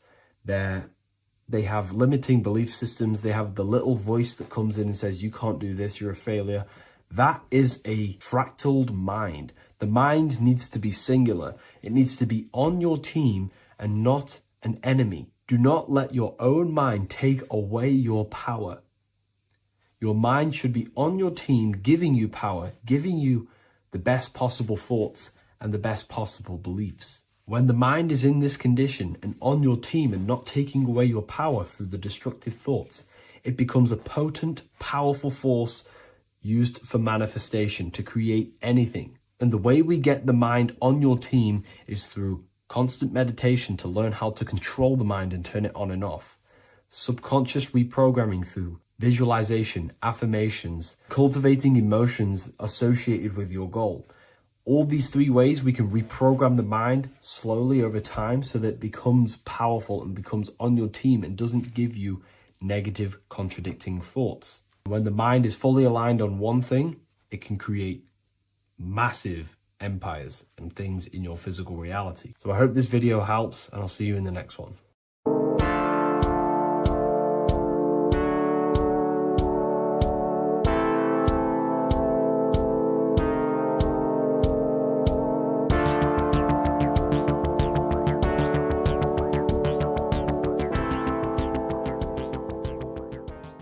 Welcome back everyone to another video. Today we're going to cover everything that you need to know about the mind, starting with the two aspects of the mind, the conscious and the subconscious. The male aspect of your mind is the conscious. This is the 10% of your mind.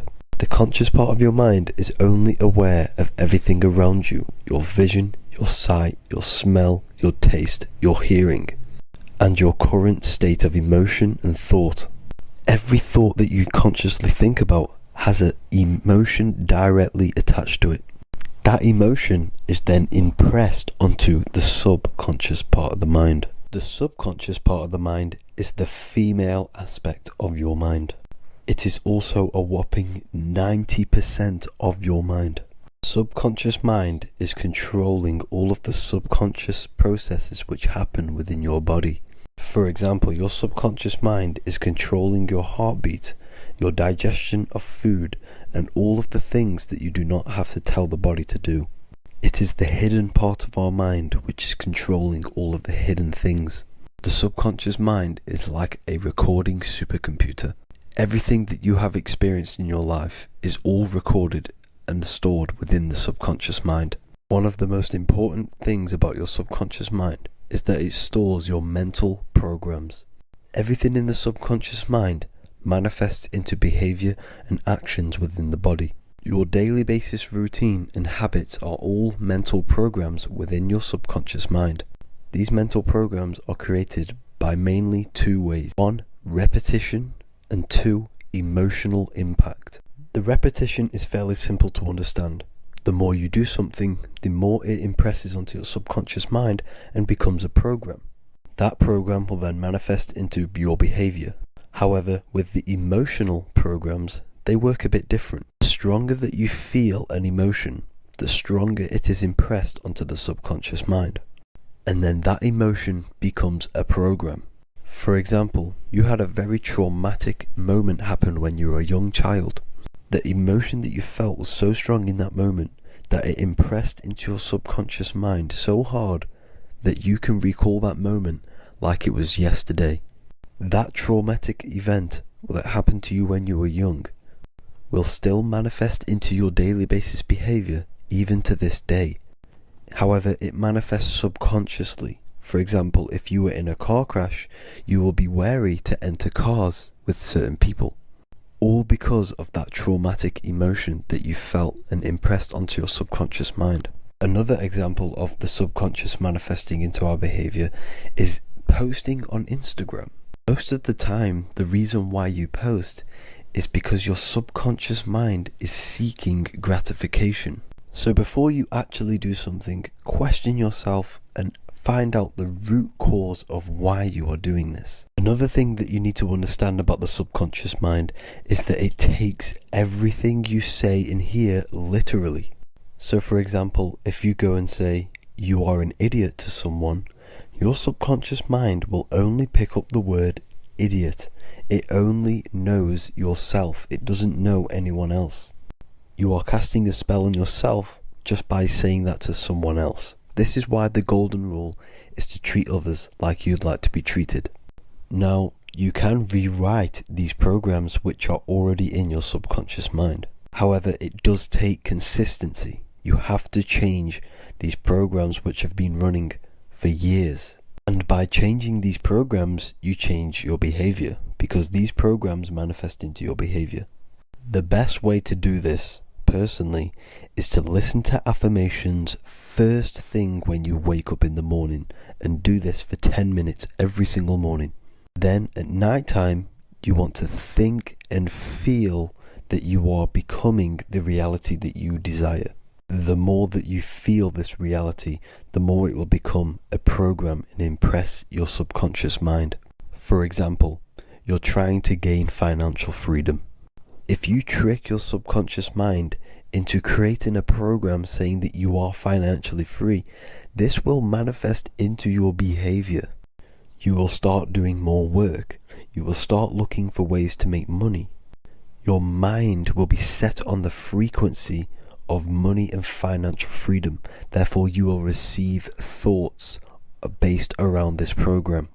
If you take enough action, your life will dramatically change because of this program that you created in the mind.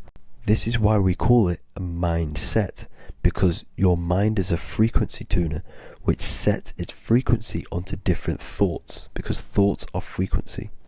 If you fill your mind with a specific frequency, you will gain thoughts and ideas based around that frequency.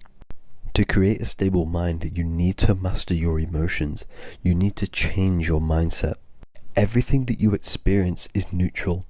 Based upon the mindset that you see it, you either give it a positive or negative charge. By understanding this deeply, you will then control your emotions.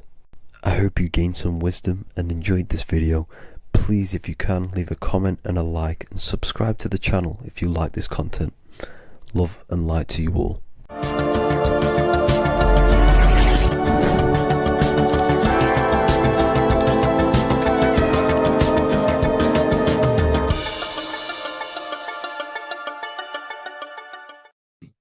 This one secret that is hidden and guarded within secret societies grants you profound power, which can fully transform your life and perspective on reality.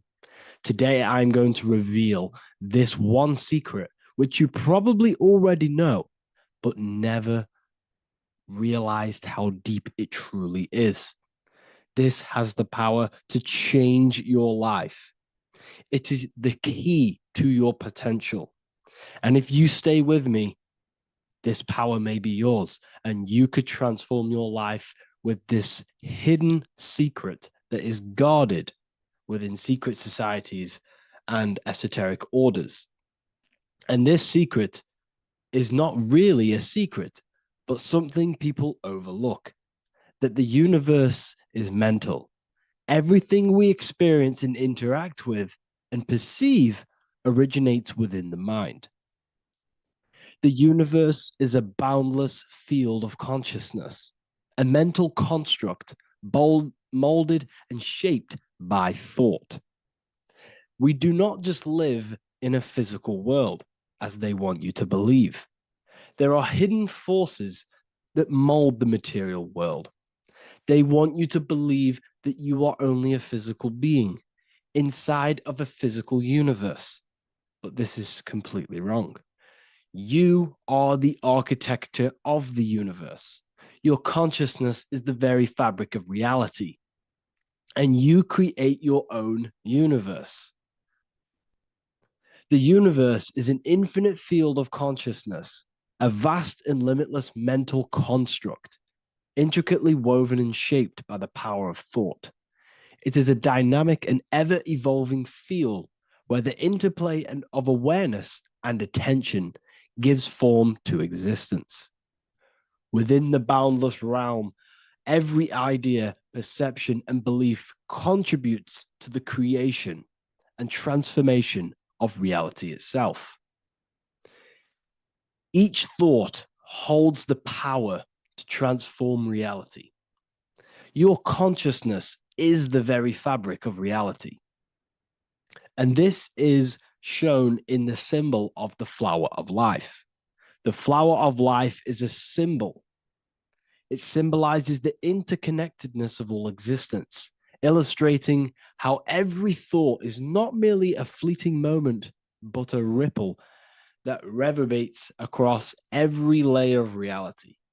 Each action, like the intricate overlapping circles of this pattern in the symbol, extends its influence far beyond its origin, weaving a web of interdependence where every choice impacts the whole. It serves as a profound reminder that everything is connected, bound by an unseen field of consciousness. This symbol represents how one action, one thought is a ripple in the whole vastness of the ether of consciousness. To master your mind is to master the universe, because your mind is a miniature universe. The mind is the very fabric of reality.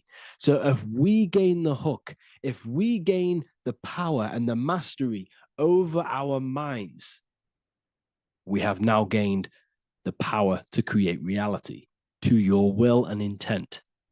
You see, most people live in a cycle, and this cycle is the outer world manipulating how they feel on the inner world. People's external circumstances are creating their thoughts and emotion in the inner world of consciousness, which is producing a constant cycle of negative manifestation. For example, let's say something negative happens to me in my external world. Then I start to think negative and feel negative. What that is actually doing is manifesting and projecting more negativity, because our thoughts hold the power to control and weave our own life. Your life is a direct correlation of every thought you thought in the past. What we need to do is stop and not let the mind control you in your reality. You need to control the mind so you can control reality. So what does this actually mean? Reality is an externalization of consciousness. Consciousness and matter are one. They're not separate. They are inseparable and interconnected. Everything we see, experience, and observe is a manifestation of thought, beliefs, and consciousness, shaping the world around us. Now, this ties in with the secret fifth element that they have hid from you. They've hid from you this sacred and very important symbol and pillar to reality. And this pillar, this sacred thing they've missed, is called the ether. And they've held this from you for a reason, a specific reason. This is the true fifth element. Why do they hide the ether? Because the ether has the power to shape and manifest whatever we imprint upon it. Every thought is a vibration interacting with the ether and actively shaping our reality. The ether, you could see it as the codes to physical reality. It's like an energetic blueprint which surrounds all physical objects. It is the life force that gives life to all things. All energy comes out of the ether and returns back to the ether.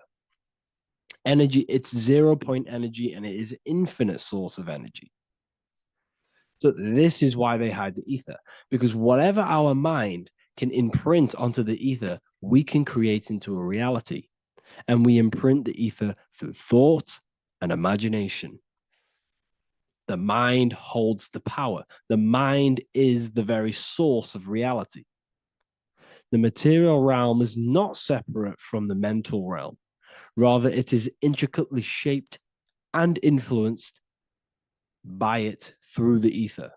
This subtle, all pervasive medium bridges thought and matter, allowing consciousness to mold and manifest the physical reality. To transform our lives, we must first transform our minds.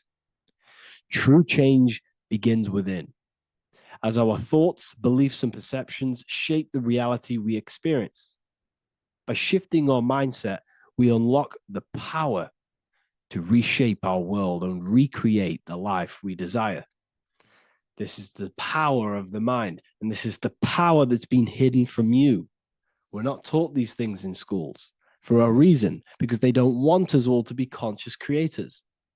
Instead, they feed you your beliefs. They feed you your thoughts through the music, through the entertainment, through the movies, through the news. They're controlling your thoughts with this information. They're installing beliefs and information into your mind. So you are producing their reality. But this is what we need to stop. We need to take control. We need to stop consuming their music, their movies, their information, their news, because all of this is contributing towards your reality. They have the collective consciousness at the tip of their fingers. They do not create the world. We create the world by believing their beliefs and their thoughts and installing their information into our minds. You see, it's mind over matter, and most people live in matter over their mind. Most people let matter, the external circumstances, dictate their mind, when it should be the other way around. It should be mind over matter. This is the mental plane. This is the astral. This is the etheric. This is the physical. The mind holds power over the emotions, over the imagination, over the physical, and over our spirit. It holds power over everything. It's mind over matter. It's the mental body that we must transmute and change. Most of us live in a chaotic state of mind, and this is what we must change. Turn chaos into order. So we need to be mind over matter. We need to install this belief into our subconscious. I, Harry B. Joseph, have created the ultimate esoteric school on the earth. As a member, you'll gain access to live mentoring calls twice a week, along with new lectures, books, and exclusive content released every week. Additionally, you'll have a full access to all my life-changing programs. If you're ready to transform your life and start your journey today with me, join Ethereal University. These are the campuses. We have the real lecture sections filled with lectures that you can watch. Manifestation Mastery, which teach you exactly how to reprogram your subconscious mind so you can live that reality. Sexual Alchemy, the path to empowerment of how you can transmute your sexual energy. The Real Library, where you gain access to powerful esoteric books, PDFs. Symbols of Secrets, an amazing course.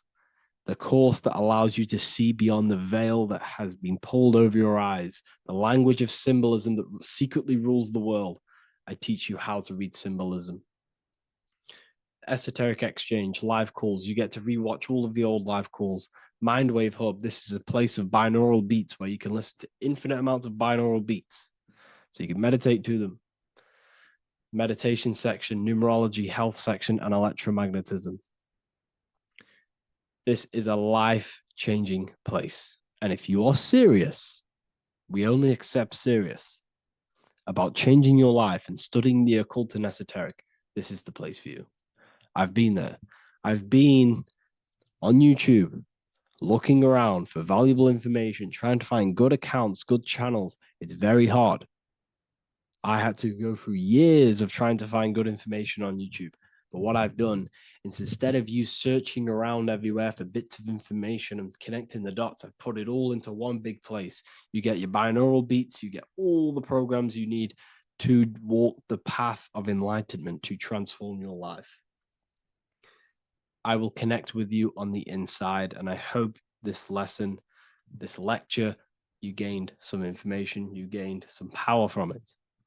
Please like and comment, or don't. It's up to you. If you have any reviews, if you have any ideas of lectures that you know, if you don't understand certain things, make sure to leave a comment and I can make a lecture about it. I can make a video about it for sure. I don't mind taking recommendations for videos. So I thank you all, people. Have an amazing day.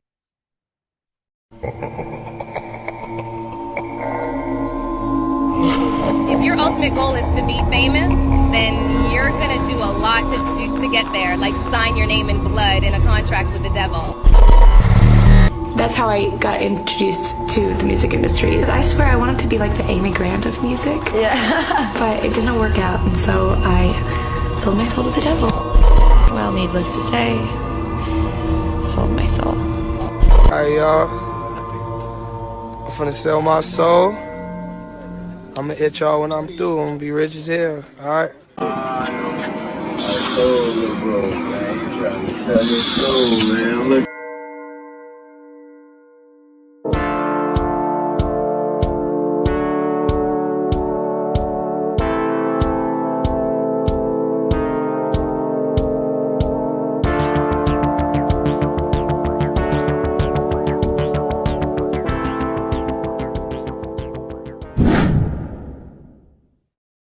So what exactly is selling your soul?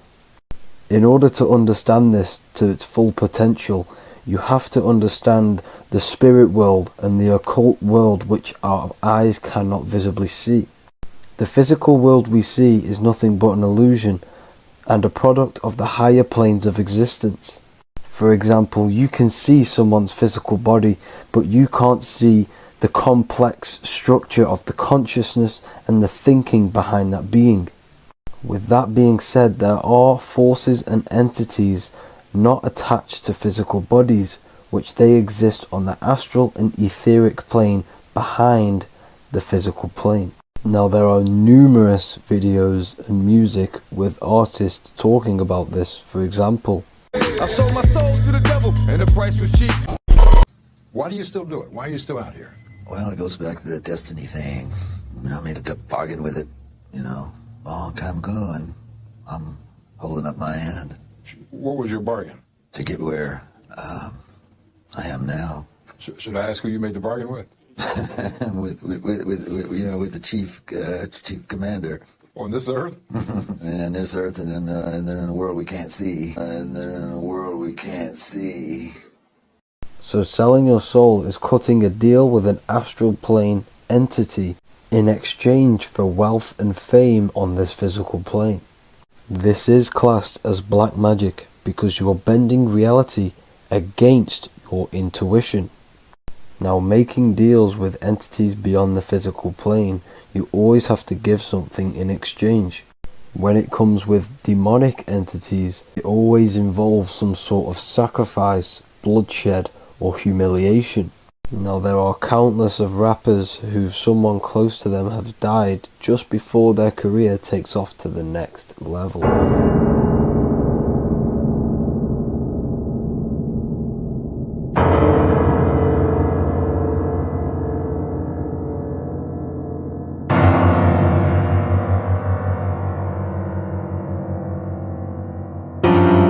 My mama was sacrificed. Me too.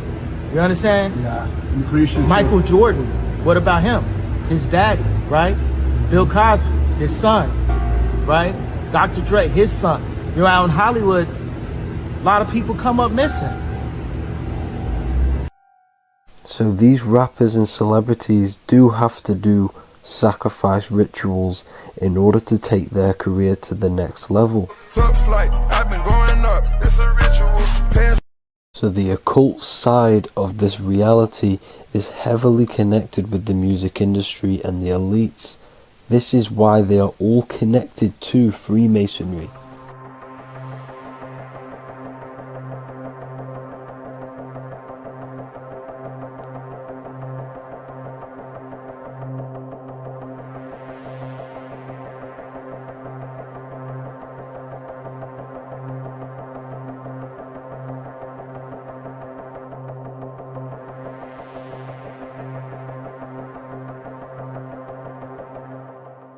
Now this is why the music industry is one of the most important industries for the elites to stay in control and keeping the masses on low states of consciousness. Frequency is one of the most powerful things in reality because it's the only thing which can enter your soul and body without consent.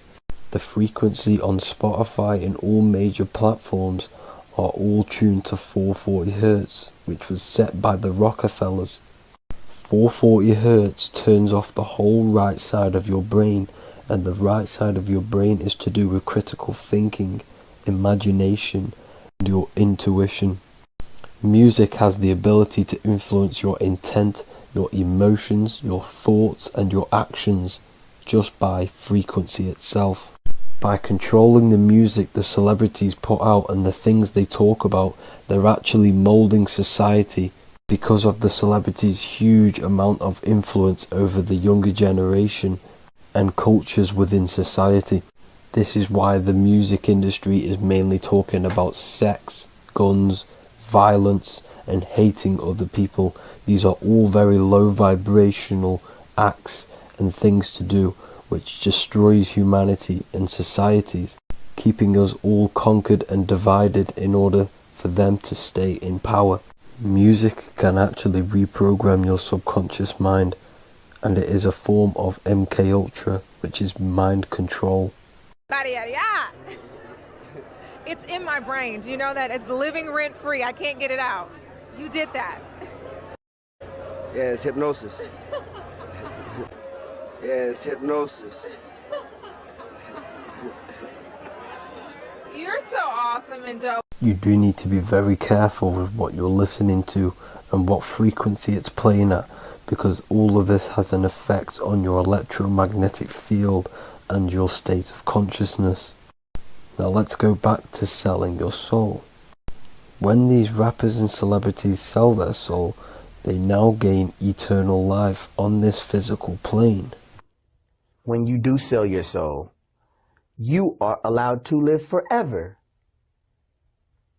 And these people that are called youngins, rookies, new booties, like I was, had no idea that these people still live.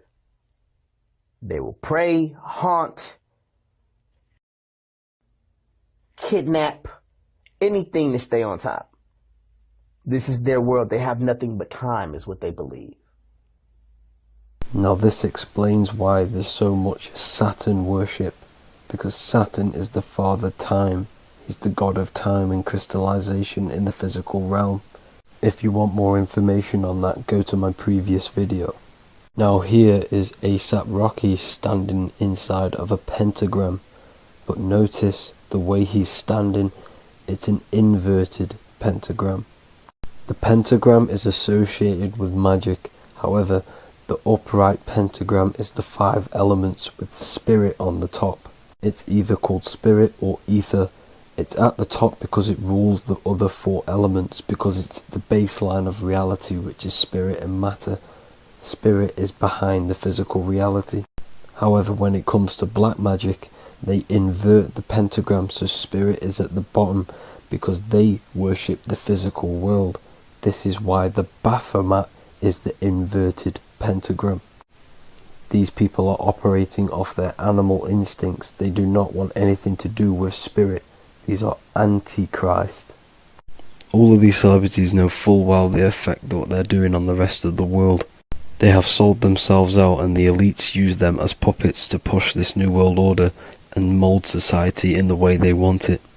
This is why all the celebrities are linked to Freemasonry, because in Freemasonry you have to take the oath of silence, where you can't speak on anything that they learn inside of Freemasonry. This is the symbol of silence.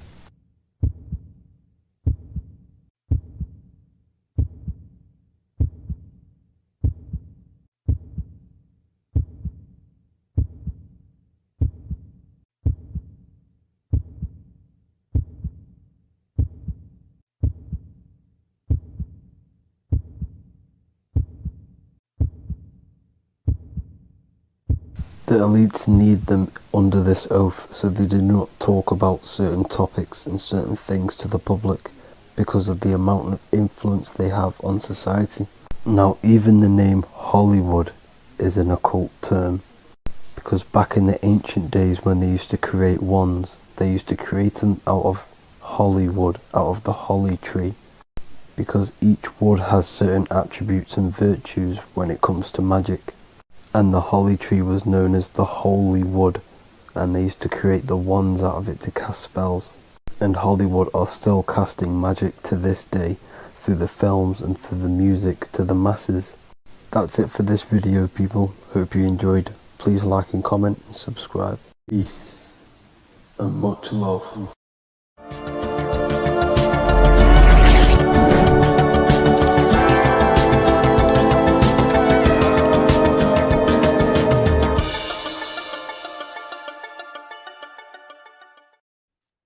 The Pope is supposedly opening 5 portals on Christmas Day. Now, I know this video is a bit late, but I'm going to be commenting on what I think this symbolism and this ritual truly means and what they are trying to do to society with this symbolic ritual. So the first thing we must understand is that everything these people do on a mass scale, all of these major events that they take place on, are all symbolic. They're all ritual. They all have purpose. Okay? So when we look at the locations of these 5 doors that are in Rome, we actually see the sigil of Lucifer when we connect the dots of all of the 5 door locations. This is the sigil of Lucifer. Lucifer is not what you think. Lucifer, sigil of Lucifer, represents the outline of the human brain and our visual perception field. Now, the human perception field is how our brain interacts with the external reality. Our external reality is not physical. The only thing that exists outside of you is pure energy, formless, vibrational energy and light. Your brain is an energy decelerator. Your brain decelerates this light, this energy, into a material reality or perception that you can interact with. You don't look into the external world. The energy, the light, enters the eye retinas, goes through the optic nerve, and travels to the back of the brain called the visual cortex. And the visual cortex is what shapes your visual screen. Now, if you are seeing the screen, this means that you are not the body, you are not the brain, you are the perception observing the screen that you are seeing. You are the eye behind that, you are the person behind that. So, what this is actually symbolizing is perception. This is a symbol of perception, of perceiving the material plane, of how spirit interacts with matter. Now, what's Lucifer? Now, the word Lucifer means the light bearer. He's known as the light bearer. The word Lucifer originates in Latin. Luci means light, and fer means to bring. It's the light bringer. The eyes, the visual perception of the light bringer to your reality. You see, everything outside of you is light. You are made of light. The word hue man means light. Hue means color, which is a form of light. And man means manifest. We're light manifested into material form. Every single one of us is Lucifer. When we fall for the material world, the external world, is an illusion. It is the false world. It can elude you. It can make you fall in love with the material things, material pleasures, lust, money, fame. These things make you fall. This is the fall of Lucifer. This is the mythological story. This is the symbolism behind Lucifer. It's you. Are you falling for material pleasure because you are a divine spiritual being from the higher planes, not from this plane? Now, if you let your divine being fall for this material plane and fall for the evil that can take place in this plane, then you are Lucifer. It represents the false light, the false reality.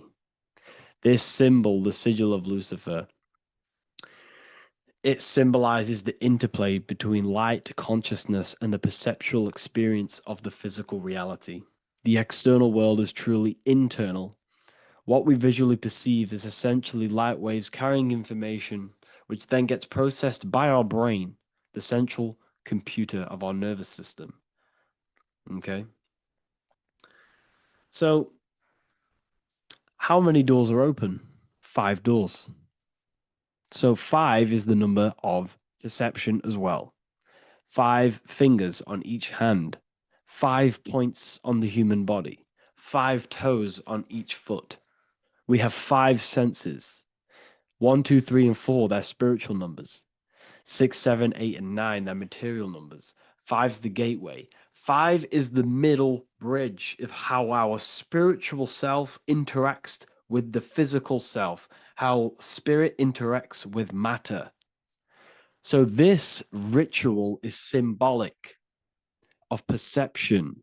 This is maybe bringing in a new perception. A new event will happen after this, a new perception of the world. Or personally, I think this ritual was to obviously shape the collective consciousness, because your reality is an externalization of your inner consciousness. It's simply just a mirror.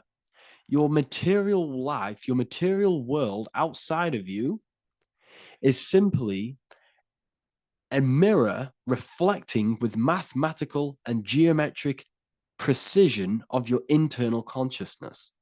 Your consciousness is creating and causing the effect called reality, physical reality. Your life is a result of every thought you thought in the past.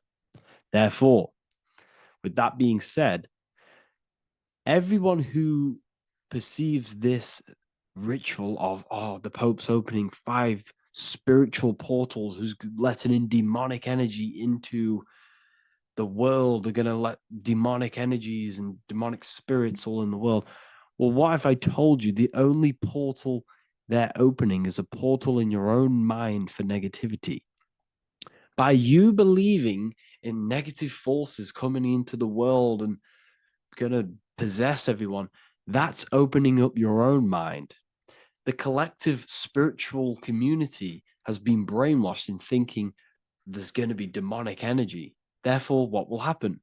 There will be demonic energy. Not because the Pope opened up a portal to the demonic energy, it's because everyone opened up their own minds to the demonic energy. Therefore, we as a collective consciousness shape the external world on a macrocosm scale.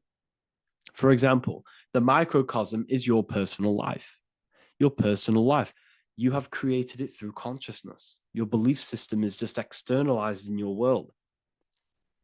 But on a collective scale, we all believe in money, for example.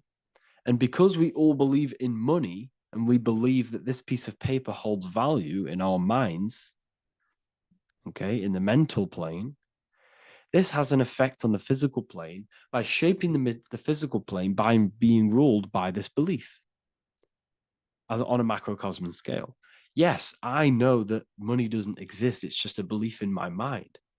But that doesn't have an effect because the collective consciousness believes that money has effect, has power. When it doesn't, it's just a piece of paper with a belief behind it. If the collective consciousness stopped stopped believing in money, then the collective consciousness would have broke the spell and we would have no longer had a material plane ruled by money. You see, our beliefs is ruling and shaping our physical plane. This physical world outside of you is truly just an effect of the mind, an effect of our consciousness, our inner world. So I believe this ritual was done to change our perception, to make us think the Pope is bringing this spiritual energy and negative forces into the world. And it's just simply us creating the negativity in the world by believing in this, by thinking this.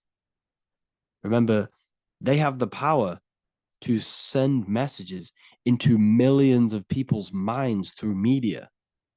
And them messages are then believed, and that belief is shaping our world.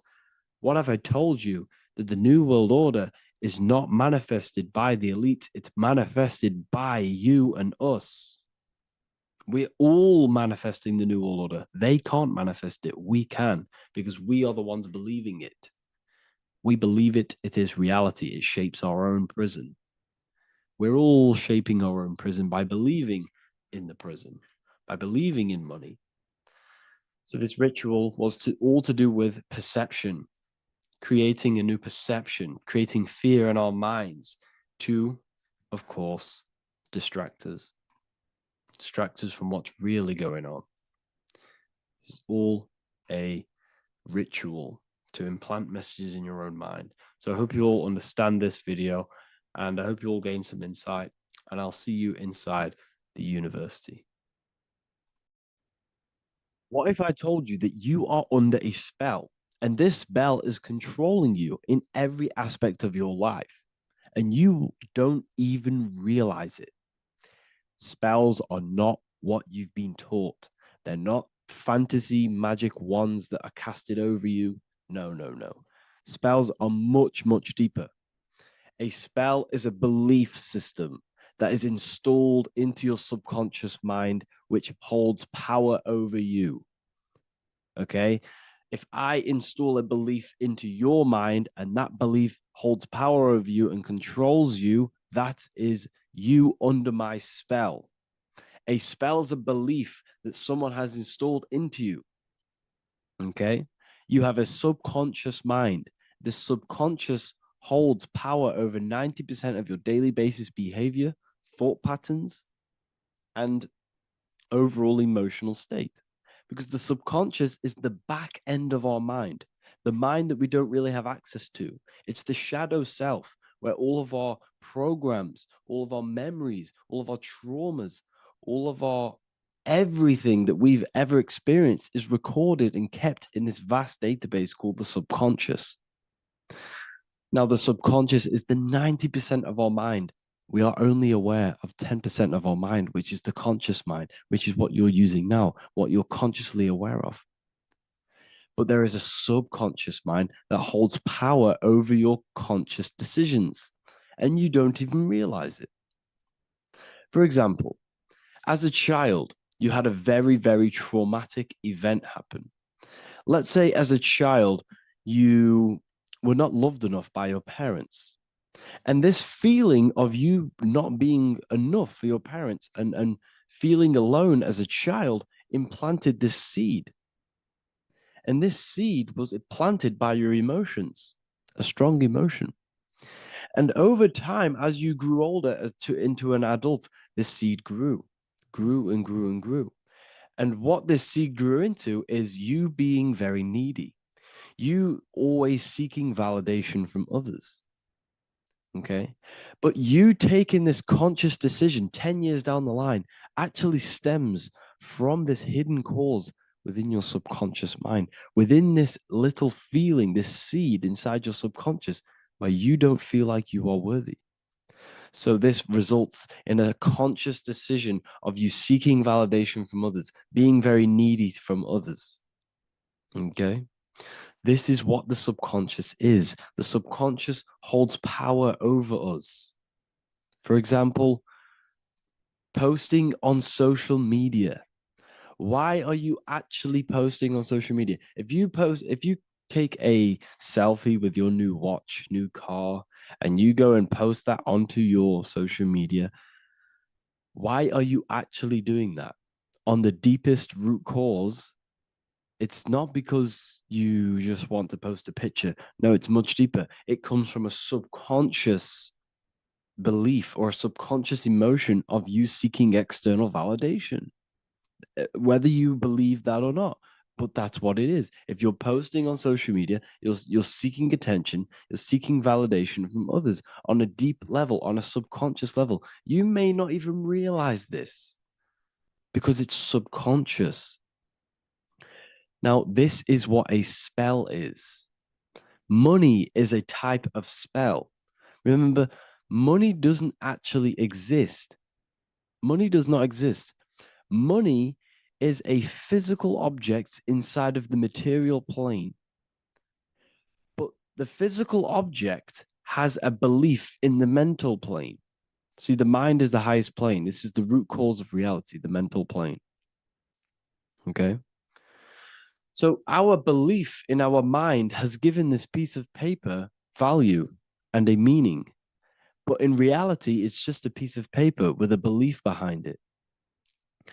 But this subconscious belief behind this piece of paper is controlling your daily basis behavior, is controlling your emotional state, and controlling your life without you even realizing it. Without you even realizing that it's all an illusion. Money does not exist. It's the belief that gives the piece of paper a power. And the way we break the spell is by realizing that the money doesn't actually exist. The whole world is under the spell of money, and it's controlling all of us. But the spell is the belief. Once we all wake up and realize money has no value, it doesn't actually exist, it's only a belief. There is no actual money. That's how we break the spell. The spell is broken when we figure out that we are under the spell, under the belief, under the illusion of this piece of paper having value, and it's controlling our lives. That's why the word money has mon within it. Mon is moon, and the moon represents our hidden aspect of our mind, our subconscious, and the sun represents our conscious mind. So you have two versions of yourself. You have the self that you show to everyone, the conscious mind, and you have a shadow self called the subconscious, which is the hidden aspect of you. For example, do you really love your partner who you're with, or are you just with them for, is there a subconscious fear of being alone? Do you really want to be with this person, or is it stemming from, are you staying with them because it's stemming from this fear of being alone, of being lonely? Or are you just with them because you have a subconscious sexual addiction? And all of your conscious decisions are actually coming from this little seed of wanting sex or not being alone. You have two versions of yourself, the conscious mind and the subconscious, the shadow self and the self that you show to everyone else. Okay? And the subconscious is what's holding power over you. When you drive your car, you don't consciously have to think about changing gear. You've done it that many times. It's on autopilot. That's the subconscious doing it. You can be walking down the street. Your conscious mind can be thinking about what you're going to cook for tea later, but your subconscious mind is controlling your body and walking your body. You don't have to think about moving the body. You just do it because you've done it that many times. It's a program. It's a belief in the subconscious that's giving this movement power. You see, the subconscious holds a lot of power over you. Our beliefs hold power over our daily basis behaviors and actions. Okay, like I said, posting on social media, this is seeking external validation. There's a subconscious stem, there's a subconscious urge bringing this desire into conscious reality. So we must break the spell of our emotions controlling us, our traumas from a child controlling us. For example, another example of this, let's say you were in a car crash years ago, and this car crash led you to having a very traumatic event, very traumatic emotion you felt in that car crash. You felt a lot of pain. That was impressed into your subconscious. And even to this day, you're probably scared of going into trains, going onto cars, going inside of vehicles. And you might not even be aware that it's actually stemming from this event that happened 10 years ago. That's the spell. That's the spell that's holding power over you. And you don't even realize it. You realize the spell when you realize you're being controlled by this old belief, this old trauma. That's what a spell is. A spell is not something I cast over you with a wand like Harry Potter. Spell's much deeper. It's the hidden aspects of our mind that hold power over us, that control us. Okay?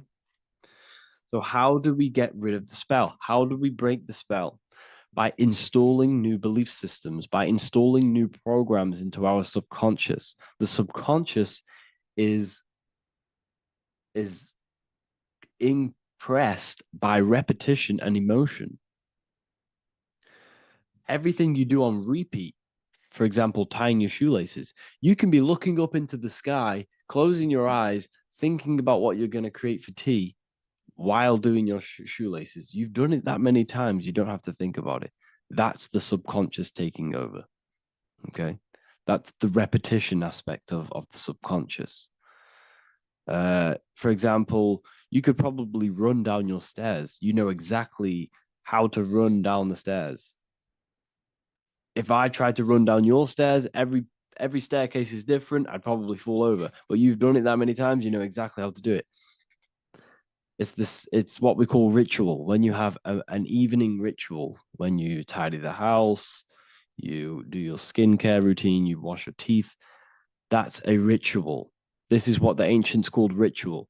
When we do rituals, we're trying to implant something into our subconscious to either remove an old program, an old seed that is controlling us, for a new one that's going to grow into new light, into a new reality. So you can implant messages, implant new programs into our subconscious, which will then grow into a new reality. Okay? Because if I tell you something over and over and over again every single day, for example, if I say, you do what I say every single day I repeat this statement into your ears, about a month or 2 months in, you're going to start to believe in that statement and you're going to start to be under my spell. You're going to start to do everything that I say. So this is what spells are. Spells are subconscious beliefs that hold power over you and you don't even realize it. So we need to remove these old programs we have that are controlling us for new programs. And we do that through ritual, affirmation, and imagination. Repetition and emotion is key to impressing the subconscious. They are the two ways that spells are created, that programs are created. The subconscious only knows the now and it only knows you. So every word you say is a spell. So when you call someone else a name, you're calling yourself a name because your subconscious takes everything you say as truth because it only knows you. It doesn't know anyone else. So every night we can do affirmation. We affirm the reality we want. This is what we call a ritual. We sit down or we stand up, whatever it is. You affirm the reality you are, I am statements. And then you imagine that reality. And you do this over and over again, every day, twice a day, 3 times a day, however many times. And this will cause repetition. This will install a new belief system into your subconscious, which will then start to show in your external reality. It will start to put you under a spell of the new program. For example, if I install into my subconscious that I believe that I am rich, every single night I affirmate that I am rich, I am wealthy, I am free. And then I do a ritual. I start to imagine this reality. Every single night, I do these 2 things on repetition, and I start to feel the reality and imagine the reality. Over time, I'm going to start to believe that I am rich, that I am free, and I am wealthy without having the physical reality. And what this will do is that it'll implant a message deep within your subconscious mind. It will plant the seed of this belief. And this belief over time will grow into 90% of my thoughts, 90% of my actions, 90% of my words. My words, my thinking will change due to this new belief. I may not even realize it, but I'm looking for more opportunities to make money. I'm speaking to more people because of this belief that I've installed. This belief has triggered new ways of thinking. My mind, my conscious mind is now only operating to fulfill this belief. And my conscious mind might not even be aware of it. You won't even realize that you're manifesting this belief of being rich. And that's how it happens. You implant the belief within your subconscious. You implant the spell into your subconscious, which will then gain control over you. So we need to make sure we're removing the negative spells, the negative programs that are controlling us for new regenerated ones, for new ones that are going to create new realities, a better life. Okay? You don't want negative traumas, negative seeds controlling you and growing into your life. If you don't cut them off, they will continue to grow and grow and grow. Your anxiety will get bigger and bigger and bigger. Your depression will get bigger and bigger and bigger. But it's all actually stemming from one belief system or one trauma. Okay? So this is important. Everything in this physical plane is an effect of the higher planes. It's a shadow of the mind. Everything we think, all physical objects began as a thought, then an imagination, then energy, then a physical reality. So we must change the mental plane. We must plant seeds into our mind to change down into our physical material life. It's about manipulating this higher plane so we can create change and effect in the physical external material plane. That's what magic is. This is what spellcasting is. This is all what it is. It's not fantasy. This is the manipulation of the higher planes of consciousness, which your mind has access to. You have access to these higher planes. Okay? This is exactly what I teach in my university. I teach different rituals. I teach specific rituals to get rid of certain things, certain belief systems. I teach all different rituals, all different ways for you to create your own reality and live the best reality you want. We also have all of these different courses. We have activating the inner eye. This will teach you exactly how to lucid dream and activate your inner vision of imagination. We have the sexual alchemy course. This will give you the power of transmuting your sexual energy into creativity. We have electromagnetism studies. We have esoteric exchange, an exclusive live call that we do every single week, and I connect with all of the students. They can ask me questions, can speak with me one-on-one inside of these live calls. We have the real numerology section. We have the health section. We have a lecture section. Look at all of these lectures we have on occultism, symbolism.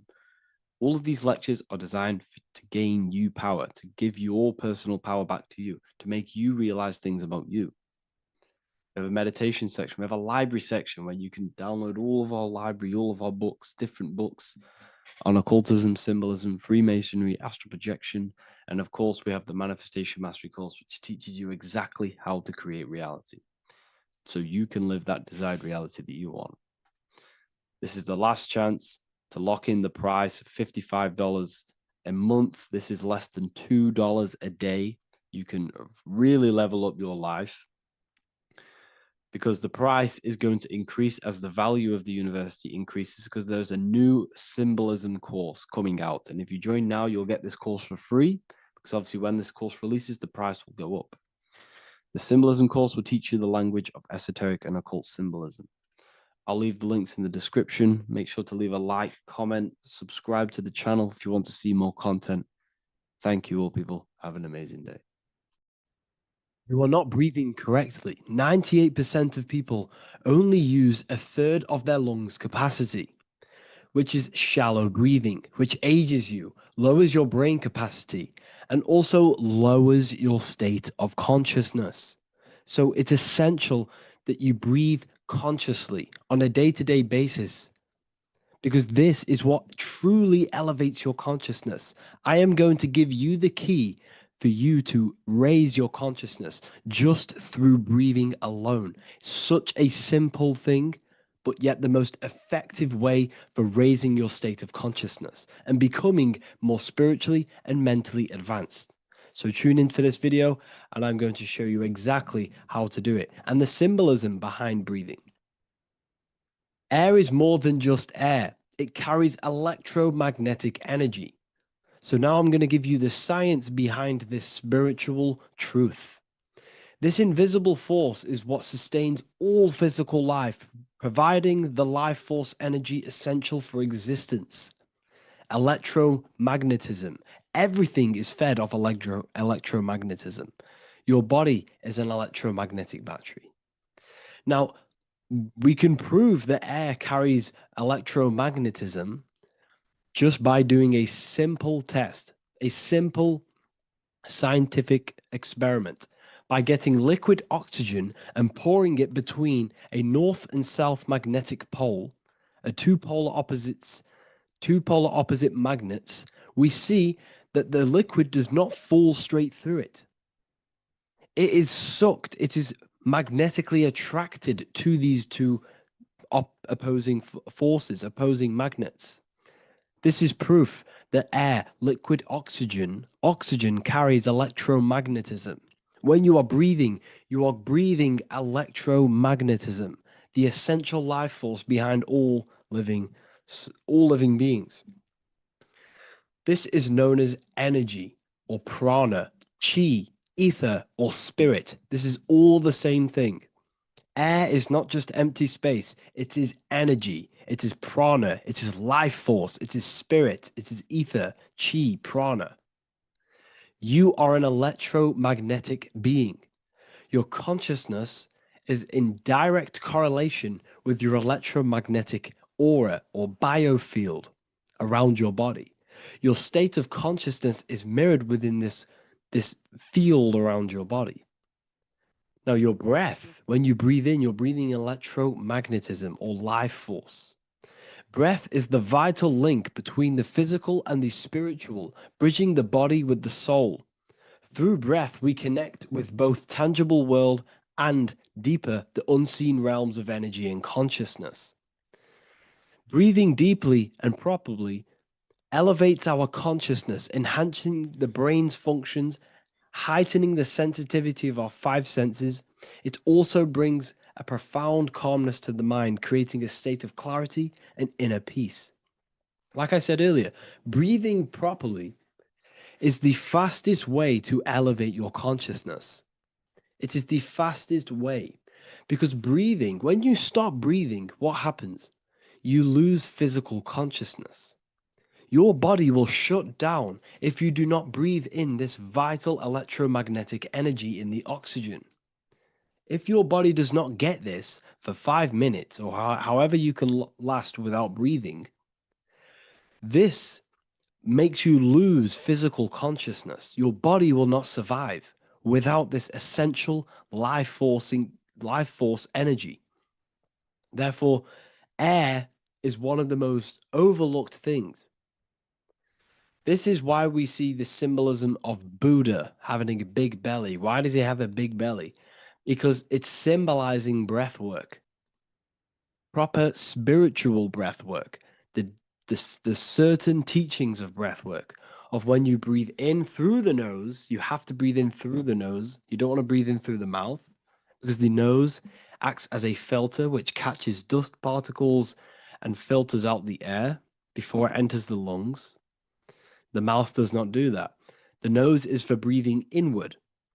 We breathe in through the nose, and when we breathe in, we breathe into our belly, not our lungs. When we breathe into our belly and our belly expands outwards, we are then moving this energy down from the nose down the spinal column. And when we breathe back out, the belly goes in, which is raising the energy up the spinal column, back out through the mouth. This is the true way of breathing, because when we breathe, we are moving energy. We are moving electromagnetic energy. When we breathe in through the nose, the energy travels down the spinal column. And when we breathe out, we are raising this energy back up the spine, some of it going out the mouth and some of it reaching the brain, activating dormant brain cells in the brain. But when we breathe, we need to make sure we are using 100% of our lungs' capacity, because the lungs is what transforms this special energy into consciousness, physical consciousness. So this is why Buddha has a big belly. It's not because he was fat. It's not because he was overweight. It's symbolism. It's symbolism of breath work. So try this. Do this for 2 minutes while you watch this video. Breathe in through the mouth as hard as you can until you no longer can fill any more air into your lungs and belly. Breathe it into your belly, not your lungs. And breathe out through the mouth. Do this for 5 minutes or 2 minutes, however long. I promise you, breath affects your consciousness. You will notice the difference. If you do it quicker, the quicker it'll affect your consciousness, and you might go lightheaded. But that lightheaded is you activating your spirit, your energy body. So try this just when watching this video. When you breathe consciously, you are renewing both your energy body and astral body, aligning your consciousness with a higher state. This practice feeds new life force energy into the body, revitalizing and enhancing your overall well-being. Like I said, your brain requires the most amount of oxygen. When we have shallow breathing, this is reducing the brain's capacity. Because when we are not breathing properly, which 98% of people are only using a third of their lungs' capacity, we are essentially only using a third of our consciousness, because your breath is directly correlated to your consciousness, your state of consciousness. When you breathe in through the mouth, out through the mouth, out in through the nose, out through the mouth, consciously and deeply for 5 minutes, you will notice that your senses are more powerful and sensitive. Your brain is quicker.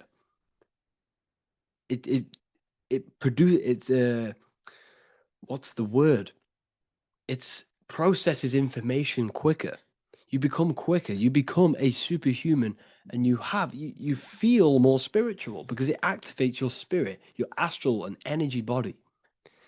So when we meditate, it's definitely important to breathe in through the nose and out through the mouth as deeply as possible to align with a higher state of consciousness. And this is the easiest way to separate your consciousness from the body. When you breathe in deeply for long periods of time, while meditating, while taking no thought, when no thought is present and you gain a rhythm of deep breathing, this is the gateway. This is the gateway to opening your consciousness. Because when you stop thinking, other aspects of your consciousness can open up. All of our lives we've been thinking, which is blocked off the higher states of consciousness. So breathing is very, very important. It affects our overall well-being. And this is Yahweh, the in and the out of breathing. When we breathe in, this is Yah. You can hear it. It sounds like Yah.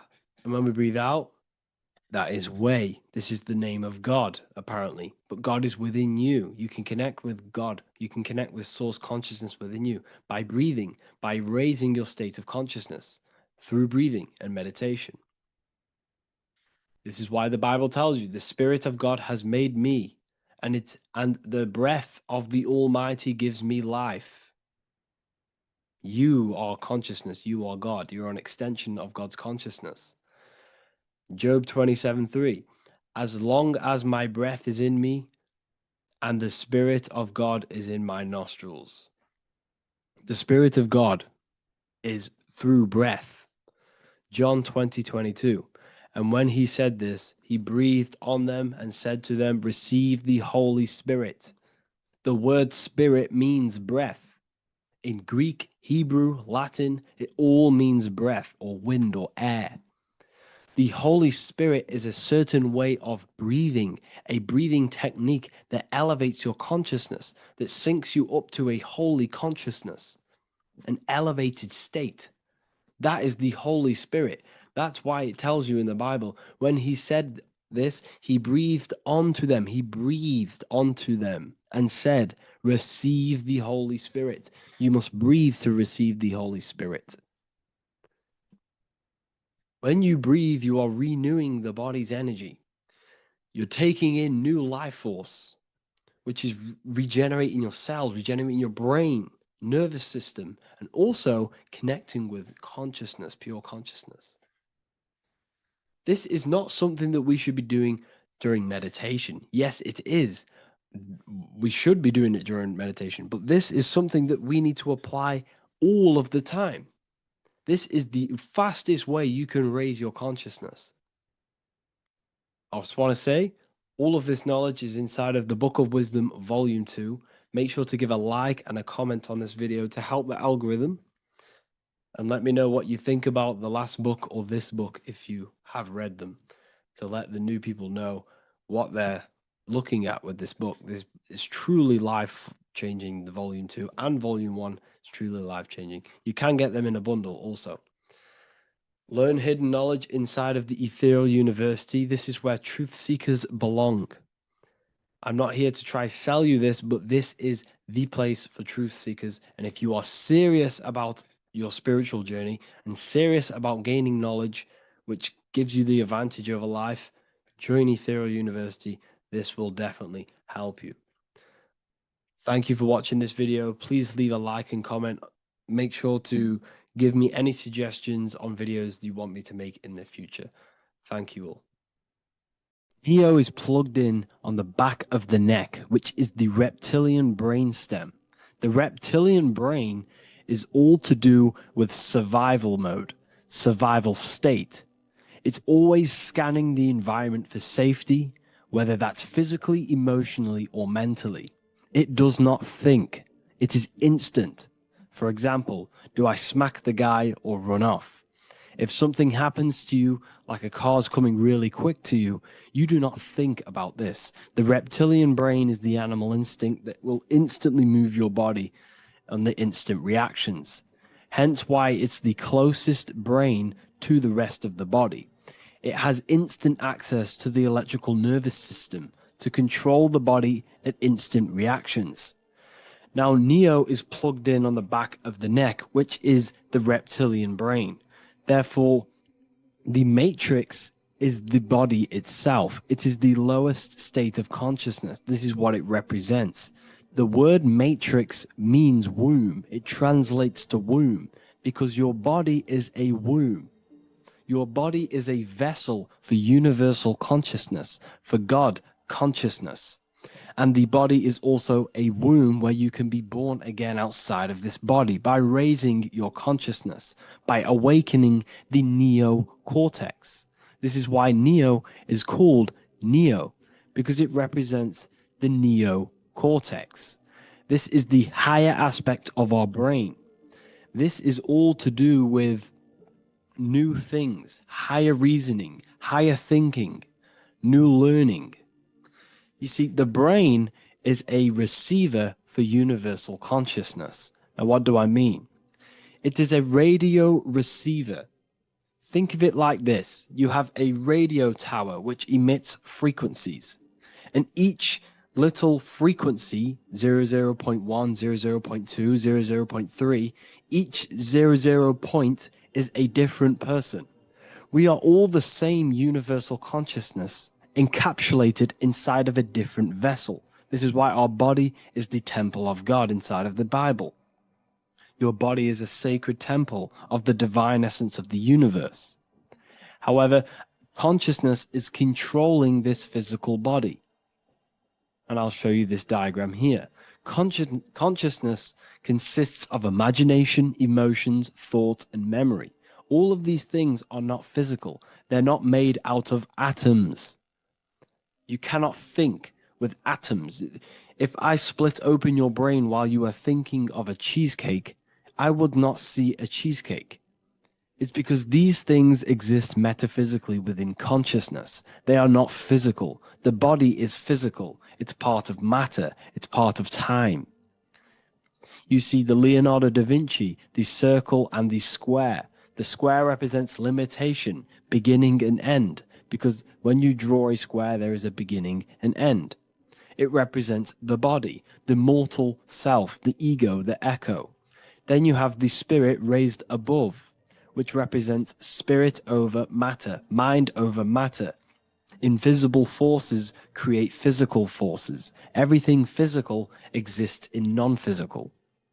This is also the Freemasonic square and compass, why the square is below the compass, because the compass creates the circle, which is spirit or mind. Then you have the square, which is matter. Mind and matter are the same substance.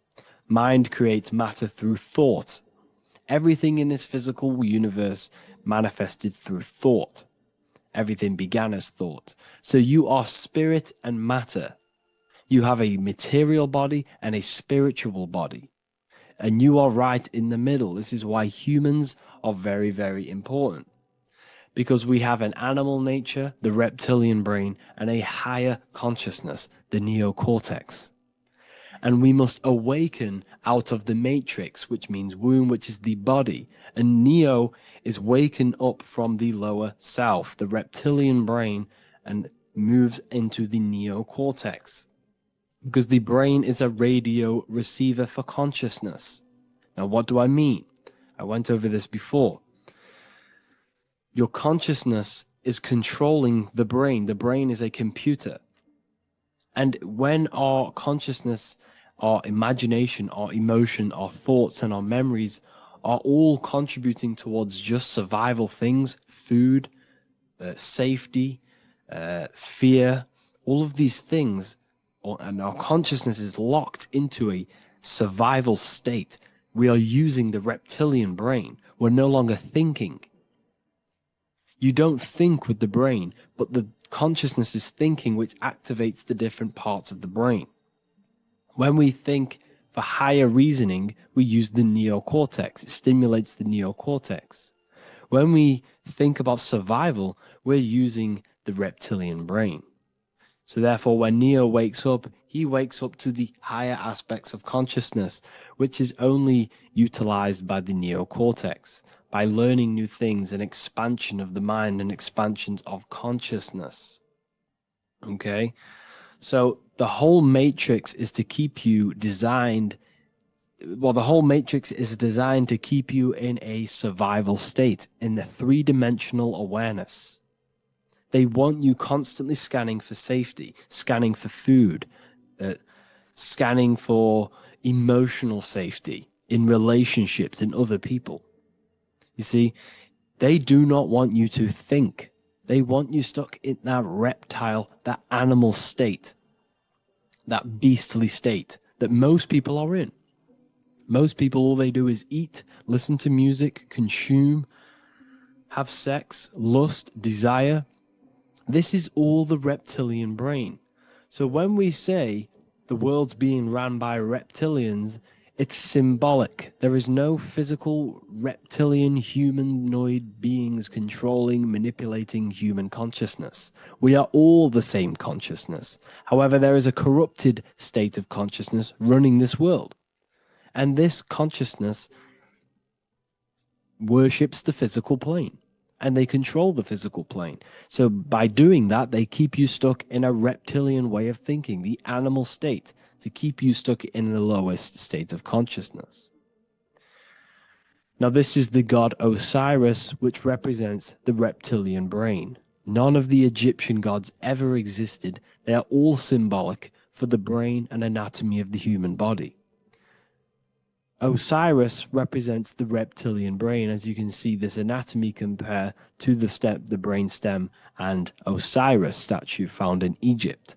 And we also see an ancient artwork of Osiris with green skin and two reptile crocodile alligators next to him, which also symbolizes the reptilian survival state of human consciousness and the activation of the reptilian brain. This is what it symbolizes. Now, this is what the Matrix is all talking about. It's talking about the awakening, the expansion of consciousness. The word divine is dive in because you connect with the divine by diving inward. There is no man in the sky going to save you. You must connect with the self, Know thyself. Truth comes from within. All of these things I'm telling you comes from within you. I'm just pointing it out. All of this is self-realization. A lot of people say, well, what are my sources? My sources is knowing thyself, observing thyself, using the neocortex of critically thinking, sitting down and thinking about yourself and having deep realization of yourself. You can realize that your thoughts are not of this physical world. It's quite simple. The brain does not think. The brain does not imagine. The brain does not hold memory. All of these things exist in consciousness, the one consciousness, but we are all fractal, infinite parts of. This is the eye on the triangle, consciousness being given down to the rest. This is separate. Consciousness is separate from the rest of the pyramid. The pyramid is your body. Neo is the one consciousness. This is the Egyptians symbolizing the one consciousness giving Ankh, which is life, to all the different life forms. However, you can see that the central sphere is giving a big Ankh to the humans, because humans, like I said, possess the advanced consciousness, an advanced brain that allows us to turn above our reptilian animal self. For example, we can go against our reptilian lower animal nature and turn to our godly nature. Animals cannot do that. They are stuck in instinct. They are stuck in a reptilian animal way of thinking and operating. Everything they create is to survive. We can turn against our lower nature and create for amazing things like buildings, architecture, technology. We can use our creative consciousness for anything we wish, not just survival needs. And it's the same with your spiritual journey. You can raise your consciousness beyond this animal state that they try to keep you in through fear, consumption, food, and the reptilian brain. We must awaken, start to think critically, and awaken to our divinity, because the mind, the consciousness within you has infinite potential to expand. There are infinite fields of knowledge that you can explore. The mind can never be filled. It can never ever be full of knowledge. It always expands, and that's why you are alive. That's why you are part of this universe. That's why the science always says the universe is always expanding, because the universe exists in your mind, and the mind is always expanding into new fields of thought, new fields of knowledge and information. And that is your whole sole purpose, of expansion of mind and expansion of consciousness, and the exploration of the mind of God. We are living in the mind of God. You are a thought in the mind of God. You must awaken out of this body. This is why Jesus says you must be born again to see the kingdom of God. You must be born again. You must raise your consciousness beyond physical limitation and awaken to your divinity. And this is pretty much it for this video. I hope you all understand this, that this is all symbolic for consciousness.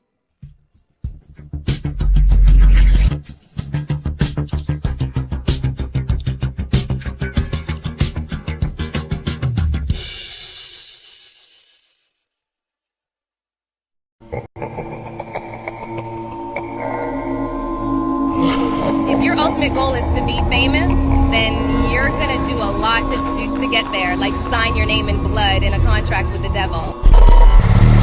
That's how I got introduced to the music industry. I swear I wanted to be like the Amy Grant of music. Yeah. But it didn't work out, and so I sold my soul to the devil. Well, needless to say, sold my soul. Hey y'all, I'm finna sell my soul. I'ma hit y'all when I'm through. I'm gonna be rich as hell, alright? My soul, little bro, man. You trying to sell your soul, man. Look.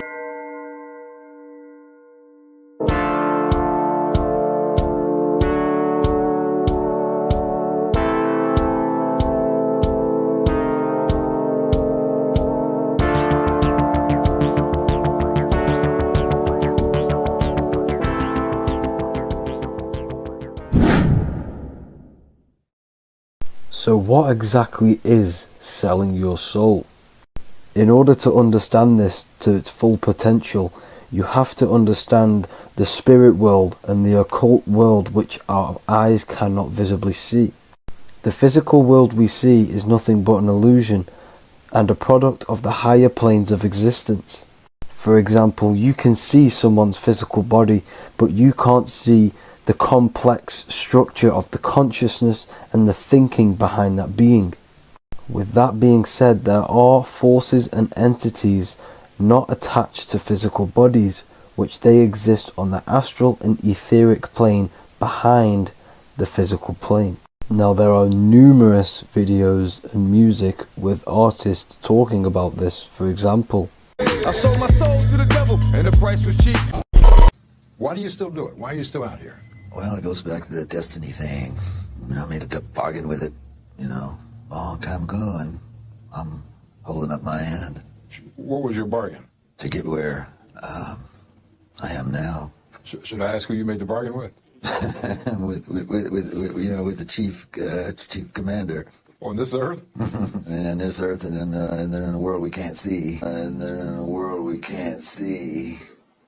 So selling your soul is cutting a deal with an astral plane entity in exchange for wealth and fame on this physical plane. This is classed as black magic because you are bending reality against your intuition. Now, making deals with entities beyond the physical plane, you always have to give something in exchange. When it comes with demonic entities, it always involves some sort of sacrifice, bloodshed, or humiliation. Now, there are countless of rappers who someone close to them have died just before their career takes off to the next level.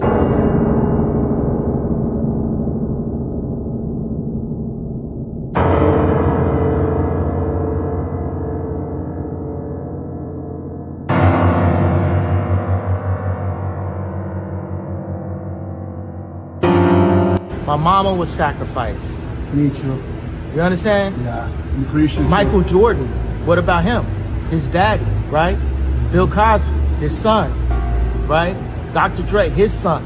Out in Hollywood, a lot of people come up missing.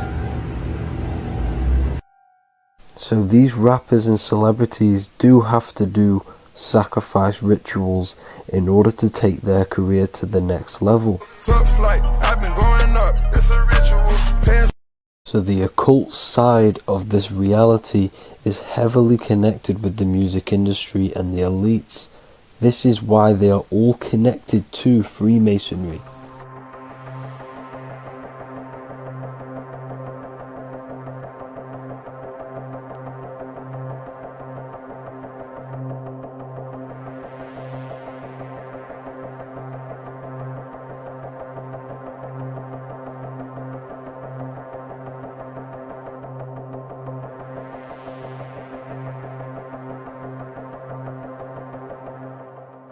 Now this is why the music industry is one of the most important industries for the elites to stay in control and keeping the masses on low states of consciousness. Frequency is one of the most powerful things in reality because it's the only thing which can enter your soul and body without consent.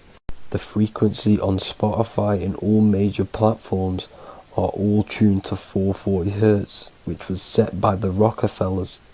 440 Hz turns off the whole right side of your brain, and the right side of your brain is to do with critical thinking, imagination, and your intuition. Music has the ability to influence your intent, your emotions, your thoughts, and your actions just by frequency itself. By controlling the music the celebrities put out and the things they talk about, they're actually molding society because of the celebrities' huge amount of influence over the younger generation and cultures within society. This is why the music industry is mainly talking about sex, guns, violence, and hating other people. These are all very low vibrational acts and things to do which destroys humanity and societies, keeping us all conquered and divided in order for them to stay in power. Music can actually reprogram your subconscious mind, and it is a form of MK Ultra, which is mind control. Yada, yada, yada. It's in my brain. Do you know that? It's living rent free. I can't get it out. You did that. Yeah, it's hypnosis. Yeah, it's hypnosis. You're so awesome and dope. You do need to be very careful with what you're listening to and what frequency it's playing at, because all of this has an effect on your electromagnetic field and your state of consciousness. Now let's go back to selling your soul. When these rappers and celebrities sell their soul, they now gain eternal life on this physical plane. When you do sell your soul, you are allowed to live forever. And these people that are called youngins, rookies, new booties, like I was, had no idea that these people still live. They will prey, haunt, kidnap, anything to stay on top. This is their world. They have nothing but time, is what they believe. Now this explains why there's so much Saturn worship, because Saturn is the father time. He's the god of time and crystallization in the physical realm. If you want more information on that, go to my previous video. Now here is ASAP Rocky standing inside of a pentagram, but notice the way he's standing, it's an inverted pentagram. The pentagram is associated with magic, however, the upright pentagram is the 5 elements with spirit on the top. It's either called spirit or ether. It's at the top because it rules the other 4 elements, because it's the baseline of reality, which is spirit and matter. Spirit is behind the physical reality. However, when it comes to black magic, they invert the pentagram, so spirit is at the bottom because they worship the physical world. This is why the Baphomet is the inverted pentagram. These people are operating off their animal instincts. They do not want anything to do with spirit. These are antichrist. All of these celebrities know full well the effect that what they're doing on the rest of the world. They have sold themselves out, and the elites use them as puppets to push this new world order and mold society in the way they want it. This is why all the celebrities are linked to Freemasonry, because in Freemasonry you have to take the oath of silence, where you can't speak on anything that they learn inside of Freemasonry. This is the symbol of silence.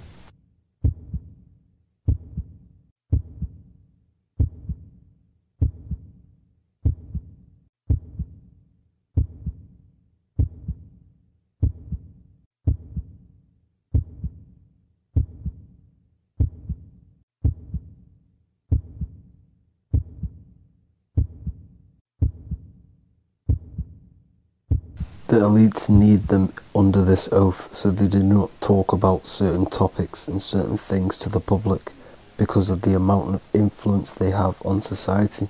Now, even the name Hollywood is an occult term, because back in the ancient days when they used to create wands, they used to create them out of Hollywood, out of the holly tree, because each wood has certain attributes and virtues when it comes to magic. And the holly tree was known as the holy wood, and they used to create the wands out of it to cast spells. And Hollywood are still casting magic to this day through the films and through the music to the masses. That's it for this video, people. Hope you enjoyed. Please like and comment and subscribe. Peace and much love.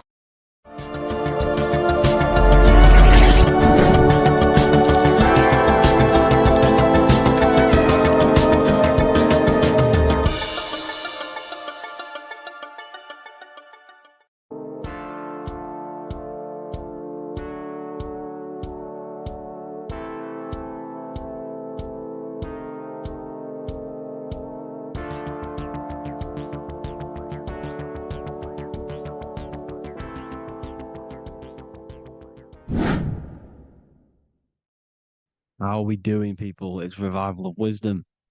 We're back today talking about sun worship. Okay? And please enjoy, sit back and enjoy the video. First thing we need to understand is that the sun is the risen savior. It's the light of the world. Without the sun, we have nothing. Now, the sun is the Son of God. We didn't make the sun. No one owns the sun. But who created the sun? Obviously, the Creator created the sun. Therefore, it is the Son of God. And that is what Jesus is symbolizing in the Bible. The Bible is a metaphorical story. That's why it's called the greatest story ever told, because it is a story about the sun, the zodiac. It's about you, the systems in the body. It's about everything that is sacred in this creation.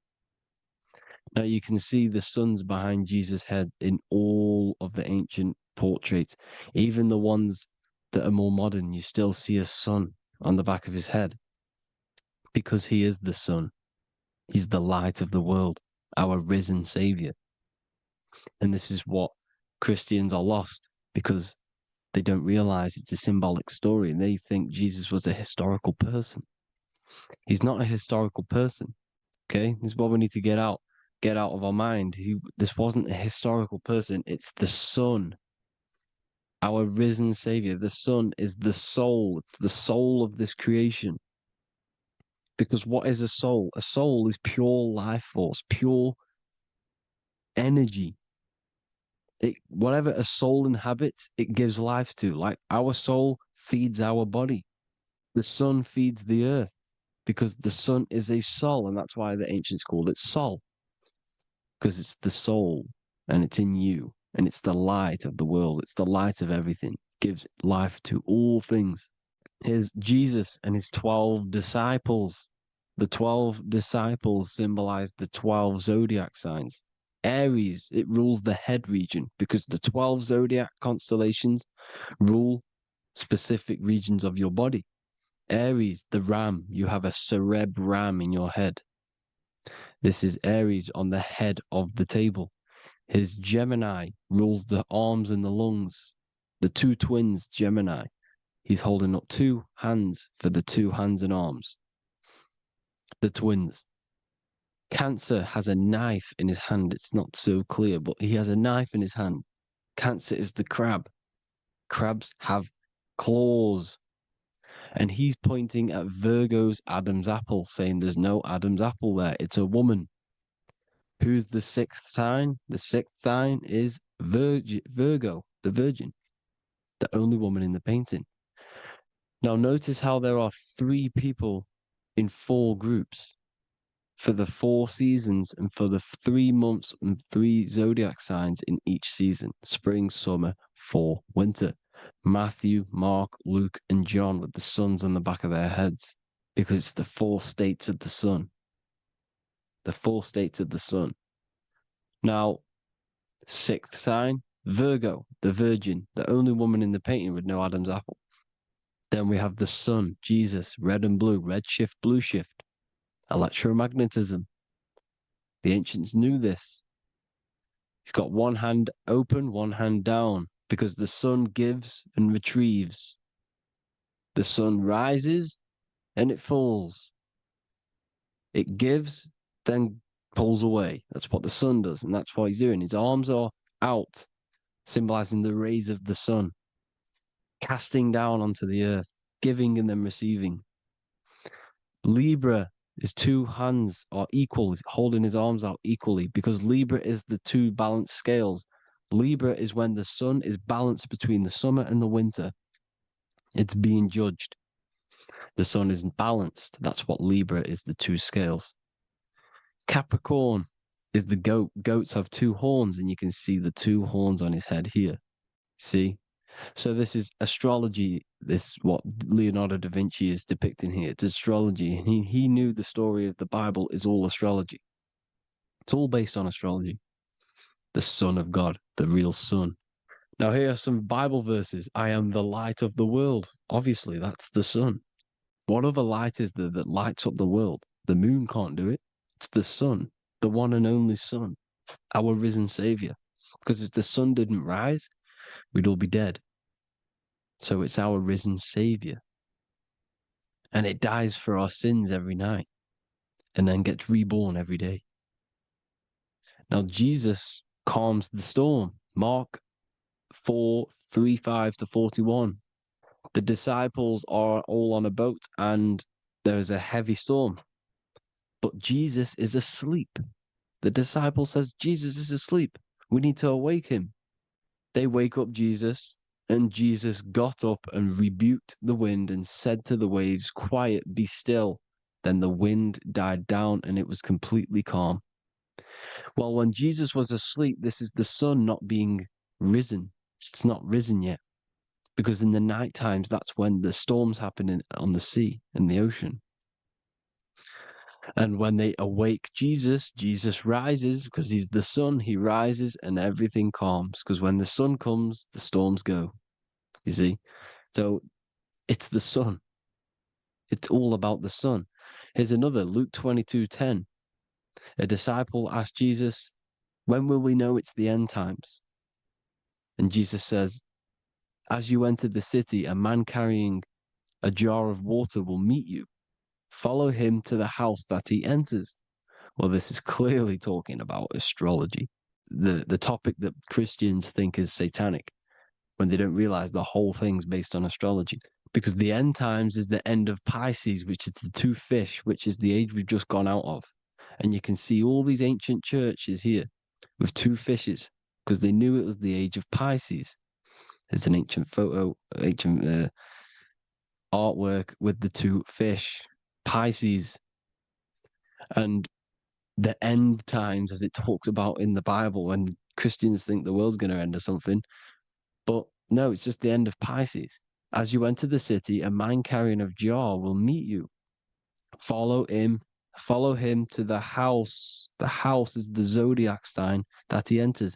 And the zodiac sign is Aquarius, because that's what it is, a man carrying the water. We know this is astrology because a woman, that is a woman's job in the ancient times. In the ancient times, the woman used to get the water.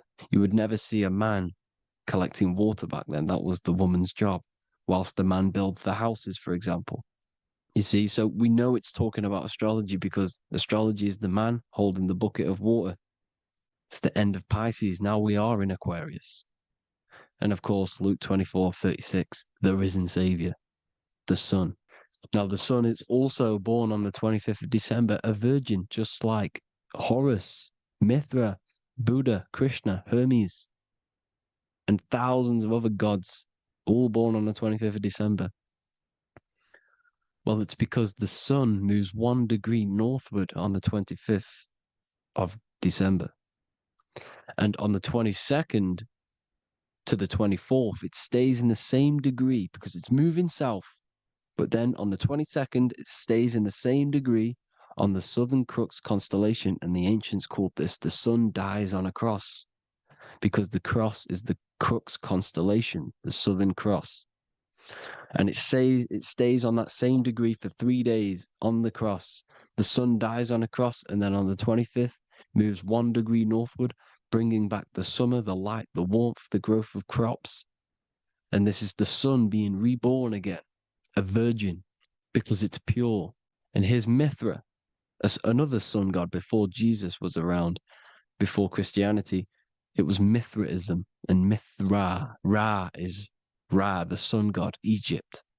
It's all about Ra, the sun. You can see the crown of thorns on Jesus' head, symbolizing the rays of the sun. And here are the rays of the sun on the back of Mithra's head. Krishna, the sun. Buddha, the sun. Horus, horizon. All born virgins, all did miracles, all resurrected. Dead for 3 days. Well, here he is, dead for 3 days on the cross. And resurrected, because it's the most ancient religion ever been on the face of the earth, the worship of the sun. And we should worship the sun, because without the sun we are nothing. The sun feeds us, feeds the earth, feeds everything. Without the sun we are nothing. It's been reversed, and now we're worshipping man. When we're worshipping a man called Jesus, was never real. It's all about the sun, the most high, the most powerful, potent, celestial body in the sky, the orb that feeds us every day. It dies for our sins and rises every day. It's the sun. Now, on the Holy Communion Day, it's the worship of the sun. They give out many suns. Here's Jesus holding a sun. And they raise the sun on Sunday because they go to worship their sun god on Sunday, not Saturn Day, not Moon Day, Monday, but on Sunday when the sun is exalting. And they hold suns up above their heads because the sun rises. They're symbolizing the sun rising above their heads as Savior. It's the sun. It's the Holy Communion Day. And here's Jesus giving a piece of himself to the children. It's the sun, the light. Judas was known as a backbiter, a backstabber, because he stabbed Jesus in the back. He betrayed Jesus. Well, this is just another astrological story about the constellation Scorpio, because the Scorpio is the J. Looks like a J. J for Judas, the scorpion, the backbiter. Scorpions backbite. They bite with their back. And what does Judas do? He betrays Jesus by kissing him to let the warriors know who they need to get. So he kisses Jesus and Jesus gets stabbed in the back. Well, when you get stung or bit by a scorpion, they leave like a kiss. So Judas kisses him and gets betrayed. Well, this is because the sun, when it hits Libra, it's balanced. The sun is balanced because it comes through summer. Now the sun's starting to die. The sun's starting to die. It hits Libra. And then as soon as it hits the Scorpio, it gets betrayed because now the sun has to fall to winter and Saturn is there waiting to take over the darkness of the winter. So he gets stabbed in the back by Scorpio, Judas, the scorpion, the backstabber. You see, it's an astrological story. Here's Mary. Mary means marry, which means pure. The sun is pure. No one gave birth to the sun but the God. And it's born every day. It's born every day on every year. It's born pure. There was no controversy. There was no, activity for the sun to be born. It's pure. Now, the 7 metals come from the 7 planets. The sun gives you gold, and this is why the sun is golden. It looks gold.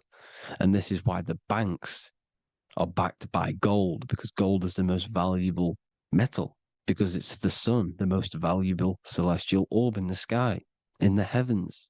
Well, here's Jesus, another ancient symbol of him being crucified on the cross with the big sun, the Southern Cross constellation. The sun dies on the cross constellation. And if you go to the old etymology dictionaries, you will see sun and son is the same word. They come from the same etymology roots. You can use them for no matter what, but they've been confused today. But if you go back to the old dictionaries of etymology, they are interchangeable. You can use them. Son, sun, sol, it's all the same thing. The 12 disciples, 12 brothers of Joseph, 12 tribes of Israel, 12 breastplates on the stones, because it's all the 12 astrological signs. They could have used any other number, but there's 12. Because 12 is the mind, which is God. 7 is the number of matter, which is man. 7 energy centers in the body. 12 cranial nerves in the brain, because it's the mind. 12 is the 12ness. The zodiac is literally the mind of God, the signs of God. Now here we see here, Job 38, 31 to 33. Can you lead forth a constellation in the season? He's asking you, can you read the sky? Can you read the heavens? Canst thou bring forth the Mazzaroth in its season? Mazzaroth means 12 signs, the zodiac. Why did they translated every single Hebrew word in the Bible into English, but they decided to leave out Mazzaroth? Why? It's because if that said zodiac, Christians would have a different view on the Bible, but they leave that out. But Mazzaroth actually means the 12 signs, the zodiac, and the stars means sign. The word stars means sign because the stars are signs, things to come, which is off in Hebrew, which means sign, things to come. You see a sign on the road, it's something coming. But God is saying, no, what does he say? To qualify as a director, a judge of man's life on earth, one must be able to govern the heavenly bodies that rule the earth. It's telling you to read the heavens. We need to read the heavens. Astrology, the 12 zodiac signs, the mind of God. It's telling you, read the Mazzaroth, read the zodiac, because they are things to come in your life. They are signs. It's not satanic, it's made by God. God said, let there be lights in the firmament of the heavens to divide the day from the night, and let them be for signs. Signs are things to come. The 12 zodiac signs. It's all about astrology. Here's Mary holding the sun. His son, her son. It's the sun in the sky. The one and only, the most high. The soul, the solo because it's on its own. The most powerful, Ra, radiance. Here's the Pope holding the sun. All three popes holding the sun because they're sun worshippers and they know the true meaning and origins behind Christianity. Sun worship. Here's the Vatican. The Vatican is a sundial. Yes, this is literally a clock. Your clock, your watch is a sundial. It's got 12 sections on it for the 12 zodiac signs. 12 hours, 12 Horuses.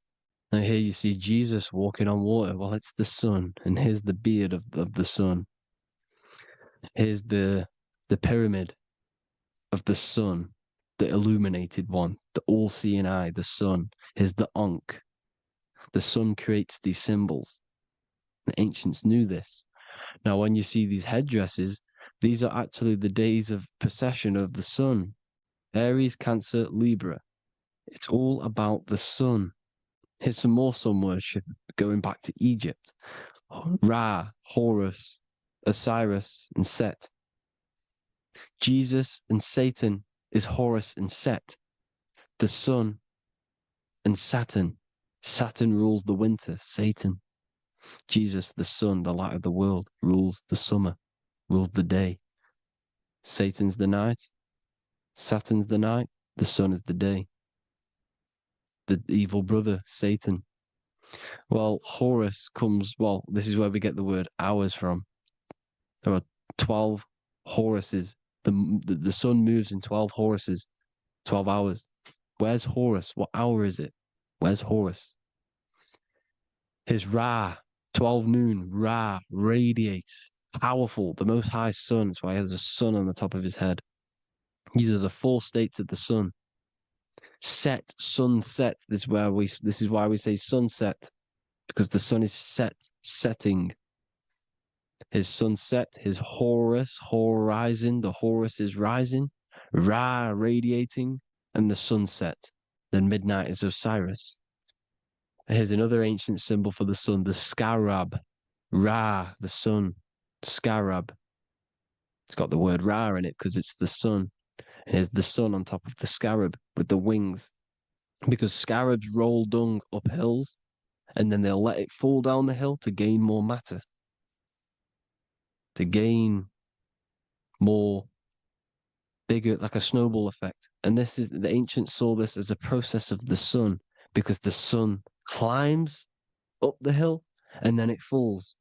So they used the scarab to symbolize the process of the sun. The sun climbs and falls. Here's an ancient Egyptian cat cutting off the head of the serpent. Well, the cat is cutting off the head of the serpent, symbolizes the sun cutting off the nighttime. When the sun rises, it cuts off the nighttime. It cuts off the serpent. The serpents represent darkness or evil. Oh, there's some more symbology of the sun and the heavens, the arch, the royal arch, the firmament, the sun inside the firmament. These are all ancient churches, and they all depict the firmament with the sun inside. Is the ancient cosmology, you see, because it's all about the sun.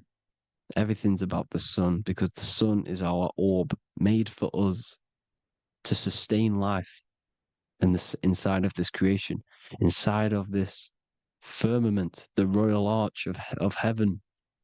Here's the Freemasons depicting it. Here's the Masonic Royal Arch. But you can even see the zodiac signs, his Cancer, the checkered board. It's the royal arch of the firmament. Obviously, they don't want to tell you that. You live in space, apparently. Some more sun worship. Here's the beard of the sun on the water. They all have this long beard. And why do they say amen? Amen at the end of every prayer. Amen is a sun god, a creator god. It's all about the sun.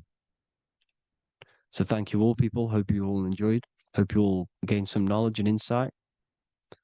Please give me a follow, drop a comment, drop a like. Have a good day. Love you all.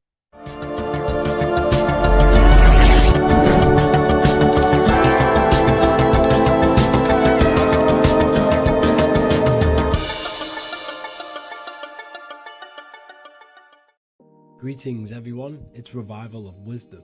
I facilitate human enlightenment through occult and esoteric teachings. I hope this video expands your mind into a new field of thought. In this video, we're going to be discovering the true esoteric meaning of the 7 planetary energies. So let's jump straight into this. In order to fully understand this, you must understand the esoteric teaching of as above, so below, and as within, so without. Our inner world is mirrored into our external material reality. We have a physical voice, which you are hearing right now, and I also have an inner voice, which no one else can hear. The inner world is invisible, and the external world is visible. In other words, the inner world is the spiritual world, and the outer world is the material world. The inner world of ourselves reflects and projects our outer world, which means everything in our external reality is somewhat reflection of our internal self. You are made in the image and likeness of God. You yourself are the universe experiencing itself in a 3-dimensional physical form.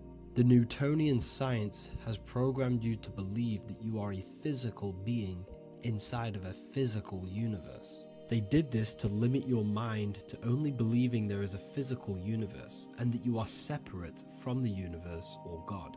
But you yourself are the divine essence of the universe, experiencing itself in a physical plane, which means everything you see is inside of you, including the stars, the planets, and the elements. As above, so below. As within, so without. An example of this is the 4 physical elements: fire, earth, water, and air. In the external world, these are physical elements. In our internal world, they represent the 4 bodies of consciousness. We have 4 different bodies. We have a material body, we have a spiritual body, an emotional body, and a mental body. The mind is not made out of the same substance as the body. The emotions is not made out of the same substance of the mind and the body. These bodies exist in 4 different dimensions, 4 layers of consciousness. With that being said, the 4 physical elements are inside of us. The earth is our material physical body. Fire represents our spiritual astral light body. Water represents our transformative and emotional body. Air represents the mental body, the communicative and thinking body. This is the teaching as above, so below. If that resonates with you and you can comprehend it, please leave a like and a subscribe to this channel to see more content. And feel free to leave a comment on any video suggestions. Okay, so now we've gone over the 4 physical elements and how they correspond with your inner world of consciousness. This is going to make it easier for you to understand what the planets actually are. The planets are a bit more in-depth and more detailed aspects of our consciousness. The 4 physical elements are generic, but the 7 planets go deeper. They are deeper aspects of ourselves. On a macrocosmic scale, the 7 planets rule the material realm.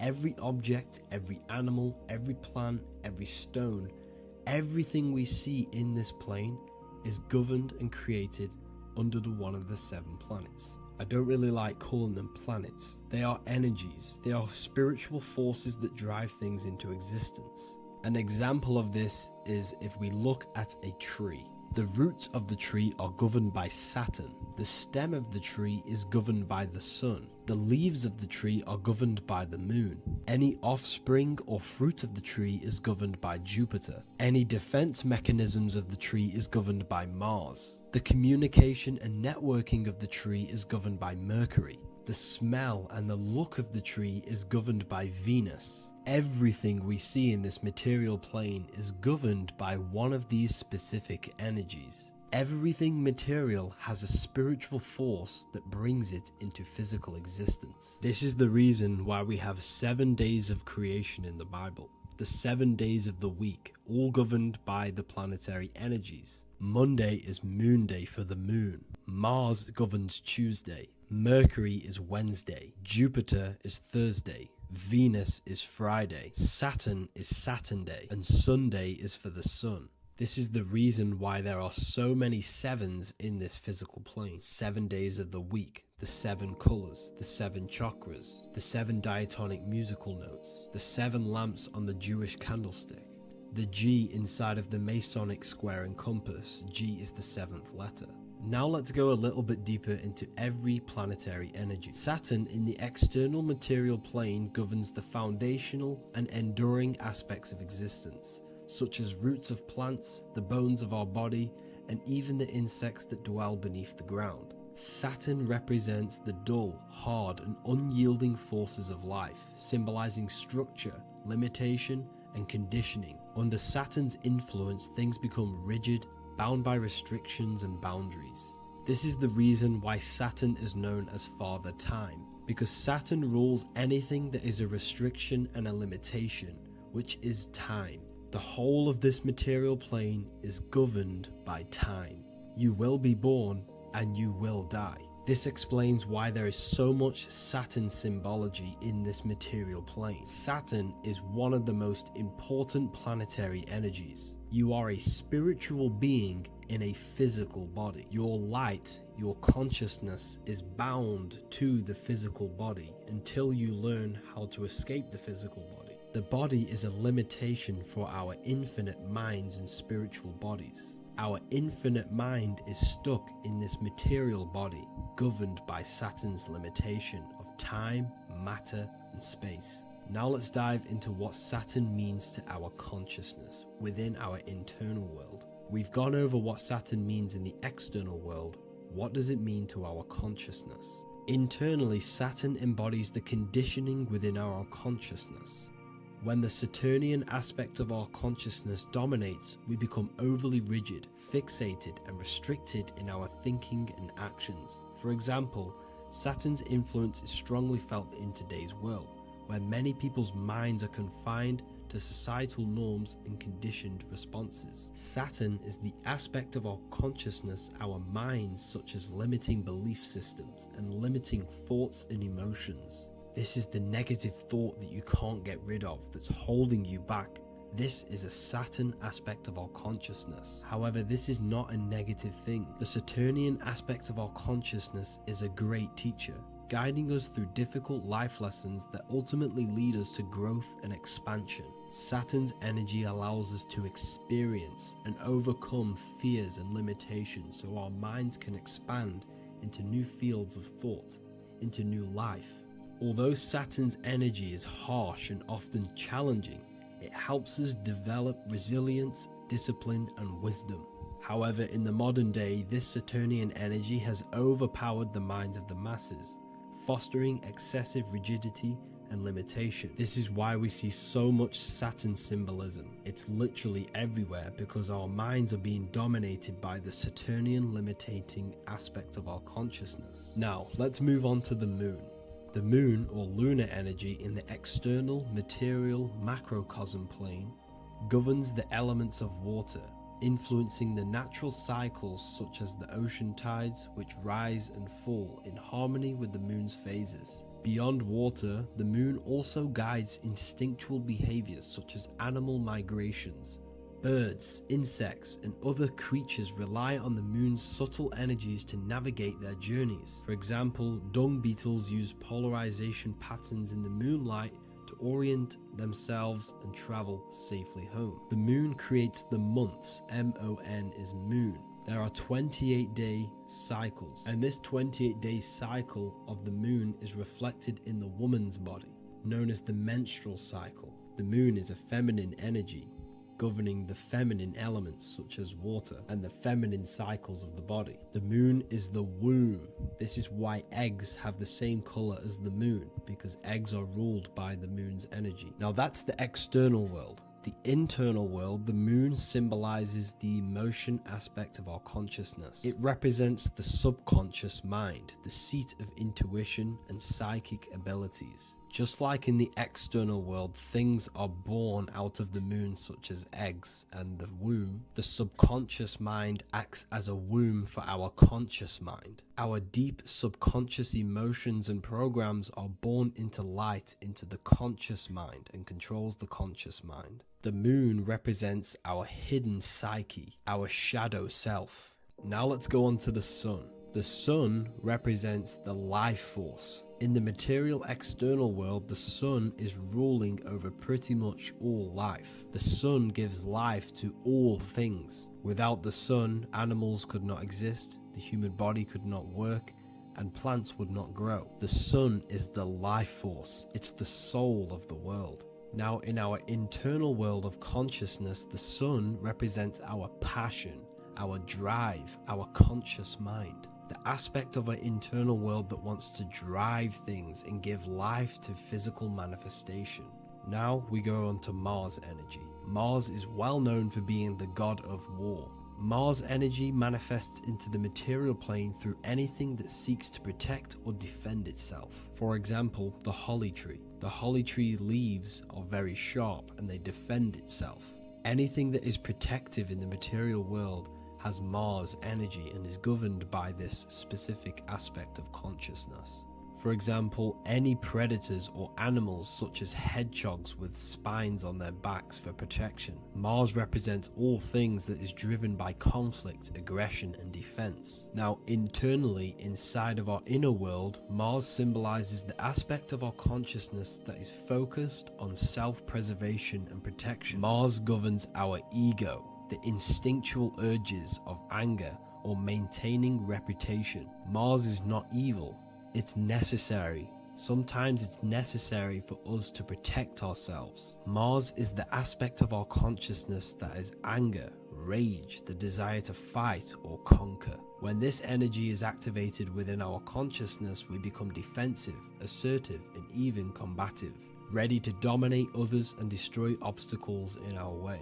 Now let's move on to Venus energy. Venus in the external material world manifests its energy through the aesthetics of creation. This planet governs the beauty and harmony found in nature, including the nurturing environment of a mother's womb where life begins. Venus embodies the essential love, not only in romantic relationships, but also in the bonds between family members and all living beings. Venus represents relationships. We have relationships between plants, animals. They all depend on each other to give life. Plants provide food and medicine, while living creatures contribute to their own growth and pollination. Internally, Venus represents the aspect of our consciousness that yearns for relationships and connections with others. This is an aspect of our consciousness that encourages to care for our physical appearance and embracing beauty. Aesthetics play a role in our interactions and self-expression.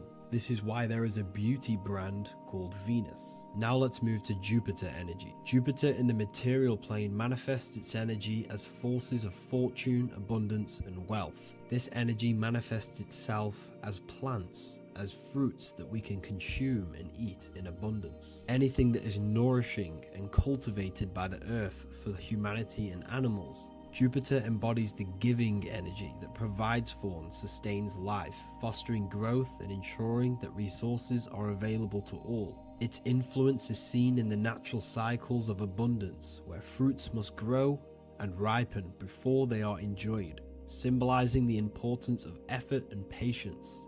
Internally, in our spiritual world, Jupiter represents the aspect of our consciousness that yearns for abundance and seeks growth in various aspects of our lives, including wealth, knowledge, and personal development of the mind, spirit, and the soul. This is the aspect of our consciousness that wants to gain wealth, that wants to gain expansion and abundance in our lives. However, when Jupiter's energy dominates our consciousness excessively, it can lead to feelings of stinginess and greed. It represents material possession. The last planet is Mercury. Mercury in the external world governs the vital elements such as seeds, air, communication, education, and electricity. Known as the messenger of the gods, Mercury rules over intellect, communication, and the transmission of knowledge. Mercury's states of consciousness manifests itself in the material plane as the network between trees and plants, how they all communicate together. It represents the intelligence behind all physical things. It's the intelligence behind the seed that allows it to grow into a plant. Mercury's creative energy is manifested in the nervous system of the human body and all living animals, the intricate messenger that transmits signals from the body to the brain and then to the mind.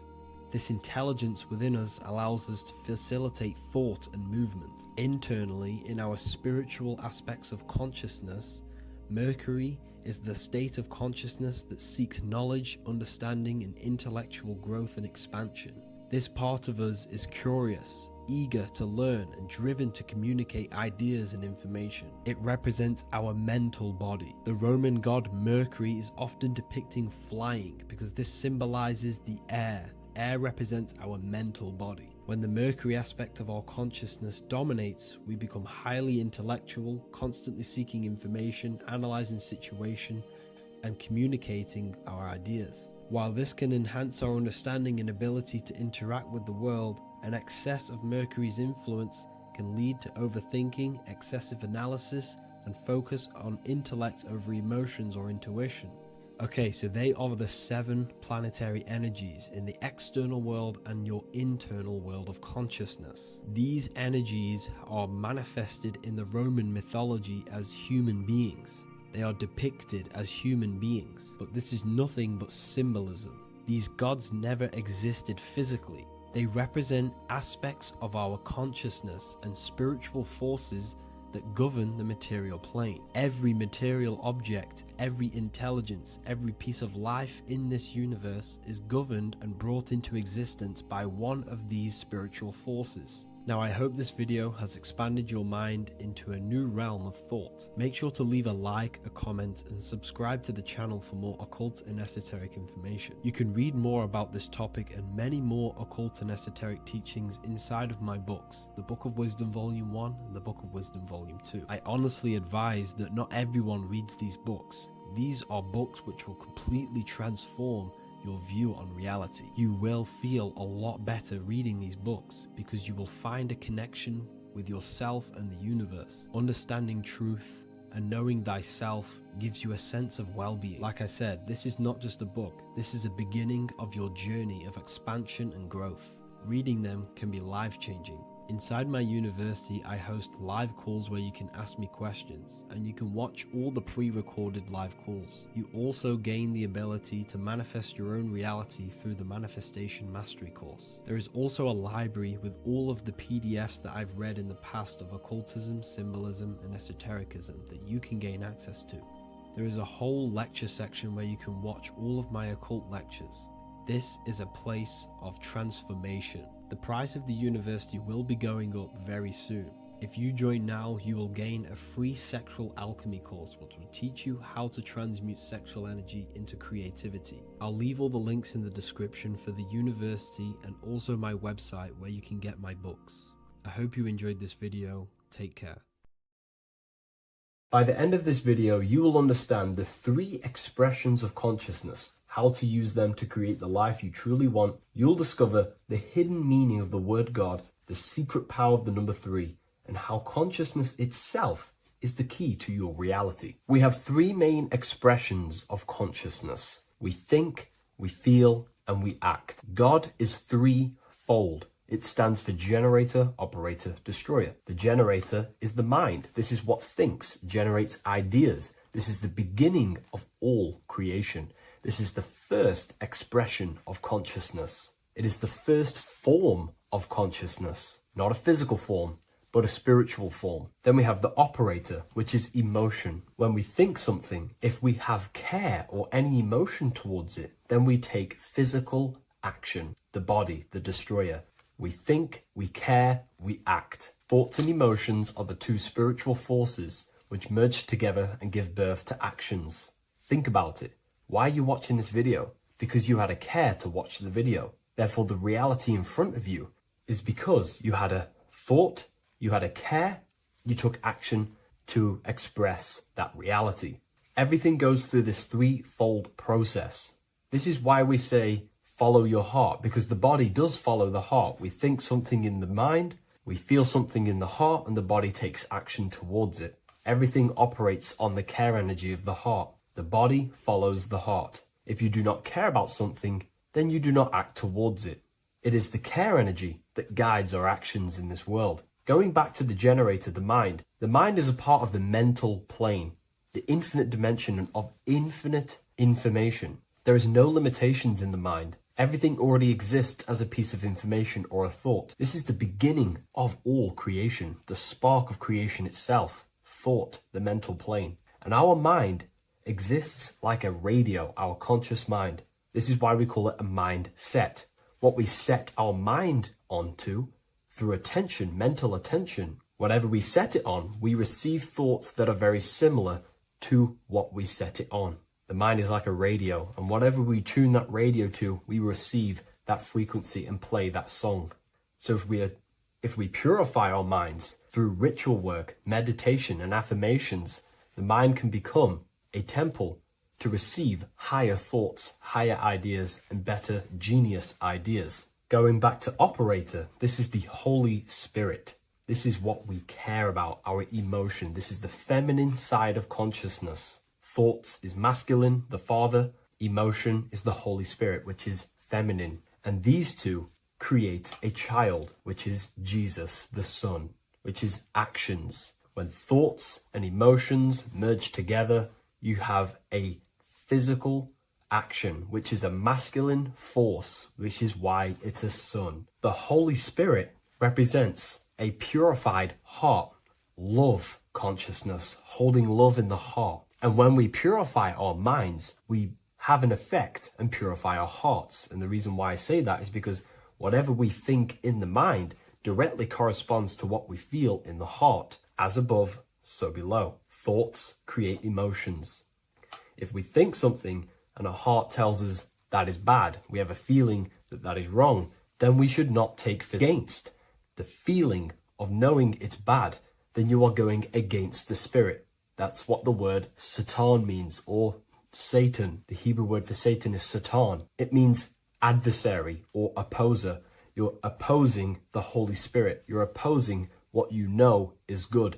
You're taking a sin against the spirit, against the guidance from your soul, the knowingness of good. So when we do purify our mind, we purify our hearts. And when we cultivate love for the self and one another's in our hearts, we gain the Holy Spirit, which is love consciousness. And when we think in our mind with the love of the heart and we merge our thoughts with love, it gives birth to perfect actions. This is what the true Christ consciousness is.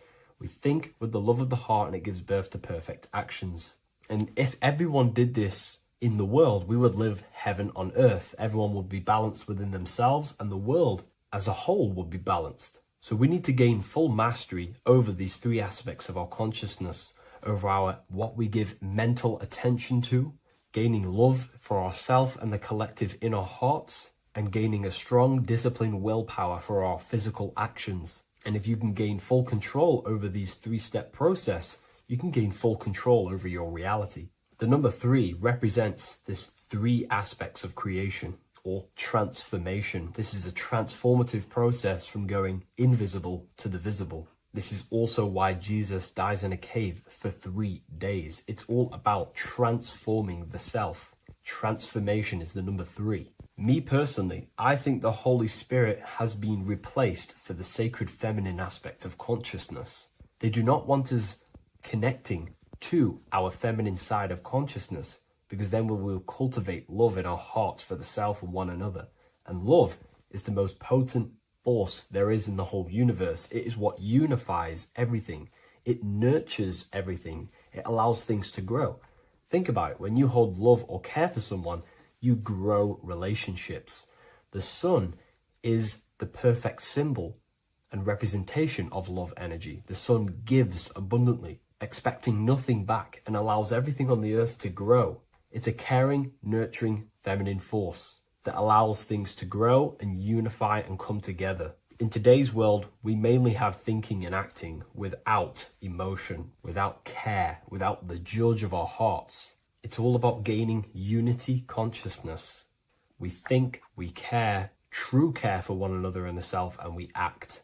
And if you align these three forces towards something, your business, whatever you're trying to create, you will fully create that reality, because these are the three forces that you can use to generate a reality. You can do ritual work to create care in your heart about something, and then you will take more action towards it. The book I'm using here is the Book of Wisdom, Volume 1. You can get this paperback or PDF on my website. So I hope this video has helped you. Please leave a like, comment, and a subscribe on the channel if you like the content. Let me know what you think about the Holy Spirit and if it is covering up the feminine side of consciousness in the comments section. What if I told you that reincarnation is real and that there is a metaphysical, spiritual science behind this? Most people leave this world just as lost when they entered it. That they carry their fears, attachments, and addictions with them, only to be born again, trapped in the same cycle, repeating the patterns of lifetime after lifetime. This lecture is not just about preparing for death. It's about mastering yourself before death, so you don't take them burdens with you. Because the truth is, whatever addictions, fears, and unresolved emotions you cling to in this life, you carry with you into the next. Unless you break free now. You must master yourself before death. Death is not the end. It is the great passage. But how we transition depends on our mastery of the self. This was symbolized by the Ouroboros, the snake biting its tail. Every ending is a new beginning. It's an infinite cycle of consciousness. Now, your human body is basically an antenna tapped in to a stream of consciousness. Just like a radio is tapped into a specific frequency to play that radio. Your body is basically an antenna, a crystal picking up the consciousness of God. You are on an ever-ending journey, a journey of learning and expansion of the mind into new fields of thought. This was symbolized as the Ouroboros. When you die, it is a new beginning. It's a transitioning, not an ending. Everything is eternal in this universe, as consciousness is formless and constantly transforms into new forms of life. Let's break down the word death. Death contains the word ether. Now, the ether can be found in the word heart or earth. Ether. Everything in this plane comes from the etheric plane. The etheric plane is the barrier between the physical plane and the spiritual plane, the astral plane. The astral plane is the screen that you have in your mind that allows you to imagine a red apple, for example. This is the imaginative plane where thought forms start to take form. Everything begins as a thought, then the thought form becomes an imagination, then energy, then physical. Everything in the physical plane is a shadow of thought. All objects manifested as thought. You came from the astral. You came from the stars. This is why we say reach for the stars. Or this is why you say you are a star. Cis star, miss star, fraud star, stir is star. And when you become famous, you become a superstar and you gain a star on the Hollywood floor. You are a star. The ether. The ether is the infinite energy source which all things come out of and return back to. This is the cycle of life and death, summer and winter, day and night, sleep and awake. The ether is the infinite energy source which all things come from and will return back to. Okay, sorry about that little error. The ether is the boundless source of energy from which all things emerge, to which all things return to.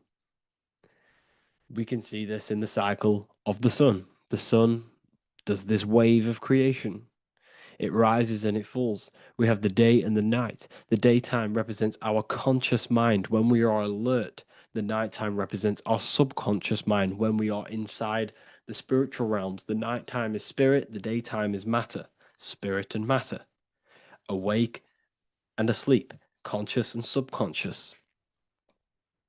We see this in the yearly cycle. Summer is life, winter is death. Spring is the morning, summer is midday, autumn is evening, winter is the night. Everything is a macro and a micro cycle of being born out of the ether and returning back from life and death. Life and death is manifested within the cycles of the sun and everything outside of you, as within, so without. This is why we say sleep is the cousin of death. The macrocosm is death, the microcosm is sleep. Every time you go to sleep, you are essentially it's a miniature death. You're entering into spirit and then returning back into matter in the morning when the sun rises.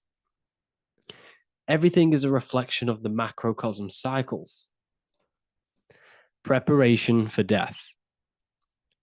The first thing we must do in order to prepare for death, for life after death, in order to stop being reincarnated in this cycle of materialism, in order to progress as a soul, because remember, you are a soul in a body. Just like the sun gives power and life to the earth, your soul gives power and life to your body.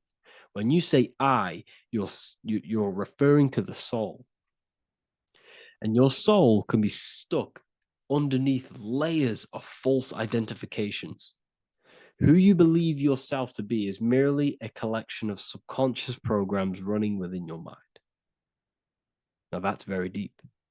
That is very, very deep. Who you think you are is a part of your thinking mind. Your name, your job, your reputation, your family, your friends. These things are not you. They're all aspects of the thinking mind.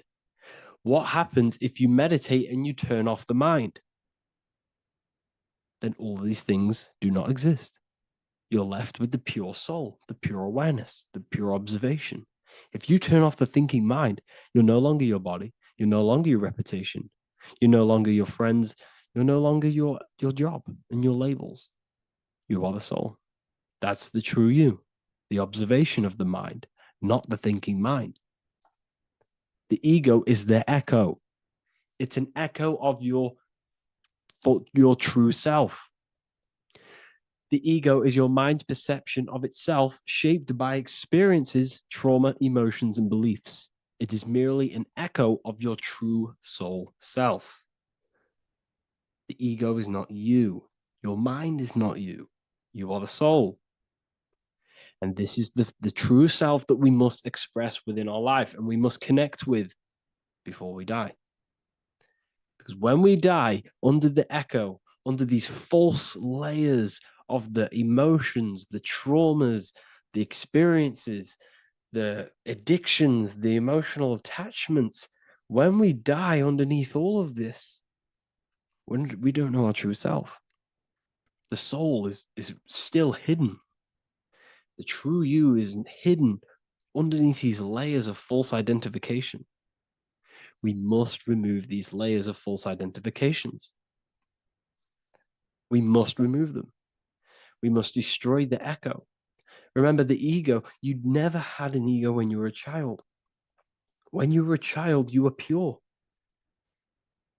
You didn't, you didn't show off things. When you were a child, you were pure. You expressed yourself freely with you didn't hide anything. You didn't hide any aspect of yourself. You didn't suppress any aspect of yourself to fit in as a child, as a baby. Because the ego was not here when you came here. The ego grows with experience. The ego is a false perception of yourself while being incarnated in this material world. It's your mind's perception of itself and it's created through your experience. Remember, you are unconditioned consciousness, and your experiences, thoughts, traumas, emotions, and beliefs have conditioned your consciousness into believing you're only a physical body, but you are the soul. We have to remove these layers. How do we remove these layers? Like I said, the best thing, meditation. Meditation. There is a great meditation that you can do every single morning and every single nighttime. You can sit there and repeat over and over before you meditate. You can repeat that you are not this, you are not that, you are not this. You can label them one by one. Start with, I am not my body, I am not my job, I am not my name, and then detach from absolutely everything until you are left with nothingness. And when you start to meditate, detach from everything. Nothing matters. I am here right now. And what will be left? The only thing that will be left is the language that your mind is using. Now, this is very deep. Not many people will tell you this, but I've lingered in meditation many times. And I can tell you from experience that the only thing left once you detach from everything is the language that your mind is attached to. So whether that's English, Italian, French. Once you detach the language of the mind that that little voice in your head's using, you're left with the soul. Once the mind is switched off, you're left with the soul, and you have detached from all of these external things. You're left with the soul. That's you. That's the power. That's the source of all creation, where everything you've ever done has come from. Every thought, every idea has come from your soul. Number two, that's meant to say number two. Sorry about that. Mental addictions and emotional addictions. Okay. These two are very important. Mental addictions, this could be thought patterns. This could be the labels that we've just been talking about. Then you have emotional attachments, which is maybe you're too attached to an external thing. Maybe you're too attached to your phone. Maybe you're too attached to family. Maybe you're too attached to loved ones. Yes, I'm not saying don't love them, but what I'm saying is do not rely on anything in this world to make you happy, to fulfill your emotional needs. Everything is found within you. You must look within, and if you're looking without, if you're trying to find yourself in the outer world, you'll never find yourself. You'll constantly be looking around in loops. Because you cannot find yourself in the outer world. Nothing will give you long-term validation. Seeking validation in the outer world will leave you soulless, leave you feeling empty inside and sad and depressed. You have to find yourself within. You have to detach from everything you are relying on to give you emotional stableness. You have to detach from all. Yes, love your children. Yes, love these people, but do not rely on them. Because everything in this world is temporary. Do not conform to this world. The Bible tells you this. Everything in modern society nurtures the body, but neglects the soul. They keep you addicted to as many things as possible. Smoking, you have to detach. Drugs, you have to detach. Alcohol, detach. You cannot rely on anything. This is why this path is very, very difficult to walk. But I'm showing you the way. These are the things you must do before death. You have to detach from absolutely everything. If you die and your mind and soul is still addicted to these worldly things, then guess what? You're going to reincarnate. You're going to reincarnate because your mind is still thinking about these material earthly things. And if you are operating in that vibration, you're going to project that vibration and come back here. You have to detach. You have to master the soul and master the mind. Like I said, the matrix is designed to keep you addicted to as many things as possible. Your phone, food, smoking, drugs, alcohol, clubbing, all of these things. Everything in society is made to trap your soul and reincarnate in this world. That's why it's very, very, very difficult to walk this path. Very difficult. Matrix, matter tricks. John 2:15 to 17. Do not love this world, nor the things it offers you. For when you love the world, you will lose God. Do not love this world, nor the things it offers you. Do not conform to the pattern of this world, but be transformed by the renewing of your mind. Great quote. Do not conform to the pattern of this world, but be transformed. Let this world transform you. Learn from this, expand from this, but do not be mentally and emotionally attached. Okay? What good will it be for someone to gain the whole world yet forfeit their soul? Like I said, everything in the Bible is telling you the truth. You just got to read it correctly. This is spirituality. This is spirituality. The Bible is spiritual. It's a spiritual text. We must disconnect from everything outside of us and connect with the true soul. Here we have the Egyptians showing you the soul leaving the body. Here we have the soul here. Here we have the Masons showing you the soul coming out. The soul is real. You are the soul. And when you leave this physical plane, you will go into the astral plane. That's where you came from. You came from the astral. You came from the stars. You incarnated into this physical body. Your consciousness fell into this material form to experience limitation, to experience a 3D world. So in order to ascend properly before we die, we have to let go of all the attachments. Every addiction you have, write them down. And one by one, tackle them. Before you die, you have to, or else you will reincarnate. This is the teachings of Egyptians. This is the teachings of Masonry. All of these addictions contribute towards life after death. Everything must be controlled, and we must be attached to the soul. I'm not saying I'm perfect. I'm not saying I'm perfect, people. We're all not perfect. We're all under psychological operation by the government. We're all in a very difficult situation with this awakening.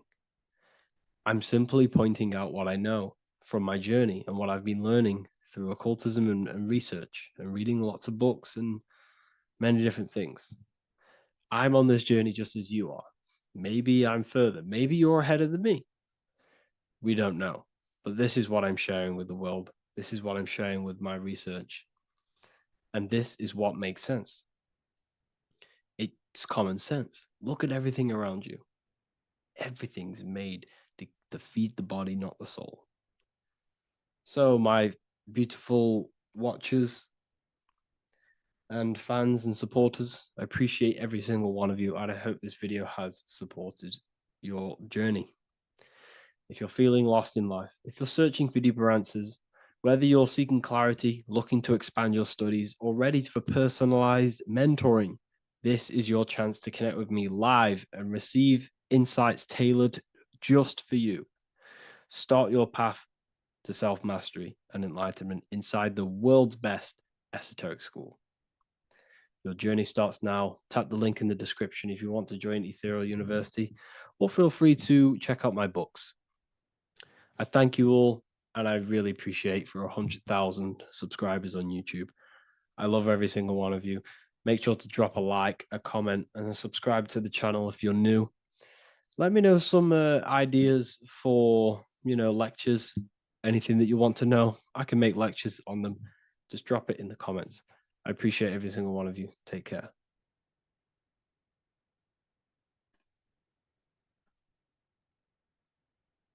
What if I told you the devil is closer than you think, and it's not actually a real person, force, or spiritual entity outside of you, but a being and an aspect of your own mind and psyche? In this video, you will learn exactly what the devil is and the true esoteric meaning of the devil. The first thing we need to understand is that the universe is a mental universe. Look around you. Every action, every building, everything you see around you was begun first as thought in the mind, then manifested. We use the mind to build and shape our reality. The universe, the world, only exists inside of our mind. Therefore, God and the devil exist inside of our own psyche. So first of all, the devil is not a literal being, but a symbol of the lower self. It represents the unmastered, ego-driven part of the human mind, a symbol of destructive thoughts, emotions, behaviors, lives in realms of chaos, fear, hatred, lust, and ignorance. This is why we see the devil as red, because red is the lowest vibrational color on the color spectrum. It also corresponds with the root chakra, which is all to do with survival instincts. Red represents chaotic and intense emotions like hatred and anger. When we are angry, our face turns red. The devil represents our animalistic fundamental needs, our instinctual needs, our survival state of consciousness. We have a survival state of consciousness and a godly state of consciousness. Our godly state of consciousness is creating, not just experiencing in the animal state, but consciously creating reality. This is why we see the devil with a goat head, an animalistic head, and the head is where the brain is. The animal head represents living off instinct, the part of our mind that lives on urges, impulses, and instincts. Eating, sex, power, ego-driven actions, and ego-driven thoughts. Animals are only aware of themselves. Animals live on instinct. They have no ability to consciously create like humans. This is our lower desires for the material world. That's not to say the material world is evil. However, when our consciousness is only seeking material things, this leads us down a path of self-destruction, because nothing material can ever satisfy our soul. Everything material is temporary. Therefore, the devil represents the part of us that seeks only material desires, only material fulfillment, the ways of thinking where we only think about ourselves and ego-driven thoughts. It also represents the unchecked, unconscious self, where we have no mastery over our thoughts, over our emotional impulses, and no mastery over our actions. We're living in instinct and impulsive states, which causes chaos, selflessness, destruction, and keeps us bound to our lower material 3D state of consciousness. It's important to recognize that the word devil was never present in the earliest Gospels. Instead, what was mentioned was a spirit of evil. This distinction is crucial because it underscores that the idea of the devil, as popularly conceived, does not actually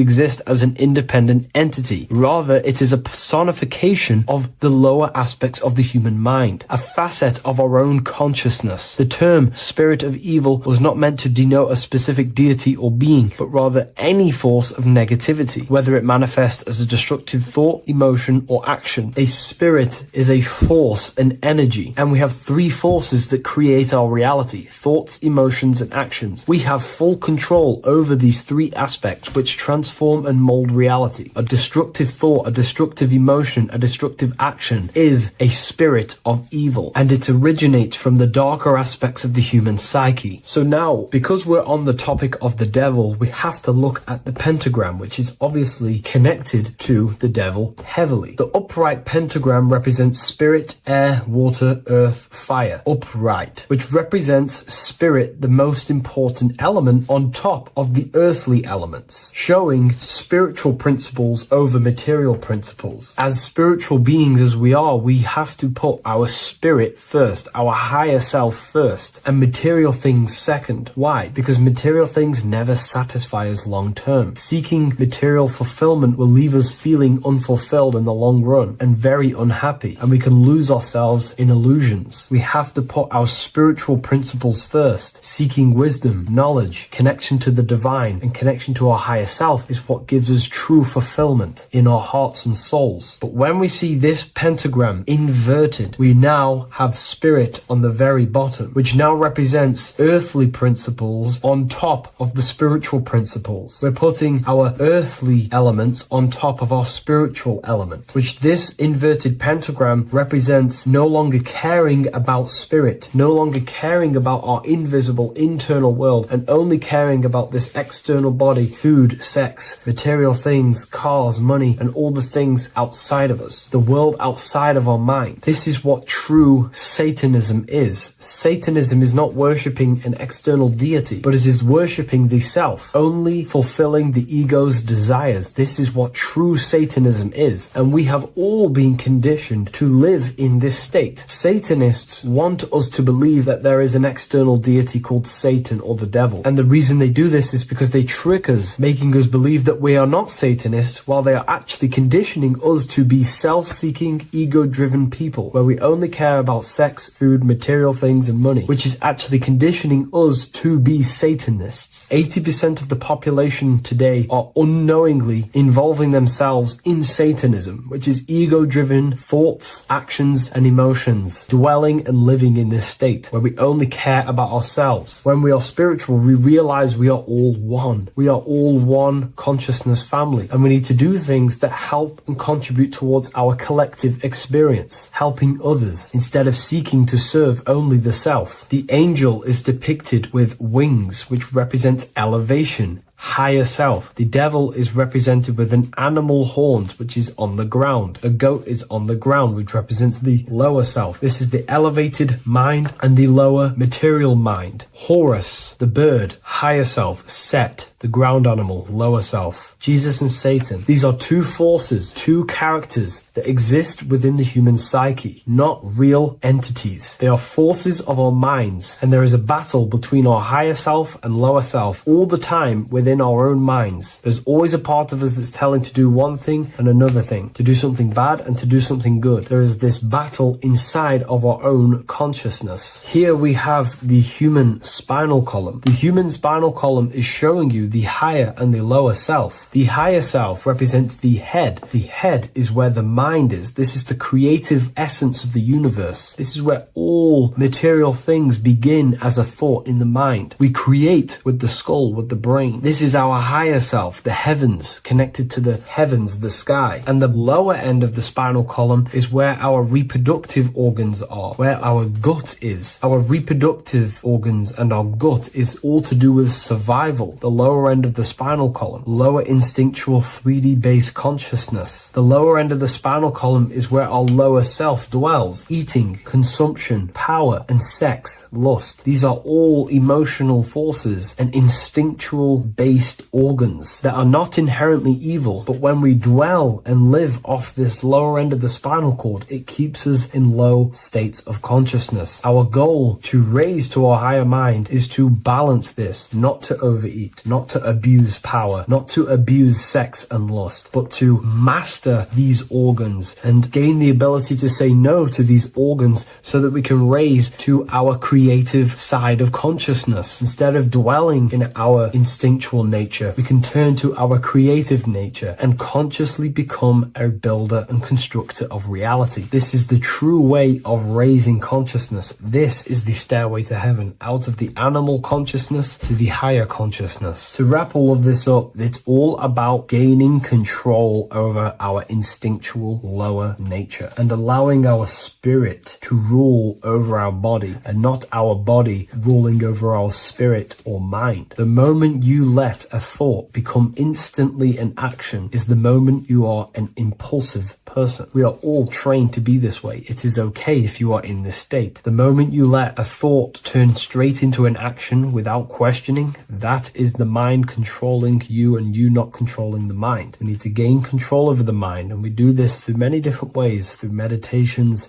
affirmations, and discipline, we slowly gain control over our minds. And once we gain control over our minds, we gain control over our thoughts, and we gain control over the attention that we give certain thoughts. We can then start to uplift our mind, our thoughts, out of our instinctual state to the higher mind. If you wish to learn more about consciousness, I'll leave a link in the description for the Book of Wisdom, Volume 2.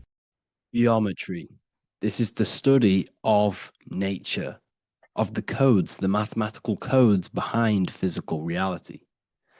So today we're going to be going deep into geometry and the true esoteric internal geometry, the geometry that no one really talks about, and how geometry relates to human consciousness.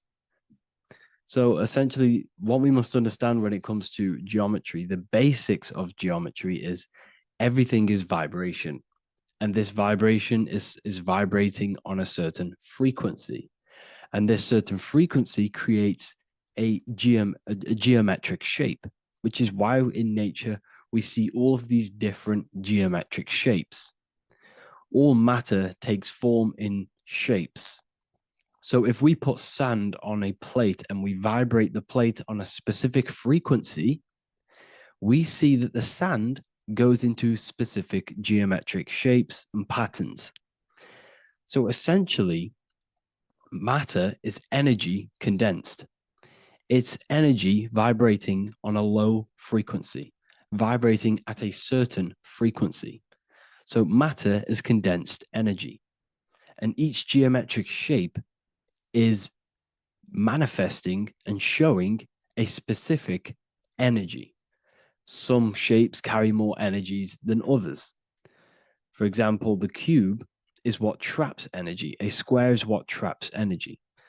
So geometry and the flowers are basically how energy manifests itself into physical matter. We are in a world made out of energy or light. Light is energy.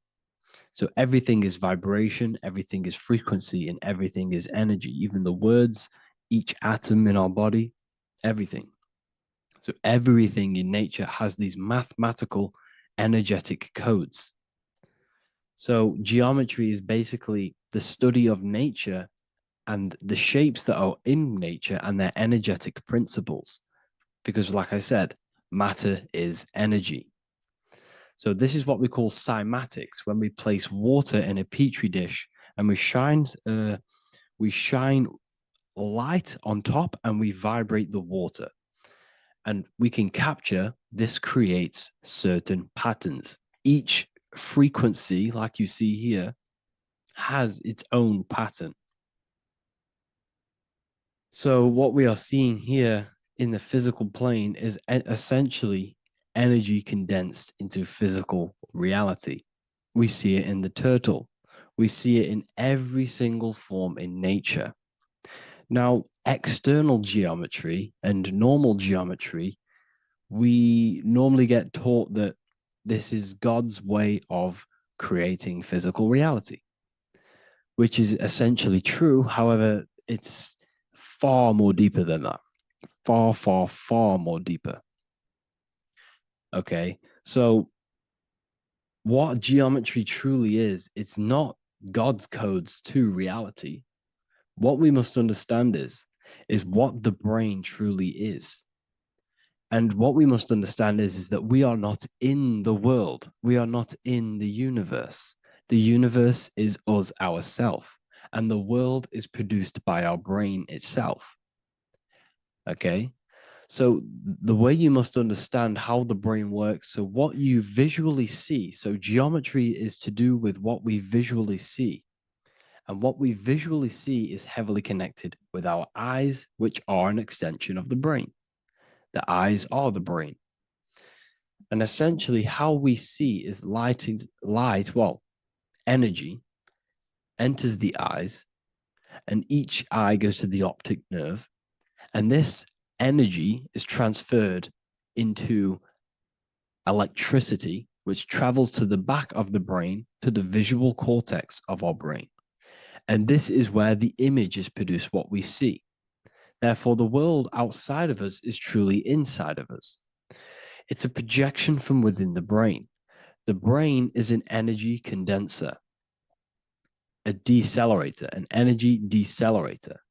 Everything outside of us is basically formless energy.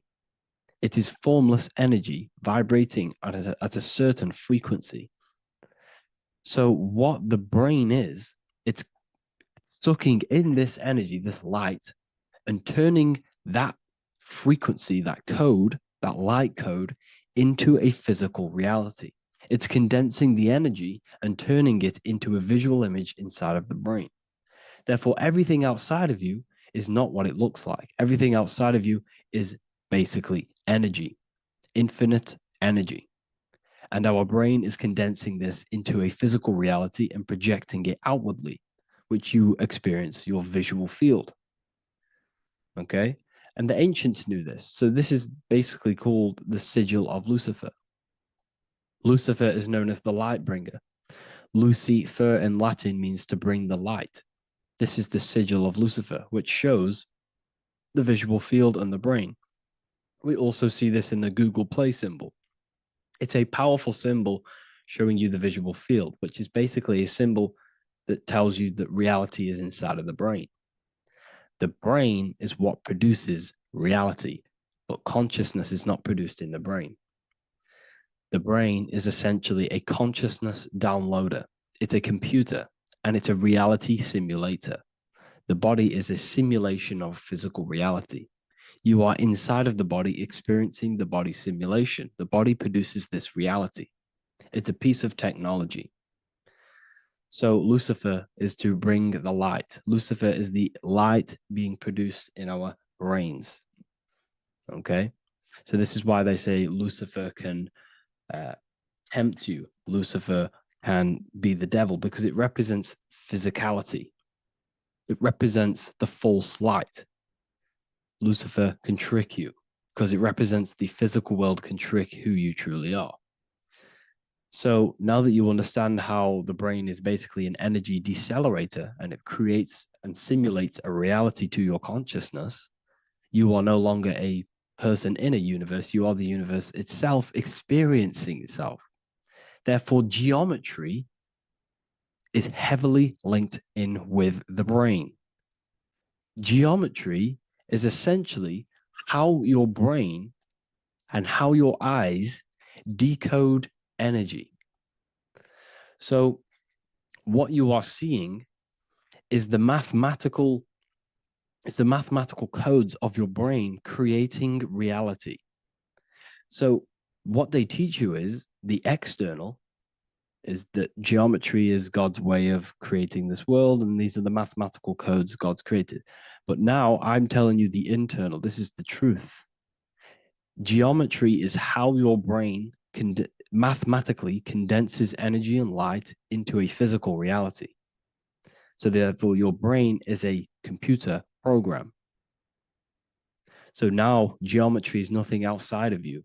Geometry is not something created by something else. It's created by your brain. Your brain produces these patterns through mathematical codes by breaking down energy into physical reality. And this is why you see geometry in everything around you. This completely changes your view on geometry. It's in your ear, it's in your face, it's in everything. Geometry is everything. Okay? So now that you understand this, now, as we were talking about the visual field earlier, the ancients knew about this. The ancient Egyptians knew about this. We can see this symbolism inside of the casket, the Egyptian casket. See, this crossover represents the visual field. This represents the back of the brain. This is the left hemisphere, the right hemisphere. And now some of the most simplest teachings in geometry is that straight lines are masculine and curved lines are feminine. And we even see this in the human body. The feminine human body is curvy and the masculine human body is liney. And even with the genital reproductive area, we have a line and a curve, 0 and 1, the binary code of all creation, 0 and 1, because that's basically all that exists. Nothingness and one. nothingness and God, nothingness and consciousness. That's all that exists. Now that I've told you that, the basics of geometry and the line and the curve and the feminine and the masculine, what do we have here? You see this stick here? This is a curve. And what's the right hemisphere? The right hemisphere is the feminine, the feminine energy, the feminine aspect of our brain. Then we have a straight line. This is straight lines. Now this represents the left brain. So the Egyptians are showing you the left masculine brain and the right feminine brain because of the curve and the straight line. And this is the visual field, the crossover. So there's a crossover in the brain. The left eye is connected to the right brain. The right eye is connected to the left brain. Okay, so the left eye is connected to the right brain. The right eye is connected to the left brain. The solar and the lunar. So, like I said, everything outside of you is basically energy. Your body is basically a holographic avatar, condensed energy produced by your brain. There's nothing actually outside of you. Your five senses are electrical threads of light. And when you touch something, this is basically electrical signals in your nervous system, which are reporting back to the brain. Therefore, what you touch is actually, you're not touching. The feeling that you feel when you touch something is not the true feeling. That's your nervous system you're feeling. You're feeling your nervous system in the brain. It's electrical signals to your brain. So the five senses do not decode, well, what you're experiencing as the five senses is not outside of you. This is your brain interpreting electrical signals. You don't experience the world, you experience your nervous system and your brain. The nervous system is an extension of the brain. So this is the truth. This is not woo-woo spirituality. This is true consciousness science that I'm teaching you here. Okay? So nothing is truly outside of you. It is a universe. You yourself are the universe, the fabric of the universe itself. The only thing that exists outside of you is essentially energy. That is it. And your body and your brain condenses this energy into reality. So when we look into architecture, why is architecture, the ancient architecture, so important? Because what did I tell you at the beginning? Shapes and physical matter is condensed energy. Each shape holds specific energy. Some shapes hold more energy, emit more energy. Some shapes condense energy. Some shapes transfer energy. Each shape, each geometric shape has an energetic principle because matter is essentially energy. So when we look into cathedrals and the ancient buildings, they were filled with geometric patterns, geometric shapes, because they understood the energy principle. Architecture is basically solid energy. It's physical energy. If we create this pattern here is an energy code. And if you stand next to it, you're going to gain that energy. It's going to be imprinted on your body. So essentially, they filled their buildings with high energy geometric shapes. Points, triangles, pyramids are very, very energetic. This is why you have crystal pyramids made, orgonite pyramids. They're always in pyramid shapes. That's why the Egyptians built in pyramids, because pyramids hold high energy. They emit high energy. So this is why you see all these different geometric patterns. Okay. So in the real reality, in the energetic plane, this building would basically look like this: lines and grids of energy. Okay. This is what it would look like in the energetic plane, a blueprint of the energy body. So as you see here, these are the different frequencies in a petri dish, of water in a petri dish. And you can see they are specifically aligned up with these specific patterns. You can see geometry even within geometry. It's fractal. So essentially, when you would stand inside of these buildings, they would imprint the energy of the building in your body. because your body is healed through energy. You have an electromagnetic field around your body. So by creating buildings with geometric patterns, we are essentially increasing the energy of the building because the building itself is energy. Okay. So when we fill it with geometric patterns, we're increasing the energy. We're giving it a certain energetic imprint. So when you stand inside of that building, you're being imprinted with that energy. Okay. So especially with these windows, these stained glass windows. Well, why are they stained glass? Well, color is frequency. So when you have all of these different colors, and not only were they just painted, some of these colors are specific gemstones, crystals, natural stones, which all hold energetic principles. Each crystal is vibrating on a certain frequency. Wood has its own frequency. Metal has its own frequency. What you must understand is that everything in nature is not just a piece of matter. It's vibrating. The atoms of wood are vibrating on a certain level, which give it a certain energetic principle. Each crystal is vibrating. The atoms of the crystal are vibrating on a certain frequency, which give it a certain energetic principle, quality.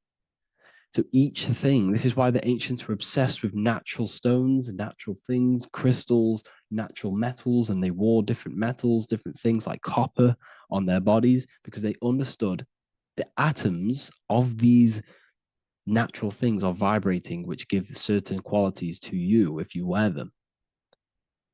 So you're not wearing it, you're basically putting that frequency onto your body because they understood this is energy. If I put copper on my body, I'm not putting copper on the body. I'm putting the frequency and the energy of the atoms onto my skin. And that frequency of them atoms are going to vibrate my skin, that frequency, and heal my body. So this is why this is so important. So each building is an energetic code.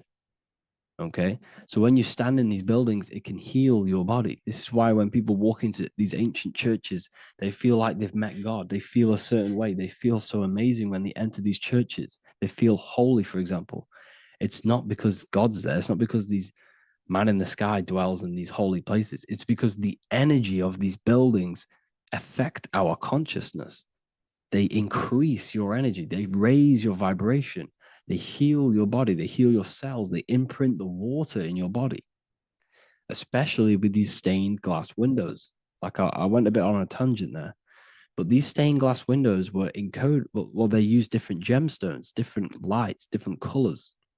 And when the sun would shine through this window, well, what's the sun? The sun is light. Light is energy.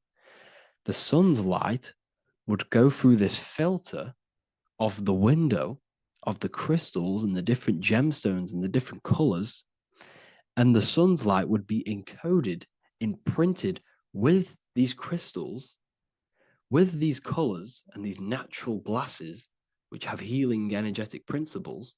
And when you are inside that building, the sun's encoded energy of the window would be imprinted into your body, into your energy field, and it will heal your energy field, and it would heal your body, your cells on a cellular level. Because your body is what? 60 to 70 to 80, some people say 80% water.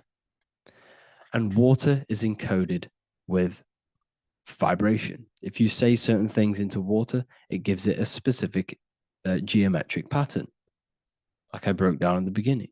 If you say love to a water and then freeze it, it will go to this. If you say hate, it will go to a distorted pattern. So when you are in these buildings, you're being imprinted by the energetic codes of these buildings, the energetic principles of